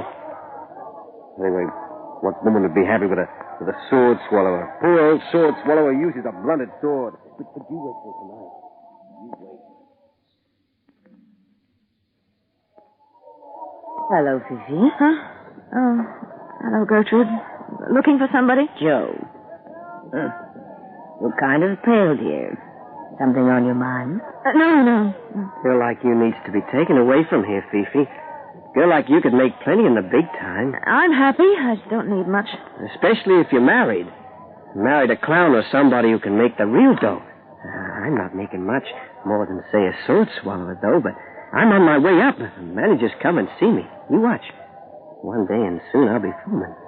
TV. I'll be the top. You listen to Kodo, Fifi. Yeah. Well, you want Joe, you'll find him in his trailer. He's not feeling so good. Unless you want him snapping off your head, you better stay away. I'm going to get me some embrocation. My back's real sore and getting worse. What I told you. What else would Joe be mad at? What I told him. Besides, I got a feeling. Guess it's nonsense. What is it, Ma? Fortune telling so long, you sort of see what might happen to people. That's what I feel about Joe. See him lying there in a sword. That's what the scientists call extrasensory perception. It's on account of you know. Anybody can be a fortune teller when they know what's going to happen. What's the time? About 6. Soon enough. Evening show starts in a few minutes. Oh, quiet, nobody around. Things working our way. Get Joe out and get him away for a bit. Give me 2 minutes. You be careful. Sure. Slip in through his window, change the swords round, be out again before winter sets in. You make sure he stays away. Okay. Go and knock, but wait till I'm round back of the trailer. Honey, I've got nothing against Joe, yet I hate him. What's this feeling?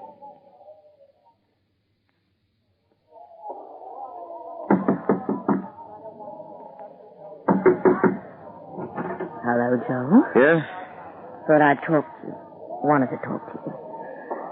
My little dog's ill. Awful ill. If you'd come along and have a look at him. You're so good with dogs and dumb things. I'd on in a few minutes. It'll take you more than a second to look. Poor dog. So ill and everything. You come along. All right. Never mind. Wanted to ask you about that foretelling of yours. Well, I'll tell you. It's a kind of memory I get. As if it's happened, but hasn't yet. Happens often nowadays, and I'm worried. For you more than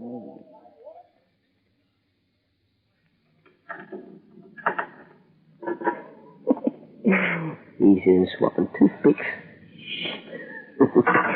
Sharp's the word. Looks the same. Different scabbard. Laugh, clown, laugh. And tickle his ribs. Inside.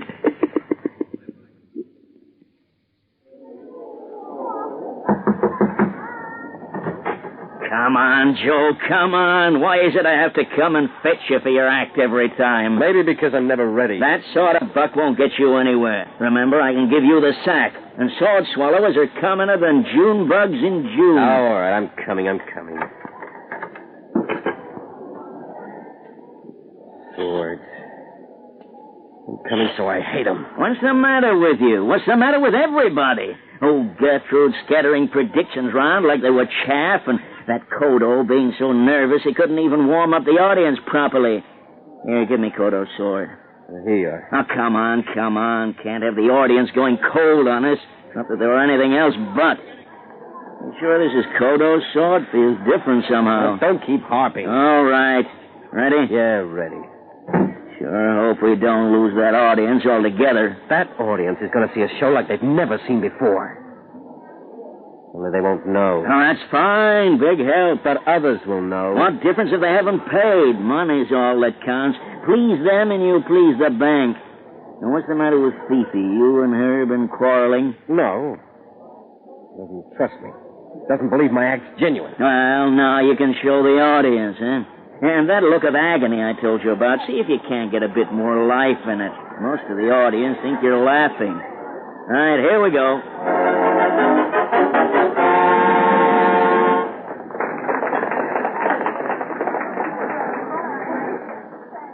One person who's going is the rubber man. He can go peddle his dozen double joints in some other joint. Ladies and gentlemen! Ladies and gentlemen! Knowing that the best is only good enough for you, we have at enormous expense imported the famous Karnofsky from Europe, where his act has held a whole league of nations spellbound. The great Karnofsky will now give a demonstration of sword swallowing, the like of which has never been seen before. And I must ask you all to remain quiet during this very dangerous experiment. Ladies and gentlemen, the great Karnofsky!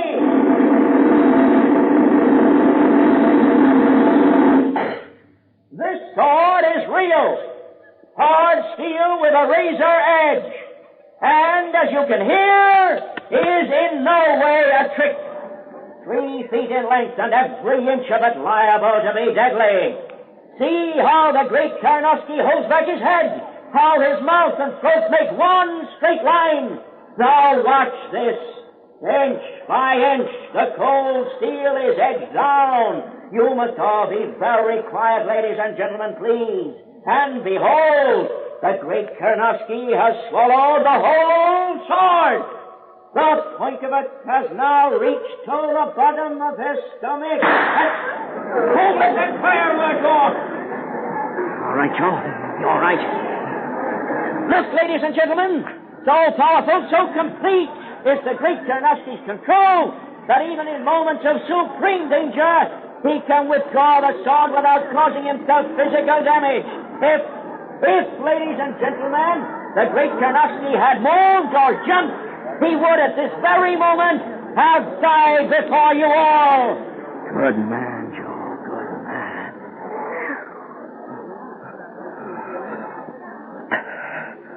Oh, gee. Yeah. Thought I was dead that time for sure.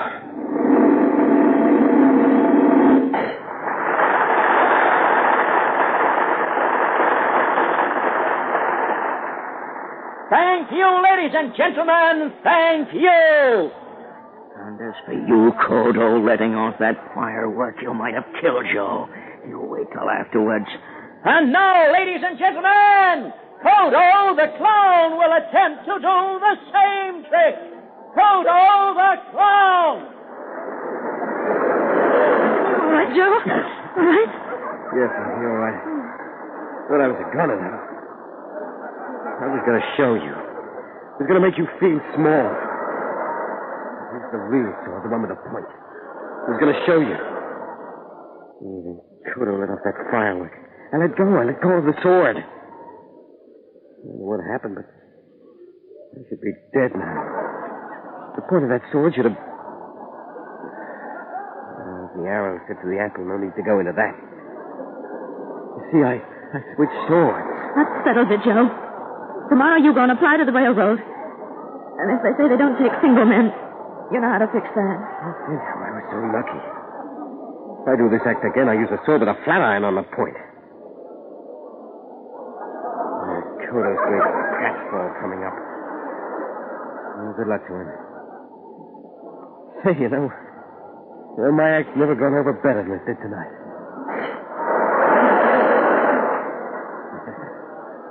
Kodo's never worse. Just shows you. You never know how the public is going to react. Hey, he's overdoing it a bit lying there, isn't he? Ladies and gentlemen, the act is over. What? Thank you for coming along and move to the exits as quickly as possible. Good night. But what about the strong man's act? Oh, Joe, he's forgotten about the strong man's act. Yeah. Something's going wrong. You stay there, Fifi. I'll go over and have a look. Hey, Jeff. Jeff, you forgot the strong man's act. No, I didn't. Have a look at Kodo. What? Hurt himself? Killed himself. What? Somehow he got the sharp sword by mistake.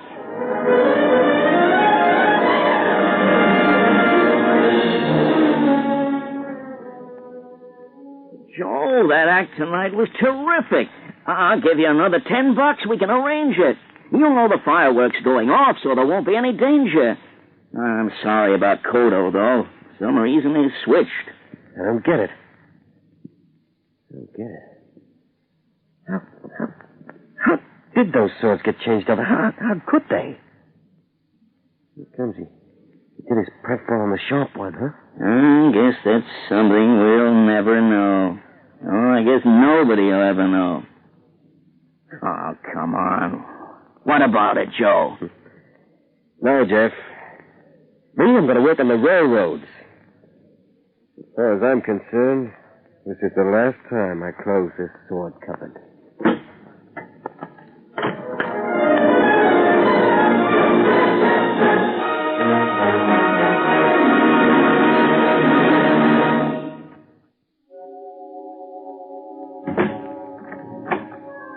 A closing door finishes a story. Next week, another key will open another door to another story. Mystery, romance, or adventure all start when a door is unlocked by the key.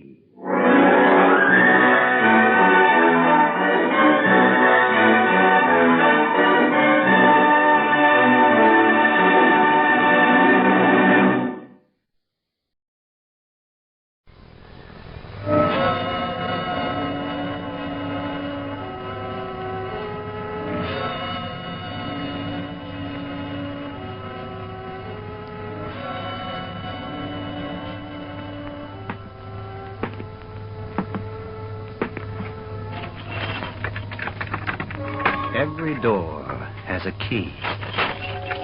There's a key to every situation. Behind every unopened door, there is a mystery. And the opening of this door introduces us to another in the series, The Key.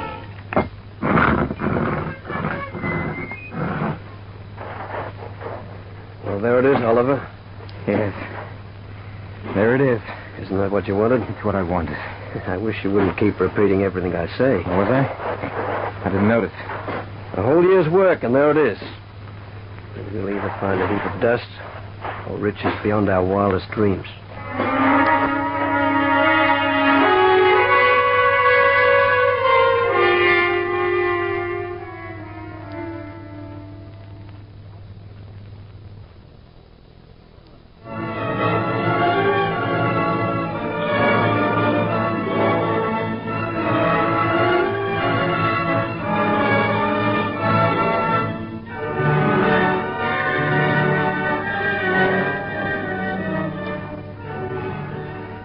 There'll be no heap of dust down there.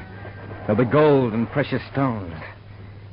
You know, for an amateur archaeologist, I haven't done too badly, have I? With a little help.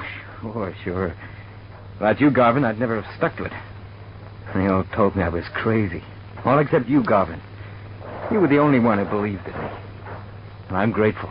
I'll be grateful, too, if we find an untouched chamber. It'll be there. The pharaoh with a lifetime of riches around him. It'll be all ours. Every penny of it. Well, there's no use standing here drooling. Let's have a look. Yeah, let's not waste any more time. Oh, I feel big, Garvin. 10 feet tall. You've always had to be the big one. It's the only thing to be. Got everything? We're all set. Oh, I feel nervous. For the first time in my life, I feel nervous. Why? There's something wonderful in getting something no one else has ever had. Like an actor on a first night. Could either be success or a tragedy. There'll be no tragedy here. I can feel it. Everything I've worked for, everything I've ever done in my life culminates at this point. From now on, everything will be an anticlimax. Let's go. We got everything? Everything. You go first.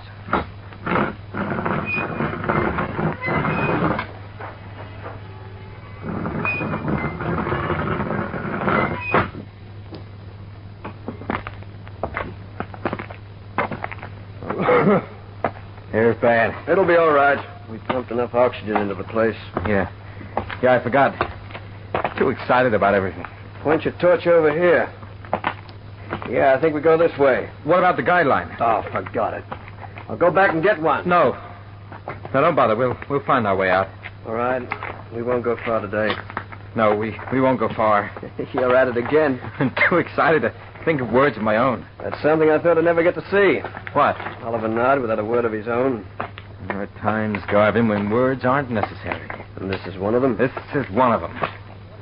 What are you going to do with all the money? I don't know. Add it to the heap you already have. Does it matter? I've often wondered when you're going to stop looking for money. It's not the money, Garvin. It's the power it brings with it. Money can buy a man. Ah, but there are some things money can't buy. Name one. A man's soul. Don't bet on it. A woman's love. Oh, that's easiest of all. One more. Peace of mind. You don't need peace of mind when you're rich. If you've got any troubles, you'll pay someone else to fix them. Pretty soon, no more troubles. All neatly parceled, isn't it? I'll stop talking to your pulpit. When this is over, you'll be rich beyond your wildest dreams, Garvin. Doesn't that make you feel good? Not particularly. Now, where do we go? If you don't hurry up and move, I'll leave you standing. Patience, Oliver. You must have patience. Which way? This way. Right. Patience. Never had any time for patient people. Where would I be today if I waited for people who were too slow? Or if I sat down and patiently waited for things to come my way? I'd still be selling household goods from door to door. Some people lead very happy and useful lives doing just that. Oh, it's okay if they haven't got the brains for anything else. It's not a matter of brains. It's a matter of being contented. Look at who's talking. Who gave up his job to come on this expedition with me? Who was it who threw up everything to gamble on a fortune? I cannot tell a lie. You call that being contented? You call that being patient? Oh, don't give me that. I bet 12 months ago you'd have laughed if someone had said you'd soon be in a pharaoh's tomb with Oliver Nard. You'd have laughed at him, wouldn't you? Laughed and gone back to making the books balance. Yeah, I would have. But you're not sorry you grabbed at the chance. No, Oliver, I'm not sorry. I wouldn't have missed this for all the treasure and all the tombs of all the pharaohs. Crazy characters. The pharaohs? Yeah. They save all their best gold and jewelry till they die. Doesn't make sense. Why didn't they spend it when they had the chance? Oh, not that I'm sorry they didn't. Still, it proves they were crazy characters. Oh, I'm talking too much. Hey, we've walked a long way. This cave must run in circles. Some of them do. Some of them run into each other and form a circle. And if you're not careful, you'll spend the rest of your life running around in one. Like a squirrel in a treadmill. Not this boy. Sometimes they're built with hidden traps. When you enter a cavern, the entrance is slowly sealed by a huge rock.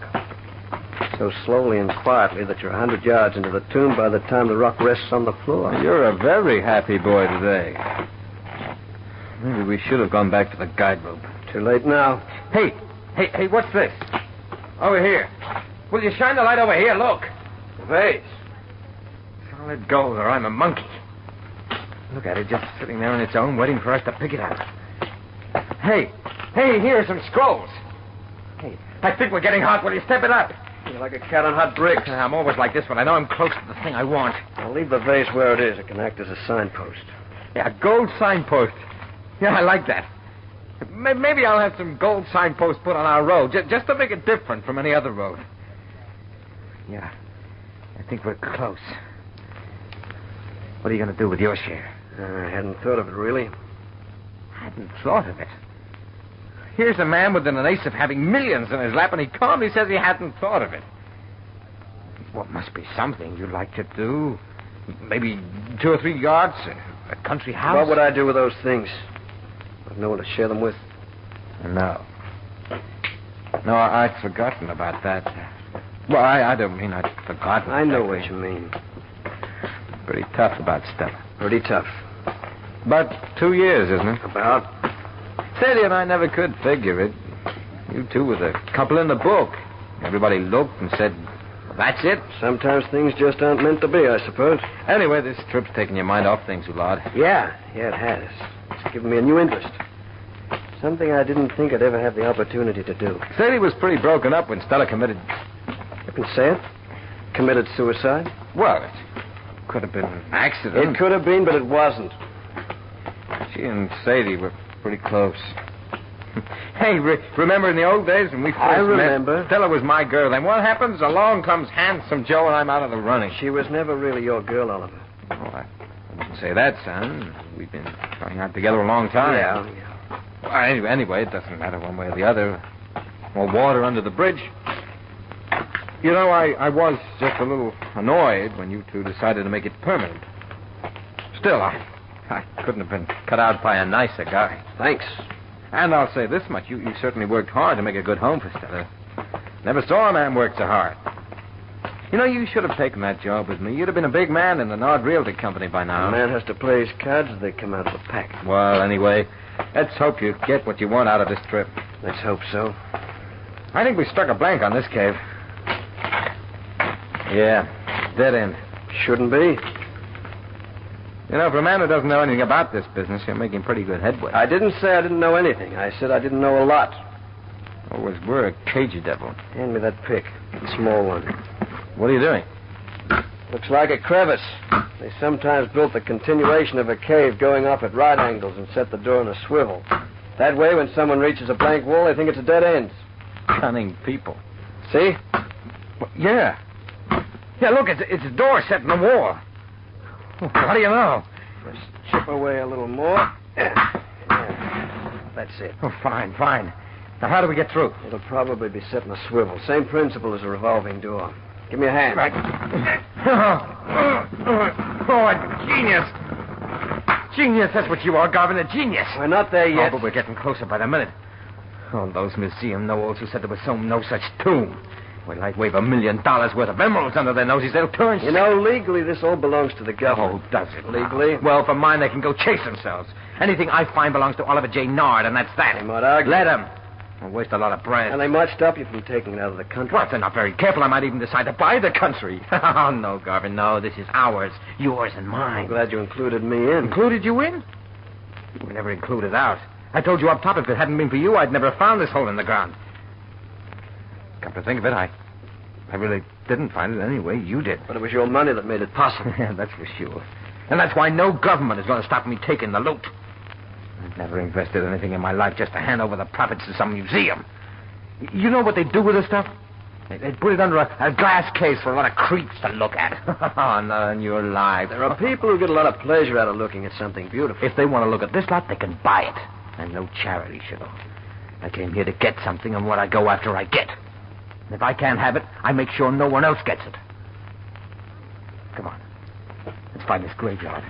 We'll worry about spending the money when we find it. Say, this is a bigger cave. Better made than the others. We're getting closer, Oliver. Closer every minute. Garvin, another vase or something. You suppose they've been put there as a guide? Possibly, or a trap. What do you mean, a trap? Carrots. Carrots? What carrots? The carrot on the end of a stick to make the donkey keep moving. Yeah, well, if the carrots are made of gold, I'll keep moving, and I'm no donkey. Hey, it's widening out. You hear anything? No. Hey, quiet. It's falling. The whole roof's caving in. Run, Oliver. Hey, let's get at it. Hey, Garvin! Garvin, I can't move! Garvin!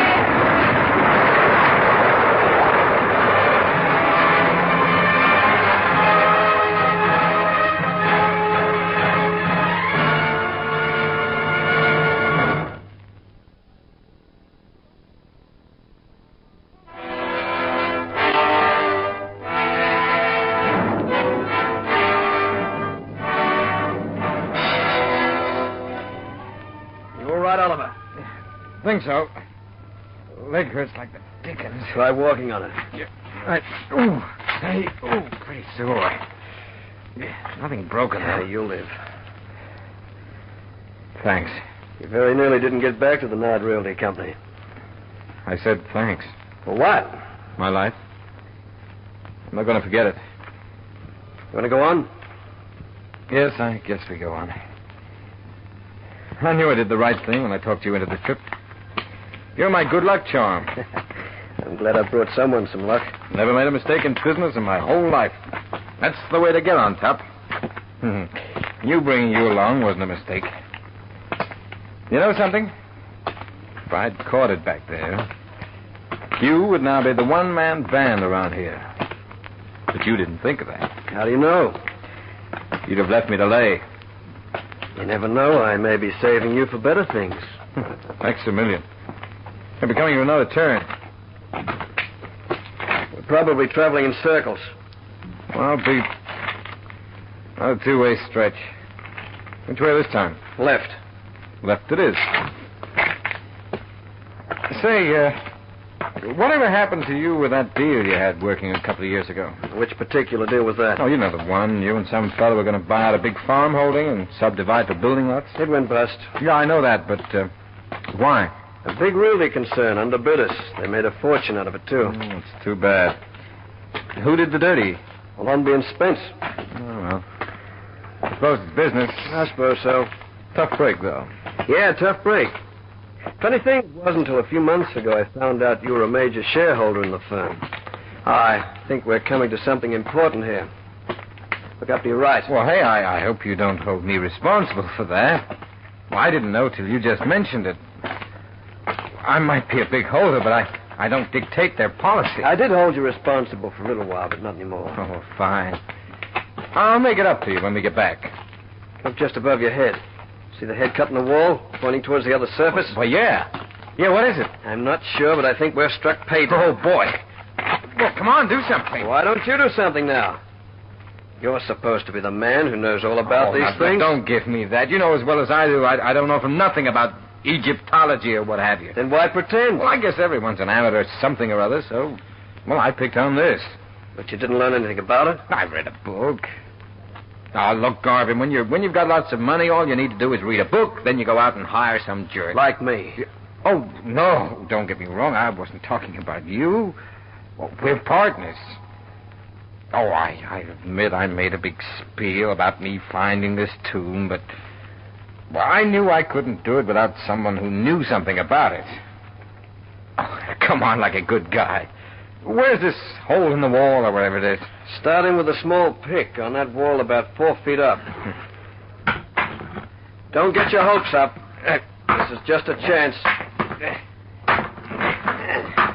Give the rock a push at the top. That's it. It's moving. It's moving, boy. Watch out. Now, you shine the torch here. Well, go on, shine it in. It's it. It's it. Look at it. Oh, look at it. Oh, come on, boy. Let's get our hands on some of old Egypt. Hey, come on. Give me a hand up. Be careful. Are you telling me?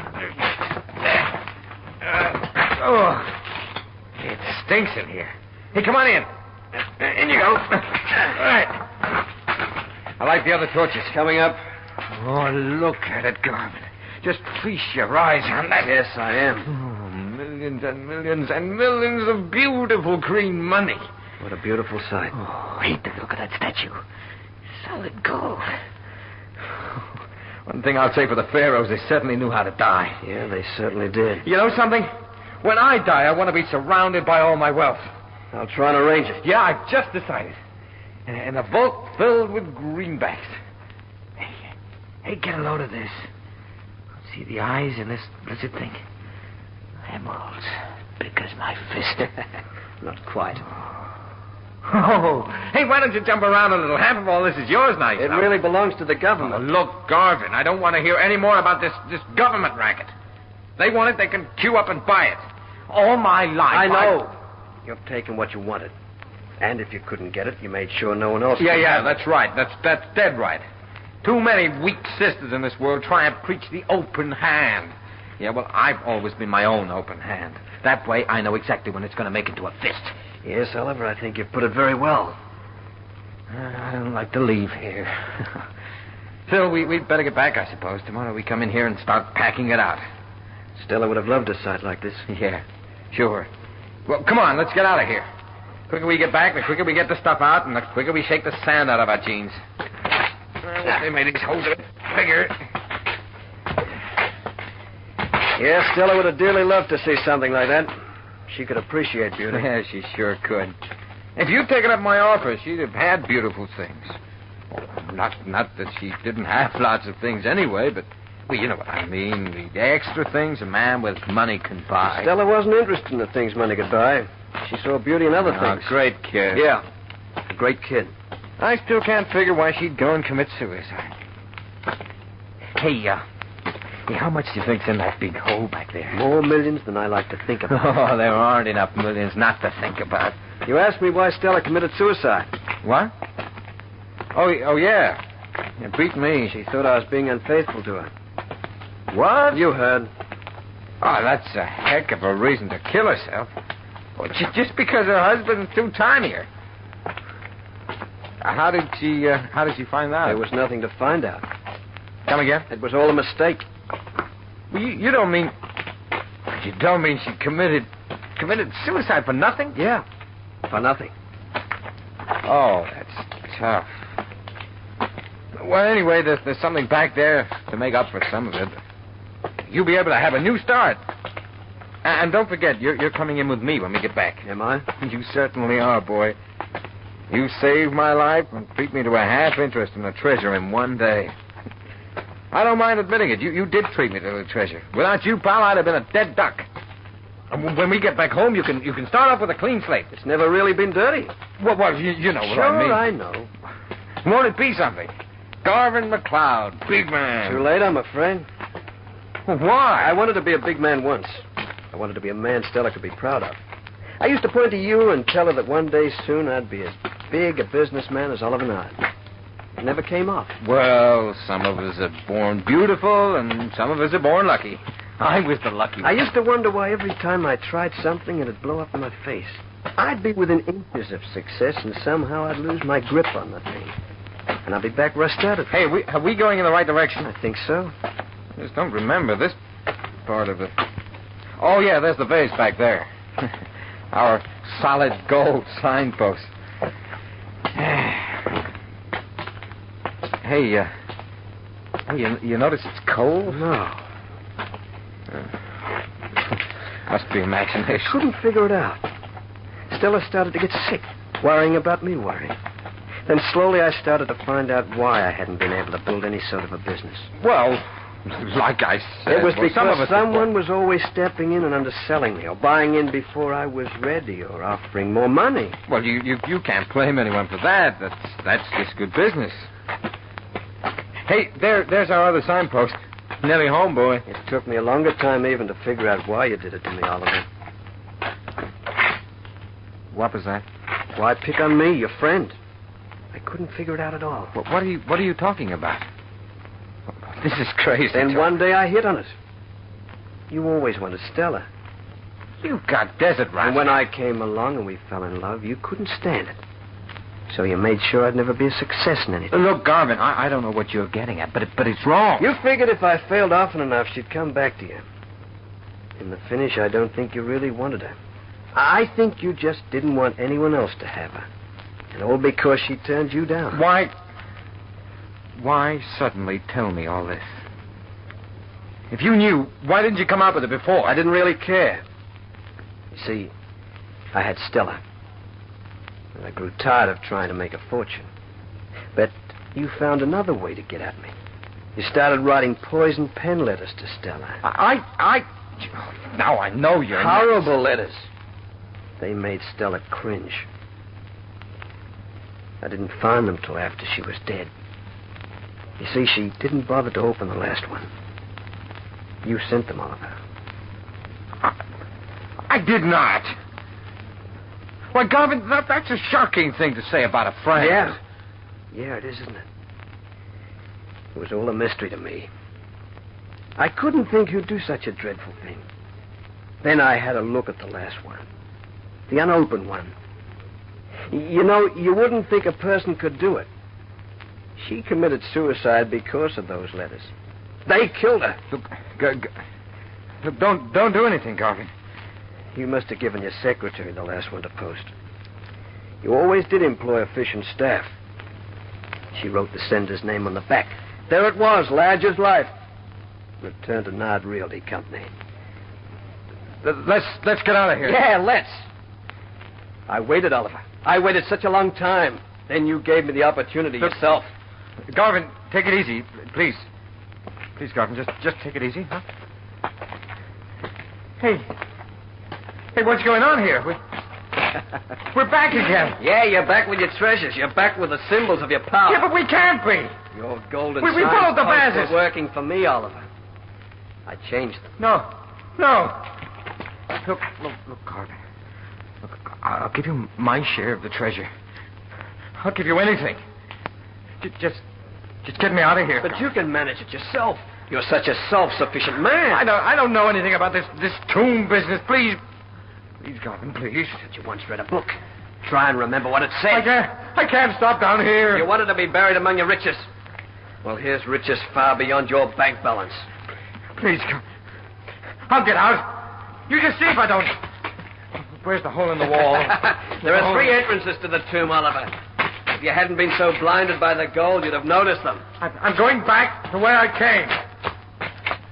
Garvin, you're not going to beat me now, Garvin. You're not going to beat me.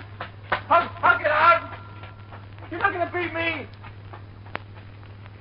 You'd have loved it, Stella. Works of beauty and art beyond your wildest dreams. But I'm afraid we can't touch them, my dear. You see, they all belong to Oliver. Yeah, we can't touch them, my dear. Oliver's very particular about his property. Very particular.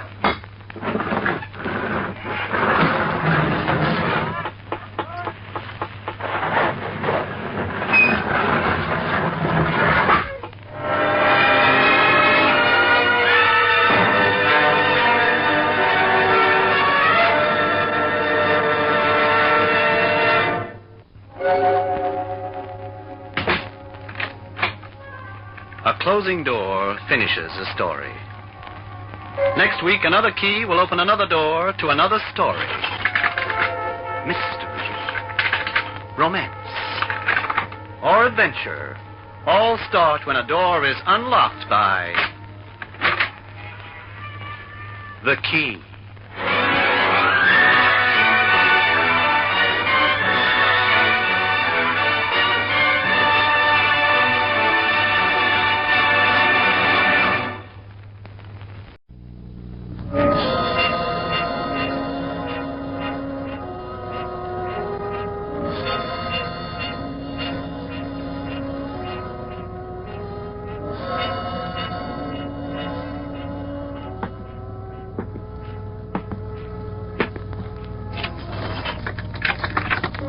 Every door has a key.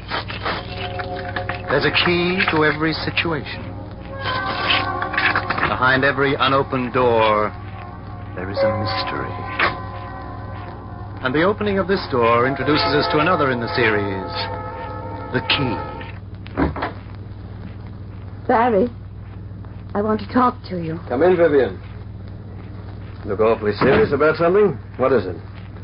Would you mind taking your nose out of those papers for a minute? Looking at me? Sorry, darling.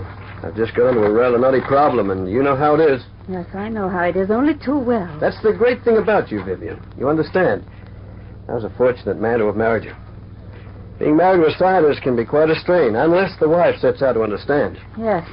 Anyway, I won't have to neglect you much longer. Once I get over this problem, the experiment will be underway. Vivian! My papers? What on earth's the matter with you? Why did you brush them off the desk like that? What are you doing? At long last, I can't understand anymore. I'm sick of your papers, your problems, and your experiments, and most of all, I'm sick of you. Vivian! For the last year, this marriage you talk about has been a farce. Well, I just want you to know I've made up my mind what to do. You can marry your work. I want a divorce.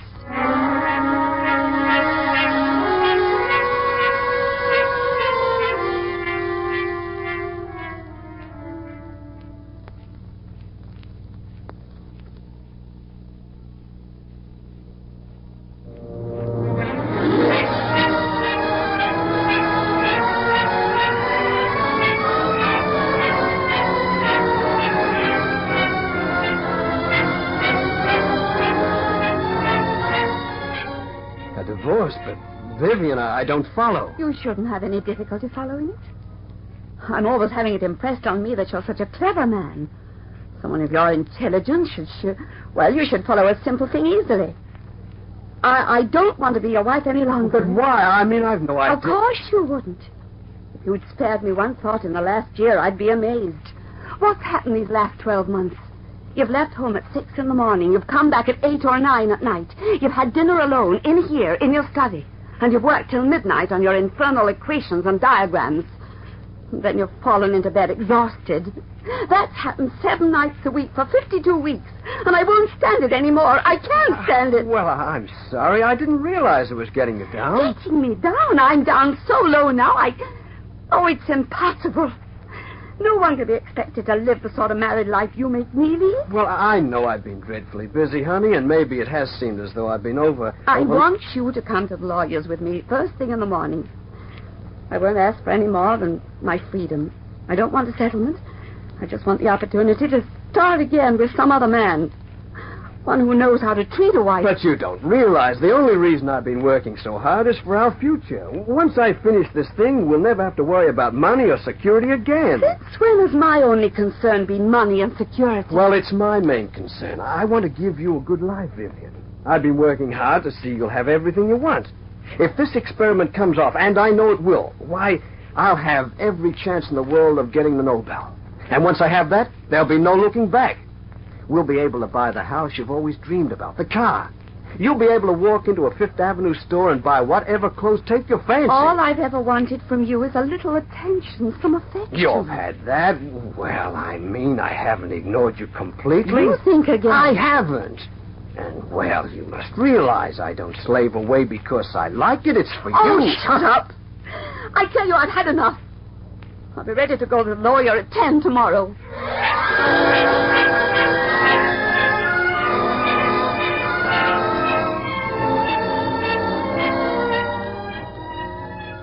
Now, listen, Won't you both have just one more try? Compromise. Now, you, Barry, give away this night work, and Vivian, you... I don't need any more advice, thank you, Alan. I've made up my mind what's the best course. And if you don't want to handle the case, well, you've only to say so. Oh, I'll handle the thing if I have to, Vivian, but... Well, I don't like it. I don't like it at all. I'm sure no one likes divorce. But the most unpleasant medicine is sometimes the best for you. Well? You've been married, what is it, 5 years now, 6? Nearly 6. Well, now, you were happy enough until a few months ago, weren't you? I was happy right up until last night when Vivian told me. Yes, well, now listen. Don't you think, then, that all this is too premature? I don't want a divorce. Vivian knows I love her. Must we go through all this again? Vivian, I don't usually ask questions like this, but as you're friends of mine, I'm going to stick my neck out. Is there, some other man already? Not that it's any business of yours, Alan, but no, there isn't any other man. I see. You've just completely lost your love for Barry. That should be quite clear. Well, surely you couldn't have loved him very much in the first place, then, if a few months, dissatisfaction can make you want a divorce. You know my reason for wanting it. We've been over them half a dozen times already, and I'm not going over them anymore. Oh, all right then, Vivian. Of course, the judge has to decide whether divorce will be granted, you know. If Barry didn't want to let you go, if he explained things to the court as he's explained them to me, you could be ordered to try again. If any judge tries that, I'll desert Barry. So we can do it this way or wait a little longer. He still needn't divorce you for desertion, you know. If he wanted to, he could keep you married to him for the rest of your life. If you're determined to go, Vivian, I won't stop you. I've never wanted anything more than your happiness in life. And if this is the only way to give it to you... Well, when can we get a hearing? Oh, well, in a week or so, I guess. I'll make out the papers. Thank you, Alan.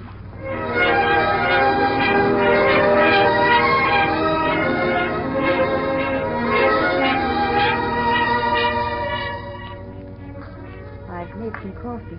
Here. Thank you. I think I'll have mine in the kitchen. All right. Barry, I want you to know I'm grateful you don't want to cause any trouble. Thank you for making things easy. There's still time to cancel the action, Vivian. I can ring Alan and tell him not to apply. He'd still be at the office. He probably wouldn't have got on the job straight away. It's only 2 hours ago that we saw him. I wish I could say, yes, go ahead, but it wouldn't be any use. You might be able to make a go of it if we try again, but, well, I couldn't. Of course you could. I'd do anything you want. When you suddenly realize your love is dead, nothing can revive it. I suppose this whole thing is my fault when it's all boiled down. I hadn't enough strength of character or something. It'll be far better to leave things as they are. I guess we should never have married. Anyway, there are no kids. One good thing. You'll find a woman who'll be right for you. And I expect I'll find the right man. No, I'll never marry again. There's only one person I want. Barry, I'm desperately sorry. All right, Vivian. I guess I'll go pack my things. I'll move out to a hotel. I can do that. No, this is your house. You stay here. Okay. Barry. I'm going over to the laboratory.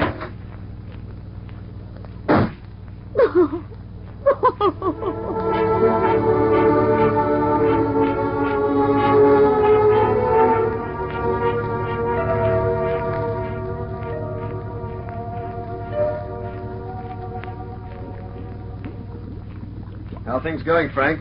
Oh, here you are. I was wondering when you'd get in, Chief. The message I got said you'd be in about 11. I got delayed. Huh? Something wrong? Yes. Sorry to hear it. Anything I can do? No. Thank you. Well, If anything does come up and I can help, just let me know. Thanks, but that won't happen. Hey, you're married, aren't you, Frank? Uh-huh. 4 years. You and your wife quite happy? Sure. Does she mind all the late hours you keep? Sometimes she gets a bit snaky, but that's only natural. And she soon gets over it.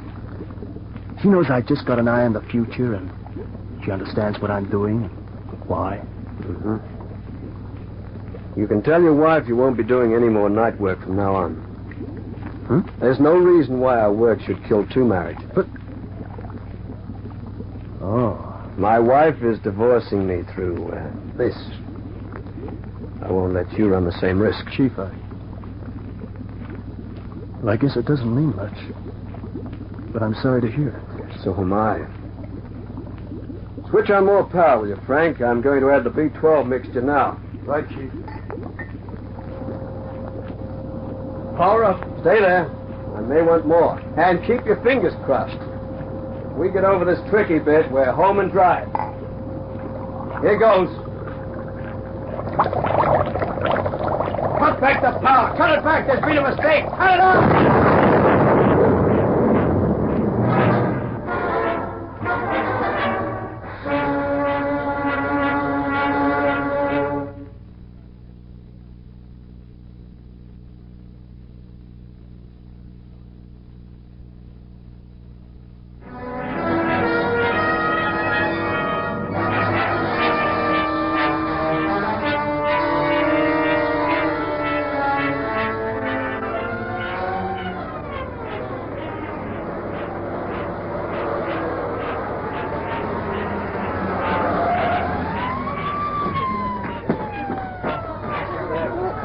Will you? Okay, lady. Mrs. Lester! I can only stay a minute. I'll have to get back to the lab and save what equipment is left. I couldn't get here sooner. After you rang, Frank, I had the devil's own job getting a cab. Where is he? Where's Barry? They've just taken him away. Oh. You must have passed the ambulance and only left a minute ago. But where have they taken him? To the general hospital. They couldn't do enough for him here. Oh, is he badly hurt? I'm afraid so. I was lucky. I was standing well out of the way when the thing exploded. He got the full force of it. Will he die? The doctors here aren't very hopeful. So one, he's still in one piece. His face, chest. I'll go straight over to the general hospital. Okay. I'll have to get back now before the firemen stop everything.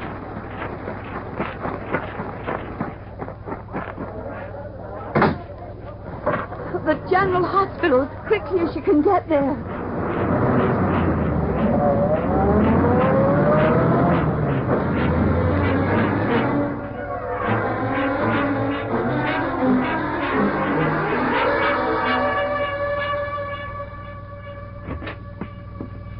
Who is it? Vivian. I was wondering if you'd come over. I've been waiting all afternoon. They wouldn't let me see you until now. Is there anyone else in the room? No. Why? I've got something to tell you. It's better if we're alone while you hear it. What is it? Of course, you may know already. Have the doctor says anything to you? No, I couldn't get anything out of them. Well, they've let me know what I can expect. It's only fair that you should know, too. For a start, I'll never be able to see it. They can operate, but the chances of success are so close to nil, they're not worth bothering about. And as a second thing, I won't be out of this hospital for at least 18 months, maybe 2 years, probably much longer. Oh, Barry. If and when I do get out, I'll still be rather a mess. So there you are. Now that that's over, I want the divorce as much as you do. Things like this sometimes change a person's mind. I mean, you could have started to think along different lines now, but I'm thinking on different lines, too. No woman could be saddled with what's left of me, I hope the divorce will go through as we both want it, and I don't want you to come here again, Vivian. Goodbye. Good luck. I hope you make a good life for yourself somewhere else.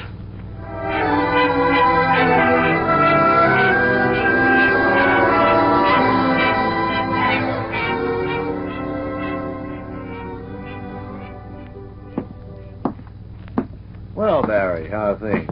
Feeling any easier? I feel all right. How are things with you, Alan? So-so. Uh-huh. Any news about the divorce? Yes. That's one of the things I came to tell you about. The nice I was given this morning, the absolute will be available in 6 months. I see. Well, I'm glad she went through with it. Yes. Well, she did have a change of mind, you know. Yes. I somehow thought she might. Anyway, she did what I wanted, so that's the main thing. How is she? Well, she's not very well. What? As a matter of fact, she's just become a neighbor of yours. It happened an hour ago. What happened? What do you mean? Well, she caught a cab from my office, and there was a crash. No. Fortunately, it's more shock than anything, as far as I can make out. Although she did suffer some injuries, but from what I heard, it doesn't seem to be very serious. Vivian. Oh, how ghastly. But I don't want her coming here, Ellen. Tell her when you see her again, when she's well again, she mustn't come here to see me. Well, yes, of course, if you say so, Barry, but why not? I just don't want her anywhere near me, that's all. Yes, you still love her a lot, don't you?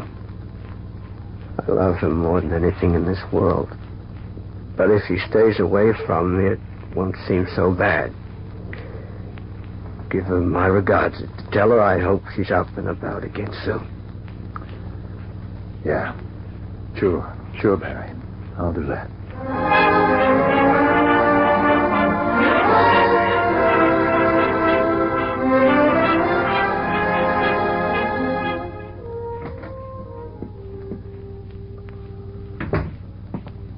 Good morning, Professor Lester. Who are you? Your new nurse. Nurse Baxter's been detailed to other duties, and I've been promoted to looking after you. Oh. It's quite a promotion, too. I've never had anyone as important as you to look after. What's your name? Jane Brandt. Very well, Nurse Brandt. Welcome to the dreariest room in the hospital. I'd like to say you'll have a pleasant time working here, but I'm afraid you won't. I think poor Baxter nearly went out of her mind trying to look after me. Oh? Well, I have a little surprise for you. She was furious at being moved. Do tell. How do you look? Pardon? You'll have to describe yourself to me. I know Baxter was a pretty smart number. Are you in the same category? I don't really know. I'm 5'6", slim, dark hair. Short or long? Short. Oh, that's a pity. I like long hair. And my wife had long Anyway, that doesn't matter. What else? Brown eyes, silly nose, a mouth that I think's too big, and... well, that's about the end of it. You sound quite human. You may stay. Thank you. Will you be staying with me for very long? I don't know. That depends. Mm-hmm. Well, we'll see, speaking metaphorically. How much would you give to see again? I don't care for that question. I'm sorry, but I had a reason for asking it. I've just been told they're going to perform another operation. What? Over the last 6 months, there have been 3 operations, none of them successful. They were right when they told me a long time ago that I wouldn't see again. They seem to have changed their minds. What? Sir Hartley Shaw, the English surgeon, is in New York. He came here for a holiday, but he's been asked to see what he can do for you. I understand by current estimates he's the best eye man in the world. Sure, but he would cost a fortune. I couldn't afford it. Your firm's paying for him. Oh, but perhaps I'm telling you too much. I only overheard all this. I expect they'll tell you soon, and when they do, for heaven's sake, act surprised. Don't let on you've heard. Do you know any more? Well... Tell me everything you can. I want to know. Well, the only other thing I heard is that the people who worked with you have a fund going. I understand there'll be enough in it by the end of the month to get Dr. Lewis Martin for you. Lewis Martin's the best plastic surgeon in the country. That's what they say. Oh, but this is fantastic. Well, why should they do this for me? It seems there are people around who like you very much, who admire you for what you are and what you've done. Now they want to do something for you. Well, of course, it's wonderful, but hard to believe. A lot of people believe in you, Professor. They want to see you well again. They'll make sure you get back to where you were before.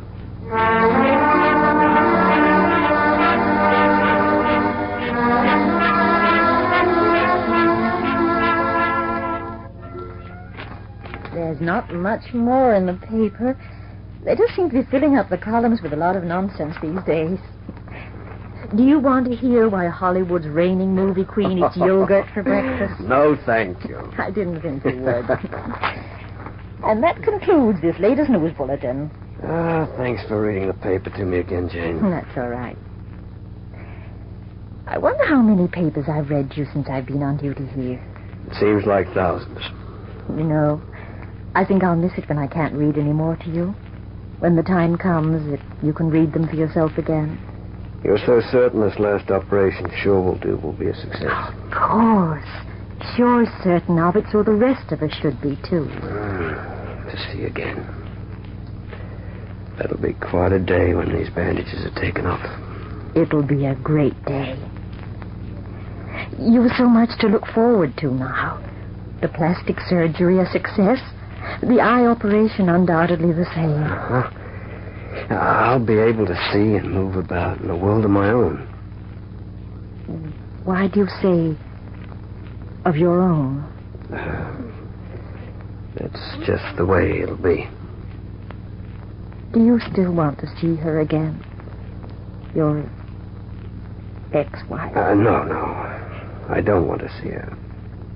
I really couldn't stand up to that, but do I still love her? If you'd ask me that. Oh, I'm sorry, Jane. I'm burbling on. If this final operation turns out all right, I'll get back to my work. I guess if I go about it in the right way, I can make that take the place of everything in time.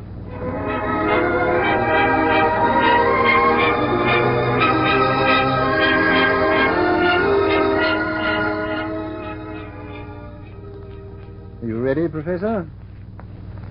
Yes, Sir Hartley. I'm ready. When the bandages are removed, open your eyes slowly. There's nothing to worry about. You'll see. Uh-huh. Nurse, remove the bandages, please. Sir Hartley... Please, the bandages. Yes. What's the matter, Jane? Too nervous. I'm sorry. I guess I am. Here we go. Now I'll find out whether you've given me an accurate description of yourself, Jane. Yes. How long does this unwinding go on? There. You can open your eyes now. Vivian. Forgive me for tricking you like this, Barry. But it was the only way I could do it. You wouldn't have accepted my realization that I made a dreadful mistake asking you for a divorce. I canceled the application. As soon as I left this room on that first day you were brought here, I went to Alan's office and told him not to apply for a hearing. We're still married? Yes. You understand. We all had to deceive you. Oh. Vivian. It was easy to carry out the deception. That car accident. Something happened to my vocal cords. My voice changed. And I had to work at something, so as I was a nurse before you married me. I wish you'd told me. I wish that... If we told you, you would have ordered me out, thinking you were doing the kindest thing for me. No. This was the only way it could be handled. Oh, Barry, I was an utter fool, but I think I've paid for it now. The dreadful suspense of waiting and wondering whether you'd get over this has been a ghastly punishment. But now we can start again. Oh, darling, I do love you. There'll be no more mistakes. Only a time of making up for everything we've missed.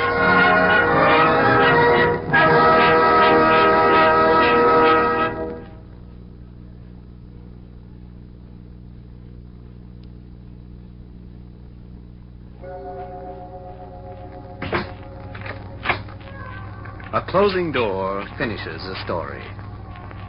Next week, another key will open another door to another story. Mystery, romance, or adventure all start when a door is unlocked by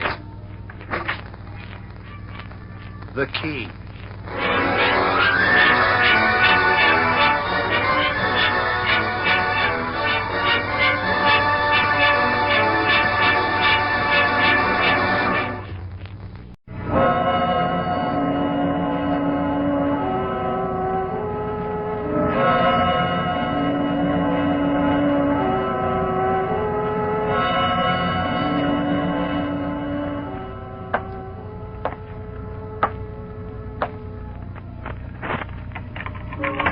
Every door has a key. There's a key to every situation. Behind every unopened door, there is a mystery. And the opening of this door introduces us to another in the series, the key. Hi there, Elvis. I beg your pardon? I said hello. What are you doing in here? My secretary didn't say anything about my having an appointment. Well, this is a kind of special appointment, Elvis. My I name know. I saw it in gold letters on the door. D. Arthur Winterton, consulting broker. Pretty nice layout. Would you mind telling me what you want and then get out? Yes, sir, Elvis. A real classy layout. We should be able to live real nice on this. We? Have I changed so much in 20 years that even my own buddy doesn't tip to... Changed? 20 years. Put your mind back 20 years, Elvis, or don't you like soiling your beautiful thoughts with the memory?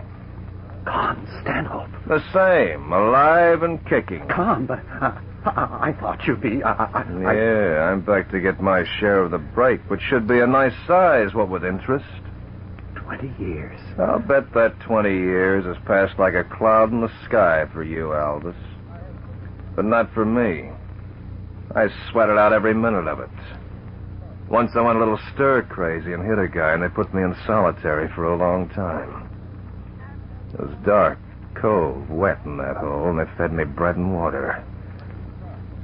My 20 years has taken 20 years to go by. We've got a lot of talking to do, Elvis.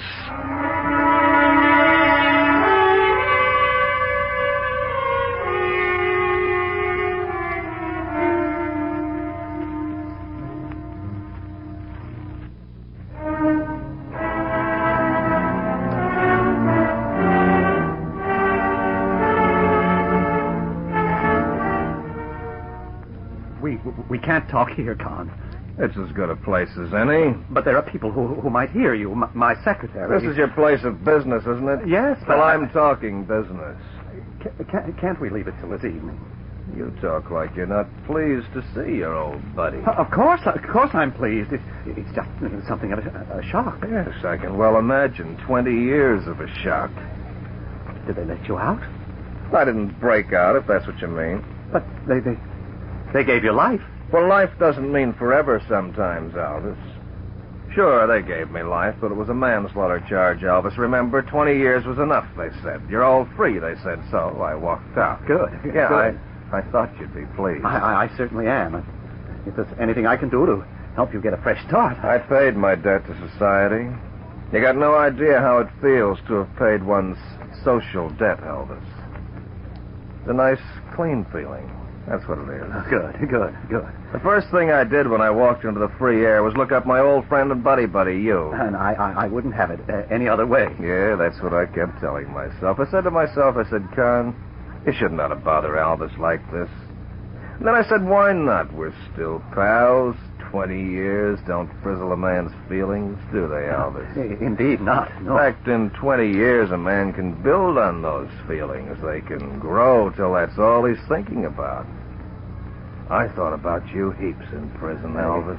It must have been very lonely. Point of fact, you filled my thoughts day and night. Without you, I'd have gone over the wall or around the bend. It's gratifying to know that, Con.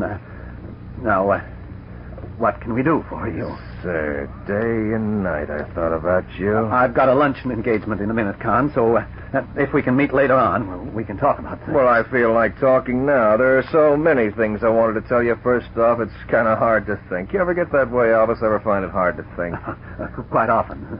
You weren't like that 20 years ago, were you? Now, Con, let's not... No, sir, you were sharp like a tack 20 years ago. You assessed the situation promptly, clearly, then ran for your worthless life. Now, Con, you know that's not true. You ran for your life, and you didn't stop running till you hit this one-horse town.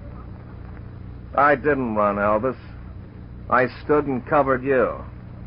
I covered you long enough for you to get the car moving, then picked me up. But the funny thing was, Elvis, that car went the wrong way. It went away from me instead of towards me.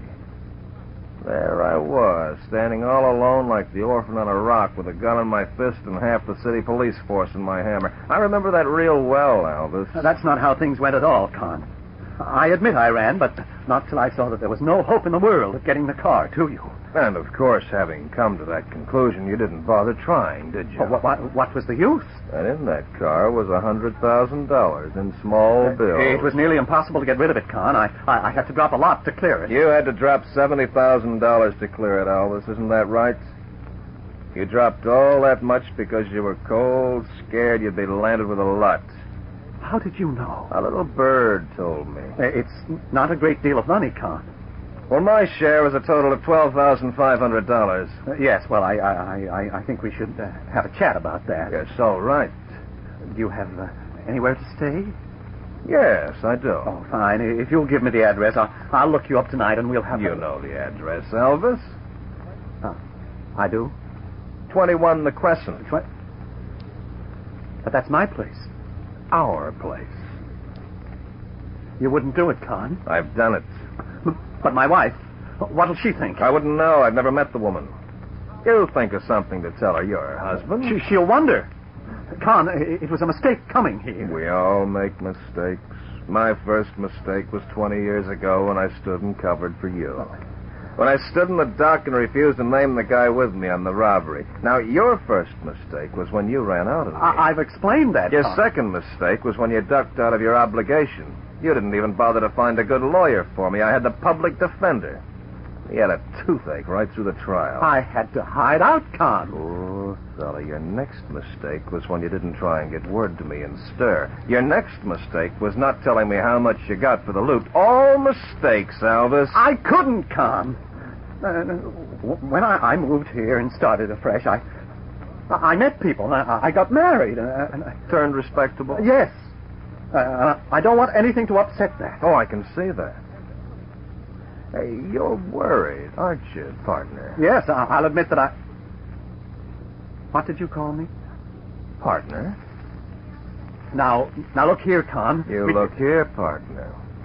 I'm a clean skin. I don't owe society 10 minutes of my time, but you owe plenty.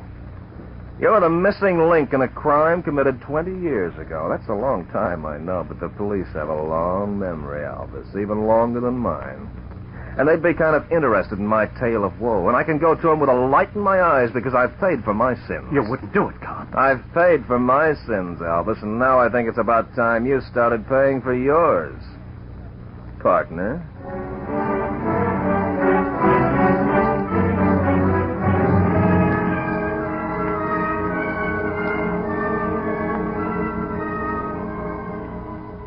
Con, you've been here for a month now.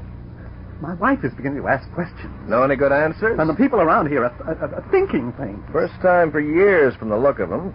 You came in roaring drunk last night. Boy, you can say that again. I don't like it.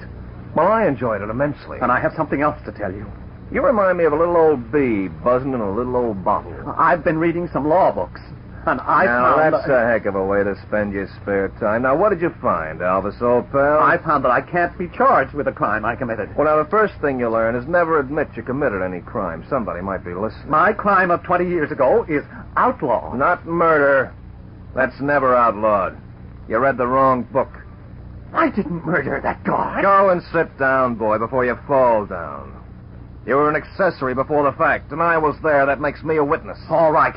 But who's going to take your word for it? I'm a respected man in the community. You're an ex-convict, and a killer to boot. No one will take your word against mine. Maybe not. But I could kill your business. I could foul things up with your charming wife. I could ruin you everywhere you went. You see, Elvis, people love to hear the worst about friends. It's a universal feeling. They like the frailty of man to be seen, heard, and talked about, just so long as the frailty happens to sit on a neighbor's shoulders. But, Con, this place is no good for a man like you. I don't make enough on the business to take care of your needs. You want to go to the big cities where there's a chance of a big cleanup. Well, I like it here. It's quiet. It's wonderfully clean. It's open. And I get a half share in a good little business. Will you stop saying that? You have no share in my business. Read that paper on the table. What? This one? That's the one. But it's a contract form. Well, not quite. It's a partnership agreement. I won't sign it. I will not be blackmailed into signing this thing. Not for all the money. Can you get me the office of the Daily Chronicle, please? Con. Hey, now, why are all country newspapers always called the Chronicle, Elvis? No, Con, you wouldn't. Not to me. I'd like to speak to the editor of these. Please, Con. Well, it's interesting enough, I guess. All right, Con, I'll sign it. I said I'll sign it. Okay. Well, that editor won't be happy about losing such a juicy hunk of scandal. How much money do you want, Con? Do you want it all? No. You reckon I owe you $12,000. All right, I'll give them to you. I'll write you a check right this very second. Well, $12,000 was the principal. Now, there's a little matter of interest. How much interest? I'll give you $24,000. That's twice what I owe you. Surely that'll be enough to give you a stake? Interest on 20 years broken down into weeks and hours and minutes and even seconds. That's the interest I want. I see. No, you don't. Your puerile little imagination won't allow you to see what's in store for you. You're not really game to think of the worst. You're a devil, aren't you? I'm your devil, Elvis. I'm your own private retribution. You got no idea what's going to happen to you. But you and I are going to be partners till the day you die. Or you die. But I'm in remarkably good health for a man who spent 20 years behind bars. I intend living a long time, all being well. And there's nothing I can do. Nothing short of murder, when you haven't the stomach for that. I want you to order me a car tomorrow as befits a partner, and I want a room turned into an office. I want a weekly expense account. Will you do one thing for me? Probably not. Will you move into a hotel or something? My wife is beginning to ask awkward questions. No, Elvis, I will not move out. I want to be near you all the time. Won't anything make you call it quits? Nothing. And I've decided I want to meet all the people you deal with. Oh, don't worry about me upsetting them. I wouldn't want to harm a business in which I have such a large and personal interest. Well, good night, partner. Good night, Tom. Nice dreams. Partners. Partners till the day you die. Till the day you die.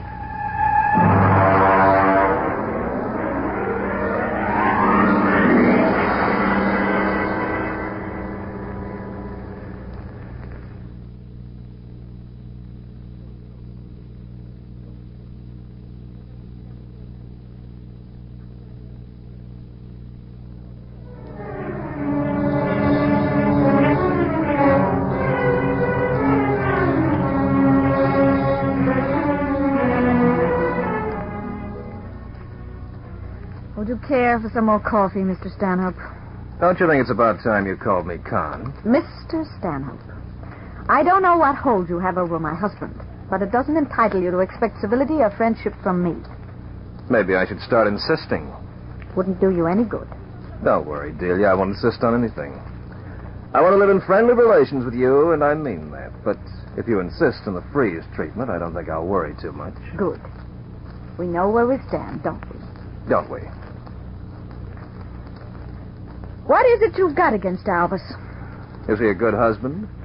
He's always provided well for me. You love him? That's my business. Granted. Has he ever told you anything about his past life? He once told me he was rather wild in his youth. Oh, he was always prone to understatement. And I'm quite sure you were a product of his wild days. Well, that's a nice old-fashioned way of putting it. You might even say I'm the prize product of his wild days. And you're blackmailing him, aren't you? Ask him. He won't tell me. Well, in that case, I'll tell you. No, I don't think I am really blackmailing him. No, I'm not. I never did like blackmailers. Don't tell me you have a code of ethics. Used to have. Never put anybody on a spot. Never worked a blackmail racket. Never turned down a bite. Never talked on a man. Never run out on a friend. Yes, I had a certain code of ethics. And which one of these ethics did Albus bruise? Ask him. I have. Have I made myself objectionable since I've been here? No. Have I detracted in any way from the business? No, I don't think so. In fact, I've helped. I've helped, haven't I? Yes. Well, would you call that blackmail? All I know is that Albus is frightened to death of you, and there's a reason. Ask him. Oh, stop saying that. Hello, Delia. Hello, Albus. Well, busy time, Elvis? Very. I hope you've made us some more money. There's no need to worry. Oh, I'm not worrying. Just checking on my investment. You haven't invested a penny in $12,500 to start, plus 20 years of hard groundwork. That's my investment. You didn't tell me about that. Albus, I said you didn't mention it to me. Well, it must have slipped his memory. Tell her about it, partner. I'm going to take a little stroll. Get him to tell you. I'll bet he won't. Well? Could I have some coffee? I had a headache. I'm waiting. Please, Delia, I've had a bad day. You've been having a lot of bad days lately. Now, what's it about? Did he put $12,000 into the business, or didn't he? It's rather difficult to explain. I can't see why. He either did or he didn't. Now, what's it to be? No, he didn't. That's all I wanted to know. No need to make a production out of it. Delia, I'm going to tell you something. And about time. I'm going to tell you about a boy, a very young boy, and how his life became entangled with that of a hardened criminal. It began about 23 years ago when I was a stupid young... It was 20 years before I saw him again. Con Stanhope. Now, you know, why I can't do anything about it. And we'll have that to put up with for the rest of our lives? It looks that way. Not me, Albus. Oh, no. I didn't marry you to share you with a convict from your past. Oh, no. Either you get rid of him or I go. And that's that. Now, dear, don't get yourself in a fit. I've said my say, and I'm not saying anything else on the subject. I think I'll go for a stroll. You go where you like. But don't forget what I told you, will you? Oh, my dear, I shan't forget. He goes, or you go. Is that right? That is so right.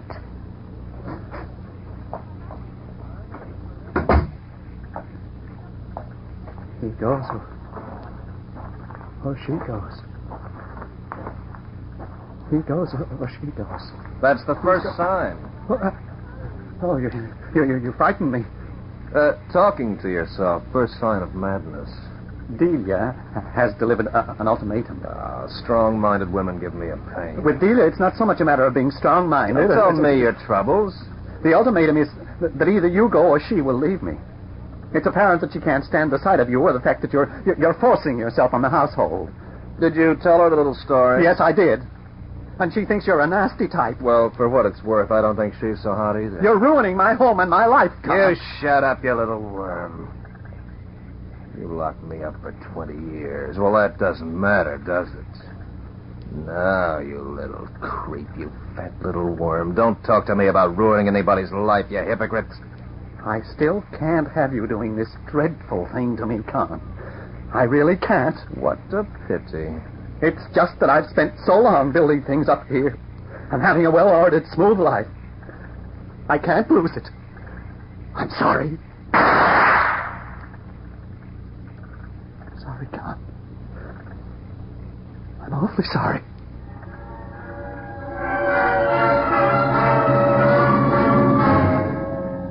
Where's your friend? He decided to leave after all. How'd you manage that? I pointed out the fact that he was doing dreadful things to our way of life, and he agreed to take a cash settlement and leave. When does all this happen? It's already happened. Already? Yes, he's received exactly what he asked for.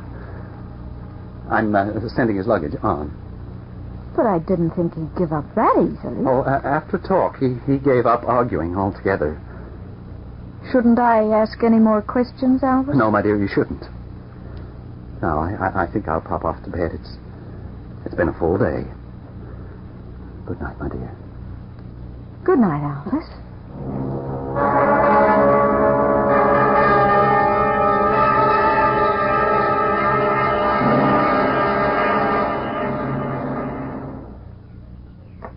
Well, I must say it's nice to have breakfast without Con's face across the table. Yes, wonderful. Did he say where he was? I mean, is there any chance anyone will ever talk to him again? No one will ever talk to Con Stanhope again. It's been a nightmare these weeks. Oh, I'll get it. Hello. Good morning, Elvis. Did I disturb your breakfast, Elvis? Who is it? No one. Oh, you look shocking. What is it? Nothing. I haven't time for breakfast. I've got to get to the office. I don't know what time I'll be home. Yes. I know it's early, but I want to see Doctor as soon as possible. I don't know what's wrong with me. Thank you. Yes, I'll be there. Oh, it's some kind of psychosis, of course, a guilt complex or something. Oh, she's early. Good morning, Miss Anby. You're early. I didn't want to miss you. No. Yes. You've more on the slate now, Elvis, haven't you? You're a murderer like me. He must be outside. I'll fix this once and for all. Now, what's all this nonsense about? Listen, no, not a soul. I will not become hysterical. I will not become hysterical. I will sit down here and wait for my appointment. I will keep a firm grip on myself. No, it couldn't be. He's dead! He's dead!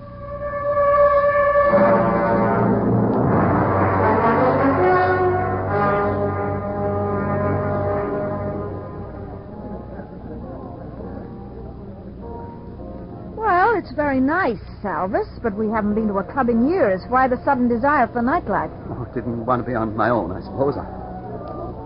My nerves aren't the best tonight. Still thinking about Khan? Don't mention his name. Oh, sorry.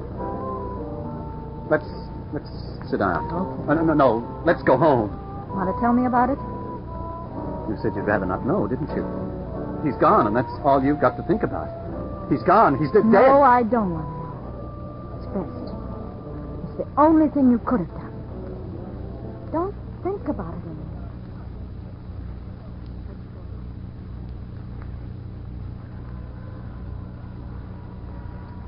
It's 3:00, Albus. Come to bed. In a little while. Not too long.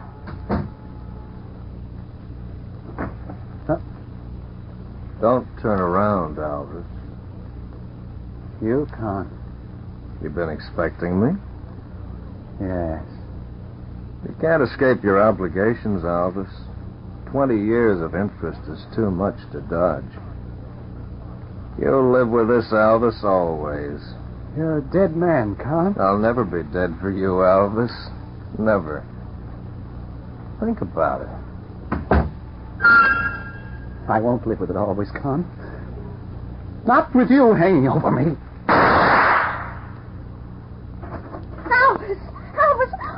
But you I tried to shoot myself because Khan came back to see me. That's impossible. So I tried to kill myself. I put the gun to my fire and I pulled the trigger. All it did was make a noise. Nothing. It's loaded with blanks, Delia. Blank cartridges. You remember me, Elvis? The guy who never miscalculates? You think I'd let you near a gun that didn't have blanks in it? Oh, but don't worry. You got years to make another try. Nah, you are a thief, a coward, and a moral murderer. You're a devil. I've paid my debt to society, Elvis, but you're well in the red. In fact, you've just managed your first installment. But there's plenty of time. All the time in the world. Good night, partner.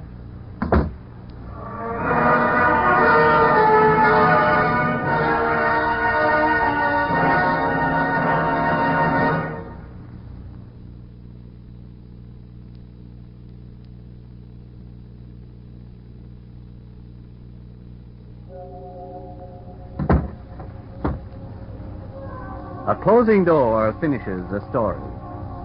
Next week, another key will open another door to another story. Mystery, romance, or adventure all start when a door is unlocked by the key.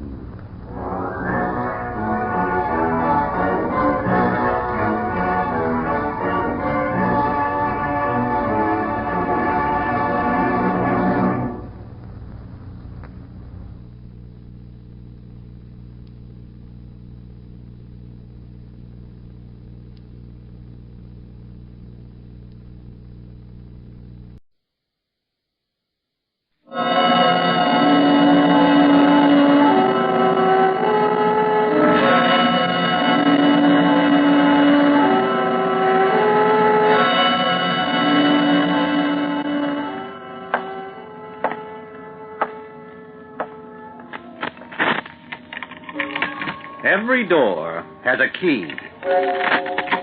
There's a key to every situation. Behind every unopened door, there is a mystery. And the opening of this door introduces us to another in the series, The Key. Heck of a night. So what? So nothing. So it's a heck of a night. You've been saying that for 11 straight nights. When do you expect something different? I'd like to be told about it. Ah, go soak your head. That's what I like about you, Stan. Good, quick answers. Knock it off, you. Look, all I said was it's a heck of a night. I know. Yeah, well, then Willie here, he jumps down my neck like I was... Quit it. Well, you'd think when three fellas have got to work together, they could at least... You think they could maybe think of something different to say sometimes? That's what you think they could do? Look, we'll be finished here in a couple of days.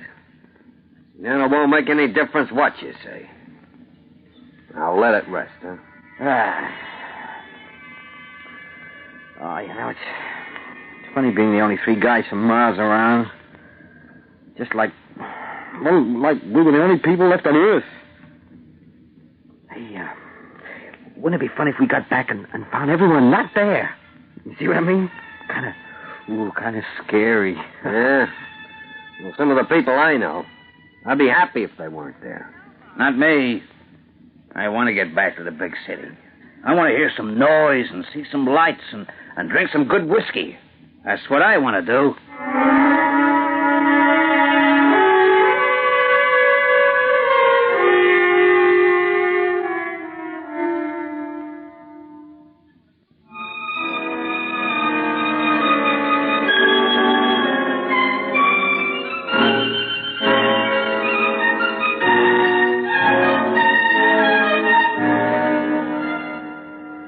Say, I've been thinking, for three guys been working together now for 6 months, we don't know very much about each other. No.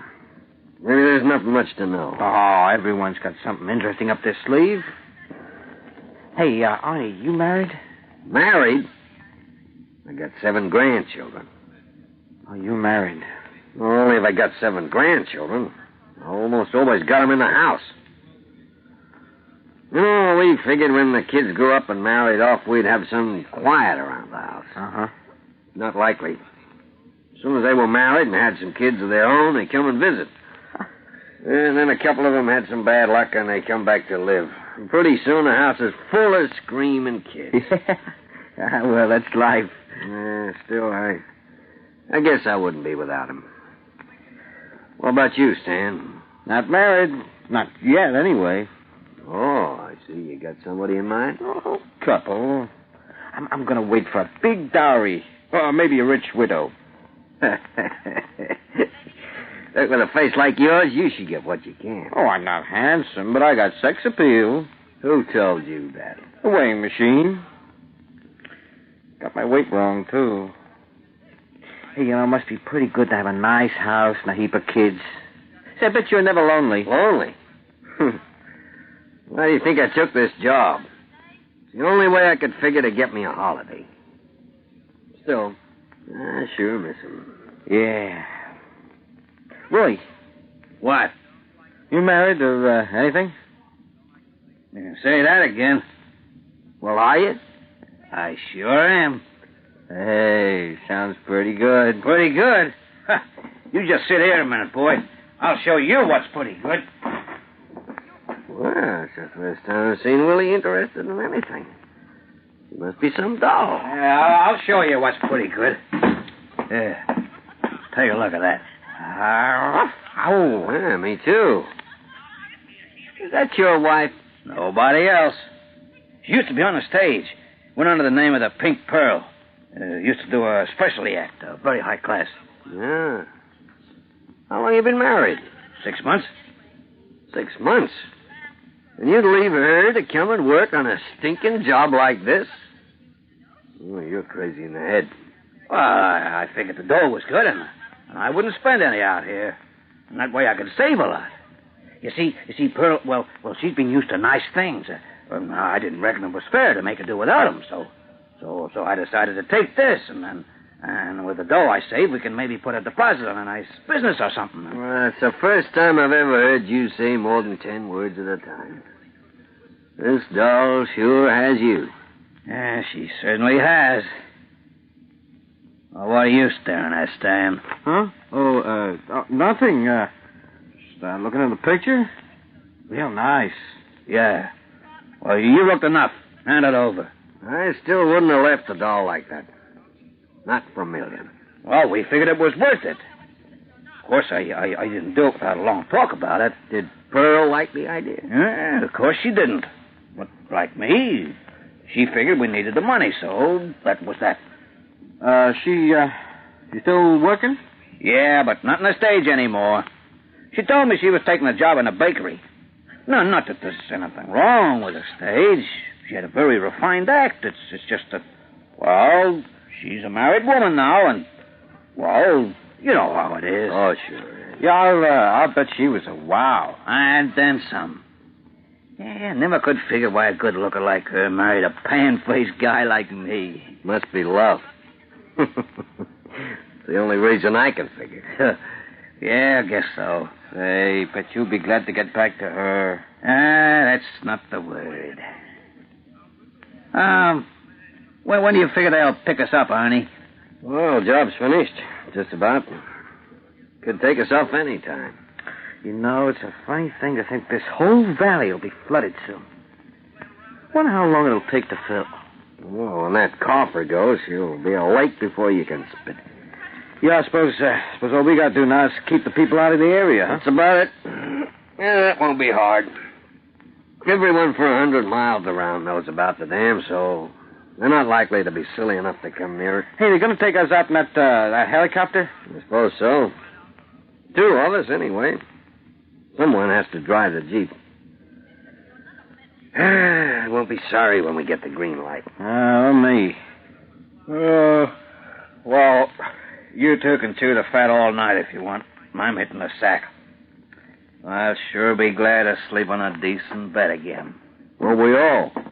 See ya. Sure, yeah.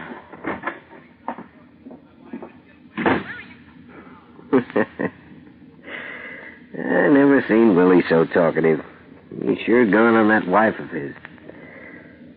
Don't blame him if it comes to that. No, I don't blame him one little bit. I wish they could have caught her act. you get back to the city before Willie, you might just be lucky. What do you mean? She's working in a dive on Wharf Street. What? You got it. How do you know? You know when I went into town about 3 weeks ago? Yeah? Well, me and a pal went to this joint, see? We just caught her act. Well, she wasn't called the Pink Pearl, but, it's the same chassis. I don't think this would make Willie very happy. You better not say anything to him. You nuts? He'd tear my head off. Oh, the poor guy. I feel sorry for him. Yeah? Well, you'd be a darn sight more sorry if you knew the whole story. What whole story? Oh, I don't think I'd better say anything. You might just happen to mention it. Not me. I'm an oyster. I've been married too long to have a big mouth. Well, you see, the reason we went to this joint was because this pal of mine had a girlfriend working there. So? So, guess who the girlfriend is? No. Yeah. See, she didn't know I worked with Willie. Hey, come to think of it, about then, I didn't know she was Willie's wife. Well, anyway, after the show, we kind of teamed up, made a four, and we hit all the spots. We really did the town. Yeah. Well, listen, just what sort of an act does she do? Honey, don't ask silly questions. Oh. See, when I saw the picture, why, I didn't twig for a second. Then it hit me. Yeah, I thought you went quiet all of a sudden. Well, quiet, but wouldn't you be? I was scared he'd notice something. Yeah, he nearly did. Well, you were staring at that picture. Well, I had to make sure it was the same girl. Look, you're positive, aren't you? There's no mistake. I bet my life on it. Willie's wife and the dame at the club on Wharf Street are one and the same girl. Well, all I can say is I hope he never finds out. Yeah, I hope for her sake. Oh, he'd be a rough man if he really got mad. Yeah, poor guy. Some dames that just don't deserve to live. Here he is, working himself silly just to get some money for a little tramp. How would you like to have no head? What? Willie? Yeah, Willie. We thought you'd hit the sack, Willie. Well, you thought wrong, didn't you? Yeah, I guess I did. What were you saying about her? About who? Don't kid me. What were you saying about Pearl? Come on, give before I tear it out of you. No, it was nothing, Willie. Yeah, that's right, Willie. It was nothing. Honest. I said for you not to kid me. What were you saying? Hey, quit it, Willie. Quit it, Willie. Way off. It wasn't any. Choke it out of you. I'll choke the life out of you. Let him go. Let him go, Willie. Things about Pearl. Stop it.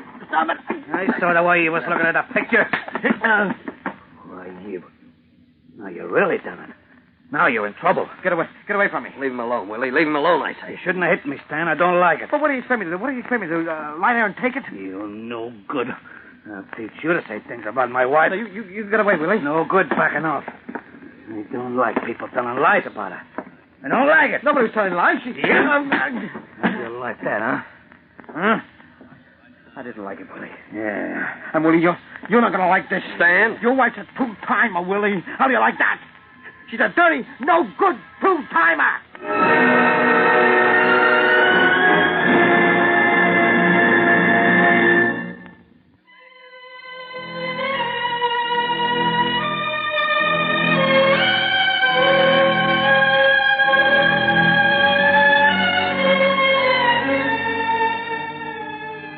You shouldn't have said those things to him, Stan. Well, it was his own fault.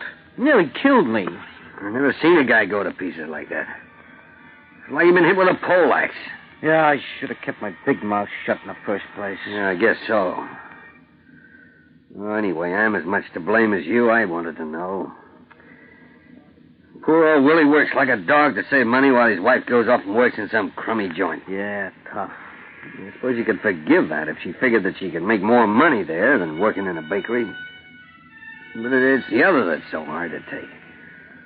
A man like Willie won't put up with a wife two-timing him. Well, who would, for Pete's sake? When a guy gets married, he should expect his wife could run straight. Can you imagine what's going to happen when he gets home? Oh, wow. Oh, maybe nothing.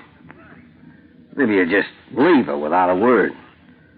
Big, tough characters like Willie are funny. When something big happens to them, something they can't fight or beat with their fists, they go to pieces.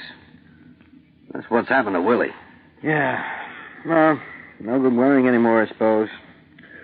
Might as well hit the cut. Ooh, be glad to get out of here.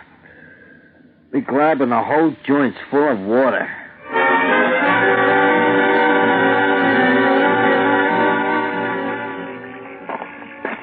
You wouldn't do a thing like they said, would you, baby? They were lying in their teeth. We had it all worked out. And get some money and make something of ourselves. No, you just wouldn't do it. Dirty liars. Yeah. Wait till I tell you what they said about you. What a laugh. That Stan. Say anything about people. He's shirty just because he's got no one. Feel kind of sorry for him.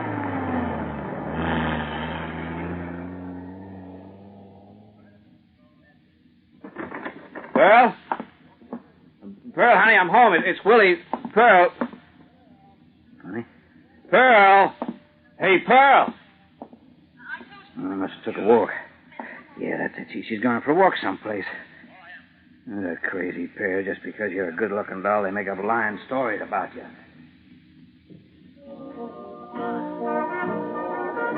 You're gonna hate me for coming to this joint, honey. But it's just that... Well, they said a dame was doing an act here. A dame who looks like you, and I just want to see what they say.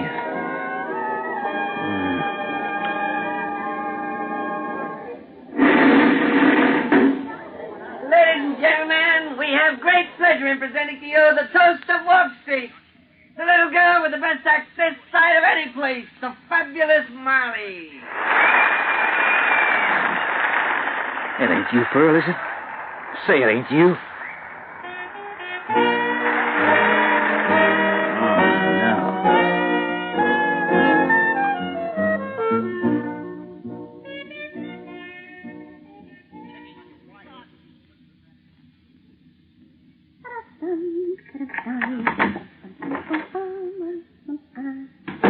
Surprise. Who's that? Hi. Willie. What are you doing here? I live here, don't I? Oh, why, sure, honey. It's just that... Well, I thought you was out at the dam. I'm not. Oh, I can see that. You promised to call me when the job was finished. Why didn't you? Because the job ain't finished yet. What are you doing here? Well, can't a guy see his own wife if he wants to? Oh, sure, hon, but you're not supposed to leave the job till the dam's ready to blow. Nobody knows I'm at the job. I just walked out while the other two was asleep. Yeah. Happy to see me, Pearl? Why, sure I am, Willie. I drove 150 miles to see you, honey. Ain't you even going to give me a kiss? Sure. I'm your husband, you know, not your brother. Yes. Better? Some. You make yourself comfortable, Willie. I'll make us some coffee. I'm afraid there's not much in the icebox. Not eating in much? No, not much. I expect to eat in the bakery. Bakery?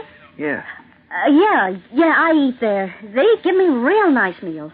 Do they treat you right? Oh, sure they do. Yeah, they're always nice to me. Treat me like one of the family. That's good. I wouldn't like it if you weren't being treated right. You're my wife, Pearl, and I want you to be happy. You don't like working one place. All you got to do is say you don't like it, and you can just change your job. Oh, no, I like it fine. You don't want to be frightened to tell me if you do decide to change. I'll understand. I know. What are you so concerned about the job for? You ought to be worried about your own. We want to save some money, you know. You haven't forgotten about what we're going to do, have you? About the little business? No, I haven't forgotten. Have you? That's all I ever think about. That and you. What have you been doing nights? Nothing much. Knit, read, taking a movie, usual thing. Ever get a hankering to go back to the act? No, that's one thing I'll never do. What do you have to lie to me for, Pearl? Lie to you? I don't get it, Willie. I'm not lying. What's wrong with you? I listened to a guy call my wife a two-timer tonight. I near as darn it choked him because he said it. Willie. I didn't believe you could be like that. Not Pearl. I should think not. So I took the Jeep and came in to see you. I didn't believe him for 1 minute. That's not the reason I came in. Then why did you? I don't know. I think I was all broke up inside, and I wanted to see you just to give me some courage or something. I don't know. It's hard to explain. There was no one here when I came home, so I waited. I waited a long time, Pearl. I went to a movie. I sat here in the dark and waited. And then I figured I'd take a walk. I didn't mean to go down to Wharf Street either. I just happened to end up there. And? I didn't like the act I saw. Why did you do it, Pearl? I didn't think you'd ever spy on me, Willie. I wasn't spying, Pearl, honest. I didn't like to tell you, Willie. I thought you might worry. We're husband and wife. We shouldn't have to lie to each other. Honey, at the bakery wasn't good enough. I wanted to save as much as I could, so that's why I took the job. If I thought you were getting at me, Pearl, Well, I just don't know what I'd do. Anything I've done, honey, has been because I want us to get somewhere. And now get that look off your face. Gee, I haven't even put the coffee on yet. I'd like some. Yeah, come through with me while I fix it.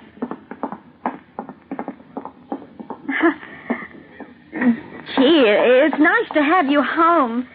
When do you have to get back? As soon as I have some coffee. It's a long haul, and I want to get in before dawn. I don't want to get into trouble. Arnie, he's the foreman. He's a bit particular about the job. You see, we got to make sure everything's clear. No people around. It's a pretty responsible job, you know. It sounds like it. I guess I shouldn't have come to town like I did. I guess not. You're not mad at me, are you? No. You mad at me? Not anymore. I can see now why you did it without telling me. Good. Hey, Pearl, this fella, the one who said he saw you, his name's Stan. What's the matter?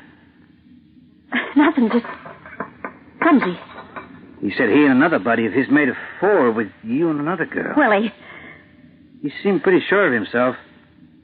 But I figured he just wanted to say he'd been out with such a good-looking gal, especially one on the stage that's... Yeah, that's what it must be, eh, Pearl? Sure, that's what it is. Yeah, that's the one thing I couldn't stand. I don't mind the other, but two-timing me, I couldn't stand. I'd have to do something about it. Look, Willie, who are you going to believe? This smart aleck or me? I'm sorry. Just thinking about it makes me go all fright. Then don't think about it. Just forget it. Not true, so why should you worry? I love you, Pearl. All right, Willie, so you love me. That's no reason to get crazy ideas. No, I don't suppose. Say, I ought to be beat up for even just thinking of it. Just forget it. Why don't you go on inside? Sit down and relax. Go on. You're all tensed up like a spring. I'll bring the coffee into you. All we've got to eat is some cream crackers. Oh, I'll just take the coffee. Those creamy things don't. Someone at the door. You want I should get? No. It's just some crazy character down the hall. He's always losing the key to his apartment. Oh, hadn't we better help him out? No, I'm sick of letting him use our window. Yeah, but the poor guy might... Let it go. What's the matter? You can't leave him standing. Or maybe you don't want to answer the door. Is that it? I'm going to open it, Pearl. Please, Willie, don't. Please. Okay. Open it yourself. Go on, open it. Well, don't you hear me? I said open the door. I don't want to, Willie. Don't make me. Don't. You remember his name, Pearl? Was Stan. He's the other fella. Do you want I should open the door and say, have you seen your old buddy Stan lately? You want me to do that? All right, go ahead. Open it up. Go on, you big ox. What are you waiting for? You want me to draw you a picture? Yeah, I'll open the door. And I'll give you to your friend.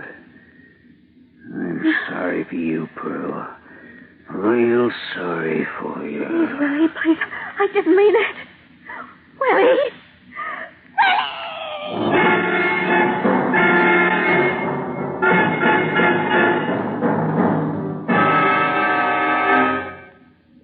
Oh, sure glad to be out of that valley, Arnie. Yeah, I wonder what became of Willie. Crazy fool must have beat it during the night. Lucky for him, the job's finished. There'll be real trouble. Hey, what's the time? 8:27. Should blow at 8:30. Yeah. Hope he didn't give his wife a bad time. Well, she deserves it. Poor old Willie. Guess we shouldn't have told him. Well, come on, let's get down to the pay office. I got a lot of spending to catch up on.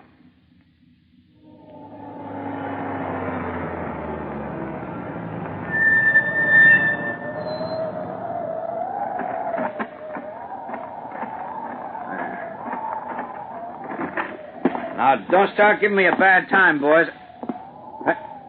Arnie! Stan, where are you? Arnie! Arnie! Arnie!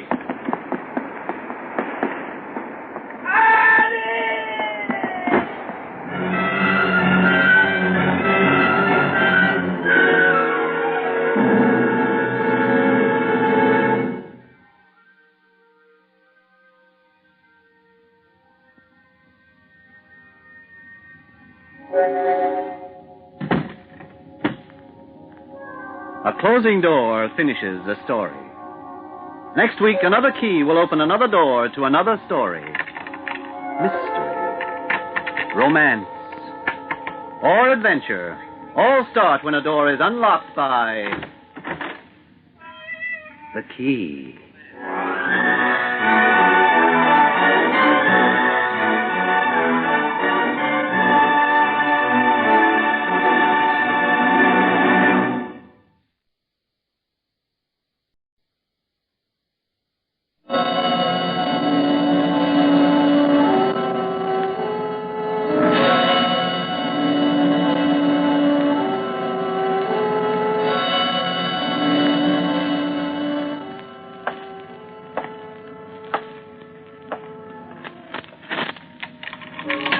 Every door has a key. There's a key to every situation. Behind every unopened door, there is a mystery. And the opening of this door introduces us to another in the series, the key. Hi there, Bugsy. Come right on in. Sit down. Relax. I got a little contract for you, Bugsy. And I want you to make a real hit with this one. There's 5 G's hanging to it, your end. Okay? Swell. Seems like there's a jerk by the name of Lance Spurway who's been subpoenaed to appear before the State Senate Committee on the Union Rackets. Now, this bum Spurway has a big mouth. The word is he's set to sing, but loud. This might be very embarrassing to some guys I know what have been good friends of mine. I told him not to worry on account of I don't think Spurway is going to be around very long. That's your contract, Bugsy. And that guy Spurway is it. Rub him out. You got 2 days.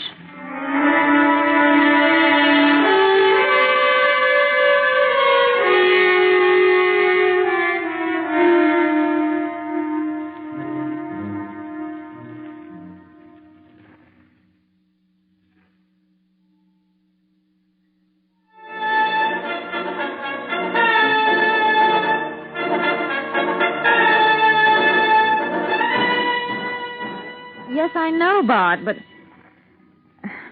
Yes, but I've told you not to call me at times when you know Lance could be home. Oh, now don't be silly. You know that's not true. Oh. Well, let's not argue about it. And don't be sore, honey. Hmm? No, well, of course not. Hmm? No, what? Oh, shh, honey, someone might hear you. Is there anybody around there? Well, you shouldn't say things like that over the phone. You never know... What? Oh, oh Bart, you're terrible. What? Oh, Bart, I think I heard Lance come in. Let's hang up. Is that you, Lance? I must go, Bart. Yes, I'll call you as soon as I can. Bye. Lance, is that you? Oh. What's the matter? You startled me. I didn't see you standing there. I wasn't standing there. I just got in.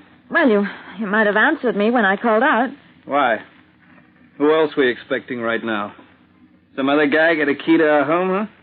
There's somebody else who could walk right in on you? Oh, don't be funny. Funny? What's funny about it? I asked you a straight question. I'm entitled to a straight answer. Okay, I'll give you an answer. Well? Drop dead. Now, who's being funny? Where'd you pick up that smart stuff, huh? Never used to talk like that. I was thinking... Oh, don't exaggerate. There you go again. You sound just like Bart McCloud. Well, what? Yeah, that's his kind of talk. Like he was on the movies all the time. Well, maybe he goes to the movies, too. You sure leave me plenty of time to go to the movies. Maybe you think that's all a wife wants to do, go to the movies on her own. Spend a little time around here. It's a wonder you can remember where you live. I work for a living. Or perhaps you'd forgotten about that. You'd forgotten maybe who pays the grocery bills around here? Forgotten? With you reminding me 10 times a day? Okay, so I have to remind you. And don't you ever forget it. Any time you're thinking of double-crossing me, Ella. What? What are you talking about? I don't like what I hear, that's all. I don't like the things people say about my wife. What things? Where? Down at the Union Local. Things are being said. Things I'm not supposed to hear. About you and Bart McCloud. Oh, you're crazy. I'd better be. Because I'm telling you, if you ever cross me with any crumb like McCloud, I'll kick his teeth in. You... Stop that. Oh, Stop that laughing. Stop it. Do you hear me? Stop it. Let me go. Take your hands off me. You ape. You keep your hands off me. Don't you laugh at me, Ella. Don't you ever laugh at me. Laugh at you? Why shouldn't I? Why shouldn't I do what everyone else is doing anyway? You, Lance Spurway, racket buster. Big guy who's going to expose all the corruption in the union. Oh, sure. You're going to get up there in front of that Senate committee and shoot up your big mouth about all the officials of your union. And maybe the senators will give you a medal for it. But what about the guys you work with, Lance? How do they feel about a guy who runs screaming to the government about union troubles? I'll tell you how they feel. They feel you haven't got the nerve to fight your battles on the union ground, to get up at meetings of the local and say your piece. One man against a management committee of 20 crooked twisters? What chance would I have? Never mind. You didn't even try. Because you haven't got what it takes. You haven't got what it takes to live right, Lance. That's your trouble. You're going to do this and that. You're going to fix those crooks in the union. You're going to kick Bart McCloud's teeth out. And Bart could eat you. And not even get indigestion. Don't you talk to me like that. I'm not going to stand here and listen to you. I don't care whether you listen or not. I'm through talking anyway, and I'm through with you. What did you say? I said I'm through. I'm going to leave you. Leave me? How do you mean? Simple enough, surely. Even for your rock-filled head. I'm through being married to you. We're washed up, finished. You're kidding. You'll see whether I'm kidding or not. And it's true, you have been seeing McCloud. Oh, he's got nothing to do with it. I'm fed up with you. Fed up with me? But what have I done? Nothing. Nothing worthwhile. Nothing to help our marriage along. You're never home, and when you are, you're a pain in the neck. Thanks. That makes me feel real good. I haven't done anything to help our marriage, huh? Well, what have you done? All I get from you is how miserable you are. A man comes home tired. You're never too tired to go out again at night, leaving me here to twiddle my thumbs. Twiddle your thumbs or invite McCloud over. That's it, isn't it? Isn't it? You've been playing around with that crumb here in my house. Your house. Now it's your house. Is that your idea of a marriage? It's your house and I'm just a drudge around the place who cooks and washes for you. Is that it? You're my wife. That can be fixed. Any other problem? Don't talk like that. If you think I'm going to stand by and do nothing while you play fast and loose with some jerk, then you can start thinking all over. Okay, just what are you going to do about it? Just you straighten out, that's all. You'll find out what I'll do. Big talk. You're going to tell the Senate committee all about us, too. Maybe they'll give you another medal. You just better watch yourself, Ella. I'm telling you. And if you've been seeing anything of McCloud, you better stop right now. I'm giving you a chance to get things straight. And that's a sight more than most husbands would do. Oh, thanks for nothing. Okay. Just remember what I said, that's all. You can think what you like about me. Nobody's going to cross me with my wife and get away with it. Where are you going? Out.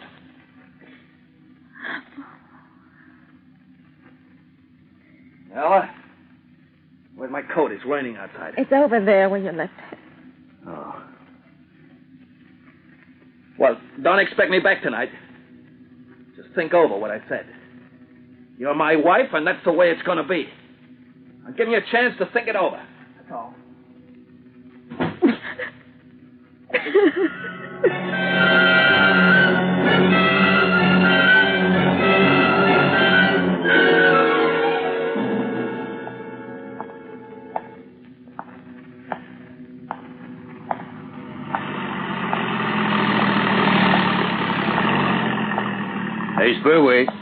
Yeah?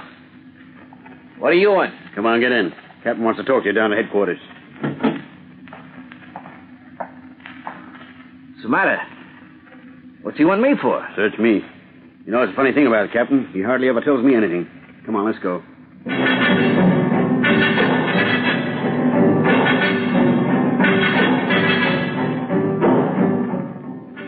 Here he is, Captain. We tailed him from the pool room.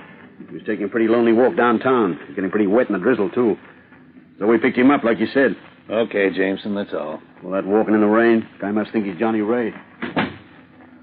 What's all this about, Captain? Relax. It's for your own good.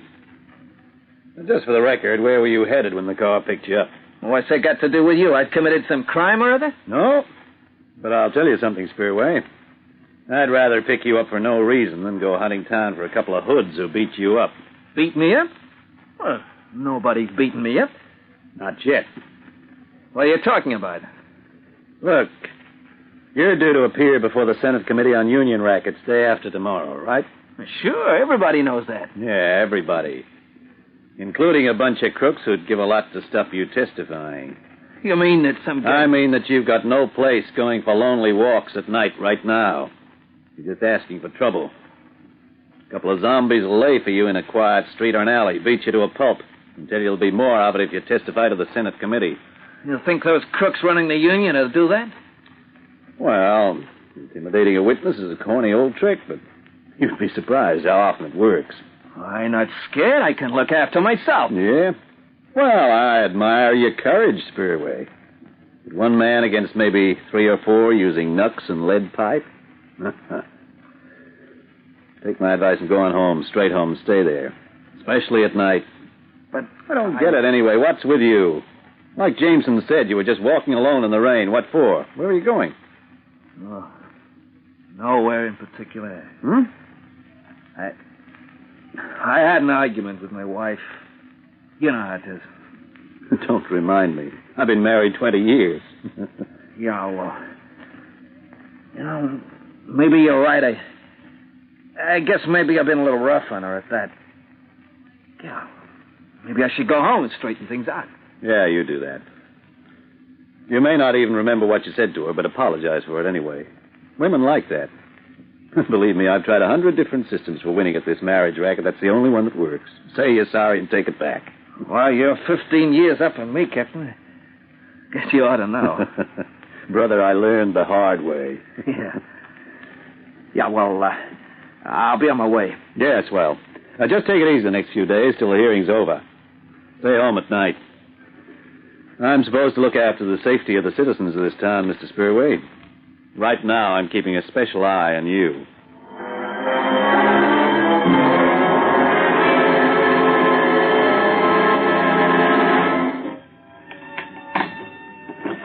Who's there? Is that you, Lance? Sure enough, I come back after all. Surprise, surprise. I come back and I answered when you called out. Surprised on 2 counts, huh? I guess you didn't expect it. What the... Say, what is this? McLeod? What are you doing here?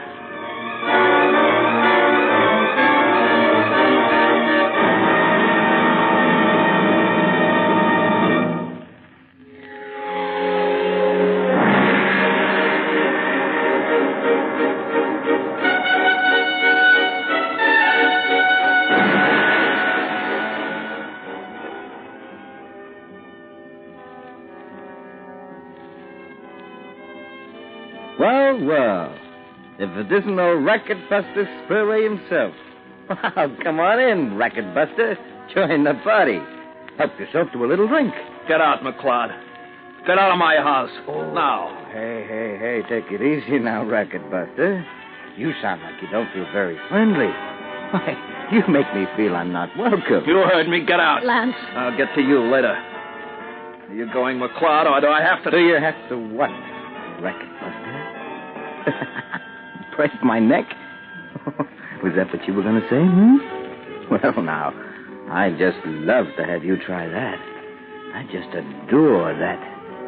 But I'm a gentleman and there's a lady present. What's more, I was invited here, see? Invited. I didn't bust right in without being asked. Oh, no. Okay. Now you're invited to go.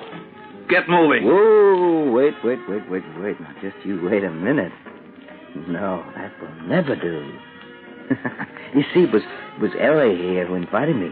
Wasn't it now, honey, You called me right up on the phone there, didn't you, sweetheart? And you said your husband here had walked out on you.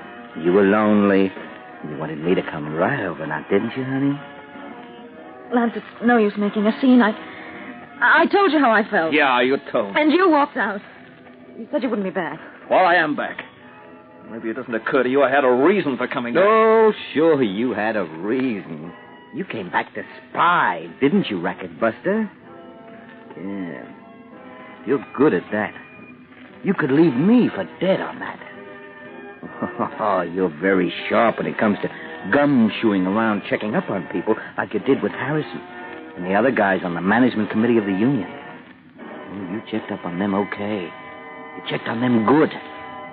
You're all set to blow them wide open before the Senate committee, aren't you, Racket Buster? If it wasn't for the support of you and a lot of jerks like you, McLeod, there wouldn't be any racketeers in our union. Oh, well, never mind. It'll all be okay because we've got some little Boy Scouts like you checking on things.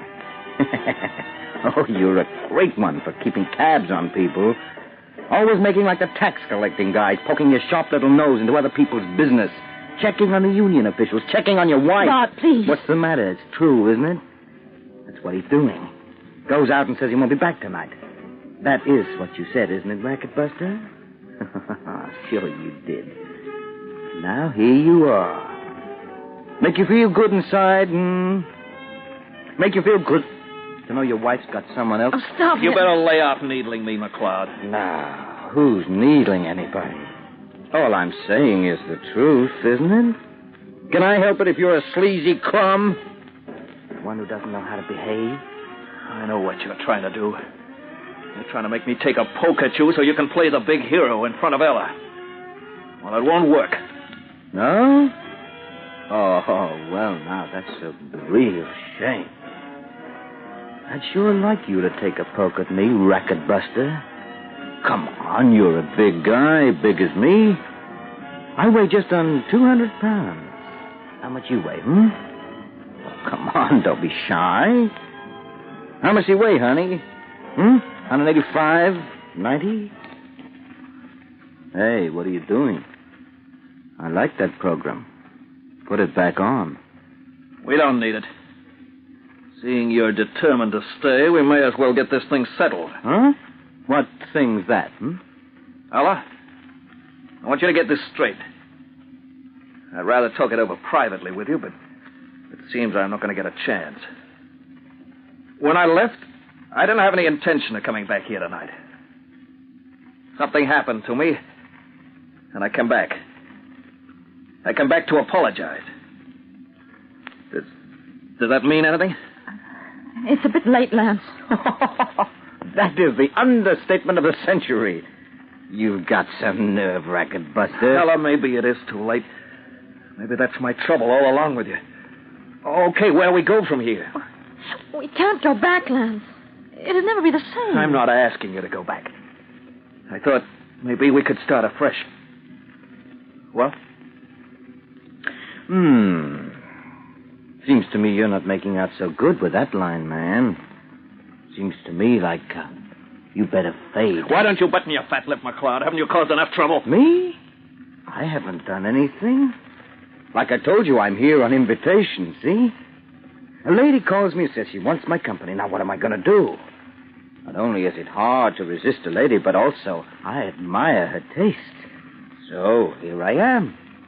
And everything was just fine till you busted in. So I tell you what, Racket Buster. Why don't you take a powder, Why don't you do that right now? Ella, you really want to leave me for this man? Do you?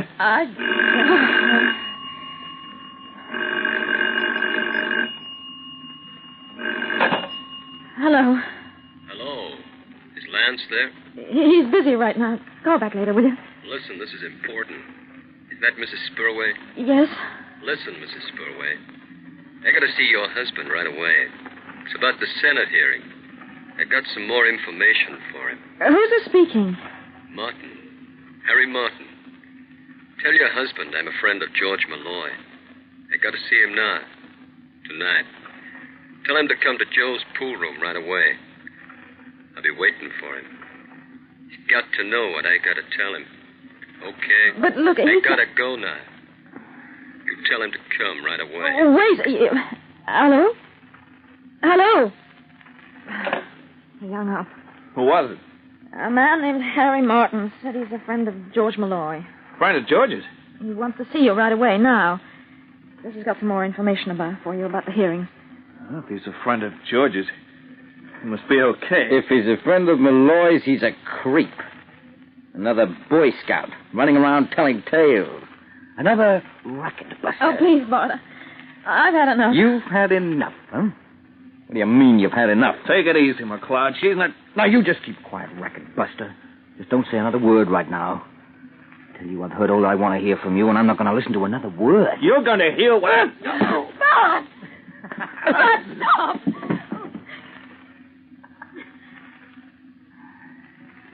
Stop what, I'm not doing anything. I finished what I was doing. Nancy, all right? Yeah. I'm okay. Well, what are you doing sitting on the floor, racket buster? Well, come on, let's see you stand on your feet, Well, come on. You talk big, let's see you act big, huh? You better go, Bart. Yeah? Okay. But, don't you fret, honey. I'll be around just as soon as you give me a call. And you will give me a call now, won't you, honey? I don't... Oh, sure you will. I'll be seeing you. Say, looks like the rain got really heavy outside. I came without a coat. Only a drizzle then. Nice and thoughtful of you to drop your coat right here, Racket Buster. Yeah, not a bad fit either. You must weigh nearly 200. I'll bring the coat back next time I visit with your wife, Racket Buster. Ooh, sure is cold outside, baby. Don't forget to call me. What the... Bart! Bart, you...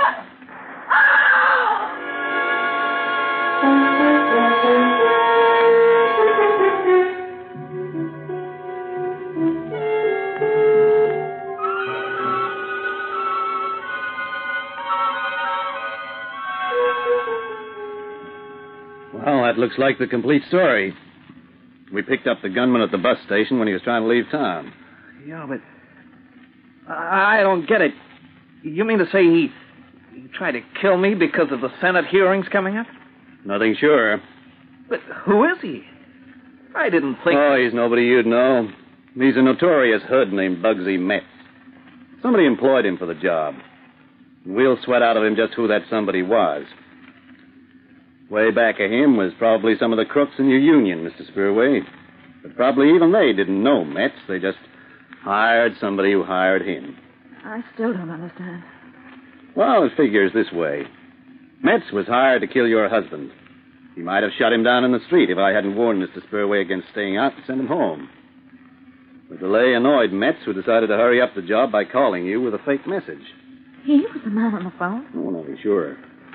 Knowing, naturally enough, of your husband's interest in the Senate hearings and having been given enough background information by whoever hired him, he called you and used a name like George Malloy to decoy your husband from the house. He probably called from the payphone in the drugstore on the corner, just 50 yards from your house.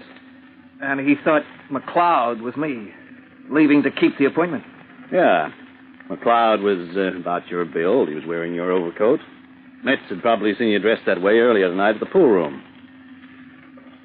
So that's about it. Too bad about McLeod. Yeah, too bad. Now, do me a favor, Mr. Spurway. For the next few days, don't go anywhere without the man I'm assigning to escort you. I don't think you'll be needed, but let's play it safe, huh? Sure. Sure, anything you say. That's well. Well, I'll be shoving off. I guess you two have had enough for one night. Don't worry, Mrs. Spurway. The trouble's all over. Everything's going to be all right. Thank you, Captain. I'm sure it is. Relax, Mr. Spurway. Remember, you're a very lucky man. Yeah. I guess I am, but...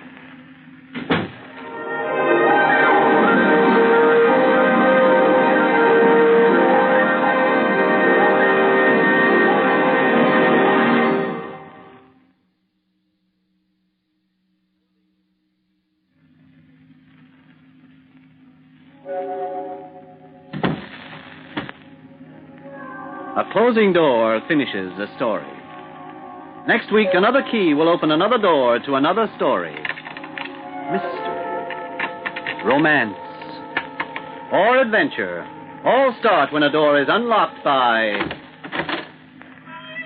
the key.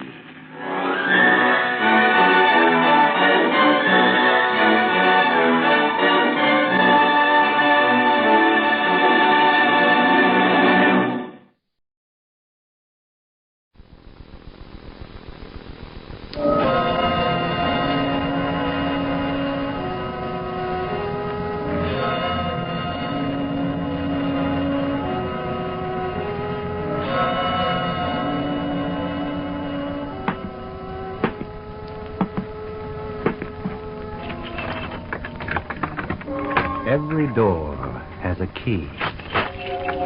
There's a key to every situation. Behind every unopened door, there is a mystery. And the opening of this door introduces us to another in the series, the key. Hello, Jerry. Oh, Linda. I didn't see you there. A bit dark on these stairs. How have you been? Oh, pretty good. Haven't seen you around for a while. No, I've been pretty tied up. Seen your brother coming out of the apartment often enough. I thought you must have gone on a vacation or something. I've been sick. No. Well, look, why didn't you yell? Oh, I didn't want to worry you. Well, isn't that what neighbors are for? Look, I don't want to butt in or anything, but that brother of yours couldn't look after a sick cat. Oh, gee, Linda, you should have given me a call. How have you two been getting on lately? All right, I guess. It's dark in this hall. Wait till I switch a light on. No, don't. I didn't want you to. Linda. What happened to your face?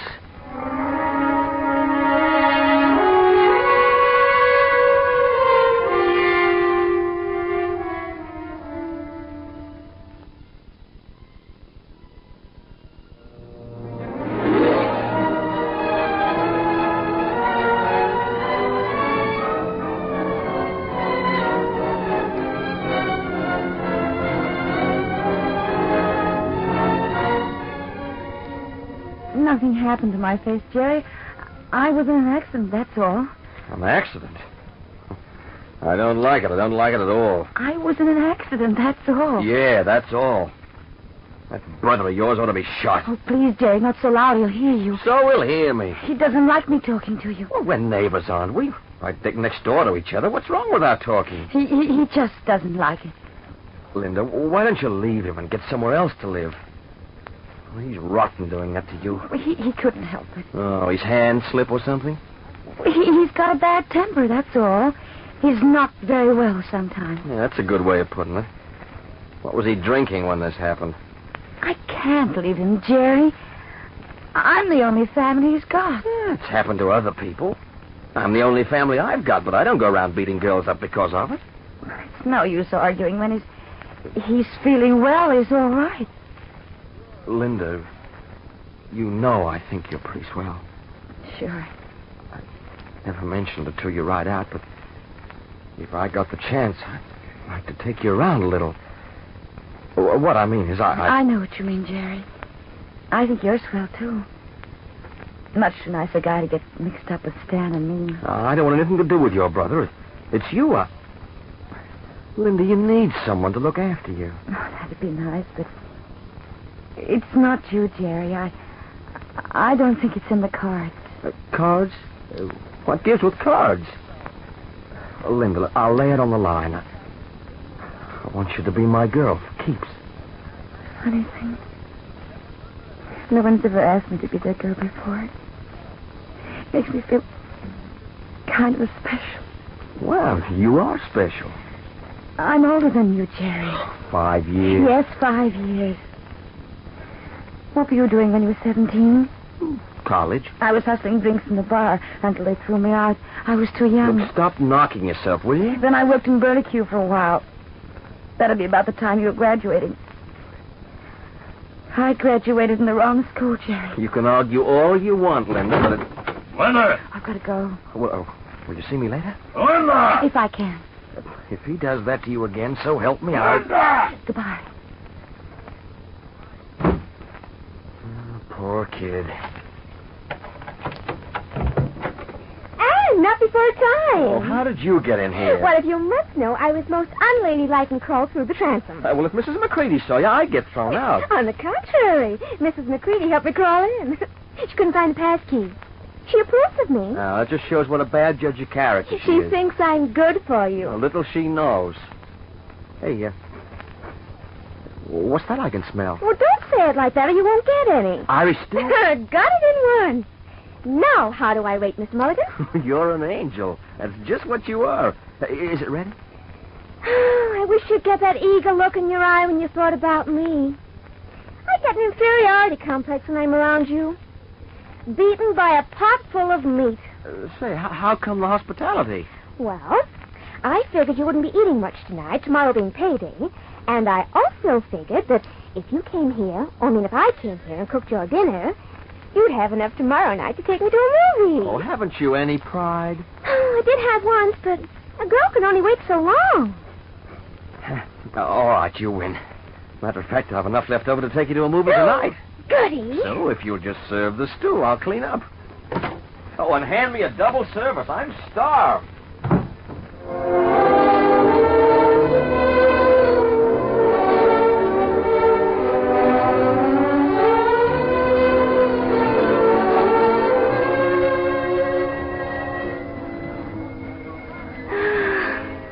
Nice movie. Mush. Your trouble is you won't allow your emotions to take over. I cried and cried. I know. My shoulder needs wringing out. I'll buy you a new shoulder pad. Even bigger. It's a beautiful night. Yeah, sure is. Moon just the right size. Stars just shiny enough. Did you order this for me? No. Oh, I give up. Come on. You may as well take me home. We can go to my place for coffee first, if you like. Well, you might as well. Frankly, I think I'm losing out fast. Tell me something. Am I ugly? No, why? What color are my eyes? Oh, how should I know? Blue, I think. Oh, not that it matters, I suppose, but they're brown. Have a nice figure. Not Hollywood, but I can beat most of the crowd. Check. I'm not exactly brilliant, but I'm not dull-witted either. I've read a book. Check again. Well, then what's wrong with me? I've been throwing myself at your dumb skull for just on a year now. You know what happens is I get bounced on my beam end. Ellen, you really want to know what's the matter with you? Sure. I mean, you won't be offended if I tell you. What if I am? I asked for it, didn't I? Go ahead. Well, no, maybe I better not. Look, will you get on with it? Well, no, I don't think so. If you don't tell me, Jerry Mulligan, I'll bring you right here and now, so help me. Well, you asked for it. Ellen, you're everything you said you are. But I'm very much afraid that you'll never get a man. Why? Your feet are too big. Why, you great overgrown fool! Here we are. Well, that could be construed as the finish. Wait, Mrs. McCready. That could be construed as the finish, Jerry Mulligan. After tonight, you and I are completely and utterly through. Do you hear me? I hear you, and so can the whole building. Look, put that light on, will you? Here we are. Yeah, well, you can make your own coffee. Did it ever occur to you that you might be trying too hard? maybe I should take a leaf out of someone else's book? What do you mean? What do I mean? The glamour job next door. Yeah. That surprised you, didn't it? Don't worry, Jerry. I've seen the adoring glances. Now, look, don't be ridiculous. Calf eyes. Well, I might try too hard, Jerry Mulligan. But all you do is look sick. Will you leave it alone? Quote. Belinda, I'll lay it on the line. I want you to be my girl. Unquote. Oh, I hope it was fun listening. Oh, yeah. Yeah, it was a shriek. I nearly laughed my head off. Oh, she's no good for you, Jerry. How about you mind your own business? Well, you must know it, too. Well, maybe she's nice. I don't know about that, but she's not for you. Oh, quit it, will you? Oh, all right, Jerry, I'll quit it. But you see if I'm not right. Now, I guess I'll go home. Oh, but, what about your coffee? I don't feel like any. Night, Jerry. Thanks for the movie. Well, will I see you tomorrow? Well, we work in the same newspaper. Hard to miss each other. Good night.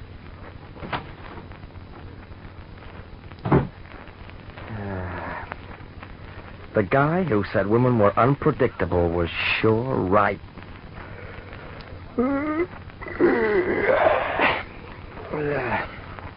Yeah, I'd better hit the sack, I suppose.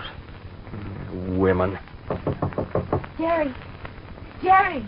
Linda. Linda, what's wrong? Well, come in. I know it's terribly late, Jerry. Oh, that's all right. But what's wrong, Linda? You're trembling. Oh, do you mind if I wait in here a while? Oh. Stan? Mm-hmm. He's been drinking. He saw me down the street and started to abuse me. Well, why didn't you call the police? Oh, I couldn't do that. Well, if you won't, I will. No, I just want to sit here till he gets in. Then he'll go to sleep pretty quickly. Oh, sure. Well, I'll make some coffee. You just sit down right there and take it easy. You take the coffee black, Linda? Stan. Anywhere she can get it, son. Please, Stan. Oh, what are you doing here? I have come here for my dear sister. Are you ready to leave, dear sister? She doesn't want to go with you. Keep out of it, kid. I said she doesn't want to... want... sell your face. Come on. Please, Stan, don't make a scene. Would I do that? Peaceful Stan, the happy man. Good night, Jerry. Thanks. Linda, you don't have to leave if you don't want to. Sure, she don't have to leave if she don't want to. You want to leave, Linda? Yes, Stan. Yes, I'm coming now. You go on ahead and make up some coffee, seeing as how you're missing out here. I want to have a talk with our young friend. Stan, don't cause any trouble. Jerry didn't mean anything. And I have a friendly talk with a neighbor without you butting in? Well, butt out. Go on. Good night, Linda. Go on. The man said good night. Good night, Jerry. I'm sorry. Well, I'm pretty sorry myself. You shouldn't interfere in people's affairs, neighbor. Why can't you leave her alone? You been telling you lies? No. Now, let me tell you a couple of truths, neighbor. You talk to Linda any more, and I'm going to have to deal with you. Oh, sure. Like you did Linda. Never could keep her mouth shut. Now, remember, neighbor, you watch yourself, or you'll get that pretty face all messed up.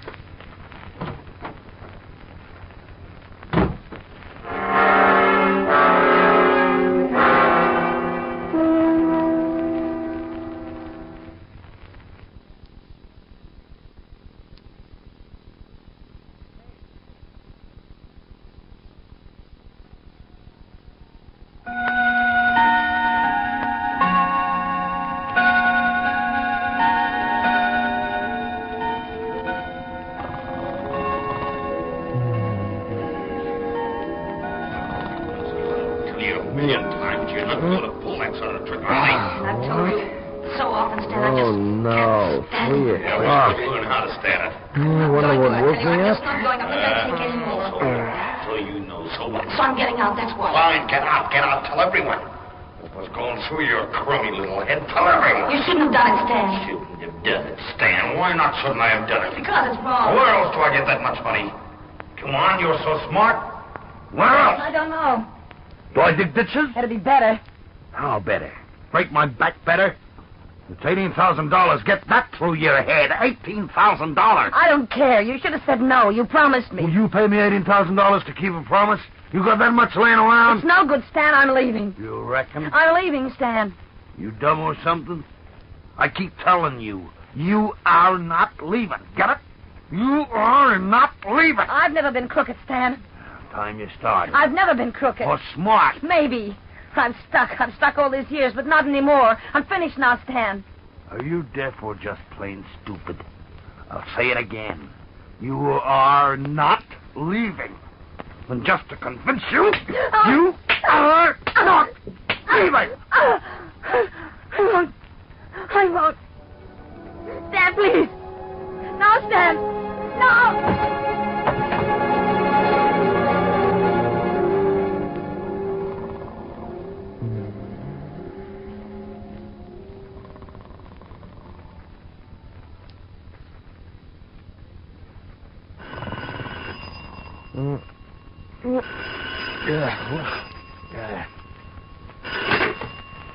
Hello. Do you know what time it is? No. 9 o'clock. What? Do you intend working today? The alarm must have failed. I'll see you. 9 o'clock. Come on, feet, let's go.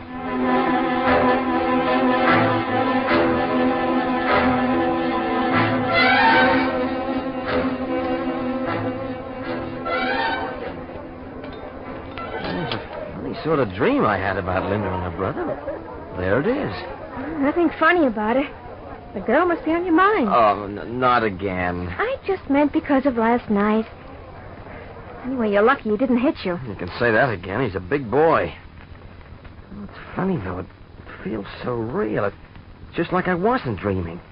And you can hear through those walls sometimes when it's quiet. Oh, stop romancing. Come on, we're working people, you know. Oh, by the way, I'm sorry I blasted off last night.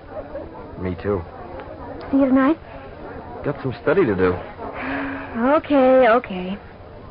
So have I, for that matter. Still, there's no reason why we can't study together. Oh, it's a date. Now, come on, or we'll be out of work.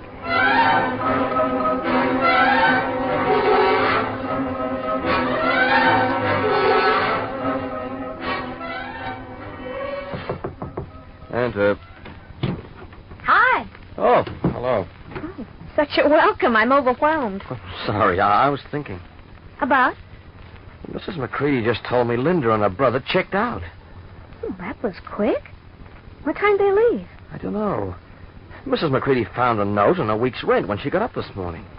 I may be obtuse, but why should that worry you? I was thinking of that dream I had. Doesn't matter, I suppose. Well, it seems odd they should just shoot off like that in the middle of the night. Well, if you're that worried, maybe you should go to the police. What'll I tell them? That I had a dream last night and someone got hurt in the dream and it might be a good thing if they investigated? They put me in a padded cell. Don't you blame them? I guess not. Well, it's peculiar it was so real. All the business about $18,000 and getting out because he'd apparently stolen it. Do you read palms as well? Oh, very funny. Are you very upset about her going? It's just that it's a funny way to leave a place. They didn't have to sneak out. The rent was paid up. No, I didn't mean about not seeing her again. Not knowing where she is. Yes, I think so. Are you in love with her? I don't know. I think so. You only think so. I didn't have a chance to find out. She wouldn't go out with me except a cup of coffee sometimes. But I always felt as if I wanted to look after her, protect her. Well, you're talking in the past tense. Am I? Ellen, it was so real. The argument and then Stan hitting her and a sort of choked-off scream. Silly, but I'm still worried. Well, why don't you ask Mrs. McCready for the key to their apartment? You can have a look and satisfy yourself. What good would that do? If he did kill Linda, he'd have taken the body with him. It's the obvious reason to check out. Well, there'd be some sign, surely. Now you got me believing in dreams. Come on, we'll find Mrs. McCready.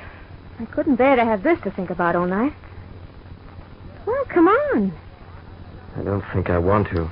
Well, for gosh sakes. What are you scared of? But it may not have been a dream. Oh, well, I'll go and get the key. Goodness gracious, you're making a drama out of nothing. I'll only be a second. Mrs. McCready's taking in a local movie. She'll be home at 11. Oh, I'm glad. So, if you want to have a look-see, you'll have to break in. Do we break? No. This must be my morbid cycle. I wonder why I should have $18,000 on my brain. Why do you always dream in round figures? Hand me those papers. No, not today. Is that pile over there? But they're days old. I know. Now go through this pile. What am I looking for? Robbery. Any old robbery? Any old robbery that concerns $18,000. Oh, to think I could have washed my hair this evening. See now. No, there's nothing here. What about you? Well, there's a revolution in South America somewhere. The man just discovered a way to unboil an egg. And here's it. What? Here's a store robbery 2 days ago, in which a man stole $18,000. 2 days ago? Well, then it wasn't. No, it wasn't a dream. That means that Linda's dead, and her brother killed her.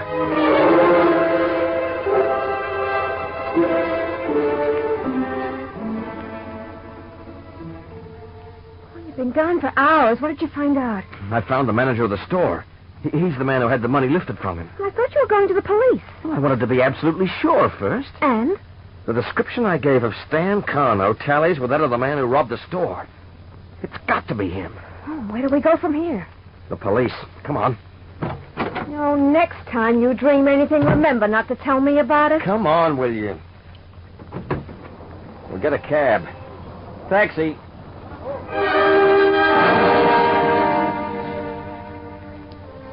Sit down, Mr. Mulligan. What's this about a dream? You too, miss. Oh, thank you. What's it all about? Well, it all... One at a time. Well, it's about a dream and some people in the next apartment and a robbery. Yeah, it sounds fascinating. It's a bit mixed up at the Well, moment. how about you start talking and I'll do the unmixing as we go along. Well, it's an interesting story, Mr. Mulligan. Well, don't you believe me? Yeah, I think so. You wake up, you hear an argument, you're half asleep. Well, when you wake up in the morning, it's all pretty hazy. Yeah, now let me see.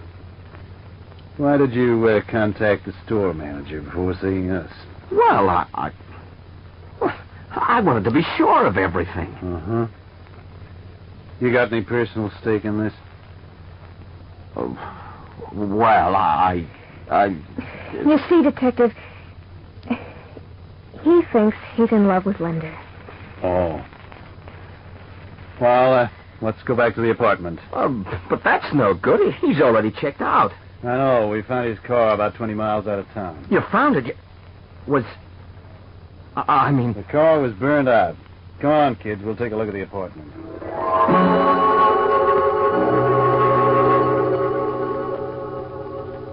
This is it. Sorry, Mrs. McCready isn't here. She's got the keys with her. Yeah, I've had to open doors before. Oh,